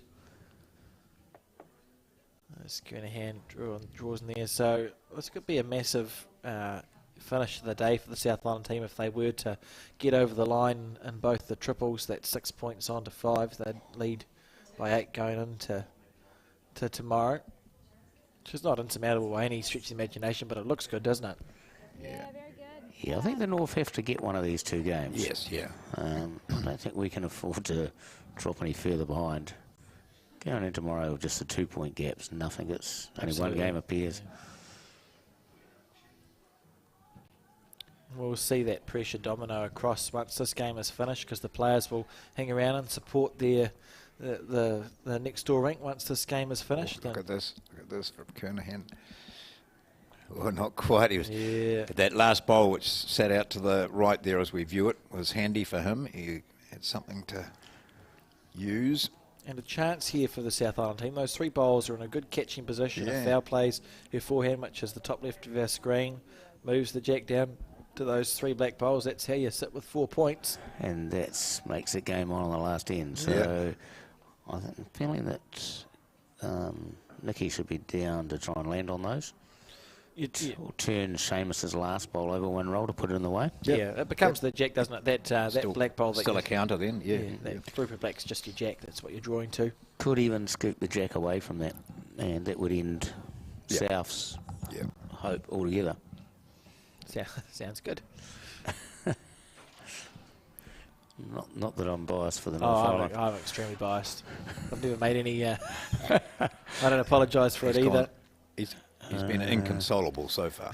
She's done it too. She's done it. Well called shot there, Mark. Brilliant bowl there from Nicole N.Toomey. And now the South are in deep trouble. Yep. 2 down. No position. No, that's all right. No position.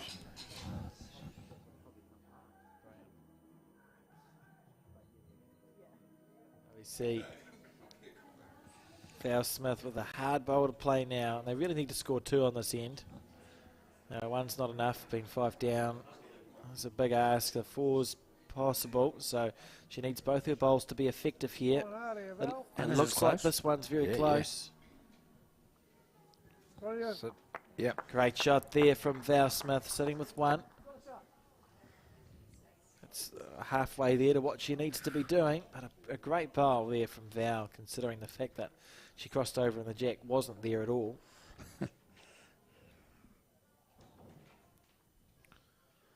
Nicole on the forehand side.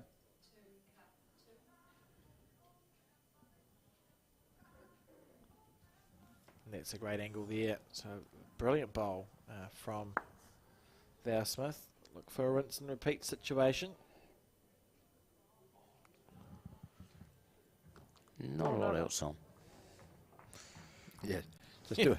Just do it again, thanks, Bill. Very good. It seems easy, doesn't it? Yeah. Well, she made it look easy with the first one. Normally when you play a good one like that, you do back it up with another good one. Yeah. You'll find that a lot of players do play back-to-back good ones. Yeah. Well, they know what it felt like to do the first one, don't they? So it's just about doing the same thing again, and she's given this one a chance down to the weight. Yeah, she's close again. Yeah. That is 2. How about this? Absolute bombs from Val Smith. Oh, that's top-notch stuff. Absolute class. It's the most she could have got out of that end. And So that means that there's still alive. Yeah, 4-point difference of 4 is enough. 4 is enough for the South Island team to walk away with this game. They're now going for the mat, so you got to chuck them on. Oh, I love it. On the house. That's just, it's great stuff there. Gotta love the gamesmanship. Yeah. It's brilliant. I respect it. Look at him. That's good. Very good stuff. I may have accidentally. How's this ball going to go? You're okay. It's in play. Yep. Came back enough. There's a scoring area there that could include that bowl depending on how the situation unfolds. So the South chasing a 4. They just need to put 3 bowls somewhere in a group and then Val play a monster. Yeah, That's how it works. Yep.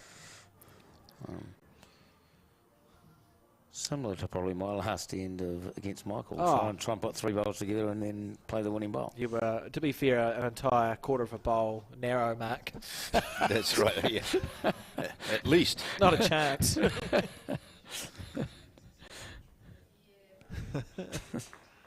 Very good. I think someone's pressed the wrong button on the... Oh, no, don't worry. I thought that said 33-10 to the north over there and got very excitable, John. Did you? Wow. But obviously mistaken. Yep. Need stronger glasses. A good start there from Jonty. 2 Yep, bowls, nice, same weight in the area. Nice little correction with his green.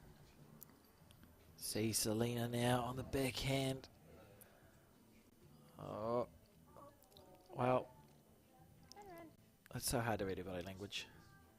I was about to say she looks disappointed with that one. And maybe she is. Yeah.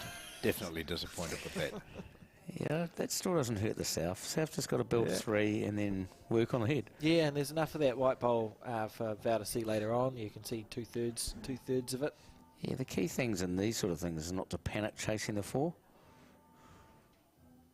That's exactly what M.Kernaghan's doing. If he just stays, he's probably land that one. That's fine. So the scoring here has probably just moved a little bit though, hasn't it? The 4 they're going to get is probably sort of the bottom right of our screen. Correct. So we see Seamus. It's annoying that Seamus throws his duster when he's not played a good bowl, and Val throws her duster when she's played a bomb, because it is, you don't know what to expect from either of them. Never taken much notice of it really, Mark, eh? Maybe that's the easiest way to be. Well, it's really hard with Selina because she doesn't carry one. No, exactly. In What do that you singles match, she got one today, I don't think so. No, you can't. Kernaghan got one? By body I think language. so. Here we go, M.Kernaghan just chucking the bowl in the area, like Mark suggested. Leave it. Yeah, good shot. The South has a chance here. Well, they got 4 seconds and 3 in play. Yeah.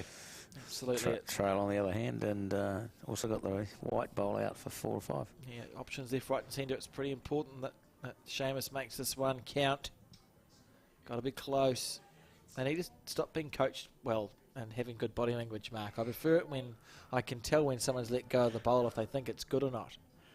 Needs it to hold that little bit. Yeah. He's actually created another option. You could just about play on your backhand with a feather off Seamus's bowl onto the black, fold all the stuff out. Well, that's when you're pleased that you're not playing the shots. Oh, yeah, I only call them, to be fair. Oh, I'm thinking Val will go forehand, just try and trail here for 4. Yeah. 2-foot trail or a 1.5 trail. Yep. Down to that 4 o'clock direction on the screen. Correct. Oh, it doesn't look like it though. No. Backhand then. Or she could do a similar thing on the back. She could just about go inside out on the backhand. Yep. Resting that white bowl out. Yeah. Well, she's slightly narrow. She's going to, her collision bowl, we've seen it already once today, is going to come in off that shelf of bowls.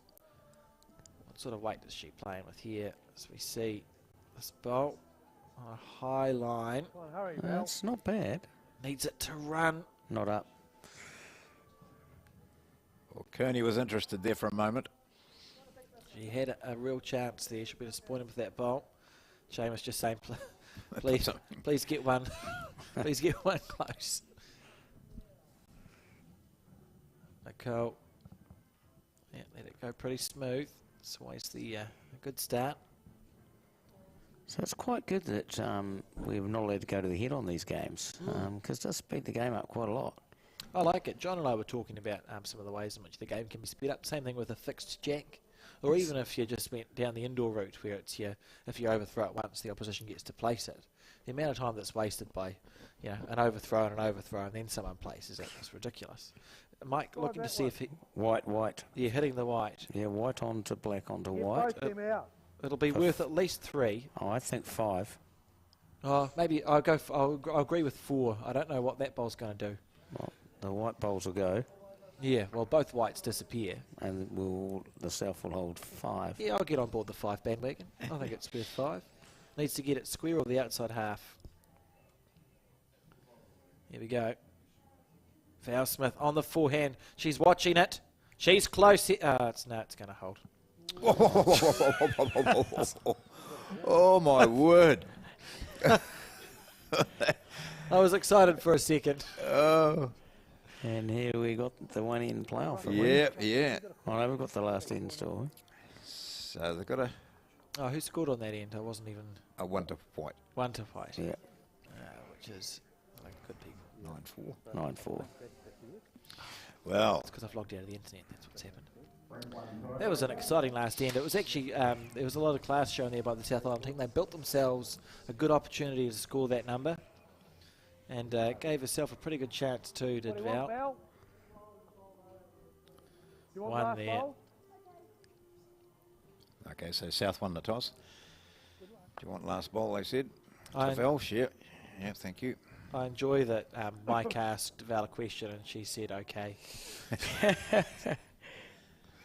As we go into this tie break, from the North Island perspective, if the North Island team can win this, it's happy, a successful enough day going into tomorrow.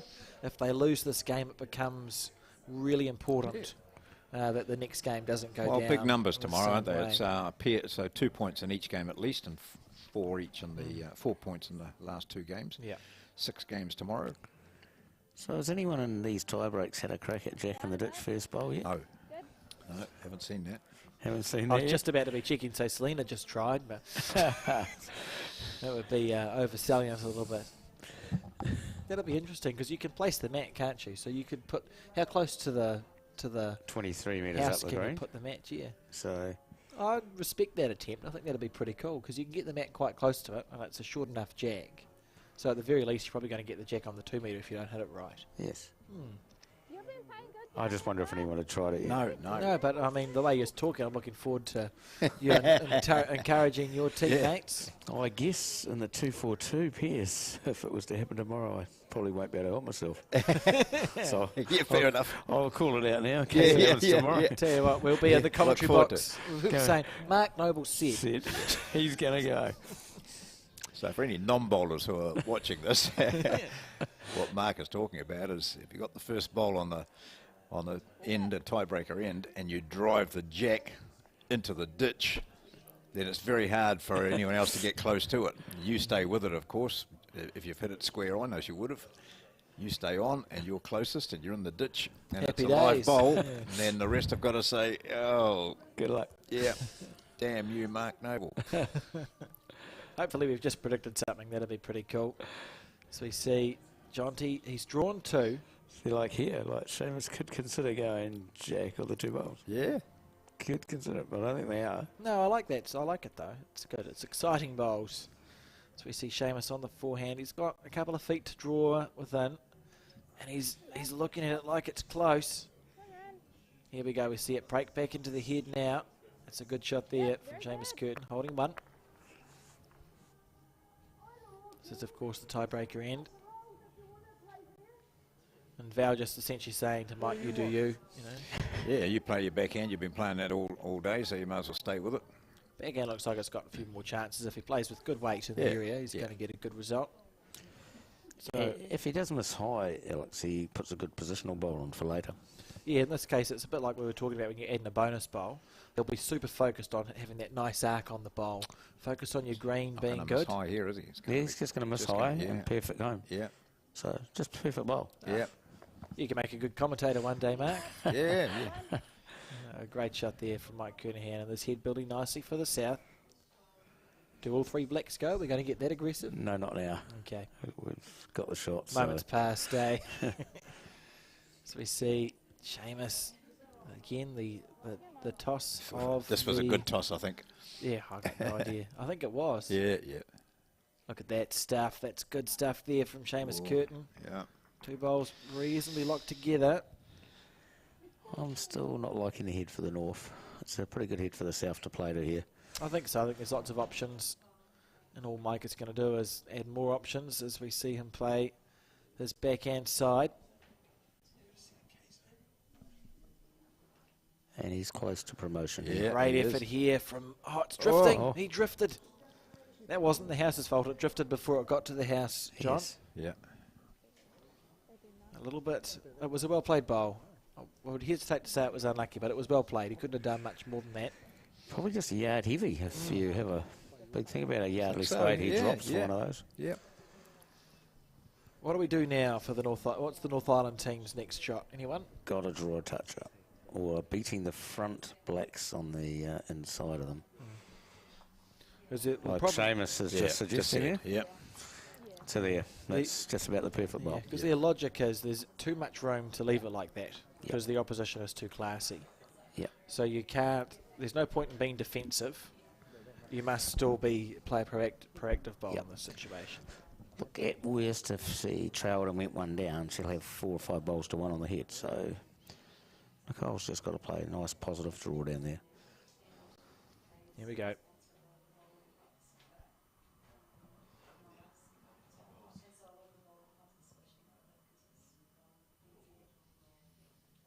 So we see, just about to say the entire bowl. She's worried about She's the weight. waving it goodbye. Yeah. Hi. They'll do it the first one, mate.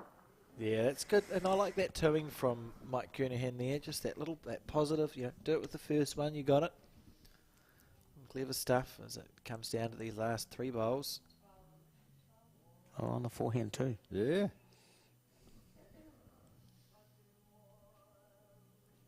Here we go. Didn't like it. Looking at that. Oh, she's still interested. It's coming back. It's coming back. She's got a good result. She didn't hit anything. That's why she didn't like it. It missed by miles. Well, body language sort of suggested she didn't like it. Yeah. This is such a stressful bowl for Nicole to play because she has to play it. But it would be so disappointing if she was to give the shot away here because you do want Val to have to play her last one, but you can't leave it, you know, conversely, it's like a paradox, isn't it? Correct. You want Val to play her last one, but you can't leave it because she'll play her last one. As we see, Nicole... doesn't want to be heavy on this line. No, if she's tight here, she's going to hit one of the south bowls in, but she hasn't. It's not that bad because it stops the shots. It cuts down the angle of Val, so Val can't be narrow now. Be fascinating to see as we come down to this last bowl for this penultimate game of the day. Val Smith.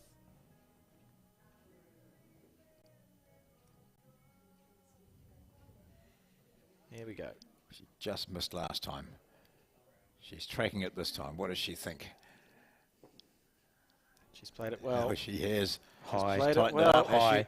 She's high. Oh, again, same spot. Oh, 2 good Wow. bowls. Very good game, that.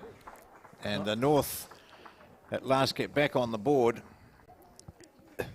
In fact, take the lead, I believe. I think we should call the challenge finished now. Yeah. We're done. The North Island team has won. But what a great game of triples that was, and it summed up what triples is like because it was all the ends were very changeable, lots of positive bowls played, and we see how close Val was with her last bowl. Look at this, as it just scrapes past the jack, half a bowl wide. A game of centimetres in this case. The patron of New Zealand Bowls is standing in the background grinning. That's Sharon Sims. Yeah. Dave Edwards, he's grinning anyway. And we get into a very tight situation now. Going into this match, it was South leading by 5-3. That was after the singles. But after the first triples, it's the North taking the lead in this Somerset North and South Challenge by 6-5. Next up, another triples match. It's the North represented by M.Galloway, Skip, and T.Grantham, L.Ralph leading. And Andrew Kelly will skip Kelvin, Scott, and T.Bruce for the South.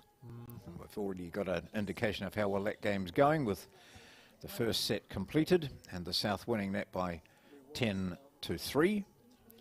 But the North having a one-shot advantage after 3 ends of the second set.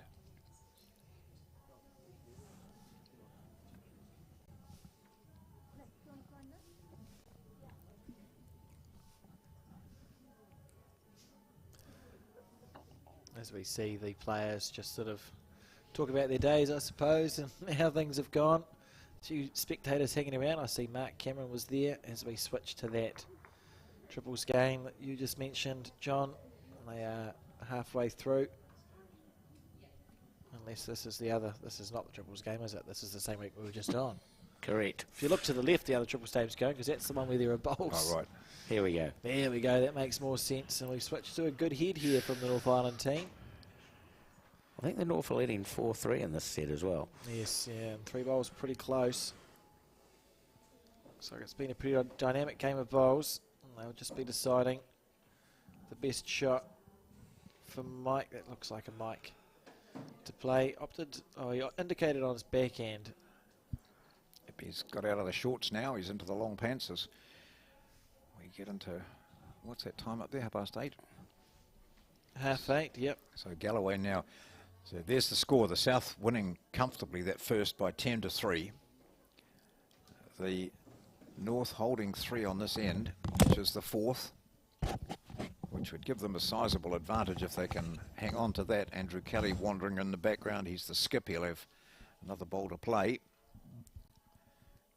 Galloway looks to be well pointed here. He's going to draw another one.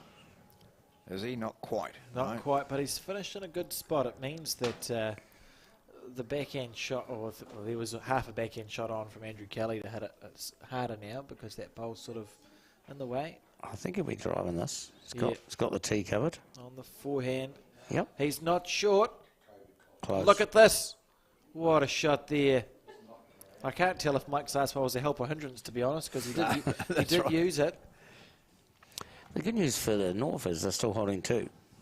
Yes, yeah. A good hit there from Andrew to give himself a chance. And now it's about how close Mike can get with this bowl. On his forehand side. Lovely delivery, textbook delivery. Modelled himself off Peter Bellis, he told me. So he watched him play it. That's why he does that when he hits the left hand touching the bowl. Yeah. Galloway just overplaying that bowl. Oh, we see. That's the most emotion I've ever seen Mike Galloway express there. 2 hands just sort of flaming around a little bit. So from drive to draw for Kelly. Yes, and who was telling us these are Ken Walker's bowls? Someone was. Yeah. They will know their way well Kelvin, on this carpet. I don't know, he looks pretty wide. And quick. Tiger 2s. He's wide and quick. Okay, you're right. Yeah. This could be 3 to the North. So we see. Certainly 2, wasn't it? Yeah, some indication would be nice from anyone. We don't have any of these players mic'd up, so we can't listen in, which is the problem. There's a big scoreboard somewhere that will tell us. You can update this one, Colin. Someone else will put the score up. I don't know what it was. See, we watched Linda Ralph earlier on today. Yeah, really mixed match, wasn't it? Oh, against Val Smith, and she didn't score in the first set, and then didn't allow Val Smith to score in the second. Unbelievable how that went, really. You know, we saw 10 unanswered points, followed by 12 unanswered points, followed by a tiebreak where someone else played really well. Yeah, what was going on? 2 6-end games instead of 8. Yes. Yeah. Actually, it was great for the timetabling. It's caught us up a little bit because we are running slightly behind time, so maybe we need more 16 games. As we see there, the score 6-3, I think, up there. It says, is it? Or is it a 5? 6. No, that's a 6. 6-3. I do like the big scoreboard. I think that's a good call. Yeah.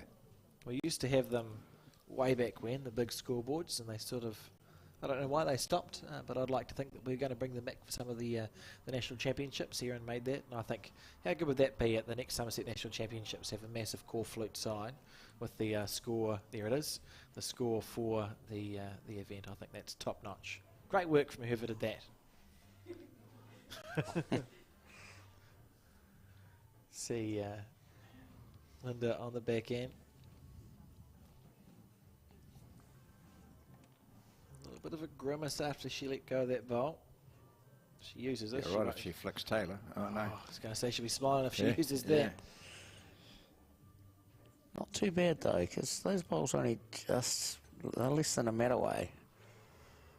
They're both counting, aren't they? There's 2 shots for them. They're right on the edge of the circles. Yeah. Bruce just adjusting her line here. She was a bit tight and a bit short. It's pretty good. Yeah. Lovely bowl there from Tayla. Able to use her normal set of bowls because they're a black set of bowls. I think that's the same with all the South Island team. Just using their normal bowls, because I'm pretty sure Kelvin's got his normal set. So I think this is why they've been given the black bowls as well. Another thing that's the South have done. Conspiracy. Yeah. They checked with the entire team to see what was the predominant colour they had. And Correct. Yeah. Just went for that. Well, they need all the help they can get, don't they, Mark? So yeah, well, I'm sure in rugby, when the North play the South are in white and the North are in black. Yeah, we've had that. We have had that conversation. Have you? This was Alex's mistake. He didn't know that stuff. Oh, he didn't know that stuff? Don't blame me. Oh, I can assure you, it's another thing the South have been up to. Up to no good. Oh, look at this ball come back in. And also, they've been bowling quite well. Yes, demonstrated here by Kelvin. So, Kelvin Scott, when he sat down here, he said, you know, I want to win all my games. You know, I don't come here to mess around. I want to win them all. And he said, I'm just loving it, playing for the South Island. And of course, he went on to say how much they were the underdogs and all that sort of thing. Yeah, he did. Yes. Didn't they win all the awards at the award night? They all but pretty one, much. Obviously, that doesn't. South Island judging panel. Could have been. So here's Kelvin Scott. We also talked about his delivery.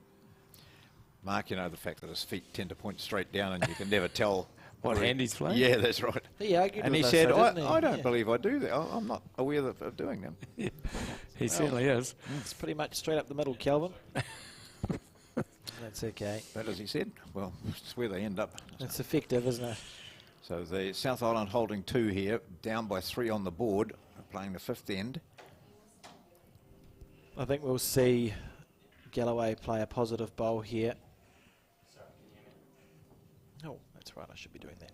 First time I met Kelvin was the year he won the national singles in Wellington, which he was talking about 25 odd years ago. Yeah. I actually played him in section play. Mm-hmm. So, and he did give me a little tickle up. He's a pretty steady player, mind you, they all are. This man as well, you know.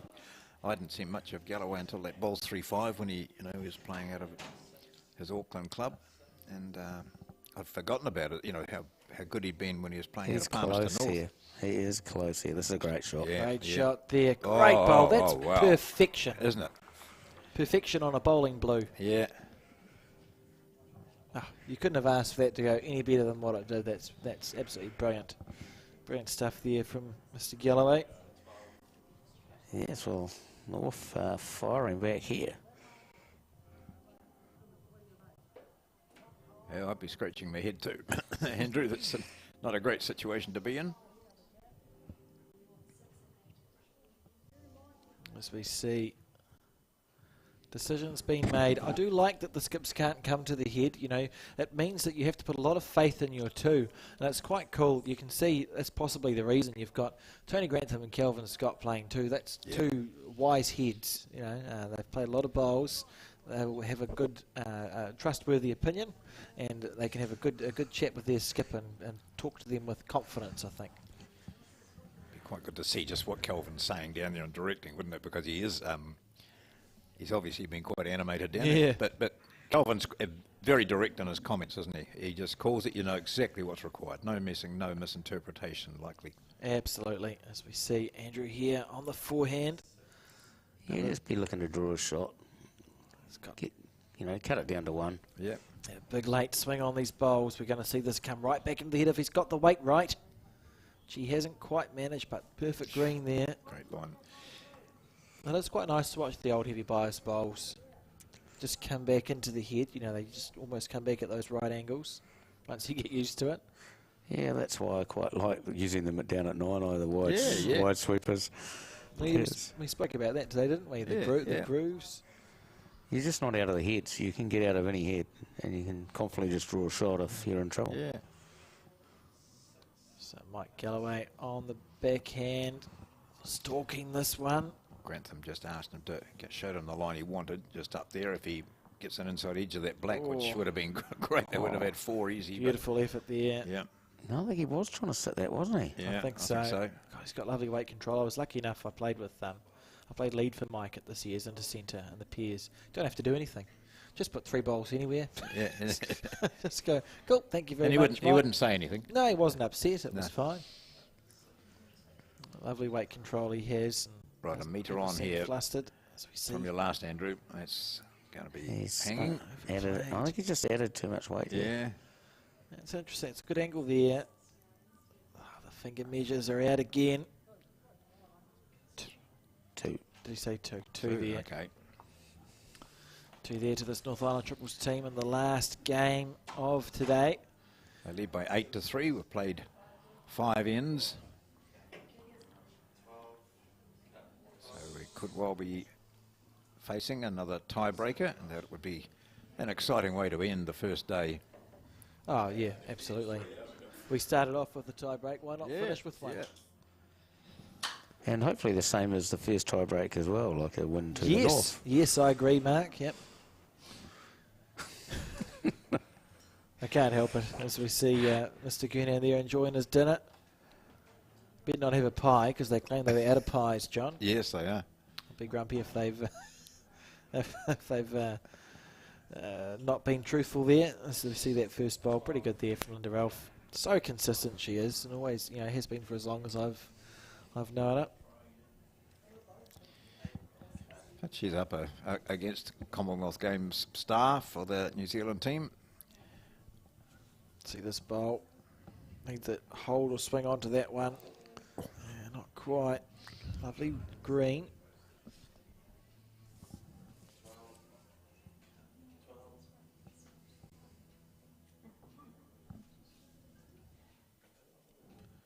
Selina on the backhand again. What do you think of the caps, Mark? Caps are cool. Yeah, I quite like them. I think they're very fashionable, a fashionable cap to have for a north-south. Yeah, I was going to wear mine, but I elected not to because I didn't think the lighting was too bad. Yeah. But when I was out playing, it got really hot, so I was actually sort of thinking maybe I should have had it on. So I'm sure they've got a box of spares somewhere. Oh, and I've still got it here with me, yeah. but I'm now wondering what I'm going to do tomorrow when I play. You're going to wear a cap and you're going to put the jack in the ditch. Well, that's in the mixed pairs, yeah, on the tie break. Here we go. As we watch this one, they're willing it to hold. Good shot there, great shot. Just a nice little wobble to give it the shot for the South Island. Tayla Bruce heads back, and she's played her too. So how quick would you say the green was running at Mark, having been out there? I think 16. I thought it was similar to our green back at Takaro. Okay. So that's pretty nice weight for bowls, isn't it? The 16-second range. Pretty perfect in general. Like I did get told it was slow before I turned up here. A few people reckon it was slow, but I don't think it was slow. But Yeah, I've heard another couple of people say that they were told it's a bit slower than what it played. But bearing in mind we've come back from Birmingham, Yeah, so Nothing not too matches sure. We actually know what the real speed is. Fair enough too. As we see that bowl, that was a bit unlucky to go through the gap. He played it well. Looking to rest either of those, well, anything.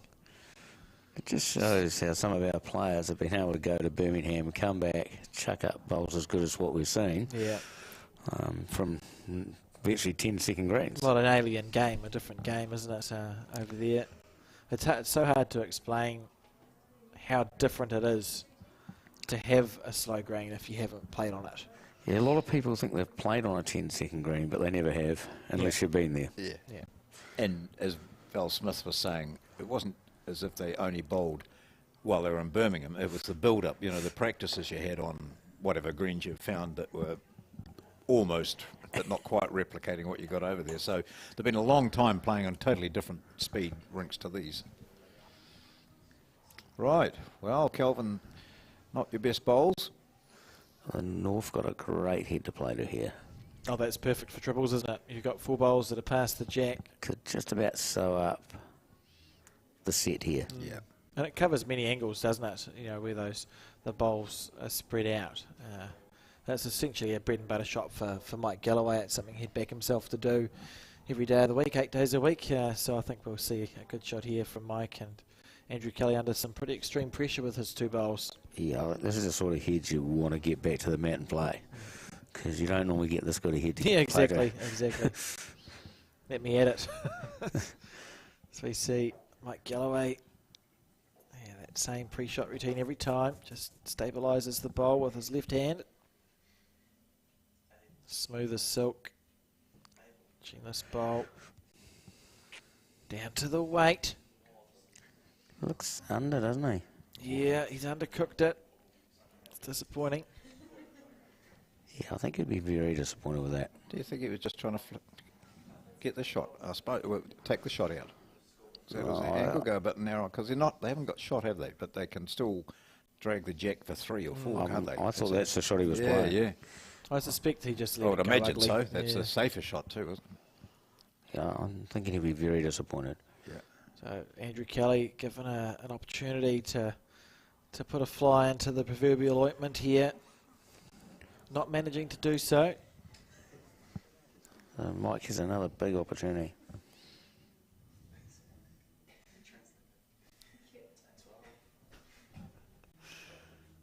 All right, here we go. That's where you talk about the ballast sort of just almost straight out in front, and the other hand just you can see it. Looks like balance, but I think it's just habit. There's the grimace there. Yeah, he's looking wide. Needs a massive wick off Andrew's bowl. Just about got one. Oh, I would have asked it to hold and then said thank you very much. But yeah, disappointing there from M.Galloway. He would have expected to make Andrew play a bowl to get the shot back here, but instead Andrew's playing a bowl to add a bonus and take that score from 8-3 to 8 something else, probably 8-5. He'd back himself to get a second one in and amongst them. I wonder if Kelvin Scott will get Andrew to play the other hand this time. It's looking that way. Yeah, well called, John.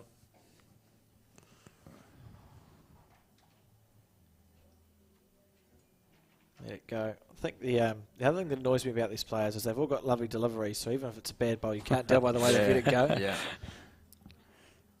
He's That's close. Not bad, is it? Is he going to be up? Is he going to be up? He's close. Very close here from Andrew Kelly. Into the house. Not just quite, fallen out, I think. Sat down a little bit. I think it's probably one to the South Island team. Yeah. So we see the head cleared, so 4-8.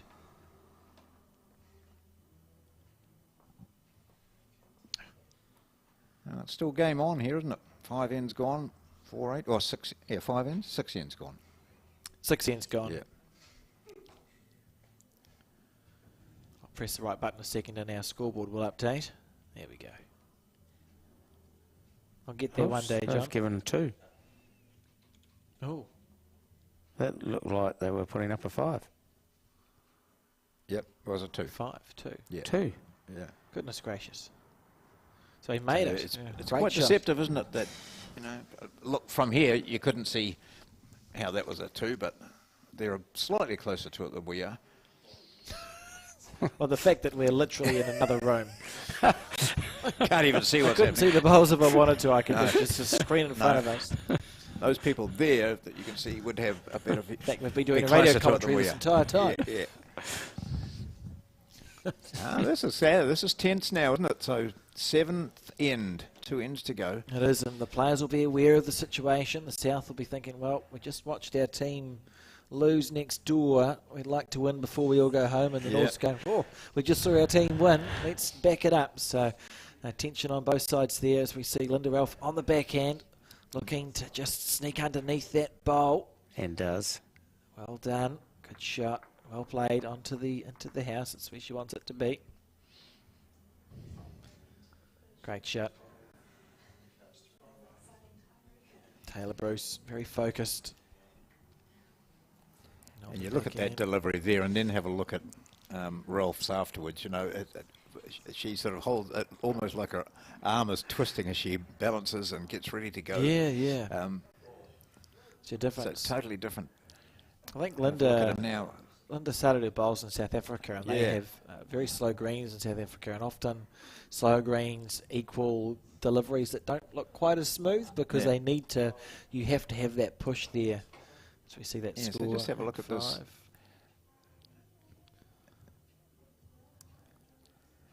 Yeah. Some people will be saying, well, her fingers aren't in the right place, all that sort of stuff, but, you know, and look, see, we have that little sort of adjustment and then a flick of the wrist at the back. It's like she's lining up something. Almost like the Phil Scoggin flick of the wrist at the back. Gosh, he was great to watch. Totally different.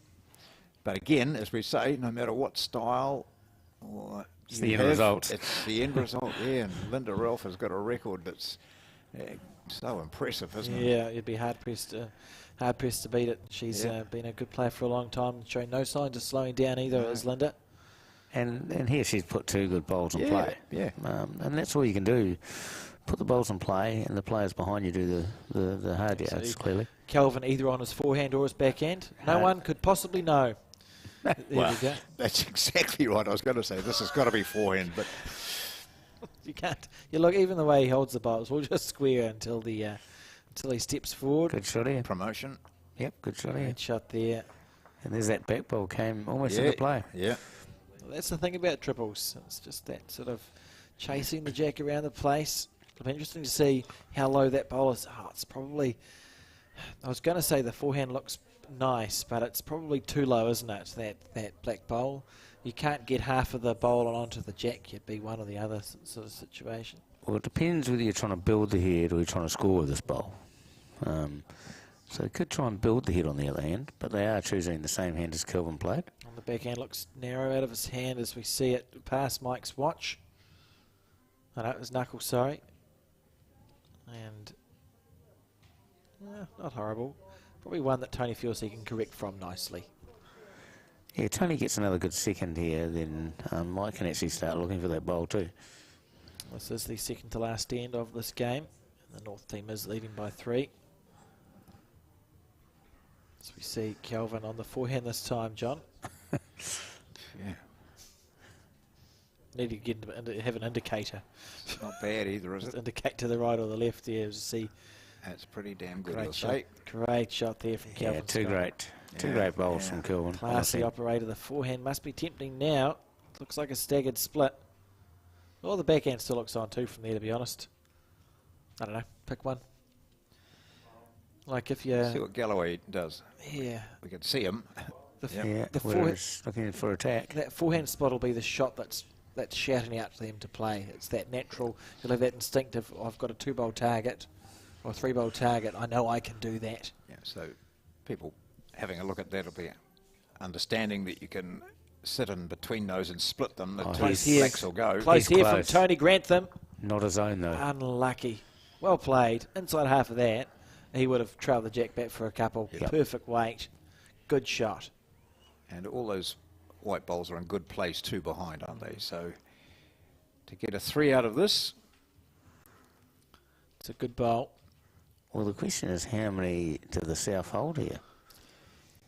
Well, it could well be 2 because our judgment previously was not much good. I'm going for 1 because I'm a North Islander and I want them to be holding 1, not 2 there, John.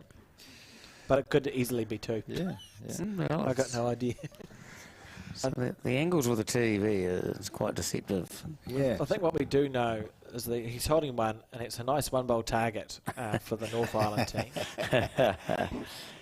So what does Kelly do? He want to score, but also won't want to leave the option open. Do his Tiger 2s draw enough that he could draw a second shot by turning the white at 4 o'clock into his jack? He turns the white over once, he'd have 4 if he didn't already hold 2 or 3. Yeah.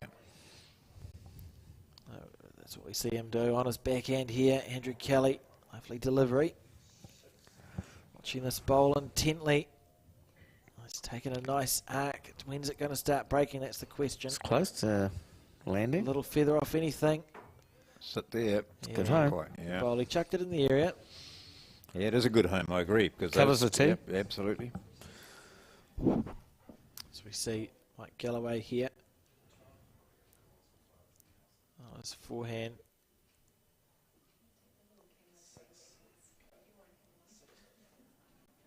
Right.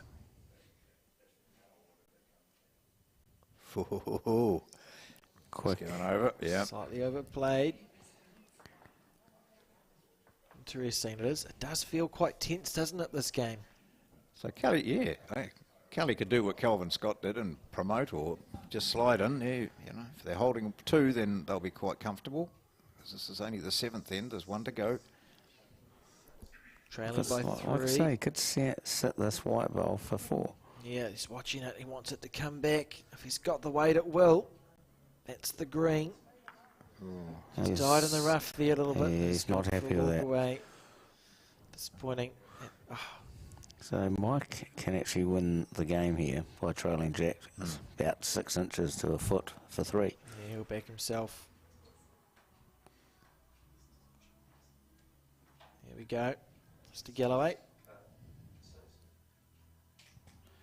Better track. Watching this bowl intently. He's a better track, He's mate. very close here is M.Galloway. For the Jack. Needs it to hold. Oh, wasn't able to do so. Well, cut out a second if there was one, so Yeah. it's only 1. So the South grab another point. They have the mat. It's 8-6, playing the 8th end. And 2 is good enough for the South Island team on this end. Just having a chat now about where they want to put the mat.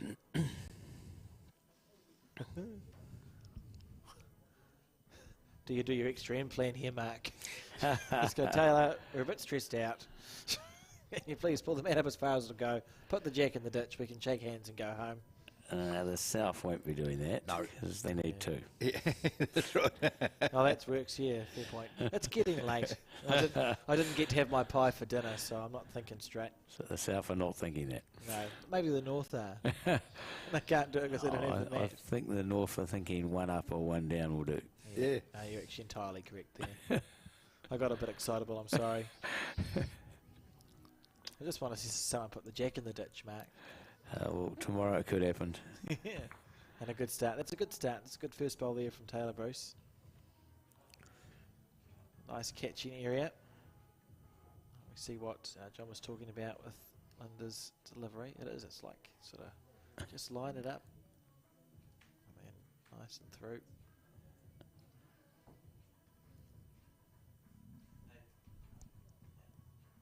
Look at this. That's a good start. Oh, it's lovely leading. Great bowl there from Linda Ralph. And it hasn't sat down. It's thinking about falling over. It'll consider it. Well, it will once Taylor Bruce sits her ball on it. I like your positive attitude, John. I'm wondering why John's living in the North Island, to be fair. This is as a plant. Yeah. I don't think he'll be allowed back at Ramie South Bowling Club, to be fair. There's a lot of North Islanders in Ramie. That's right.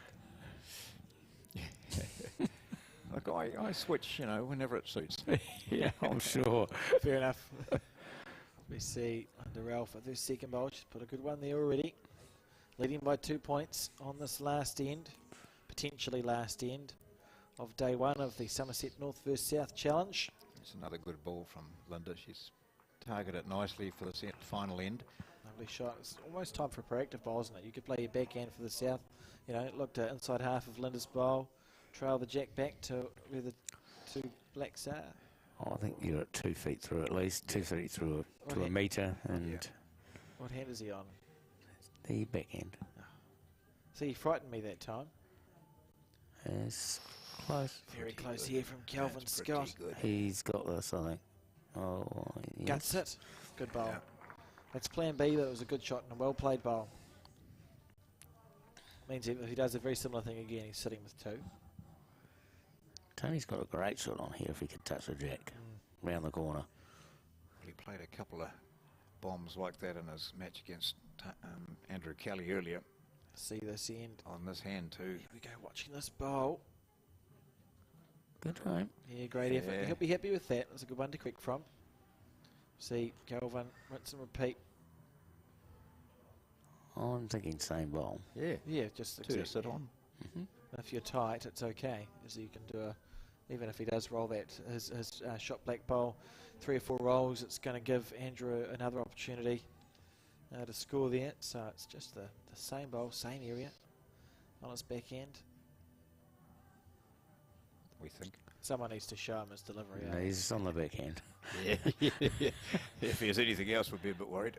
No, he thinks that's a bit wide. Wide. A bit wide and strong. But round the back, if it stays on the island, it's in play. When you're chasing 2, Yeah. every bowl pass is in play.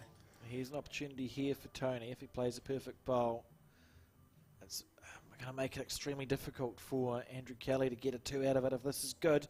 He looks wide.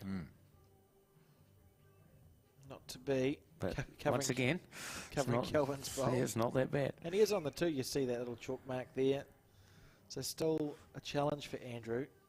2's enough, so his bowl's swing enough. I reckon he could draw to that the 2 whites that sit at 6 o'clock on the screen. And that's what Kelvin's just said too. Yes, we're loving this he camera. Just pointed either that one or that one. That'll do. So you can see there, 8-6 after 7 ends. So Andrew, he's been a bit wide going that forehand. The backhand that he's playing. He's just been a bit wide lately, and it'll be in the memory bank. So important for him that he gets it with his first. Well, it's important for the South that he gets it with his first bowl, because that changes the pressure entirely. Yes. Because Mike's going, oh, we're actually game down now. Whereas if he misses it with his first one, Mike can play a bowl with less pressure on it. He's given this a really good opportunity. This is extremely close here. Kelvin's liking it. This is extremely close here from Andrew Kelly. He's done this. Look at this. He's done this. Oh, for 2. absolutely 2 brilliant. shots, yeah. Magnificent. You can't. That's great. I'm out of words. I'm pretty sure we'll get some attack here. Yep. Like we'll be going this for all money. Yep. Hit anything. It's actually possible to get both the blacks out without any jack movement if there's a bowls gap. Imagine if there's enough gap for the black to go clean through the 2 whites. Well, kill's good. Bang, bang, happy days. Kill's good, 1 down. Yeah. So kill's good. Yeah, he's got a great drive on him. It'll be interesting to see. Look at that foot Yeah, placement. he's going. It's intriguing. So He's driving. Let's watch this bowl for a skid. Gives it every chance. Here we go. He's not short. As we see this bowl. Missed. Yeah, he's going to have another go, I can promise you that. So the question is, where does Potter put his now? On the tee for 2 shots? So he's got 2 if he gets killed?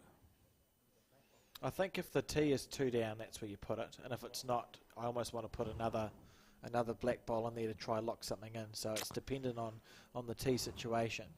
But if it is 2 down, that's where it's going to go. And if not, Kelvin I was finger same ball measuring again. the tee situation, wasn't he? The 2 metre mark. So Yeah. That's the key. That's the key question, isn't it? Yeah, I think if he's got one on the tee, he'll put another one on the tee so that Mike can't drive. I agree. And the thing is, it's going to be tough for Mike because your natural inclination would be for Mike to walk down before this final bowl. And he's going to have to... And he can't. He could walk along the green though, couldn't he? Maybe he could... I see they have us on the television. The back, he could walk into the back room. He's going for the tee too. He's got 2 on the tee. And he's done it. Good shot there. And he's a fist pump with that. Yeah, yeah. Good shot now there. Mike can't kill it. He's got to play with a lot different weight. Yeah. Here we go. And we've seen this sort of weight is harder to play. It is. It's a very difficult last ball here for M.Galloway to play. It's the difference. The North leads by 1 point. The South's 5. If he wants to take it to next strand, this needs to be good, as we see. Oh, I don't know. This bowl. I think he... I don't know what I think. He's high. High. Wow, what a great game. A great game of bowls there. Yeah, very good. It means with the South drawing the second set at 8-all, they win this match, and so the South end the first day with another victory. That's in the triples. And so they take a 2-shot lead, I think, overall. It'll be the South leading by 8-6 after day 1. 10 matches played, the South leading 8-6 over the North. And tomorrow we have the 2 mixed pairs, and then, no, what's that, 4 mixed pairs and 2 fours matches. So we're really looking forward to that again tomorrow, starting at 10 o'clock. Be a big day of bowls again. It's been a big day today, Alex. It has You've done been, well yeah. the last. Thank you. Yeah, I'm impressed. I had a cup of tea. It was great. Yeah, a cup of tea. Got me through the last couple of games. Sandwich at 3 o'clock was our lunch, and then we did test the caterers a bit later on. So here's the order of play for tomorrow. The names of the players up there for you, starting at 10 o'clock. Those pairs games, that's games 11, 12, 13 and 14 of the 16-match program. And then at 2 and 2:30 we go into the fours with our co-commentator here tonight, Mark Noble, playing with Seamus, Curtin, Nicole, N.Toomey and L.Ralph. So that's the North team, and we're looking forward to some fantastic matches again tomorrow. The Somerset North versus South Challenger from the Hopes Dunedin Lawn Bowl Stadium in Dunedin. Great having your company. We'll see you tomorrow.